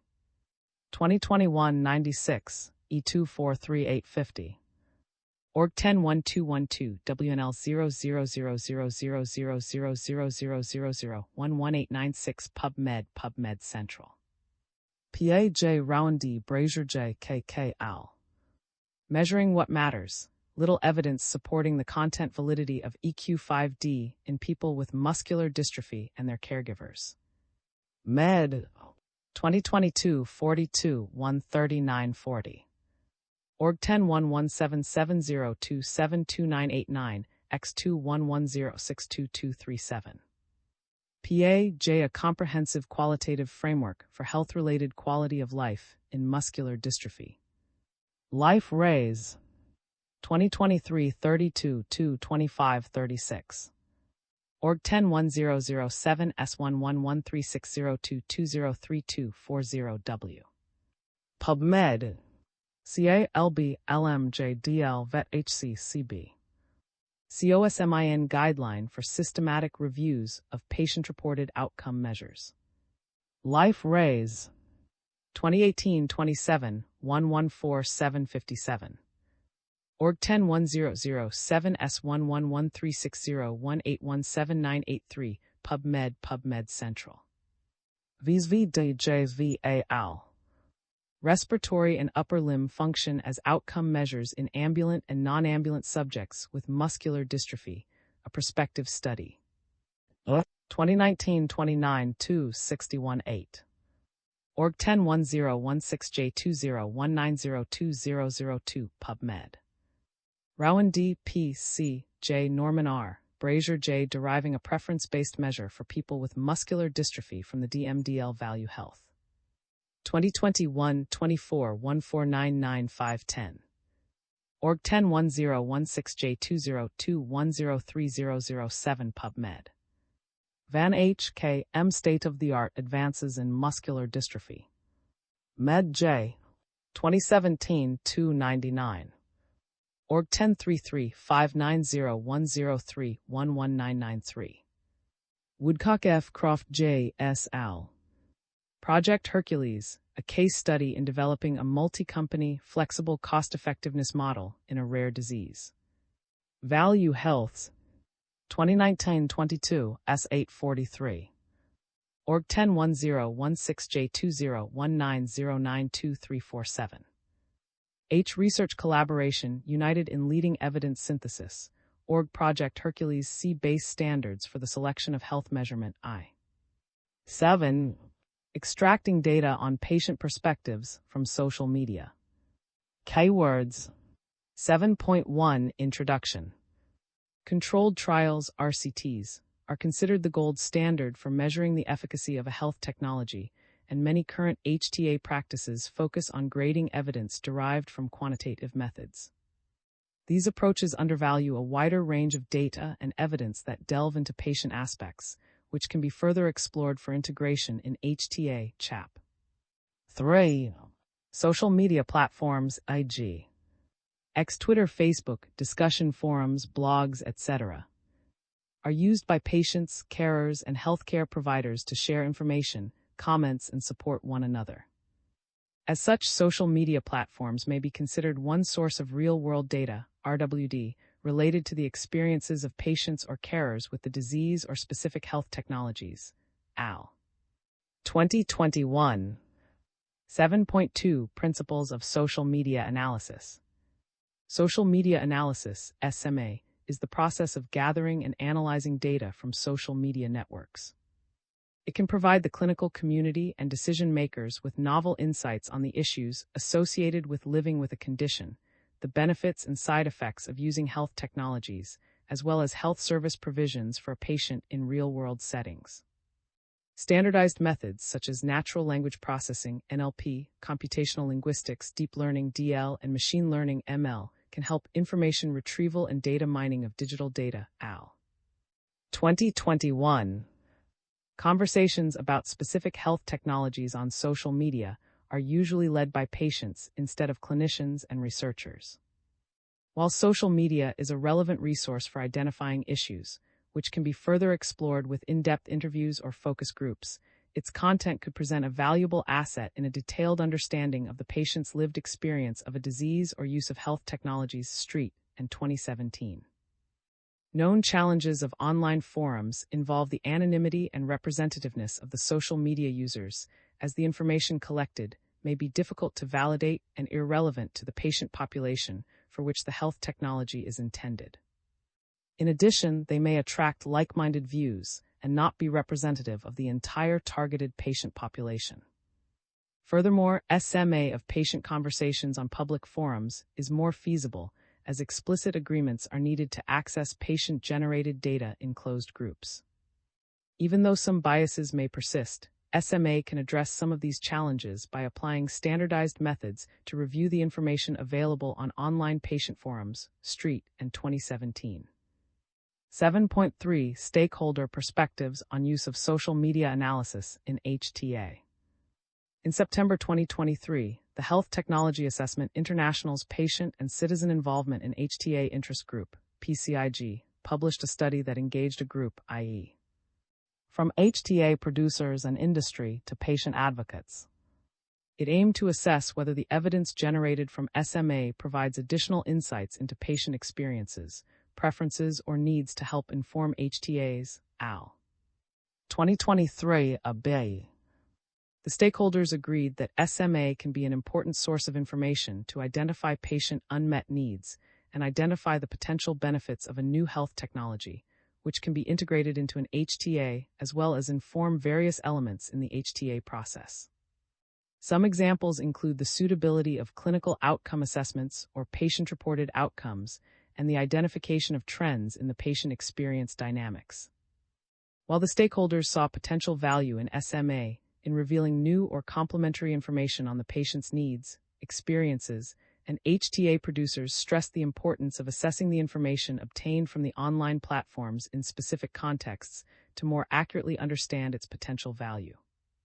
Particularly, stakeholders highlighted concerns about SMA regarding legal and ethical requirements, such as privacy protection and the anticipated risks related to the data and research robustness. AL. 2023 A.B.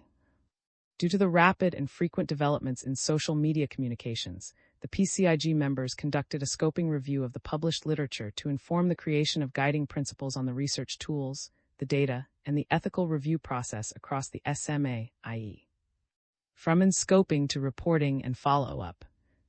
This framework is available for the researchers, patient communities, and HTA practitioners, or committees to use to meet the ethical standards and the legal requirements of privacy protection needed to validate the SMA results and support HTA or healthcare policy decisions. AL. 2023 A.B.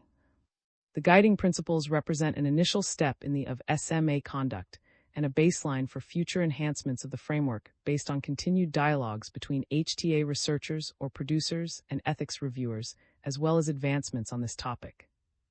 While the incorporation of SMA in HTA processes is still limited, it has the potential to offer new and valuable insights into patient needs, experiences, and adherence, which normally would not be revealed in clinical trials or other data sources.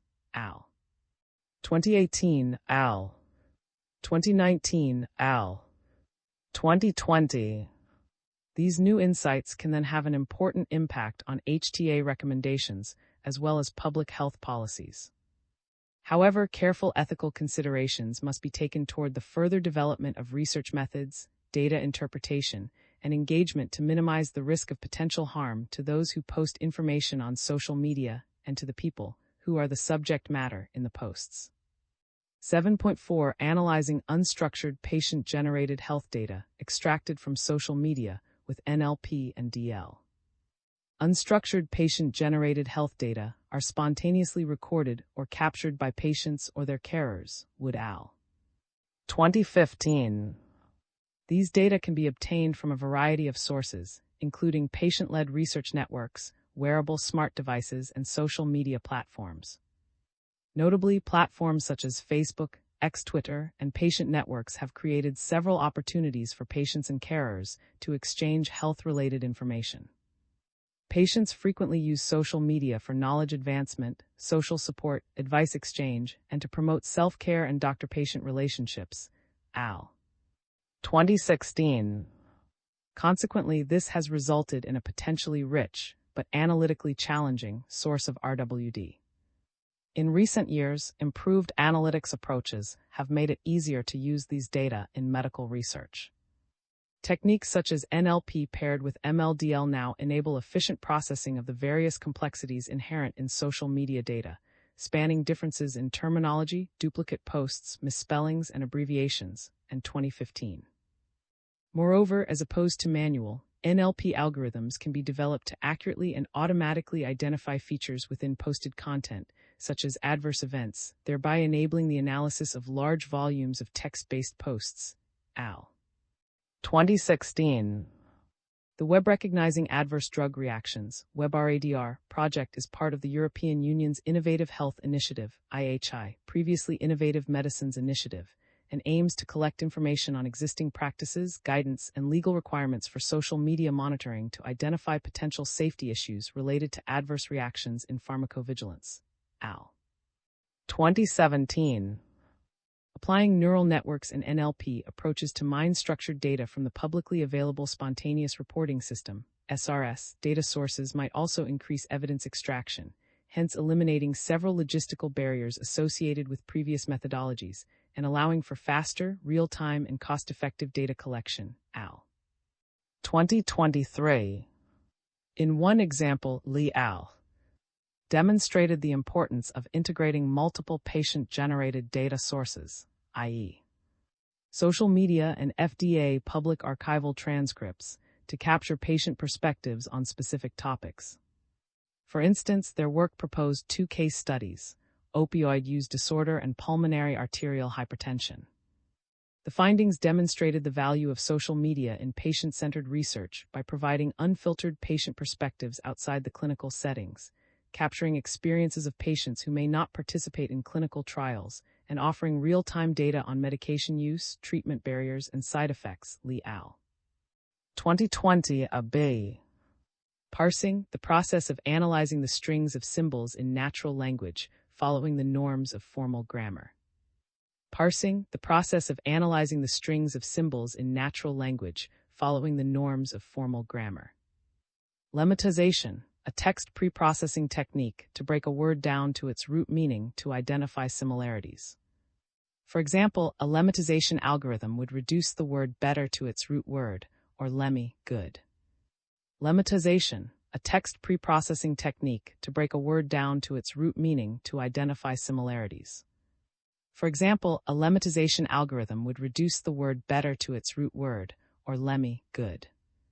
Stemming, a method in text processing that eliminates prefixes and suffixes from words, transforming them into their fundamental or root form. The main objective of stemming is to streamline and standardize words. Stemming, a method in text processing that eliminates prefixes and suffixes from words, transforming them into their fundamental or root form. The main objective of stemming is to streamline and standardize words. Text segmentation, the process of dividing written text into meaningful units, such as words, sentences, or topics. Text segmentation, the process of dividing written text into meaningful units, such as words, sentences, or topics. Part-of-speech POS tagging, the process of marking up a word in a text corpus as corresponding to a particular part of speech based on both its definition and its context. A form of this is commonly taught to school-age children in the identification of words as nouns, verbs, adjectives, adverbs, etc. Part-of-speech POS tagging, the process of marking up a word in a text corpus as corresponding to a particular part of speech based on both its definition and its context. A form of this is commonly taught to school-age children in the identification of words as nouns, verbs, adjectives, adverbs, etc. Named entity recognition, NAR, is a crucial task in the field of NLP. It plays a fundamental role in extracting structured information from unstructured text data. NER involves identifying and classifying entities in text into predefined categories, such as names of persons, locations, dates, and more. Performing NER is not free of challenges. Texts can be ambiguous, and named entities may not always follow conventional patterns. Variability in language, typos, and homonyms make the task complex. Handling multi-word entities and context-based classification is another hurdle. Sentiment analysis, SA, is an NLP technique that employs computational linguistics, information retrieval, and data mining techniques to determine the emotional tone and positive and negative opinions in a body of free text. In healthcare, it can be used to glean insights from both social media and clinical papers about the effectiveness of a treatment or drug, and 2015, as well as for assessing the performance of maintenance in healthcare, al. 2021. There are mainly two different approaches used for essay tasks, lexicon-based versus ML-based. Bag of words is the most common lexicon-based approach. It builds a vocabulary from a corpus of documents and counts how many times the words appear in each document. Each word in the vocabulary becomes a feature, and a document is represented by a vector with the same length of the vocabulary, a bag of words. TDIDF, term frequency inverse document frequency, and word embedding are instead two of the most common ML-based techniques. The former estimates the importance of a word by evaluating a score that increases proportionally to count, but it is inversely proportional to the frequency of the word in the corpus. The latter is a collective name for feature learning techniques where words from the vocabulary are mapped to vectors of real numbers. Google's WordTo and Facebook's Fast Text are the most famous ones. Comparing the outcomes of studies that used both the lexicon and ML approach, al. 2019 with the outcomes of studies that used the first, Luo al. 2019 or the second method, al. 2017, same topic and data sources, confirmed that the lexicon-based approach has significant drawbacks in evaluating the real sentiment in medical texts. However, despite the implemented method, the accuracy and automation of essays still remain a challenge, al. 2021, al. 2021. Recent works have shown how DL can also be used to solve NLP tasks. DL models exemplifying the notion of unsupervised representation learning are the I. They became popular as an early tool to pre-train supervised deep learning models, especially when data was scarce, but still retain usefulness for entirely unsupervised tasks such as phenotype discovery, al. 2018. Eyes have been applied to biomedical fields for clinical relation extraction, al. 2016 and as outcome predictors, al. 2016. Transformer models introduced in 2017, al. 2017 have been developed to address NLP tasks and overcome the limitations of recurrent neural networks, RNNs. Transformers make use of multi-headed self-attention to perform sequence-to-sequence learning tasks, al. 2017, and have become the DL model of choice for NLP problems, Wolf al. 2020, Kahn al. 2022. Transformers led to the development of pre-trained systems for natural language understanding, such as the popular BERT, bidirectional encoder representations from transformers, al. 2019, and for natural language generation, GPT, generative pre-trained transformer, al. 2018. They are trained with huge general language datasets such as Corpus and Common Crawl, and can be also fine-tuned to specific NLP tasks, al. 2021. Biomedical and clinical NLP community researchers have been actively proposing BERT-based models to process biomedical and clinical text information effectively and efficiently. Successful biomedical and clinical BERT models include BERT, al.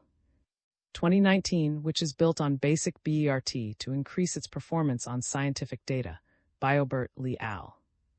2020, a B, which is a domain-specific BERT model pre-trained on a large number of biomedical text corpora, clinical BERT, al. 2020, which is a language representation model to extract high-quality relationships between medical concepts from extensive clinical notes. Recent studies and 2021 show that these specifically pre-trained models outperform classical models in extracting evidence from biomedical corpora. The study by al. 2019 highlighted how NLP analysis can identify real-world concerns that might otherwise go unreported in formal medical settings. The study applied NLP to online health community discussions, and authors analyzed over 11 million posts from patients and carers to detect correlations between statin use and memory issues. It identified linguistic patterns, themes, and terminology used by patients focusing on memory loss, aphasia, cognitive impairment, and emotional changes. 7.5 Strengths and limitations of the described approaches. Despite the ability of NLP to and information from unstructured data, certain conditions the accuracy of such. Human language has evolved into something exceedingly sophisticated and profound.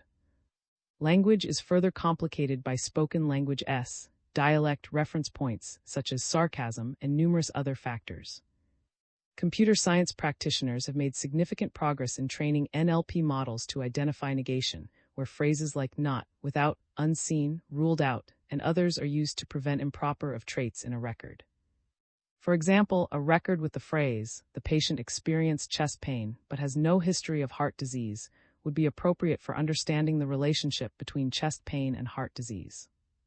On the other hand, a record that states, "The patient does not deny experiencing chest pain but has no history of heart disease," would make an NLP model struggle in diagnosing the patient. Computer scientists have been able to control for many negations like this by entering countless records into NLP tools, which are then reviewed and evaluated for validity. However, due to the richness and diversity of language, false positives and negatives may still arise. While the discussed limitations must always be taken into account when applying NLP to unstructured data, NLP provides powerful insight into data that would otherwise be impossible to combine, aggregate, describe, analyze, and without enormous effort, human resources, and costs. The use of NLP in a healthcare and health sciences environment for the underdeveloped world is an excellent demonstration of utility. NLP is a possibility for analyzing social media posts to extract patient emotions, satisfaction, and concerns about specific treatments, drugs, or healthcare services to inform policymakers about unmet patient needs or areas where new health technologies might be necessary. NLP can aggregate and summarize these insights, which are crucial for HTA in understanding the value of a healthcare intervention from the patient's perspective. Besides, as social media offers insights from a wide demographic range that may otherwise not be captured, NLP can help structure and analyze this data to ensure that health policy decisions are more representative of diverse patient populations. 751 Ethical Issues. Recently, there has been a shift away from the widely held belief that anything goes in SMA toward a more sophisticated perspective that both the existence and importance of the ethical and regulatory issues involved in applying NLP to social media for health research, Street, and 2017. When conducting SMA, it is crucial to maintain ethical integrity by following best practices at every stage of the research, preparation, execution, and communication. Researchers should engage in ongoing dialogue with ethics reviewers to ensure the protection of social media users, build trust, and foster continuous learning in line with the evolving media, technologies, and research methods. Al. 2023 A. Research emphasizes the importance of transparency in algorithm development, as well as the creation of an ethical framework to govern the appropriate use of social media for computational public health research. Most jurisdictions' current research regulation systems were established before the introduction of social media, leaving inadequate procedures to regulate computational SMA, Al. 2015. This assumption is supported by a qualitative study of members of the research ethics committees in the United Kingdom. The study outlines the challenges faced by ethics committees in applying existing research ethical laws to computational activities, emphasizing the importance of protecting research participants, including social media users, even when exploiting publicly available data, Al. 2018. 8 principles have been outlined for NLP research using social media data in a recent set of practical guidelines, Benton Al. 2017. These include the requirements that data should be identified for use in publications and presentations, that ethical approval or exemption should be obtained from an institutional review board or research ethics committee, and that caution must be exercised when linking data. 7.6 Conclusion. NLP provides a transformative framework for the analysis of unstructured, patient-generated health data from social media, offering critical insights that could provide valuable evidence about patient aspects to inform HTA. The ability of NLP to process vast volumes of text-based data through techniques such as SA, named entity recognition, and relation extraction enables the identification of key aspects of patient experience, needs, and outcomes that traditional data sources like RCTs or surveys often fail to capture. Social media platforms offer a rich repository of RWD, reflecting patient experiences with diseases, treatments, and healthcare services in everyday contexts. By utilizing NLP, these large and complex data sets can be efficiently analyzed, providing a rapid and cost-effective means of gaining access to patient perspectives. The insights derived from this data complement more formal and structured sources, facilitating a more comprehensive understanding of the impacts of a health condition and how health technologies impact patients beyond controlled clinical settings. Medical NLP tools are expected to become an even more important part of healthcare in the future, acting as intelligent assistants for healthcare providers. As technology progresses and trends in various fields of medicine are further investigated utilizing NLP techniques, the opportunities for leveraging NLP systems will only increase. While NLP-driven social media analysis holds promise for enhancing HTA with patient insights, some limitations must be also considered. HTA bodies need to develop the skills to critically interpret evidence arising from SMA, as its variability and informal nature can pose challenges to traditional decision-making frameworks. Social media insights should be viewed as part of a broader patient involvement strategy, complementing, rather than replacing, established methods like surveys and focus groups. Additionally, the potential biases and non-representativeness of social media data require careful to avoid skewed conclusions. For social media data to be effectively integrated into HTA, agencies must invest in training and tools to harness these insights responsibly and accurately. Although considerable work remains to be done before NLP in healthcare reaches its full potential, its present uses have already shown enormous potential to improve patient care by analyzing patient-generated health data obtained from social media platforms, as well as streamline healthcare processes, such as maintenance of medical equipment, adverse event identification, and analysis. The authors would like to acknowledge comments received from the editors and thank Dr. Street and for their chapter in the first edition of this book. All views expressed and any errors are entirely the responsibility of the authors. The authors received no specific grant from any funding agency in the public, commercial, or not-for-profit sectors. Open access. This chapter is licensed under the terms of the Creative Commons Attribution 4 International License (ORG) licenses by 4.0, which permits use, sharing, adaptation, distribution, and reproduction in any medium or format, as long as you give appropriate credit to the original author S and the source, provide a link to the Creative Commons license, and indicate if changes were made. The images or other third-party material in this chapter are included in the chapter's Creative Commons license, unless indicated otherwise in a credit line to the material. If material is not included in the chapter's Creative Commons license and your intended use is not permitted by statutory regulation or exceeds the permitted use, you will need to obtain permission directly from the copyright holder. References: AMF. Causal relationship extraction from biomedical text using deep neural models, a comprehensive survey. J. Biomed Inform. 2021-119-10382-0 PubMed. iLoK A. BERT, a pre-trained language model for scientific text. In Proceedings of the 2019 Conference on Empirical Methods in Natural Language Processing and the 9th International Joint Conference on Natural Language Processing, EMNLP-IJCNLP.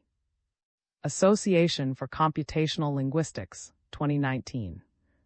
P36153620. Benton A. Coppersmith G. M. Ethical Research Protocols for Social Media Health Research. In D. S. Mitchell M. Bender M. M. Wallach H. Editors. Proceedings of the first ACL Workshop on Ethics in Natural Language Processing. Association for Computational Linguistics, 2017. P94102. Org 10-18653V1W17-1612. A. Shanks A. C. Mant J. Stroke survivors and their families receive information and support on an individual basis from an online forum, descriptive analysis of a population of 2348 patients and qualitative study of a sample of participants. BMJ Open 2016-6 E010501 org 10113620 15010 501 PubMed Central. K. Weiss Sentiment Analysis in Medical Settings, New Opportunities and Challenges. Med 2015-64 1727 PubMed. J. M. Kenton L. KBERT, Pre-Training of Deep Bidirectional Transformers for Language Understanding.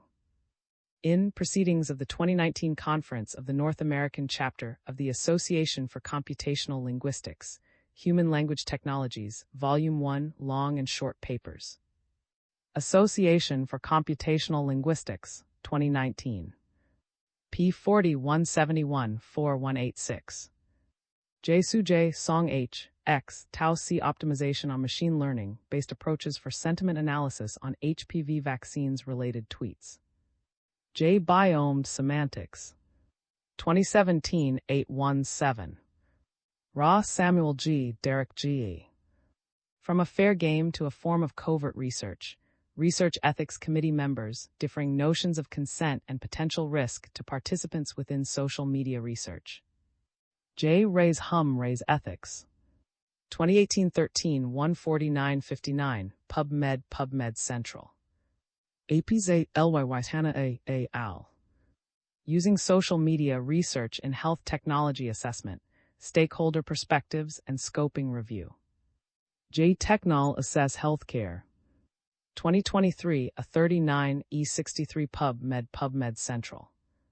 APA Hannah A. Y. TJ Al. Ethical and Legal Considerations in Social Media Research for Health Technology Assessment, Conclusions from a Scoping Review. J. Technol Assess Healthcare. 2023 B39 E62 PubMed Central. KJ R. Clinical BERT, Modeling Clinical Notes and Predicting Hospital Readmission. In CHIL 20, ACM Conference on Health Inference and Learning, Workshop Track, Toronto. New York, ACM 2020. Org ABS 190405342. SM MT MD LA.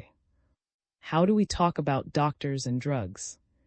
Sentiment analysis in forums expressing opinions for medical domain.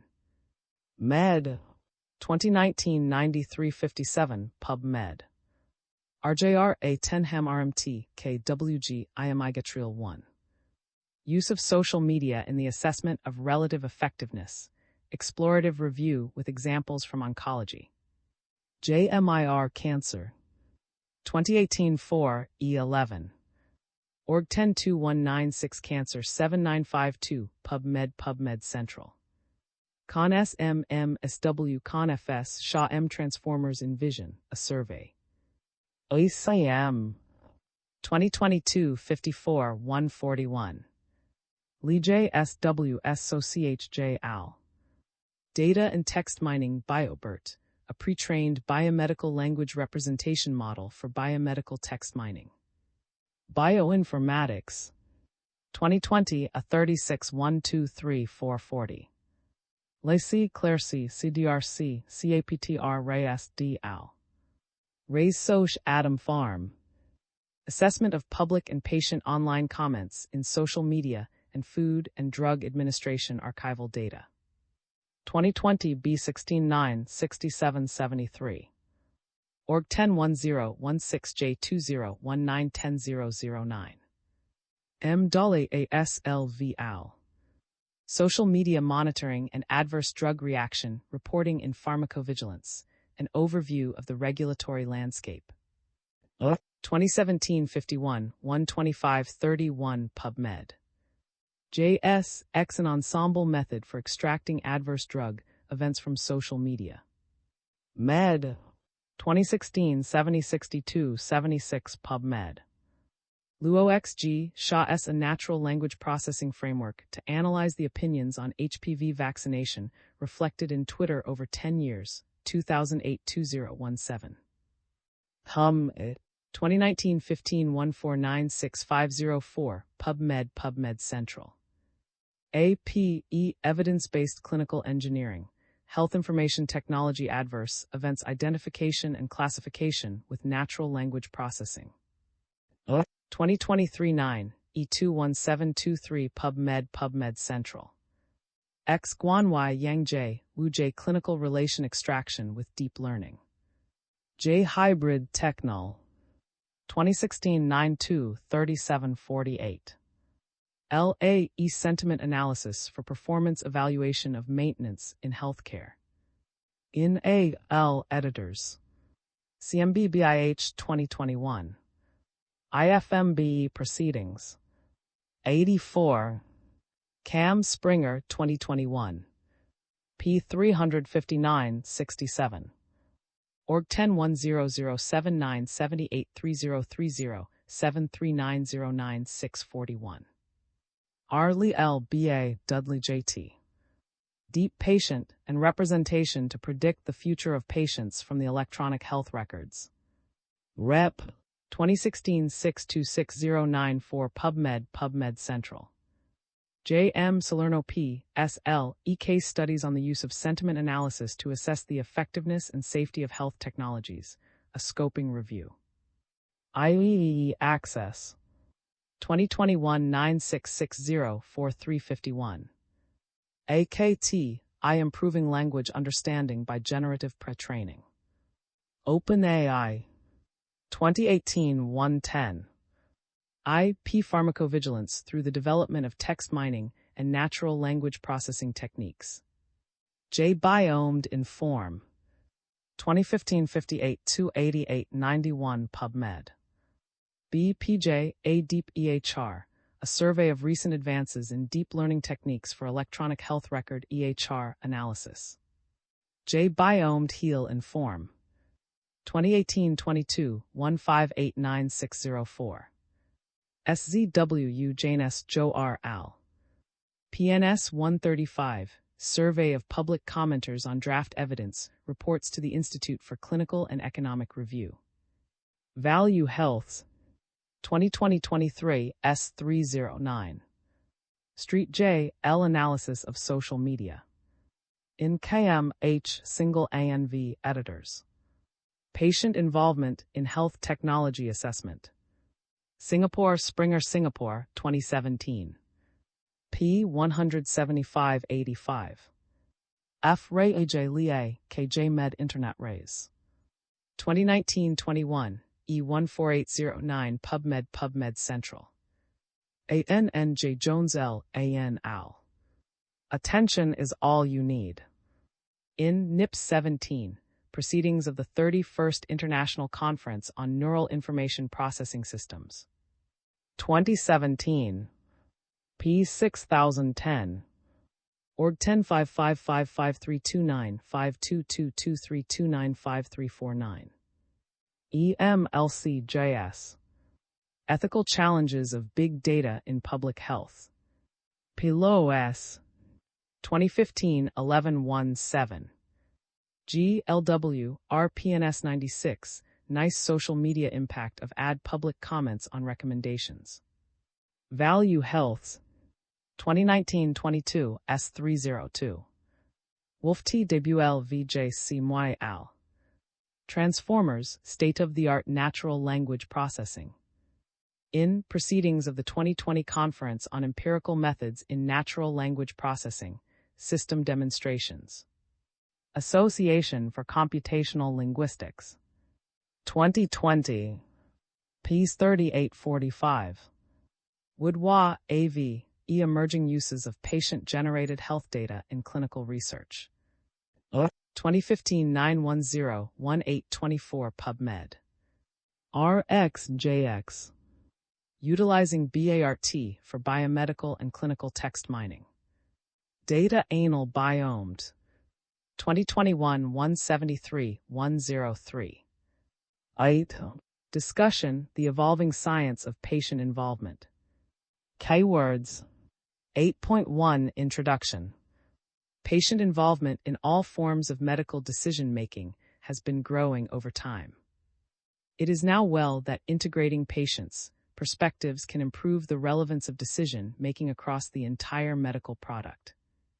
The emergence of this paradigm is accompanied by a shift in the range and rigor of approaches used to involve patients in diverse medical contexts.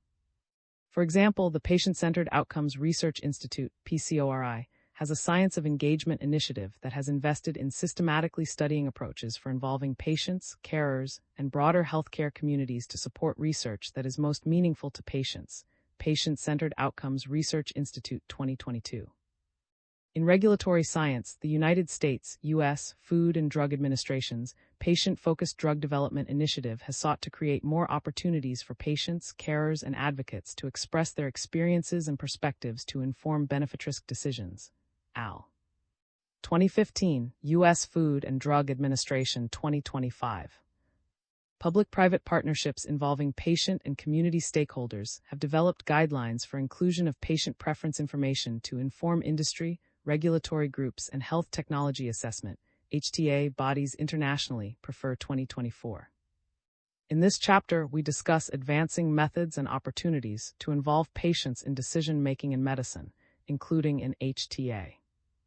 We explore novel approaches to participation through the lens of two chapters in this volume, one which depicts the growing scientific and technical expertise of patient communities, and another which depicts the application of artificial intelligence, AI, to improve representation of diverse patient experiences into the evidence bases which inform HTA decision-making. We also consider the implications of these chapters in the broader context of patient involvement in healthcare. 8.2 Growing scientific and technical capacity of patient. Modern patients are increasingly conducting cutting-edge scientific work on even the most technical of topics.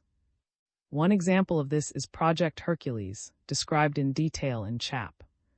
6. Project Hercules is an international, patient-led collaboration to support HTA for treatments for muscular dystrophy, DMD, a rare, genetic neuromuscular disease for which there is currently no cure. Project Hercules was initiated by the Patient UK following a prolonged 2.5-year HTA process to establish National Institute for Health and Care Excellence, NICE, recommendations for the first licensed product for DMD in the UK.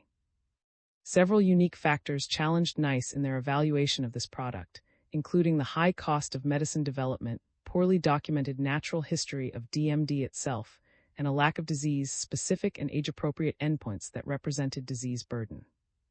To build an evidence base to support future HTA decision-making on DMD products in the pipeline, Project Hercules partnered with diverse stakeholders to generate tools, including a natural history model, a bespoke preference-based quality of life measure, burden of illness data, and a disease-level economic model. Project Hercules is unique among HTA initiatives in several ways.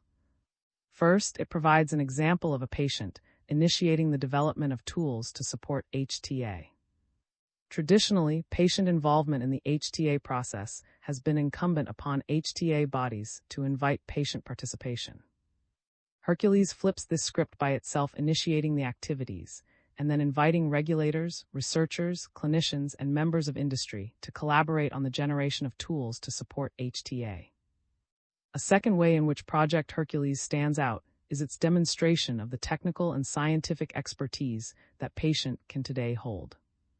Project Hercules is an example wherein leaders from UK were themselves technical experts in HTA and health outcomes research, as well as being parents of children with DMD. These dual perspectives have been essential in helping Hercules achieve its mission, as the leadership have not only insiders' knowledge of how to influence these decision-making systems, but personal drive and a clear emotive imperative. Not all patients will have this capacity among their internal leadership. However, partnerships between patient and academic groups can be used to support a mission to conduct rigorous scientific studies and build evidence bases that support the patient community. Examples of such patient-academic partnerships are abundant in the literature and have informed a range of topics related to pre-market decision-making, criteria for appropriate benefit-risk determinations, and pricing reimbursement decisions. Al. 2021, Al. 2021, Riley Al. 2023, Richardson Al. 2020. Project Hercules provides an important case study of an HTA initiative with strong patient involvement, and more effort is needed to make initiatives such as these scalable and mainstream. DMD is a space with several products already licensed and more in the pipeline. As such, there is some financial incentive by drug developers to support HTA efforts. In the absence of these financial incentives, such as for those condition areas for which products are earlier along in the pipeline, there may be need to find alternative funding mechanisms for this type of work. The need for funding and specialized personnel to support like this raises questions about the feasibility of this scope of work for other patient organizations. Additionally, it is also uncertain if this level of investment is always needed to ensure appropriate levels of patient participation.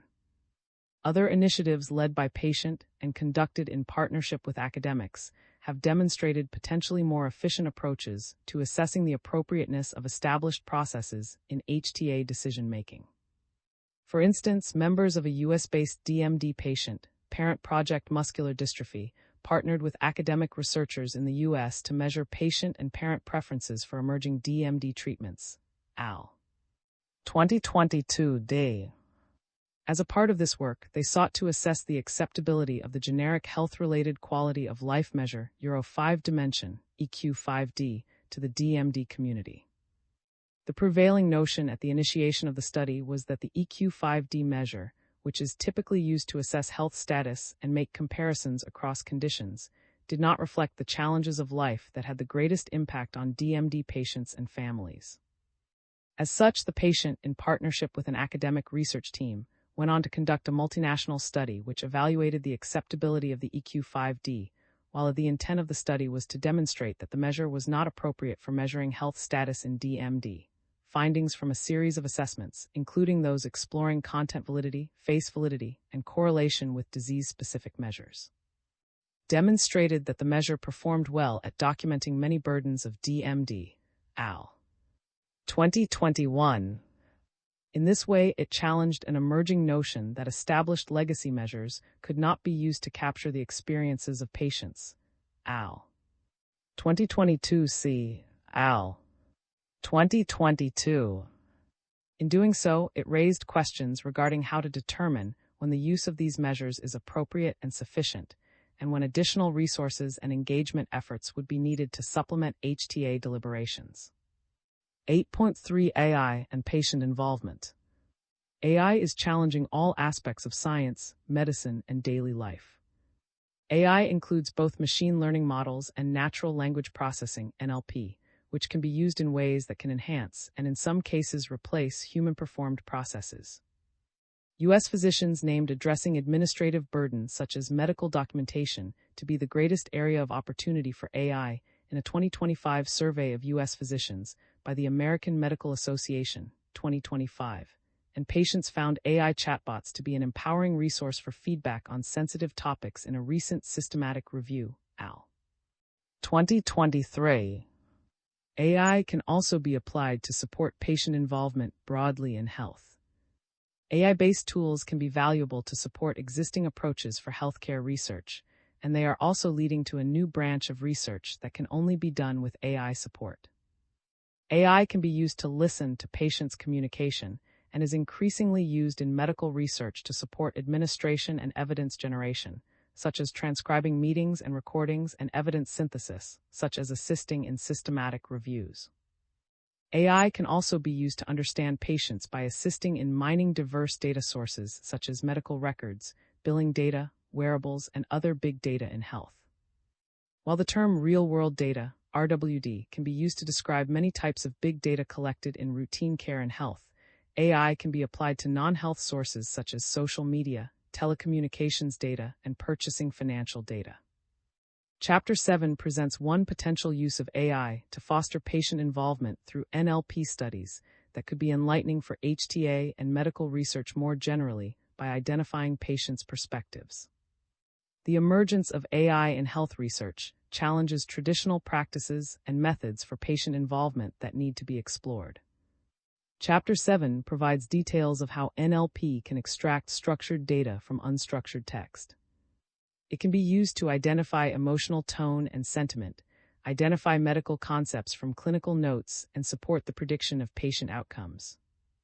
Though NLP has technical shortcomings due to the complexity of language, these tools are a valuable way to interpret patient-generated health data from social media that could not otherwise be interpreted without enormous human effort.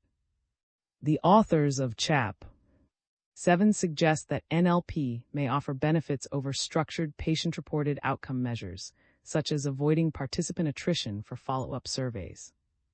Even with highly accurate NLP, applying it to content on social media can be challenging to interpret because social media platforms are a unique context.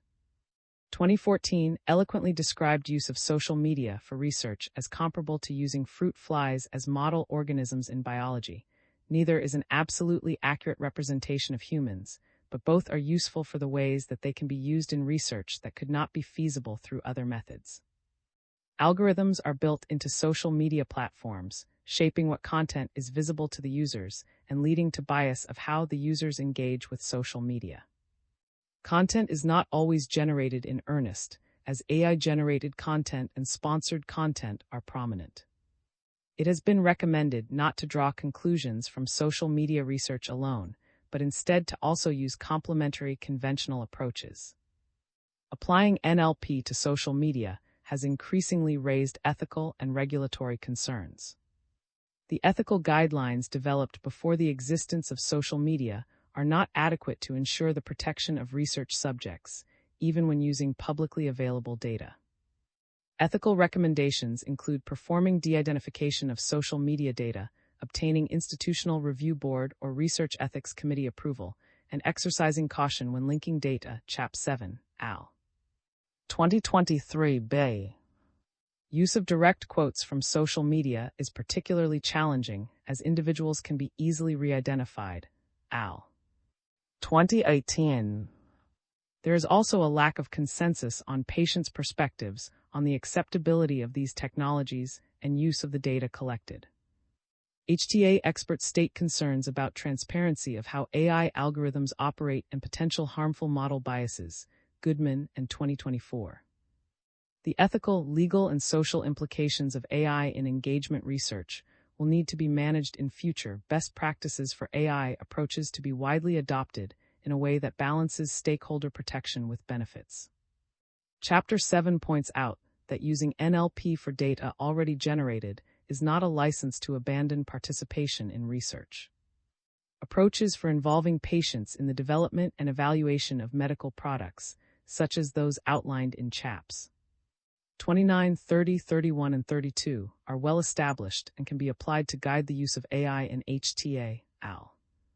2022 Bay. Still, a review of frameworks for the use of AI in medicine found that end-user participation is not standard in the development, evaluation, and surveillance of AI, al.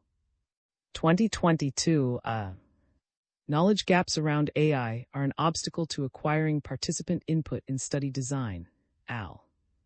2023, and the key to overcoming this obstacle is use of educational resources that prime discussion rather than overwhelm the participant, al.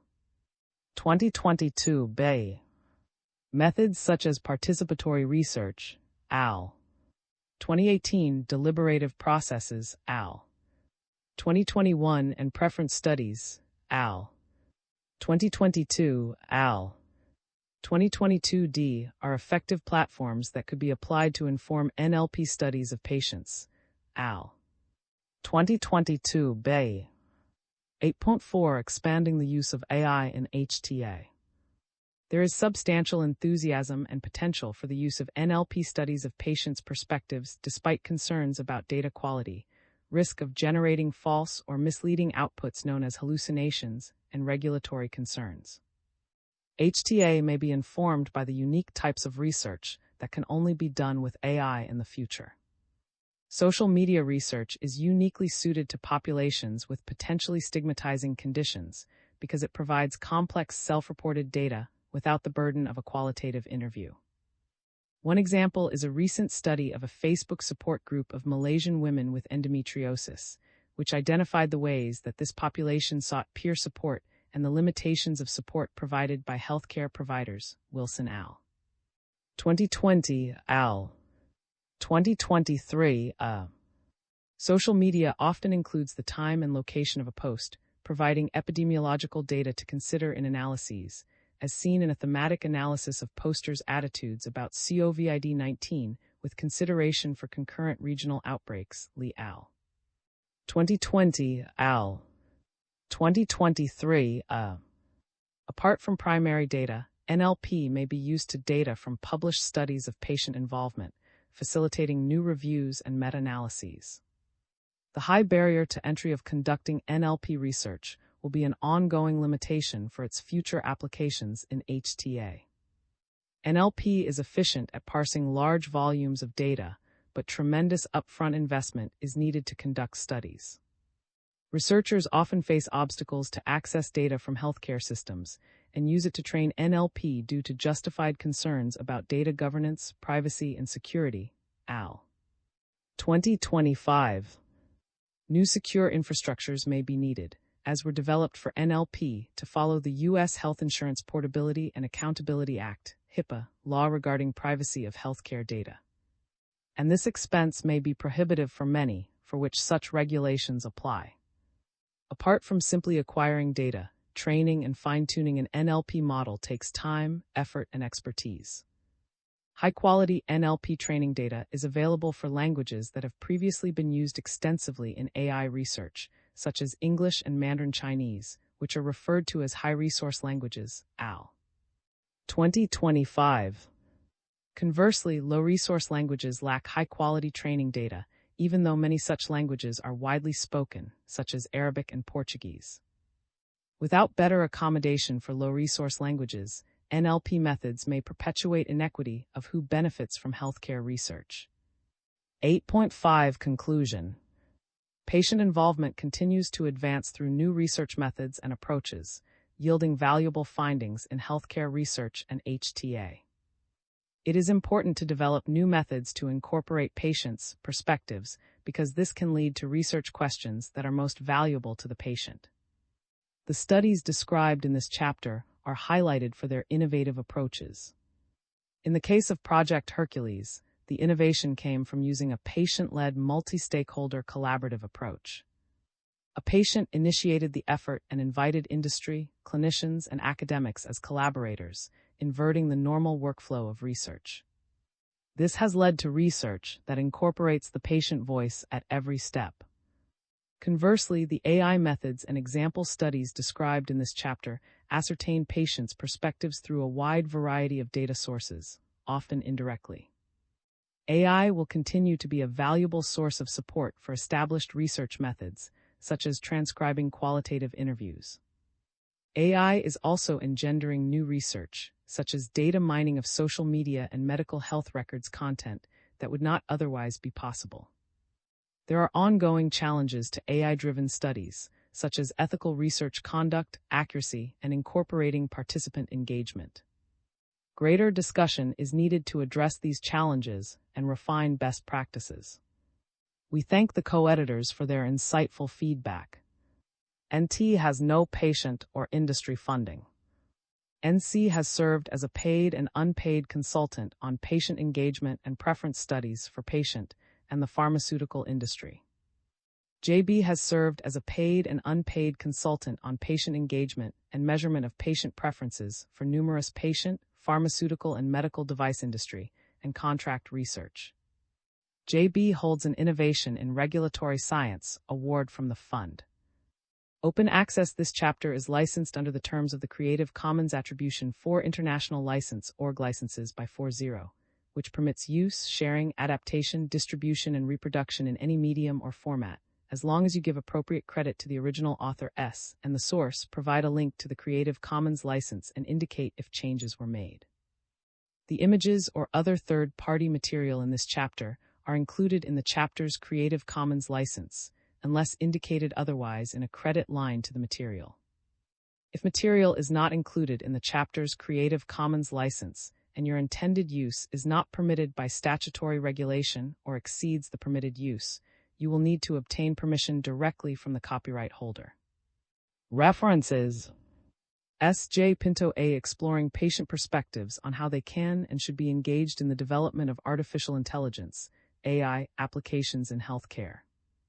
BMC Health Serve Raise. 2023-23-1163. Org 101186S129130231000982. PubMed Central. ATAM-CC WUD LIX S Artificial Intelligence-Based Chatbots for Promoting Health Behavioral Changes. Systematic Review. J-Med Internet Raise. 2023-25 E40789. Org 102196400789. PubMed Central. American Medical Association. Physician enthusiasm grows for healthcare AI. IMA. 2025. ASIN Org Press Center Press releases Physician Enthusiasm Grows Healthcare. Accessed 8 May 2025.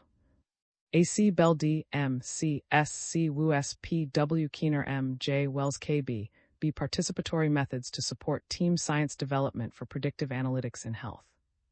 J. O. 2018-2-178-82.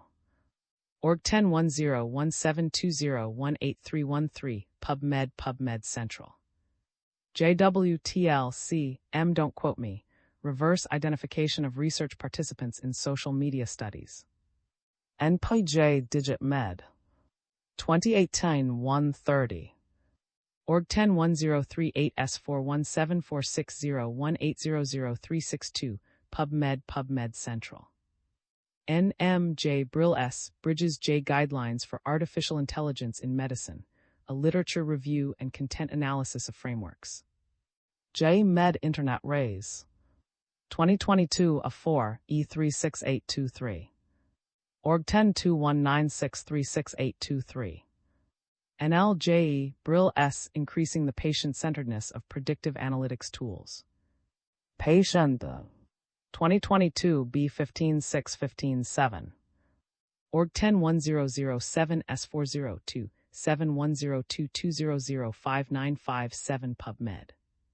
NLRALA Bridges JFP. Assessing the appropriateness of the EQ5D for muscular dystrophy, a patient-centered study. Med. 2021-41-2-0921. Well. NLRALA Bridges JFP. Author's response to comment on assessing the appropriateness of the EQ5D for muscular dystrophy, a patient-centered study. Med. 2022 C42-141-2. Org 10117702 72989 X2110622242. NLR Vroom E Furlong P Bridges JFP. A comparison of caregiver and patient preferences for treating muscular dystrophy. Patient. 2022 D1557788.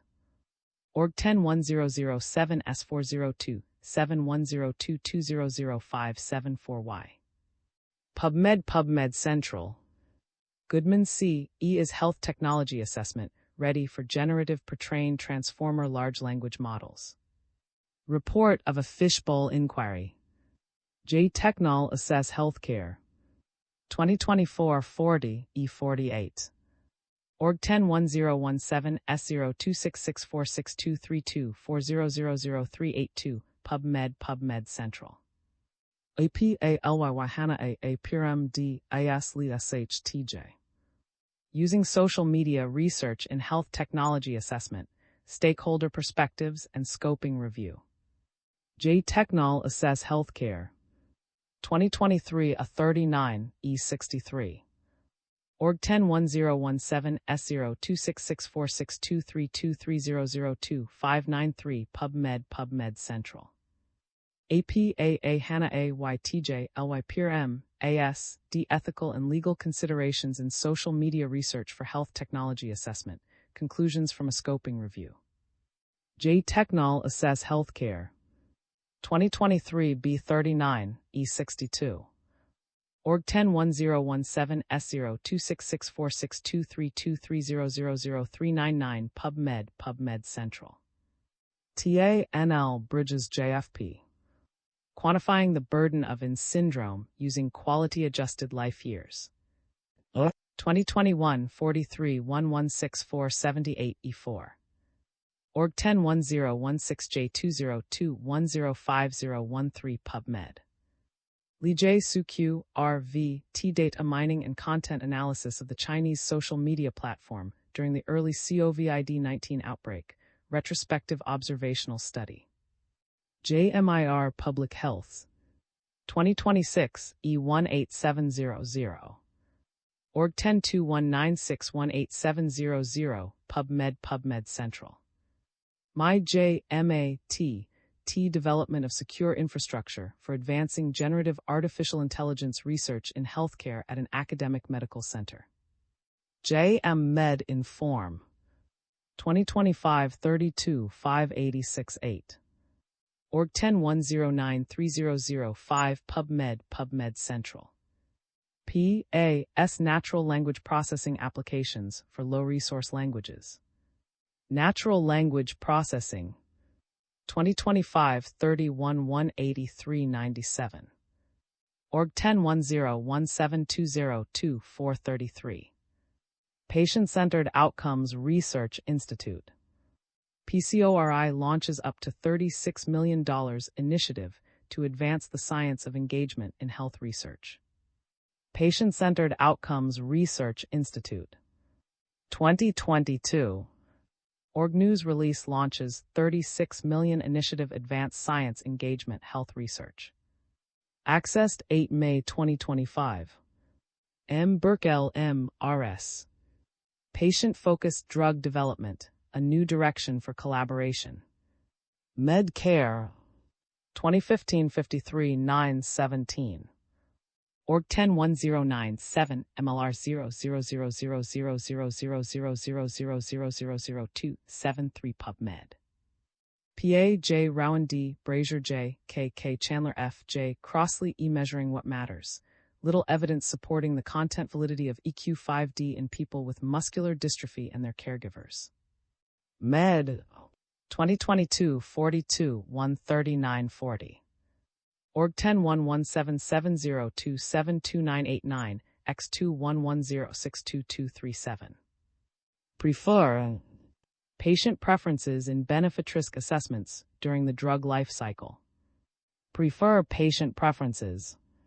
2024. Prefer W accessed 8 May 2025. Richardson Dr. NL J E Udby Smith BD Bridges JFP. Age at Diagnosis and Patient Preferences for Treatment Outcomes in AML, a discrete choice experiment to explore meaningful benefits. Cancer Biomarkers Prev. 2020-29-942-8. Org 10115810559965, EPI 191277, PubMed Central. Riley AG CM D Belter LCM S Fox D ST TA. Assessing the impact of grief on quality of life, work productivity, and health outcomes for parents bereaved from SMA, a study protocol. Cost Ev. 2023-2155. Org 101186S129620230046555 PubMed Central. J. Smith C.A. Thomas C. T. A. Ford J.H. V.L. Ra Duffy K.H. A. Patient Perspectives and Experiences of Preventive Treatments and Self-Injectable Devices for Migraine, a Focus Group Study. Patient. 2022-1593-108. Org 101007 S402 71021000525Z. PubMed. S. Hill M. Grant R. Grove P. Porter J. T. Tulip S. J. Wright C. S. Keeling M. Developing a Framework for Public Involvement in Mathematical and Economic Modeling, bringing new dynamism to vaccination policy recommendations. Patient. 2021 14-4-35-45. Org 101007 S402 71020000476X. PubMed Central. JHNL Strong T Bridges JFP. Measuring meaningful benefit-risk trade-offs to promote patient-focused drug development in syndrome, a discrete choice experiment. MDIM Policy. 2021-623-814683-2110-39457. Org 10-11773-814683-2110-39457 PubMed Central. Z Big Questions for Social Media Big Data, Representativeness, Validity and Other Pitfalls. Proc AAAI Conf Web Social Media. 2014-850514. Org 10-485-501-403-7400. U.S. Food and Drug Administration. FDA Patient-Focused Drug Development Guidance Series for enhancing the incorporation of the patient's voice in medical product development and regulatory decision-making. U.S. FDA. 2025. Drugs Development Approval Process, Drugs Patient-Focused Drug Development Guidance Series, Enhancing Incorporation Patient's Voice Medical. Accessed 8 May 2025. Wilson S.S.K. Understanding the Role of Facebook to Support Women with Endometriosis, a Malaysian Perspective. J. 2020-26, E12833. Org 10-1111112-833 PubMed. 9. Patient Preference Research to Inform HTA. Keywords. 9.1 Overview of Various Patient-Reported Measures. As described previously, CHAPS 1, 3, and 4, patient involvement, is an overarching term for research into patient aspects regarding needs, preferences, experiences, and perspectives, and patient participation in health technology assessment, HTA, individual HTA, overarching processes, and HTA policy. With a view to patient-centered care and bringing the patient voice into decision-making, information reported by patients is increasingly important in the context of patient-centered care, Bridges al. 2023, Reed and 2016, and there has been growing interest and application of methods to elicit patient preferences and apply patient preference information in decision-making at all levels of research and care delivery. Patient preferences are sometimes confused with patient-reported outcome measures, PROMs, and patient-reported experience measures, PREMs. Although all are patient-reported measures, each of these measures differ. PREMs refer to the patient's experience with their own health state, the setting in which healthcare is delivered, structure, and the interactions between patients and providers process. PREMs can be any report of the patient's personal experience with their health and the healthcare services they have received. In contrast, PROMs capture the health status and the impact of healthcare on the health status of patients' outcomes, al. 2023 and 2023. PROMs can be any report of the status of a patient's health condition, outcome, that comes directly from the patient, without interpretation of the patient's response by a clinician or anyone else. In comparison, patient preferences can be used to value a broader range of aspects of care, beyond clinical outcomes such as survival and quality of life, to include aspects of care delivery and non-health outcomes, e.g. mode and administration of treatment. Patient preference research has received increasing attention in the health literature and in decision-making with the increased focus on patient-centered care and an emphasis on measuring benefits that matter to patients, Bridges al. 2023, 2018, Reed and 2016, al.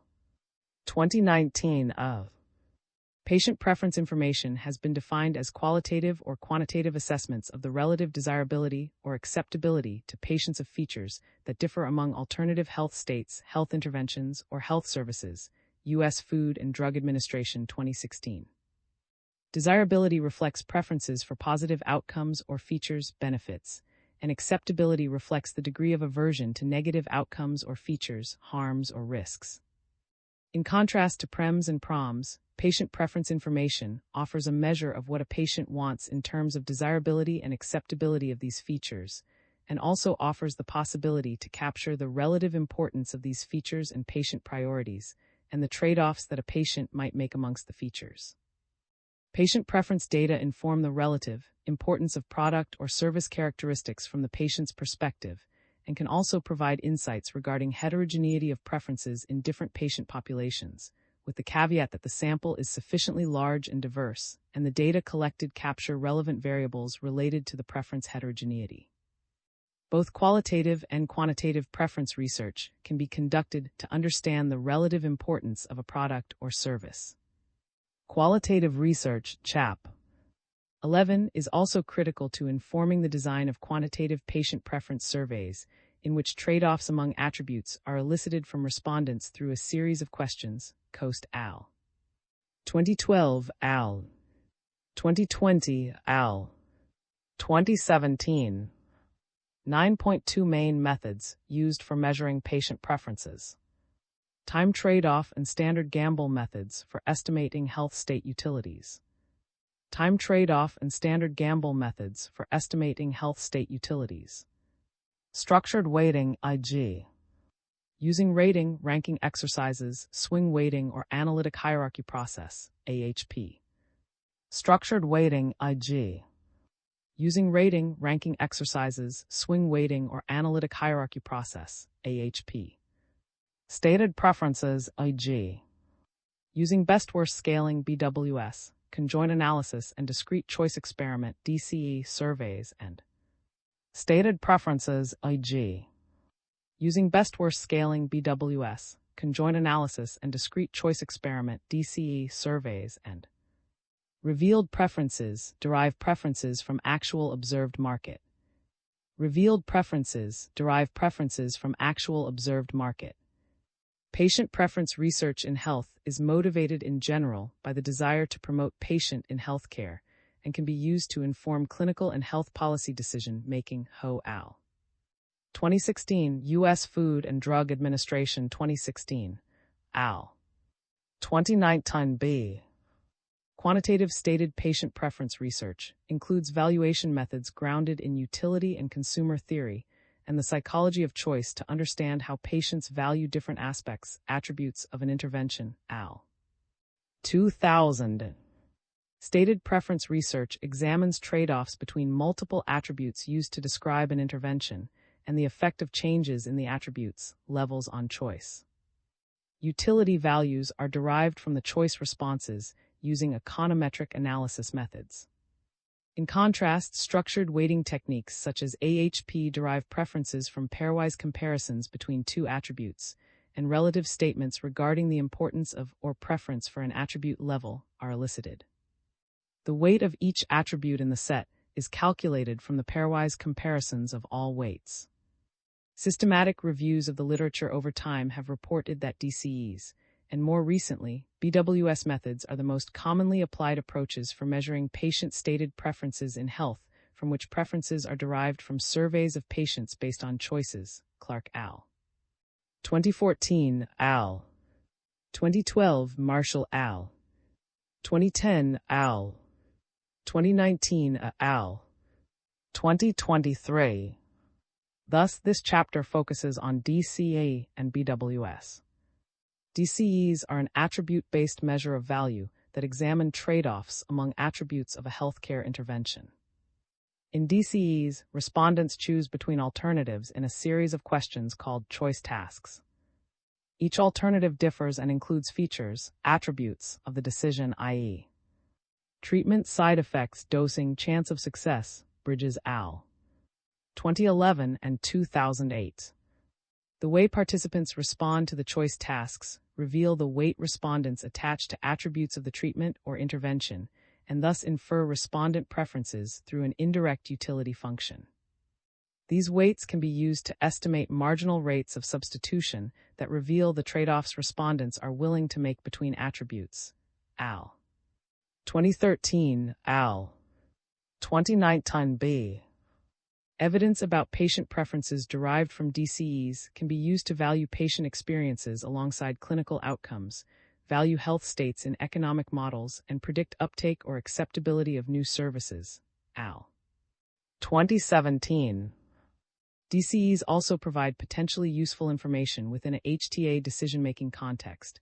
What characteristics attributes are important, how important these are, trade-offs between characteristics, monetary measures of value and predictions of take-up rates and acceptability of interventions, medicines, or services. Al. 2020. Most common types of stated preference methods in health. 9.3 types of questions that can be answered and types of preference studies used to address them.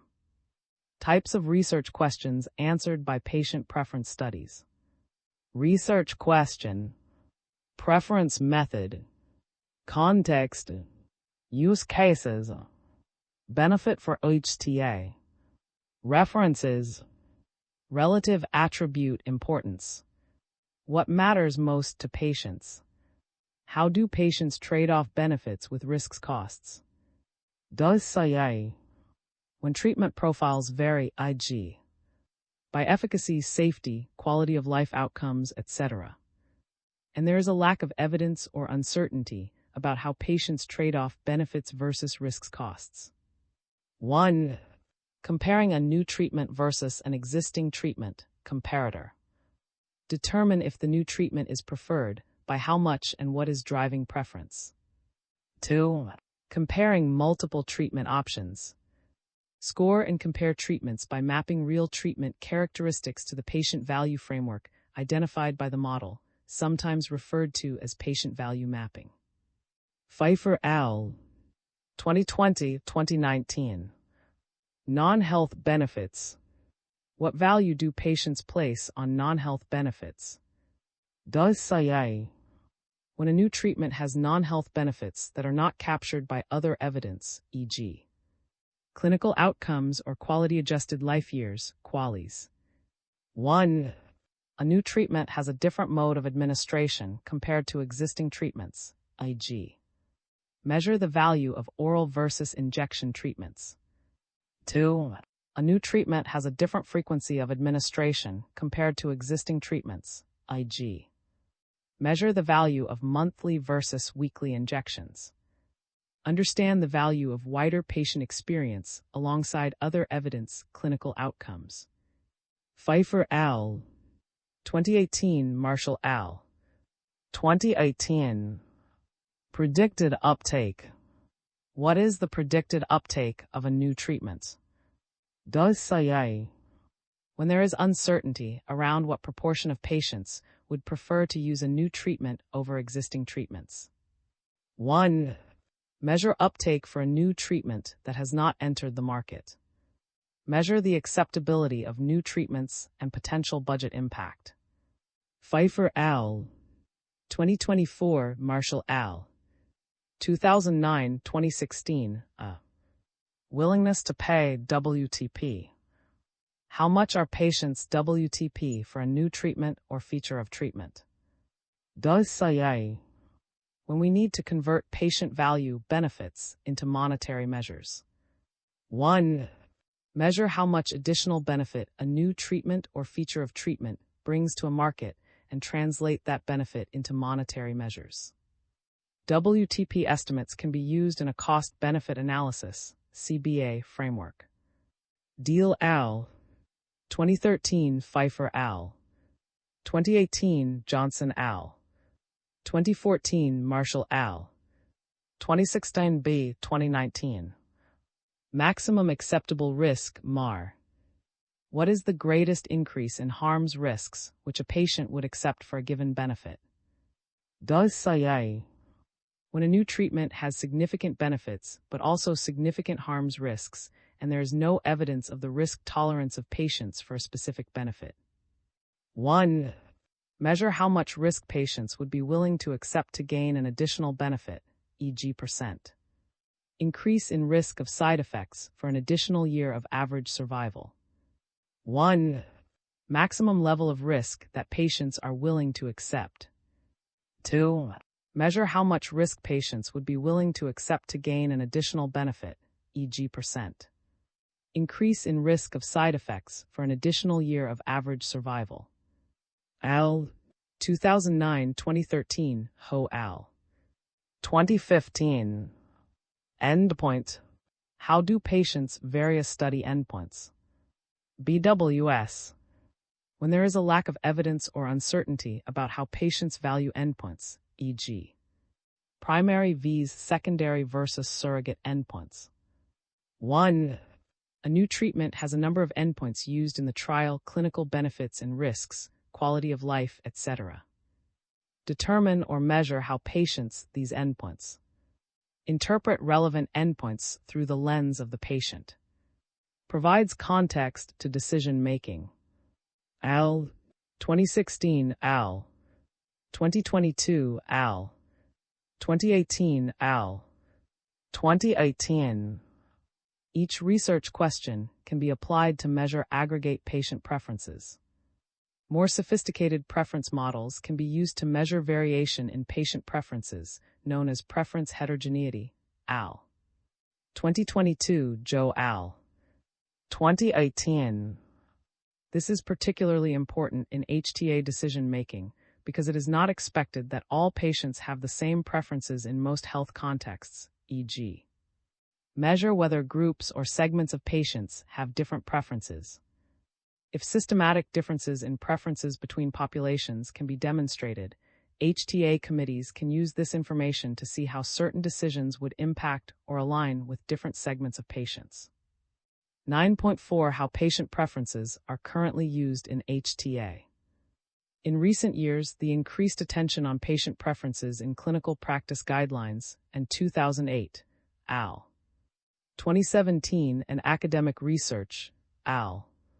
2019b, was reflected in the increase in the use of patient preferences among regulatory decision-making bodies in different countries.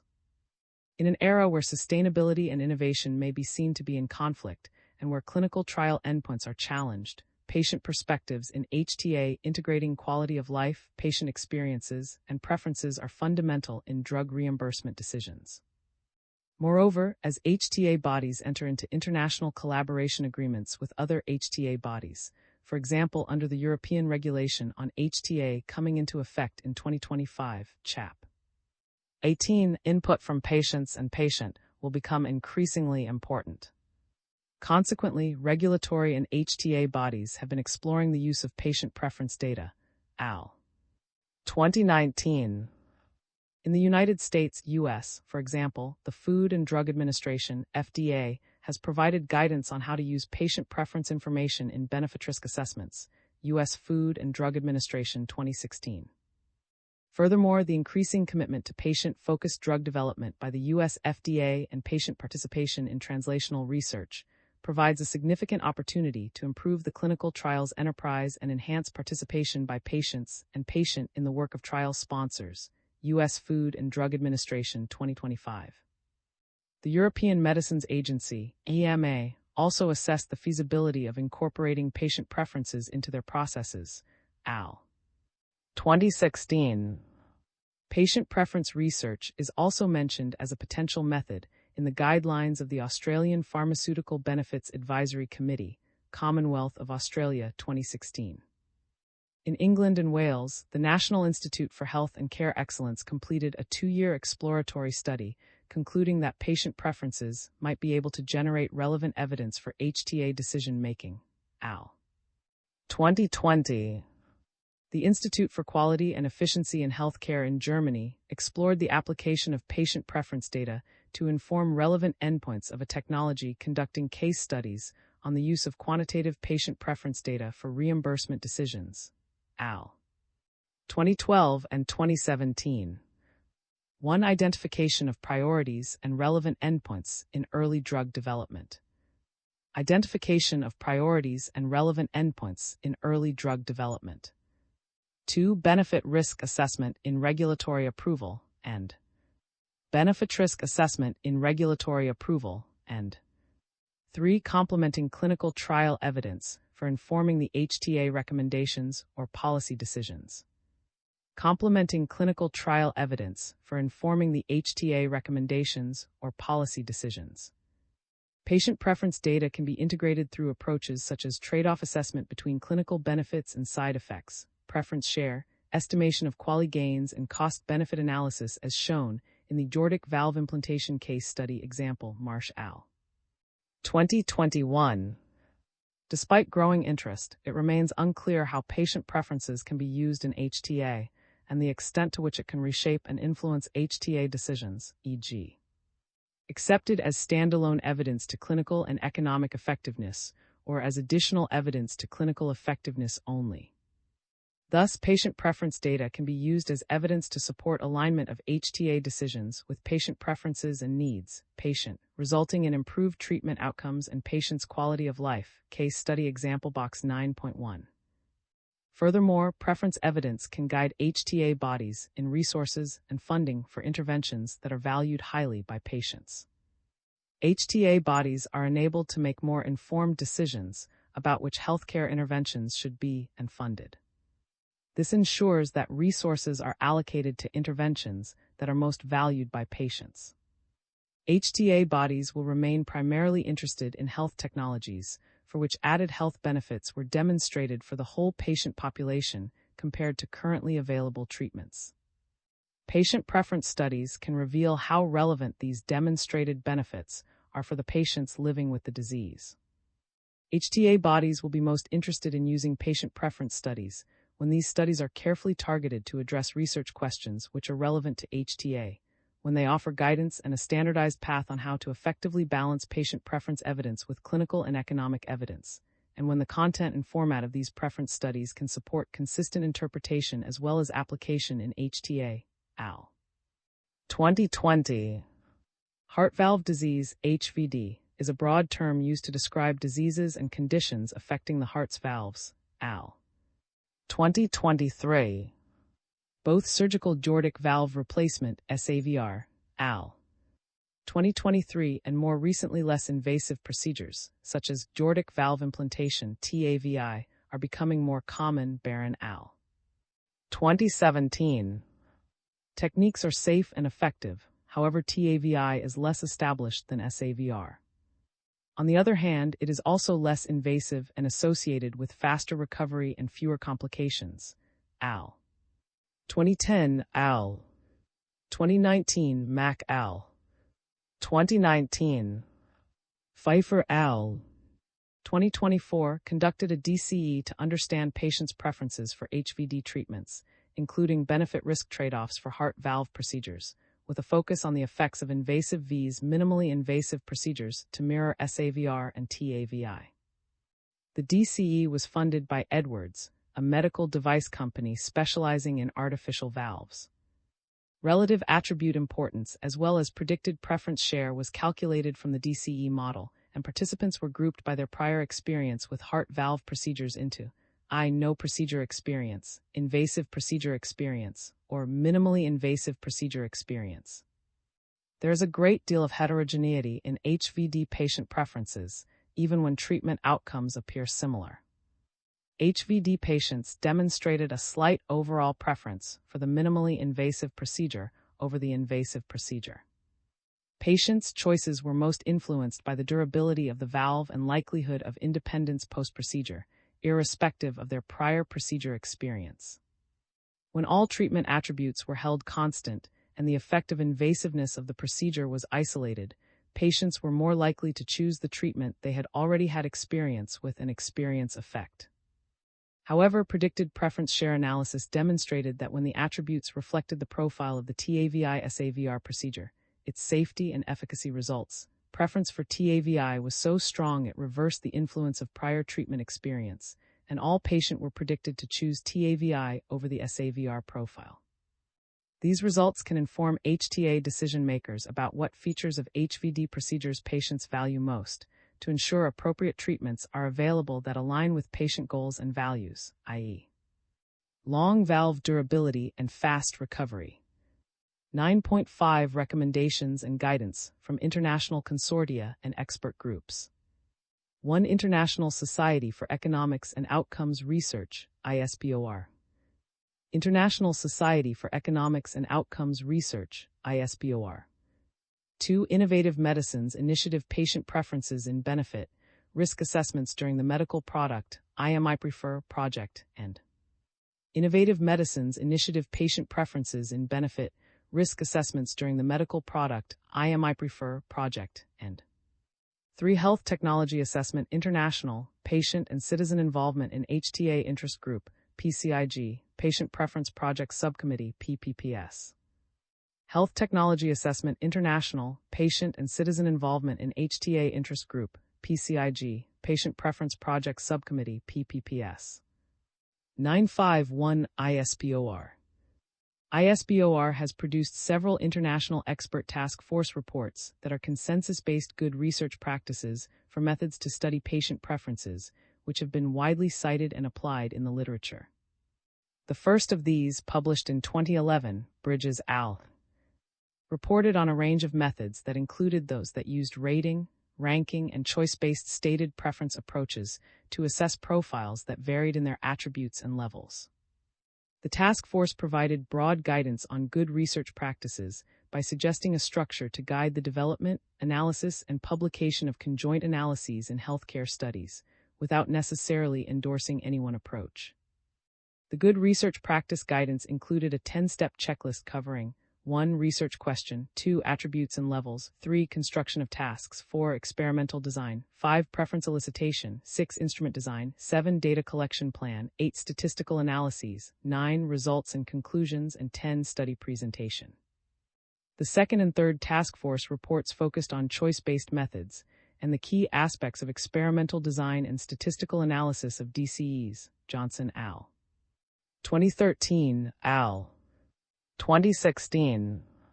Together, these task force reports provide guidance for planning, designing, conducting, and analysis of high-quality patient preference studies to build capacity for researchers generating patient preference information and for users to interpret consistently findings from preference studies. Good practice elements to increase the usefulness and impact of patient preference studies in decision-making.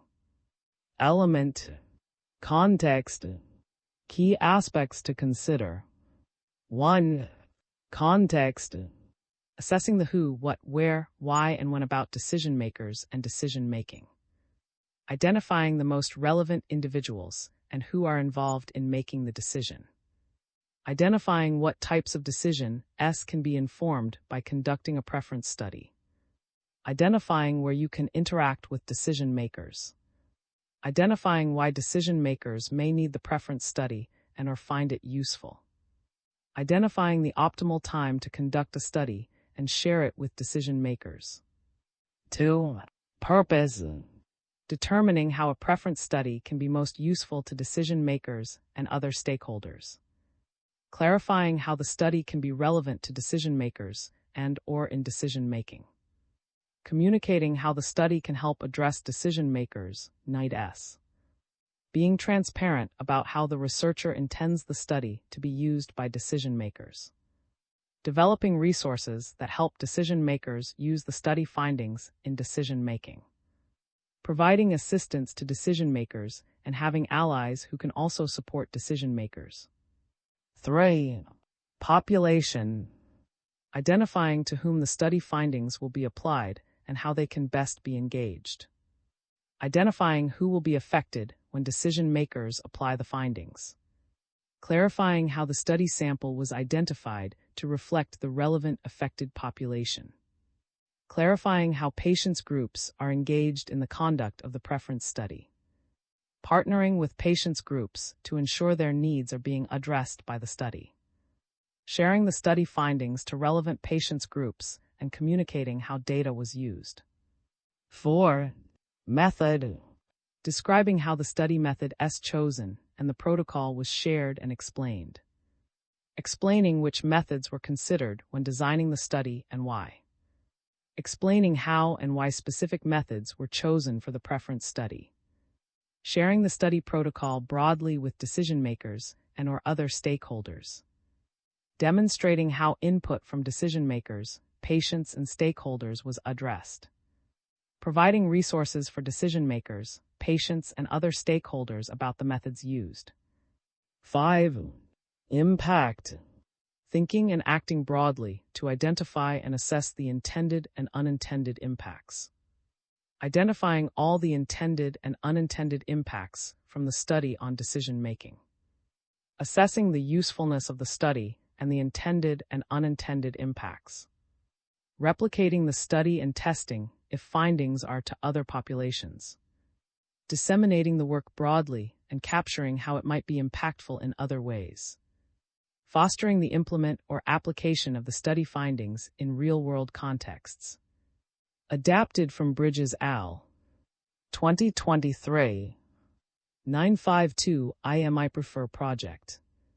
IMIPrefer was a joint project from 2016 to 2022 undertaken by 33 public and private partners representing academic institutions, pharmaceutical companies, health technology agencies, and patients in Europe and the US.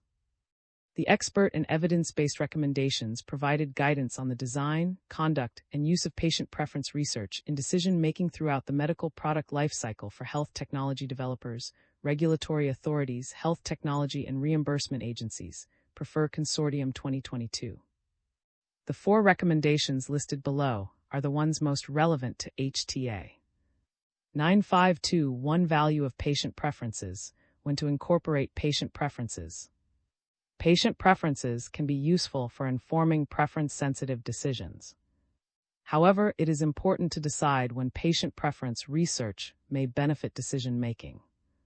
Patient preference data can be used as standalone data or as supplementary information together with clinical data. The preference data can inform the choice of endpoints by showing what is most important to patients and how much it matters, as well as patient acceptability of trade-offs between different medical product characteristics. AL. 2020. 9522 Prefer framework, which steps are needed to conduct patient preference research. IMIPrefer provided a step-by-step framework of the required stages for preference research based on 3 overall components: the study objectives and timing, design, study population, method selection and analysis planning, and conduction, data collection, analysis, and interpretation. The framework is intended to facilitate the discussion about best practices for preference research and complement other published best practices and checklists. Prefer Consortium 2022. 9523 Working with key stakeholders. When should patients and other stakeholders participate? Getting stakeholders to participate early in preference research is crucial for its success. Patients should participate as research partners or advisors through the entire process, from planning the study until the dissemination. Smith, al. 2023.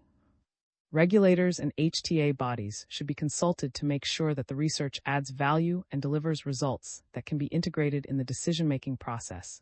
Van al. 2020.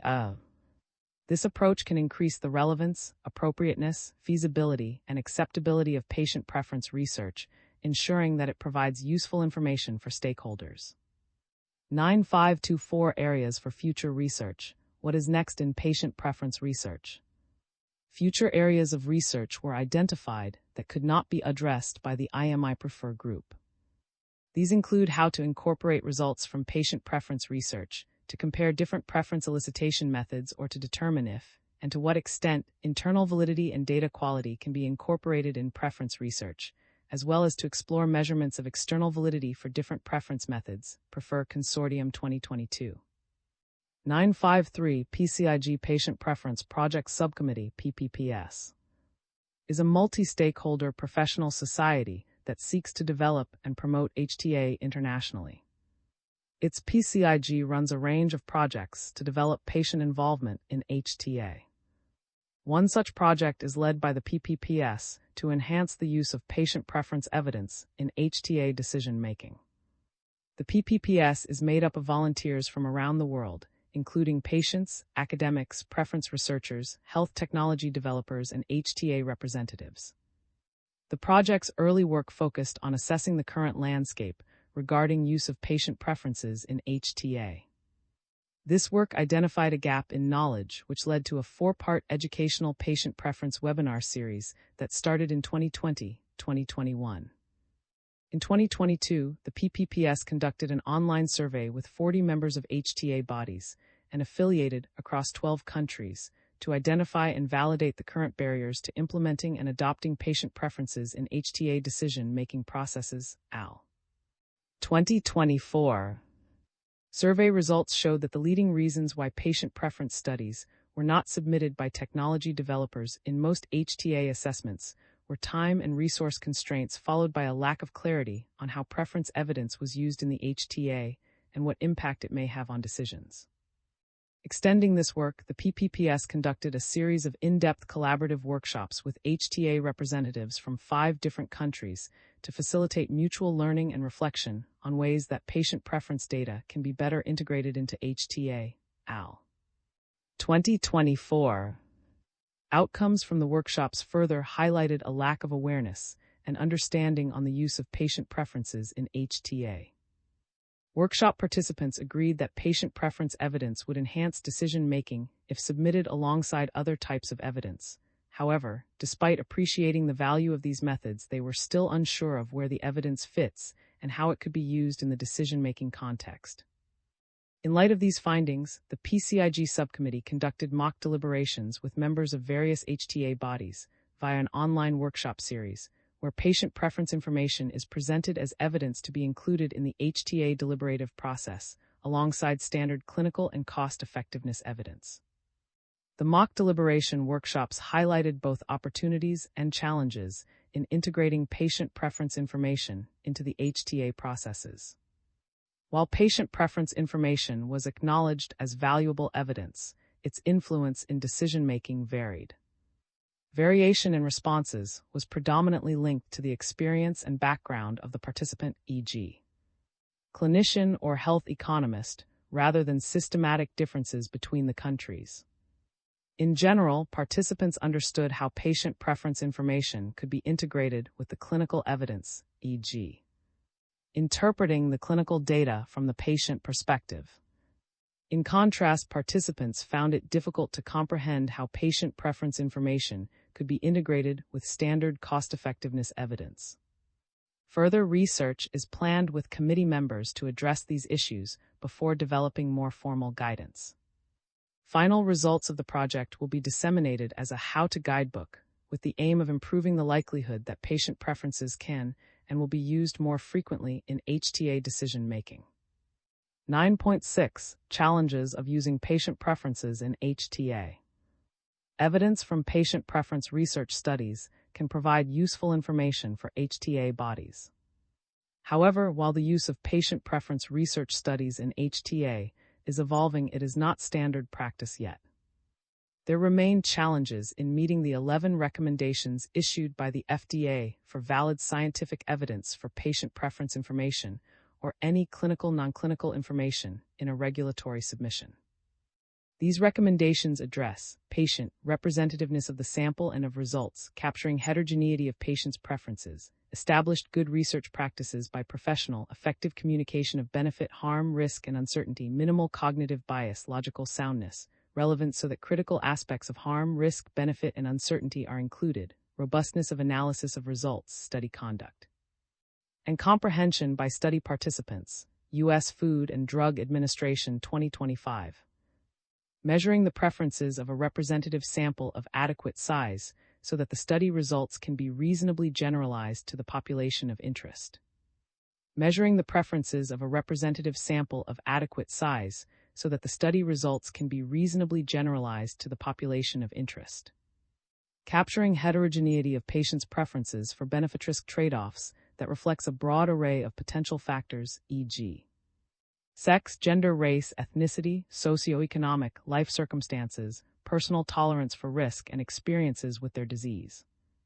Capturing heterogeneity of patients' preferences for benefit-risk trade-offs that reflects a broad array of potential factors, e.g., sex, gender, race, ethnicity, socioeconomic, life circumstances, personal tolerance for risk, and experiences with their disease. Effective communication so that patients understand and cognitively process the health outcomes and the benefits, harms, risks, and uncertainties associated with the benefit-risk trade-offs captures in the patient preference study. Effective communication so that patients understand and cognitively process the health outcomes and the benefits, harms, risks, and uncertainties associated with the benefit-risk trade-offs captures in the patient preference study. If the current guidance on the design, conduct, and analysis of patient preference studies were applied, this would likely help overcome many of these concerns. Bridges al. 2011, Johnson al. 2013, al.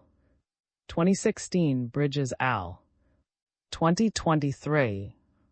The case study in Box 9.2 is an example which follows the FDA recommendations for designing, conducting, and reporting a patient preference study in the first study designed to obtain quantitative patient preference evidence in a regulatory approval decision. This was the first study designed to obtain quantitative patient preference evidence to inform regulatory approval decisions by the FDA Center for Devices and Radiological Health, CHRD.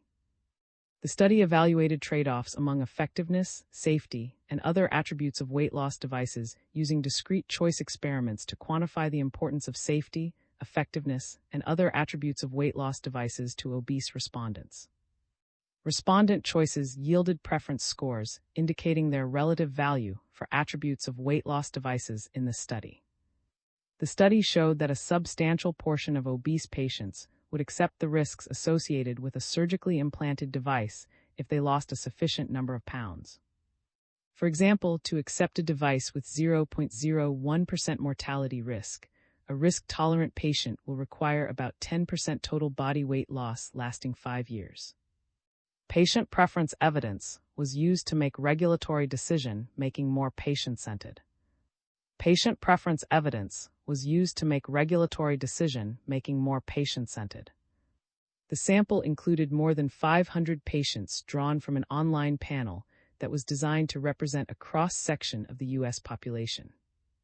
The study sample had similar demographic characteristics to those of obese patients in the U.S. population. The sample size was planned to capture a wide spectrum of patient preferences and provided better representativeness of the U.S. obese population than anecdotal remarks or small focus group studies. The sample included more than 500 patients drawn from an online panel that was designed to represent a cross-section of the U.S. population. The study sample had similar demographic characteristics to those of obese patients in the U.S. population.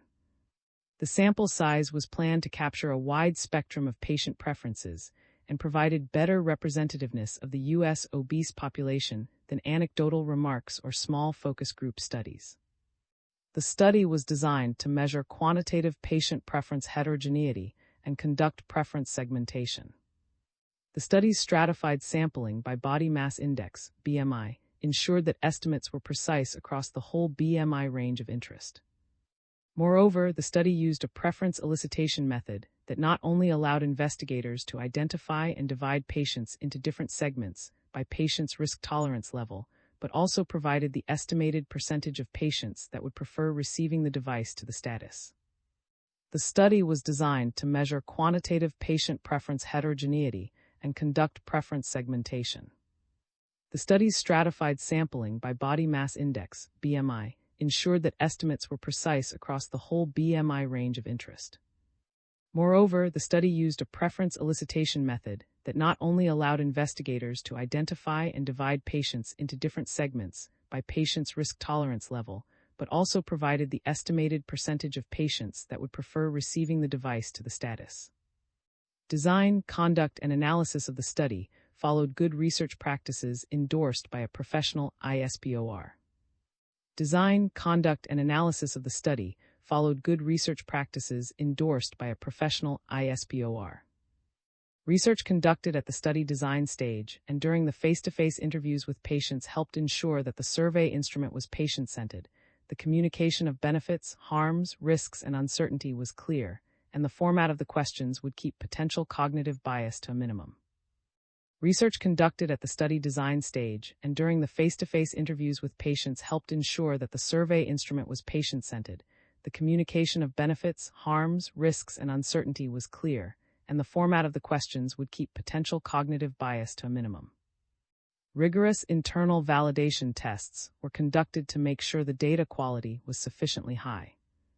Rigorous internal validation tests were conducted to make sure the data quality was sufficiently high. The benefits, weight loss amount and duration, improvement in comorbidities, risks, mortality, adverse events, and key attributes, type of surgery, diet restrictions of the device were carefully defined so that the trade-off among the benefits and risks would be comprehensible to patients, healthcare professionals, and the FDA. The benefits, weight loss amount and duration, improvement in comorbidities, risks, mortality, adverse events, and key attributes, type of surgery, diet restrictions of the device were carefully defined so that the trade-off among the benefits and risks would be comprehensible to patients, healthcare professionals, and the FDA.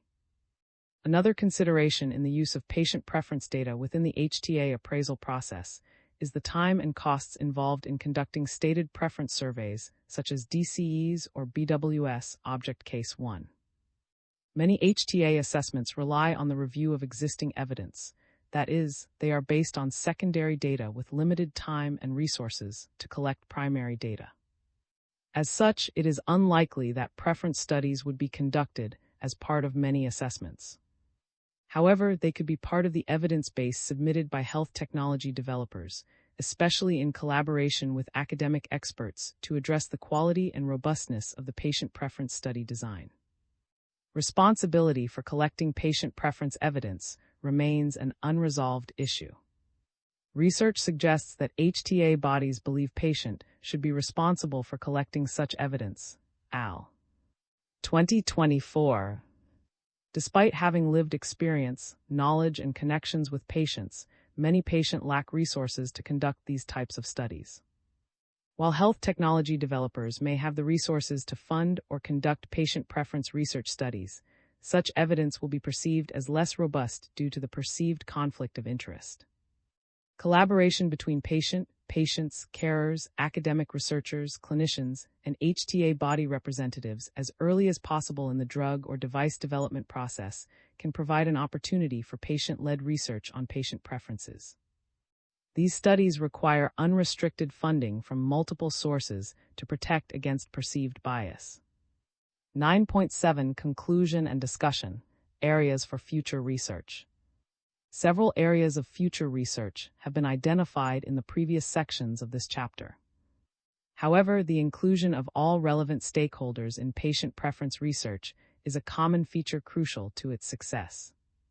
From the outset of the research, regulators, HTA bodies, and health technology developers should be consulted to determine which evidence gaps can be addressed with patient preference research, how patient preference research can add value and be integrated practically into the decision-making process. This highlights the need to explore alternative approaches in the context of current HTA processes and more case studies on how to use and interpret patient preferences in HTA. Moreover, patients should participate as research partners or advisors throughout the entire process, including the planning, development, and testing of the research to ensure the relevance, appropriateness, feasibility, and acceptability of the research. Additional consideration must be given to patient preferences being heterogeneous and fluid over time. Researchers and HTA bodies alike need to gain more experience with patient preference research and explore how its results can add value to HTA alongside other types of evidence. Evaluating how best to incorporate it in assessments and deliberative processes will be key to expanding its use.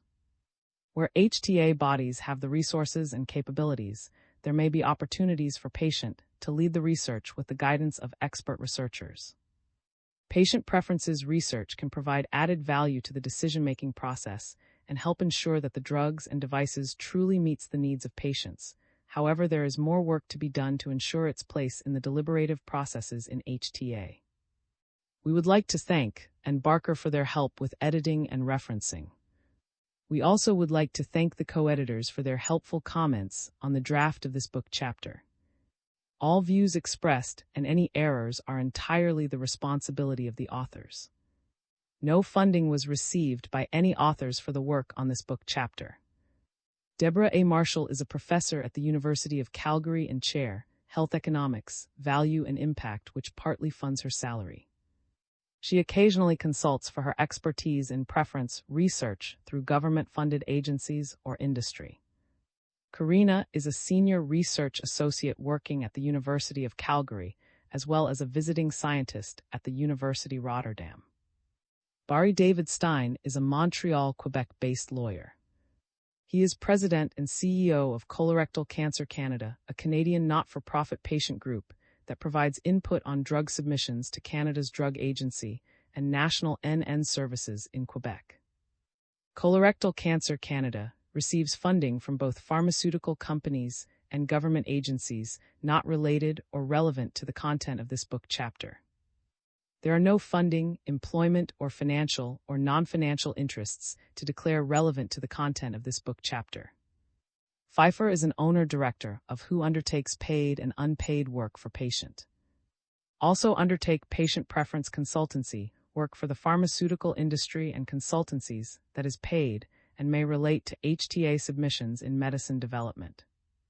Open access. This chapter is licensed under the terms of the Creative Commons Attribution 4 International License (ORG) licenses by 4.0, which permits use, sharing, adaptation, distribution, and reproduction in any medium or format, as long as you give appropriate credit to the original author S and the source, provide a link to the Creative Commons license, and indicate if changes were made.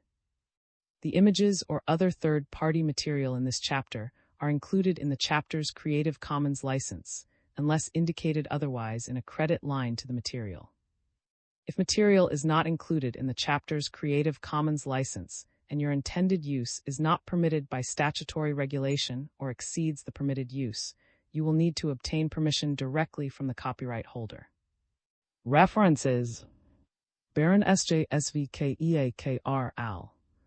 Health Status Benefits of versus Surgical Aortic Valve Replacement in Patients with Severe Aortic Stenosis at Intermediate Surgical Risk. Results from the Partner 2 Randomized Clinical Trial. JIMA 2017 2-8-3745. Org 10-100-120-172039 PubMed Central. HL Lee TH JH Bridges JFP Eggers S. M. al. Advancing the Use of Patient Preference Information as Scientific Evidence in Medical Product Evaluation, a Summary Report of the Patient Preference Workshop. Patient 2019 12-5-53-7. Org 10-1007 S40271 19003965. JCLRDH, N Use of Patient Preference Studies in HTA Decision Making, a Nice Perspective. Patient 2020-13 145-9. Org 10-1007 S40271 19004084 PubMed. Bridges JFP UB S. E. Bast et al. A Roadmap for Increasing the Usefulness and Impact of Patient Preference Studies in Decision-Making in Health, a Good Practices Report of an ISPOR Task Force. Value Health's 2023-26 153-62. Org 10-1016J2022-12004. Bridges JFP Ob Marshall D. A. LA al. Conjoint Analysis Applications in Health, a Checklist, a report of the ISPOR Good Research Practices for Conjoint Analysis Task Force. Value Health's 2011-14-403-13. Org 10-1016J2010-11013 PubMed. Clark MD D. S. Morrow D. U. Discrete Choice Experiments in Health Economics, a Review of the Literature. Economics 2014-32 883-902. Org 10-1007 S402 730140170X. PubMed. Coast J. Al H. EJ SA AJ Dr. Al. Using Qualitative Methods for Attribute Development for Discrete Choice Experiments, Issues and Recommendations. Health Econ 2012-21 730-41. Org 10-100-21739 PubMed. Commonwealth of Australia. Guidelines for Preparing a Submission to the Pharmaceutical Benefits Advisory Committee version 5. 2016. Content Information Files Guidelines version 5. Access 13 2025. Dilkay Marshall D. Charter A.M. P. Assessing the Value of Symptom Relief for Patients with Reflux Disease Treatment, Willingness to Pay Using a Discrete Choice Experiment. Value Health's 2013-16 588-98. Org 10-1016J20-130-10007 PubMed. Yeo M. K. Discrete Choice Experiments in Health Economics, a Review of the Literature. Health Econ 2012 21 14572. Org 10 100 21697. Pfeiffer S. J. Richard S. Myeloma Patient Value Mapping, a discrete choice experiment on myeloma treatment preferences in the UK. Patient Prefer Adherence. 2020-14 128393. Org 10 147 S259612, PubMed Central. Pfeiffer S. Keen B. Wright P. K. DJ. Patient Preferences for Heart Valve Disease Intervention. Health Expected. 2024-27, E13929. Org 10 1111 Hex 13929 PubMed. Pfeiffer S. Rose J. KK, Swain D. Valuing injection frequency and other attributes of type 2 diabetes treatments in Australia, a discrete choice experiment. BMC Health Serve Raise. 2018-18 675. Org 10 1186 S1291301834840 PubMed Central. TN JJ Peters TJ Coast J Best Worst Scaling, what it can do for healthcare research and how to do it. J Health Econ. 2007-26 17189. Org 10 1016 J200604002 PubMed. E. Pfeiffer S. M. Stein B. M. M. Al. A genuine need or nice to have. Understanding HTA representatives' perspectives on the use of patient preference data. J. Technol Assess Healthcare. 2024-40 E60. Org 10 1017 S0266462232 400463X PubMed Central.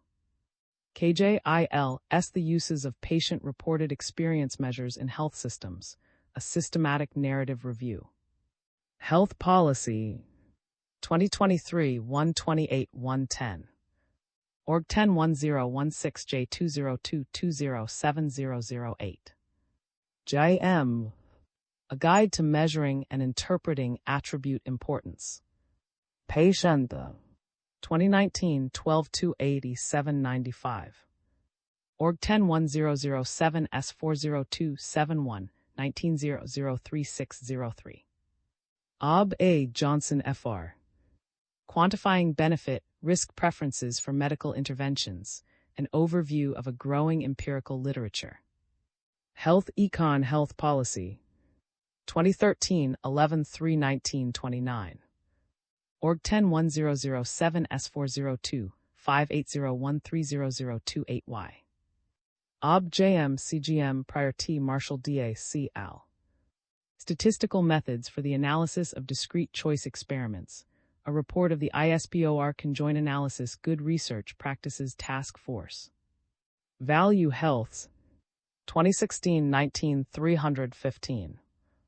Org 10 1016 J20 1604004 PubMed. Ob Johnson Fr. H. AFC HM Al. Older Americans' Risk-Benefit Preferences for Modifying the Course of Disease. Death. 2009 23 23 32. Org 10 109 7 Wad 0 B013 E3 18181 E4 C7 PubMed. GS Bombardier CGC VP A. Al. Treatment Preferences of Patients with Early Rheumatoid Arthritis, a Discrete Choice Experiment. Rheumatology. 2016-55 195968. Org 10 1093 Rheumatology 2 80 PubMed. Health Technology Assessment International. Do patient preferences influence HTA decisions? Part of HTA Patient Preferences webinar series. 2021. ComWatch VW80 68 and T16s. Access 13 2025. MZK HRDB Al. Mortality Trends of Aortic Stenosis in High-Income Countries from 2000 to 2020. Heart. 2023 109-14738. Org 10 11362023322397 PubMed. MBC Ihana A. M. Al. HTA Community Perspectives on the Use of Patient Preference Information. Lessons learned from a survey with members of HTA bodies. J. Technol Assess Healthcare. 2024-40 E17. Org 101017 S0266462324000138 PubMed Central. HOMP JM HP CY Wang JM Heath M. Al. Incorporating Patient Preference Evidence into Regulatory Decision Making. SARG 2015-29-29-8493. Org 101007 S00464014404442 PubMed. HOMP AKKB Christopher S. K. Al. A framework for incorporating patient preferences regarding benefits and risks into regulatory assessment of medical technologies. Value Health 2016-19 740-650. Org 101016J2016022019. ILBM Coast JKCR Al. Reporting formative qualitative research to support the development of quantitative preference study protocols and corresponding survey instruments, guidelines for authors and reviewers. Patient 2020-13 12136. Org 101007 S40271 19004001X. PubMed. ILJALR NL Bridges JFP. Best Worst Scaling and the Prioritization of Objects in Health, a Systematic Review. Economics. 2022 488399. Org 101007 S402 730220116161. SBICL Venjay Groot CA Yo. What is next for patient preferences in health technology assessment? A systematic review of the challenges. Value Health 2019-22 131828. Org 101016J2019041930. MJM FNJG MCM MJ Al. Using the analytic hierarchy process to elicit patient preferences, prioritizing multiple outcome measures of antidepressant drug treatment. Patient 2012-52-2537. Org 10100703262495. Jackson YERKJK Al. The evolving role of patient preference studies in healthcare decision-making, from clinical drug development to clinical care management. Expert Rev Outcomes RAISE. 2019-19 380-396. Org 101083716720191612012242 PubMed. Johnson FR E. Marshall D. V. A. D. A. Al. Constructing Experimental Designs for Discrete Choice Experiments. Report of the ISPOR Conjoint Analysis Experimental Design Good Research Practices Task Force. Value Health 2013-16 313. Org 101016J2012082223. Johnson P. T. R. J. Lex Watson H. Al. Discrete Choice Experiment to estimate breast cancer patients' preferences and willingness to pay for prophylactic granulocyte colony stimulating factors. Value Health 2014-17 389. Org 101016J2014010002 PubMed. AARMP IST AF. Aortic valve implantation versus surgical aortic valve replacement for severe aortic stenosis in people with low surgical risk. Database Rev 2019-12 CD013319. Org 10100214651858 Seed 0 13319 Pub2 PubMed. MG The next step in guideline development, incorporating patient preferences. JIMA 2008 304 368. Org 101001304436 PubMed. E.J. Conducting discrete choice experiments to inform healthcare decision-making. Economics 2008 26 6 6177. Org 10216500 1905320 8260 8000004 PubMed. MB Smith CR Mac M Miller DC Moses JW LG Al. Aortic valve implantation for aortic stenosis in patients who cannot undergo surgery. NJ Med. 2010 363 15976 07. Org 1010 56100 8232 PubMed. JDJ Stated Choice Methods, Analysis and Applications. Cambridge UK, Cambridge University Press, 2000. Mac MJ MB VHR Escape ML. Aortic valve replacement with a balloon expandable valve in low-risk patients. NJ Med. 2019 380 1695705. Org 1010 5618140 52 PubMed. Marsh K. E. Cook N. H. A. How to Integrate Evidence from Patient Preference Studies into Health Technology Assessment, a Critical Review and Recommendations. J. Technol Assess Healthcare. 2021 37 E75. Org 101017 S0 266462321000490. Marshall D. Bridges JF BRLK Al. Conjoint Analysis Applications in Health, How Are Studies Being Designed and Reported? Patient 2010 324956. Org 10216511539650000000000000. Marshall D. A. Dielke, Bombard Y. N. Mac KV, M. How do women trade off benefits and risks in chemotherapy treatment decisions based on gene expression profiling for early-stage breast cancer? A Discrete Choice Experiment. BMJ Open. 2016 A6, E010981. Org 10113620 150109 81 PubMed Central. Marshall D.A. Dielke B. E. Hawker G. L. Al. How do patients trade off surgeon choice and waiting times for total joint replacement? A Discrete Choice Experiment. Osteoarthritis Cartilage. 2018-26, 52230. Org 101016J20 1801008. Marshall D.A. J.M. Johnson Fr. Mac KV A.M.P. Al. What are people willing to pay for sequencing information, and who decides what they receive? Genet Med.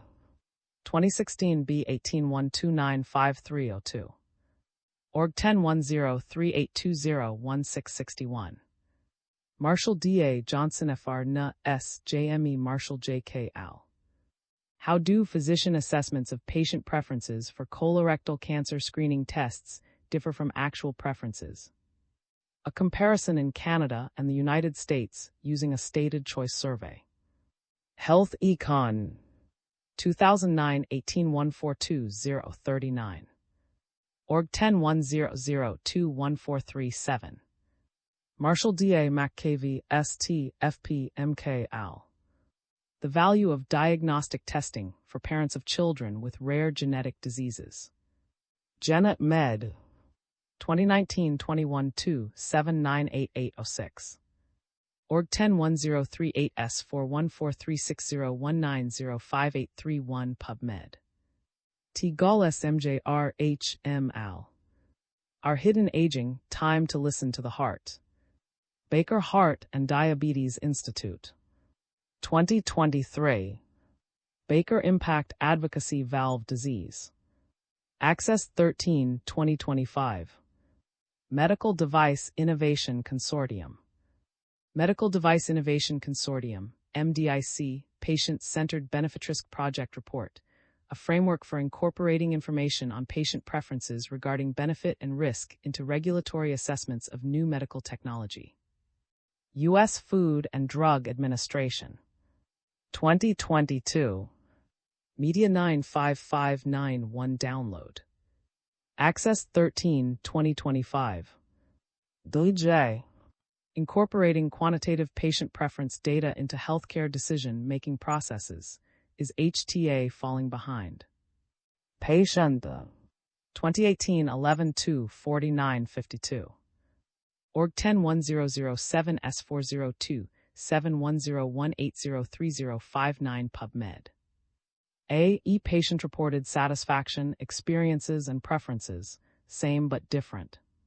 Value Health's 2023-26-13. Org 101016J2022100005. ACA The Probabilistic Efficiency Frontier, a framework for cost-effectiveness analysis in Germany put into practice for hepatitis C treatment options. Value Health's 2017-22-66-72. Org 101016J2016120015 PubMed. ACPA Johnson FR.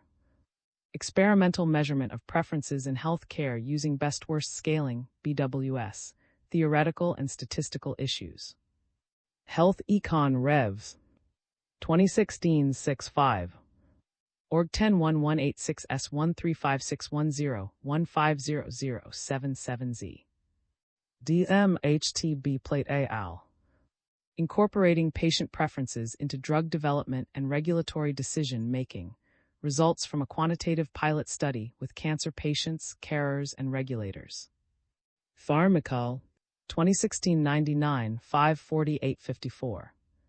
Org 101002-332. Prefer Consortium. Prefer Recommendations. Why, when, and how to assess and use patient preferences in medical product decision-making. Innovative Medicines Initiative Prefer. 2022. Org Record 6592304. Access 13 2025. Read SD G International Experiences in Quantitative Benefit Risk Analysis to support regulatory decisions. Value Health's 2016-19 727-9. Org 101016J2016060004 PubMed. Smithmy R. A.C. I. Muller M. S. Al. Patients as Research Partners in Preference Studies, Learnings from IMI Prefer. Raise 2023-9-21. Org 101186S4090002300 for 309 PubMed Central. VU ARCM. Discrete Choice Experiments in Health Economics, Past, Present, and Future. Economics. 2019 37-2-126. Org 101007 S402 7301807342. VU ARCM. Discrete Choice Experiments in Health Economics, Past, Present, and Future. Economics. 2019 B37-2-126. Org 101007 S402 7301807342 PubMed. JHAO SC Strong TV Bridges JFP. Caregiver Priorities for Endpoints to Evaluate Treatments for Syndrome, a Best-Worst Scaling. JMed Econ. 2018-21 12307. Org 1010801369699820 01815289880 PubMed. U.S. Food and Drug Administration. CDER Patient-Focused Drug Development. 2025. Drugs Val Process Drugs Patient-Focused Drug Development. Access 13 2025. U.S. Food and Drug Administration. Patient Preference Information, Voluntary Submission, Review and Approval Applications, Humanitarian Device Exemption Applications, and Requests and Inclusion in Decision Summaries and Device Labeling Guidance for Industry, Food and Drug Administration staff, and other stakeholders. 2016. Media 92593 Download. Access 13 2025. MCW MMC MGM Van JA. Are component endpoints equal? A preference study into the practice of composite endpoints in clinical trials. Health Expect 2018-21-104655. Org 10-1111 Hex 12798. Van E.V.S. I Use of Patient Preferences in Health Technology Assessment. Perspectives of Canadian, Belgian, and German HTA representatives. Patient 2020 14-1-1928. Org 10-1007 S402 710-20004490. Van E.I.A.C. I Patient Centricity in Patient Preference Studies, The Patient Perspective. Front Med 2020 B793. Org 1033892020000093. C.M.S. Marshall D.B. Hoka Al. Accounting for Preference Heterogeneity in Discrete Choice Experiments, an ISPOR Special Interest Group Report. Value Healths 2022 25-6-85-94. Org 10-1016J2022201012. C.D.K. The Role of Qualitative Research Methods in Discrete Choice Experiments. Med Making 2017 37-298-313. Org 10-117702729889X166839334J. E.J. Van E. S. Pinto C.A. Al. Suitability of Preference Methods Across the Medical Product, a Decision Analysis. Value Healths 2023 26-579-88. Org 10-1016J2022-11019 PubMed. CK's J. Stephen W. I. Pinto C.A. Al. An overview of critical decision points in the medical product, where to include patient preference information in the decision-making process. Health Policy 2021-24-132-532. Org 10-1016J2020070007 PubMed. JALCS CGM DA Marshall DA. Assessment of individual patient preferences to inform clinical practice. Patient 2017 10-5-1921. Org 10-1007 S402 7101702-548 PubMed Central. Joe M. W. M. Bridges JFP.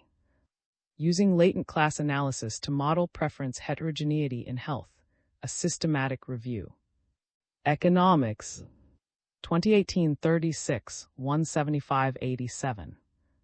Org 10-1007 S402 7301705-754.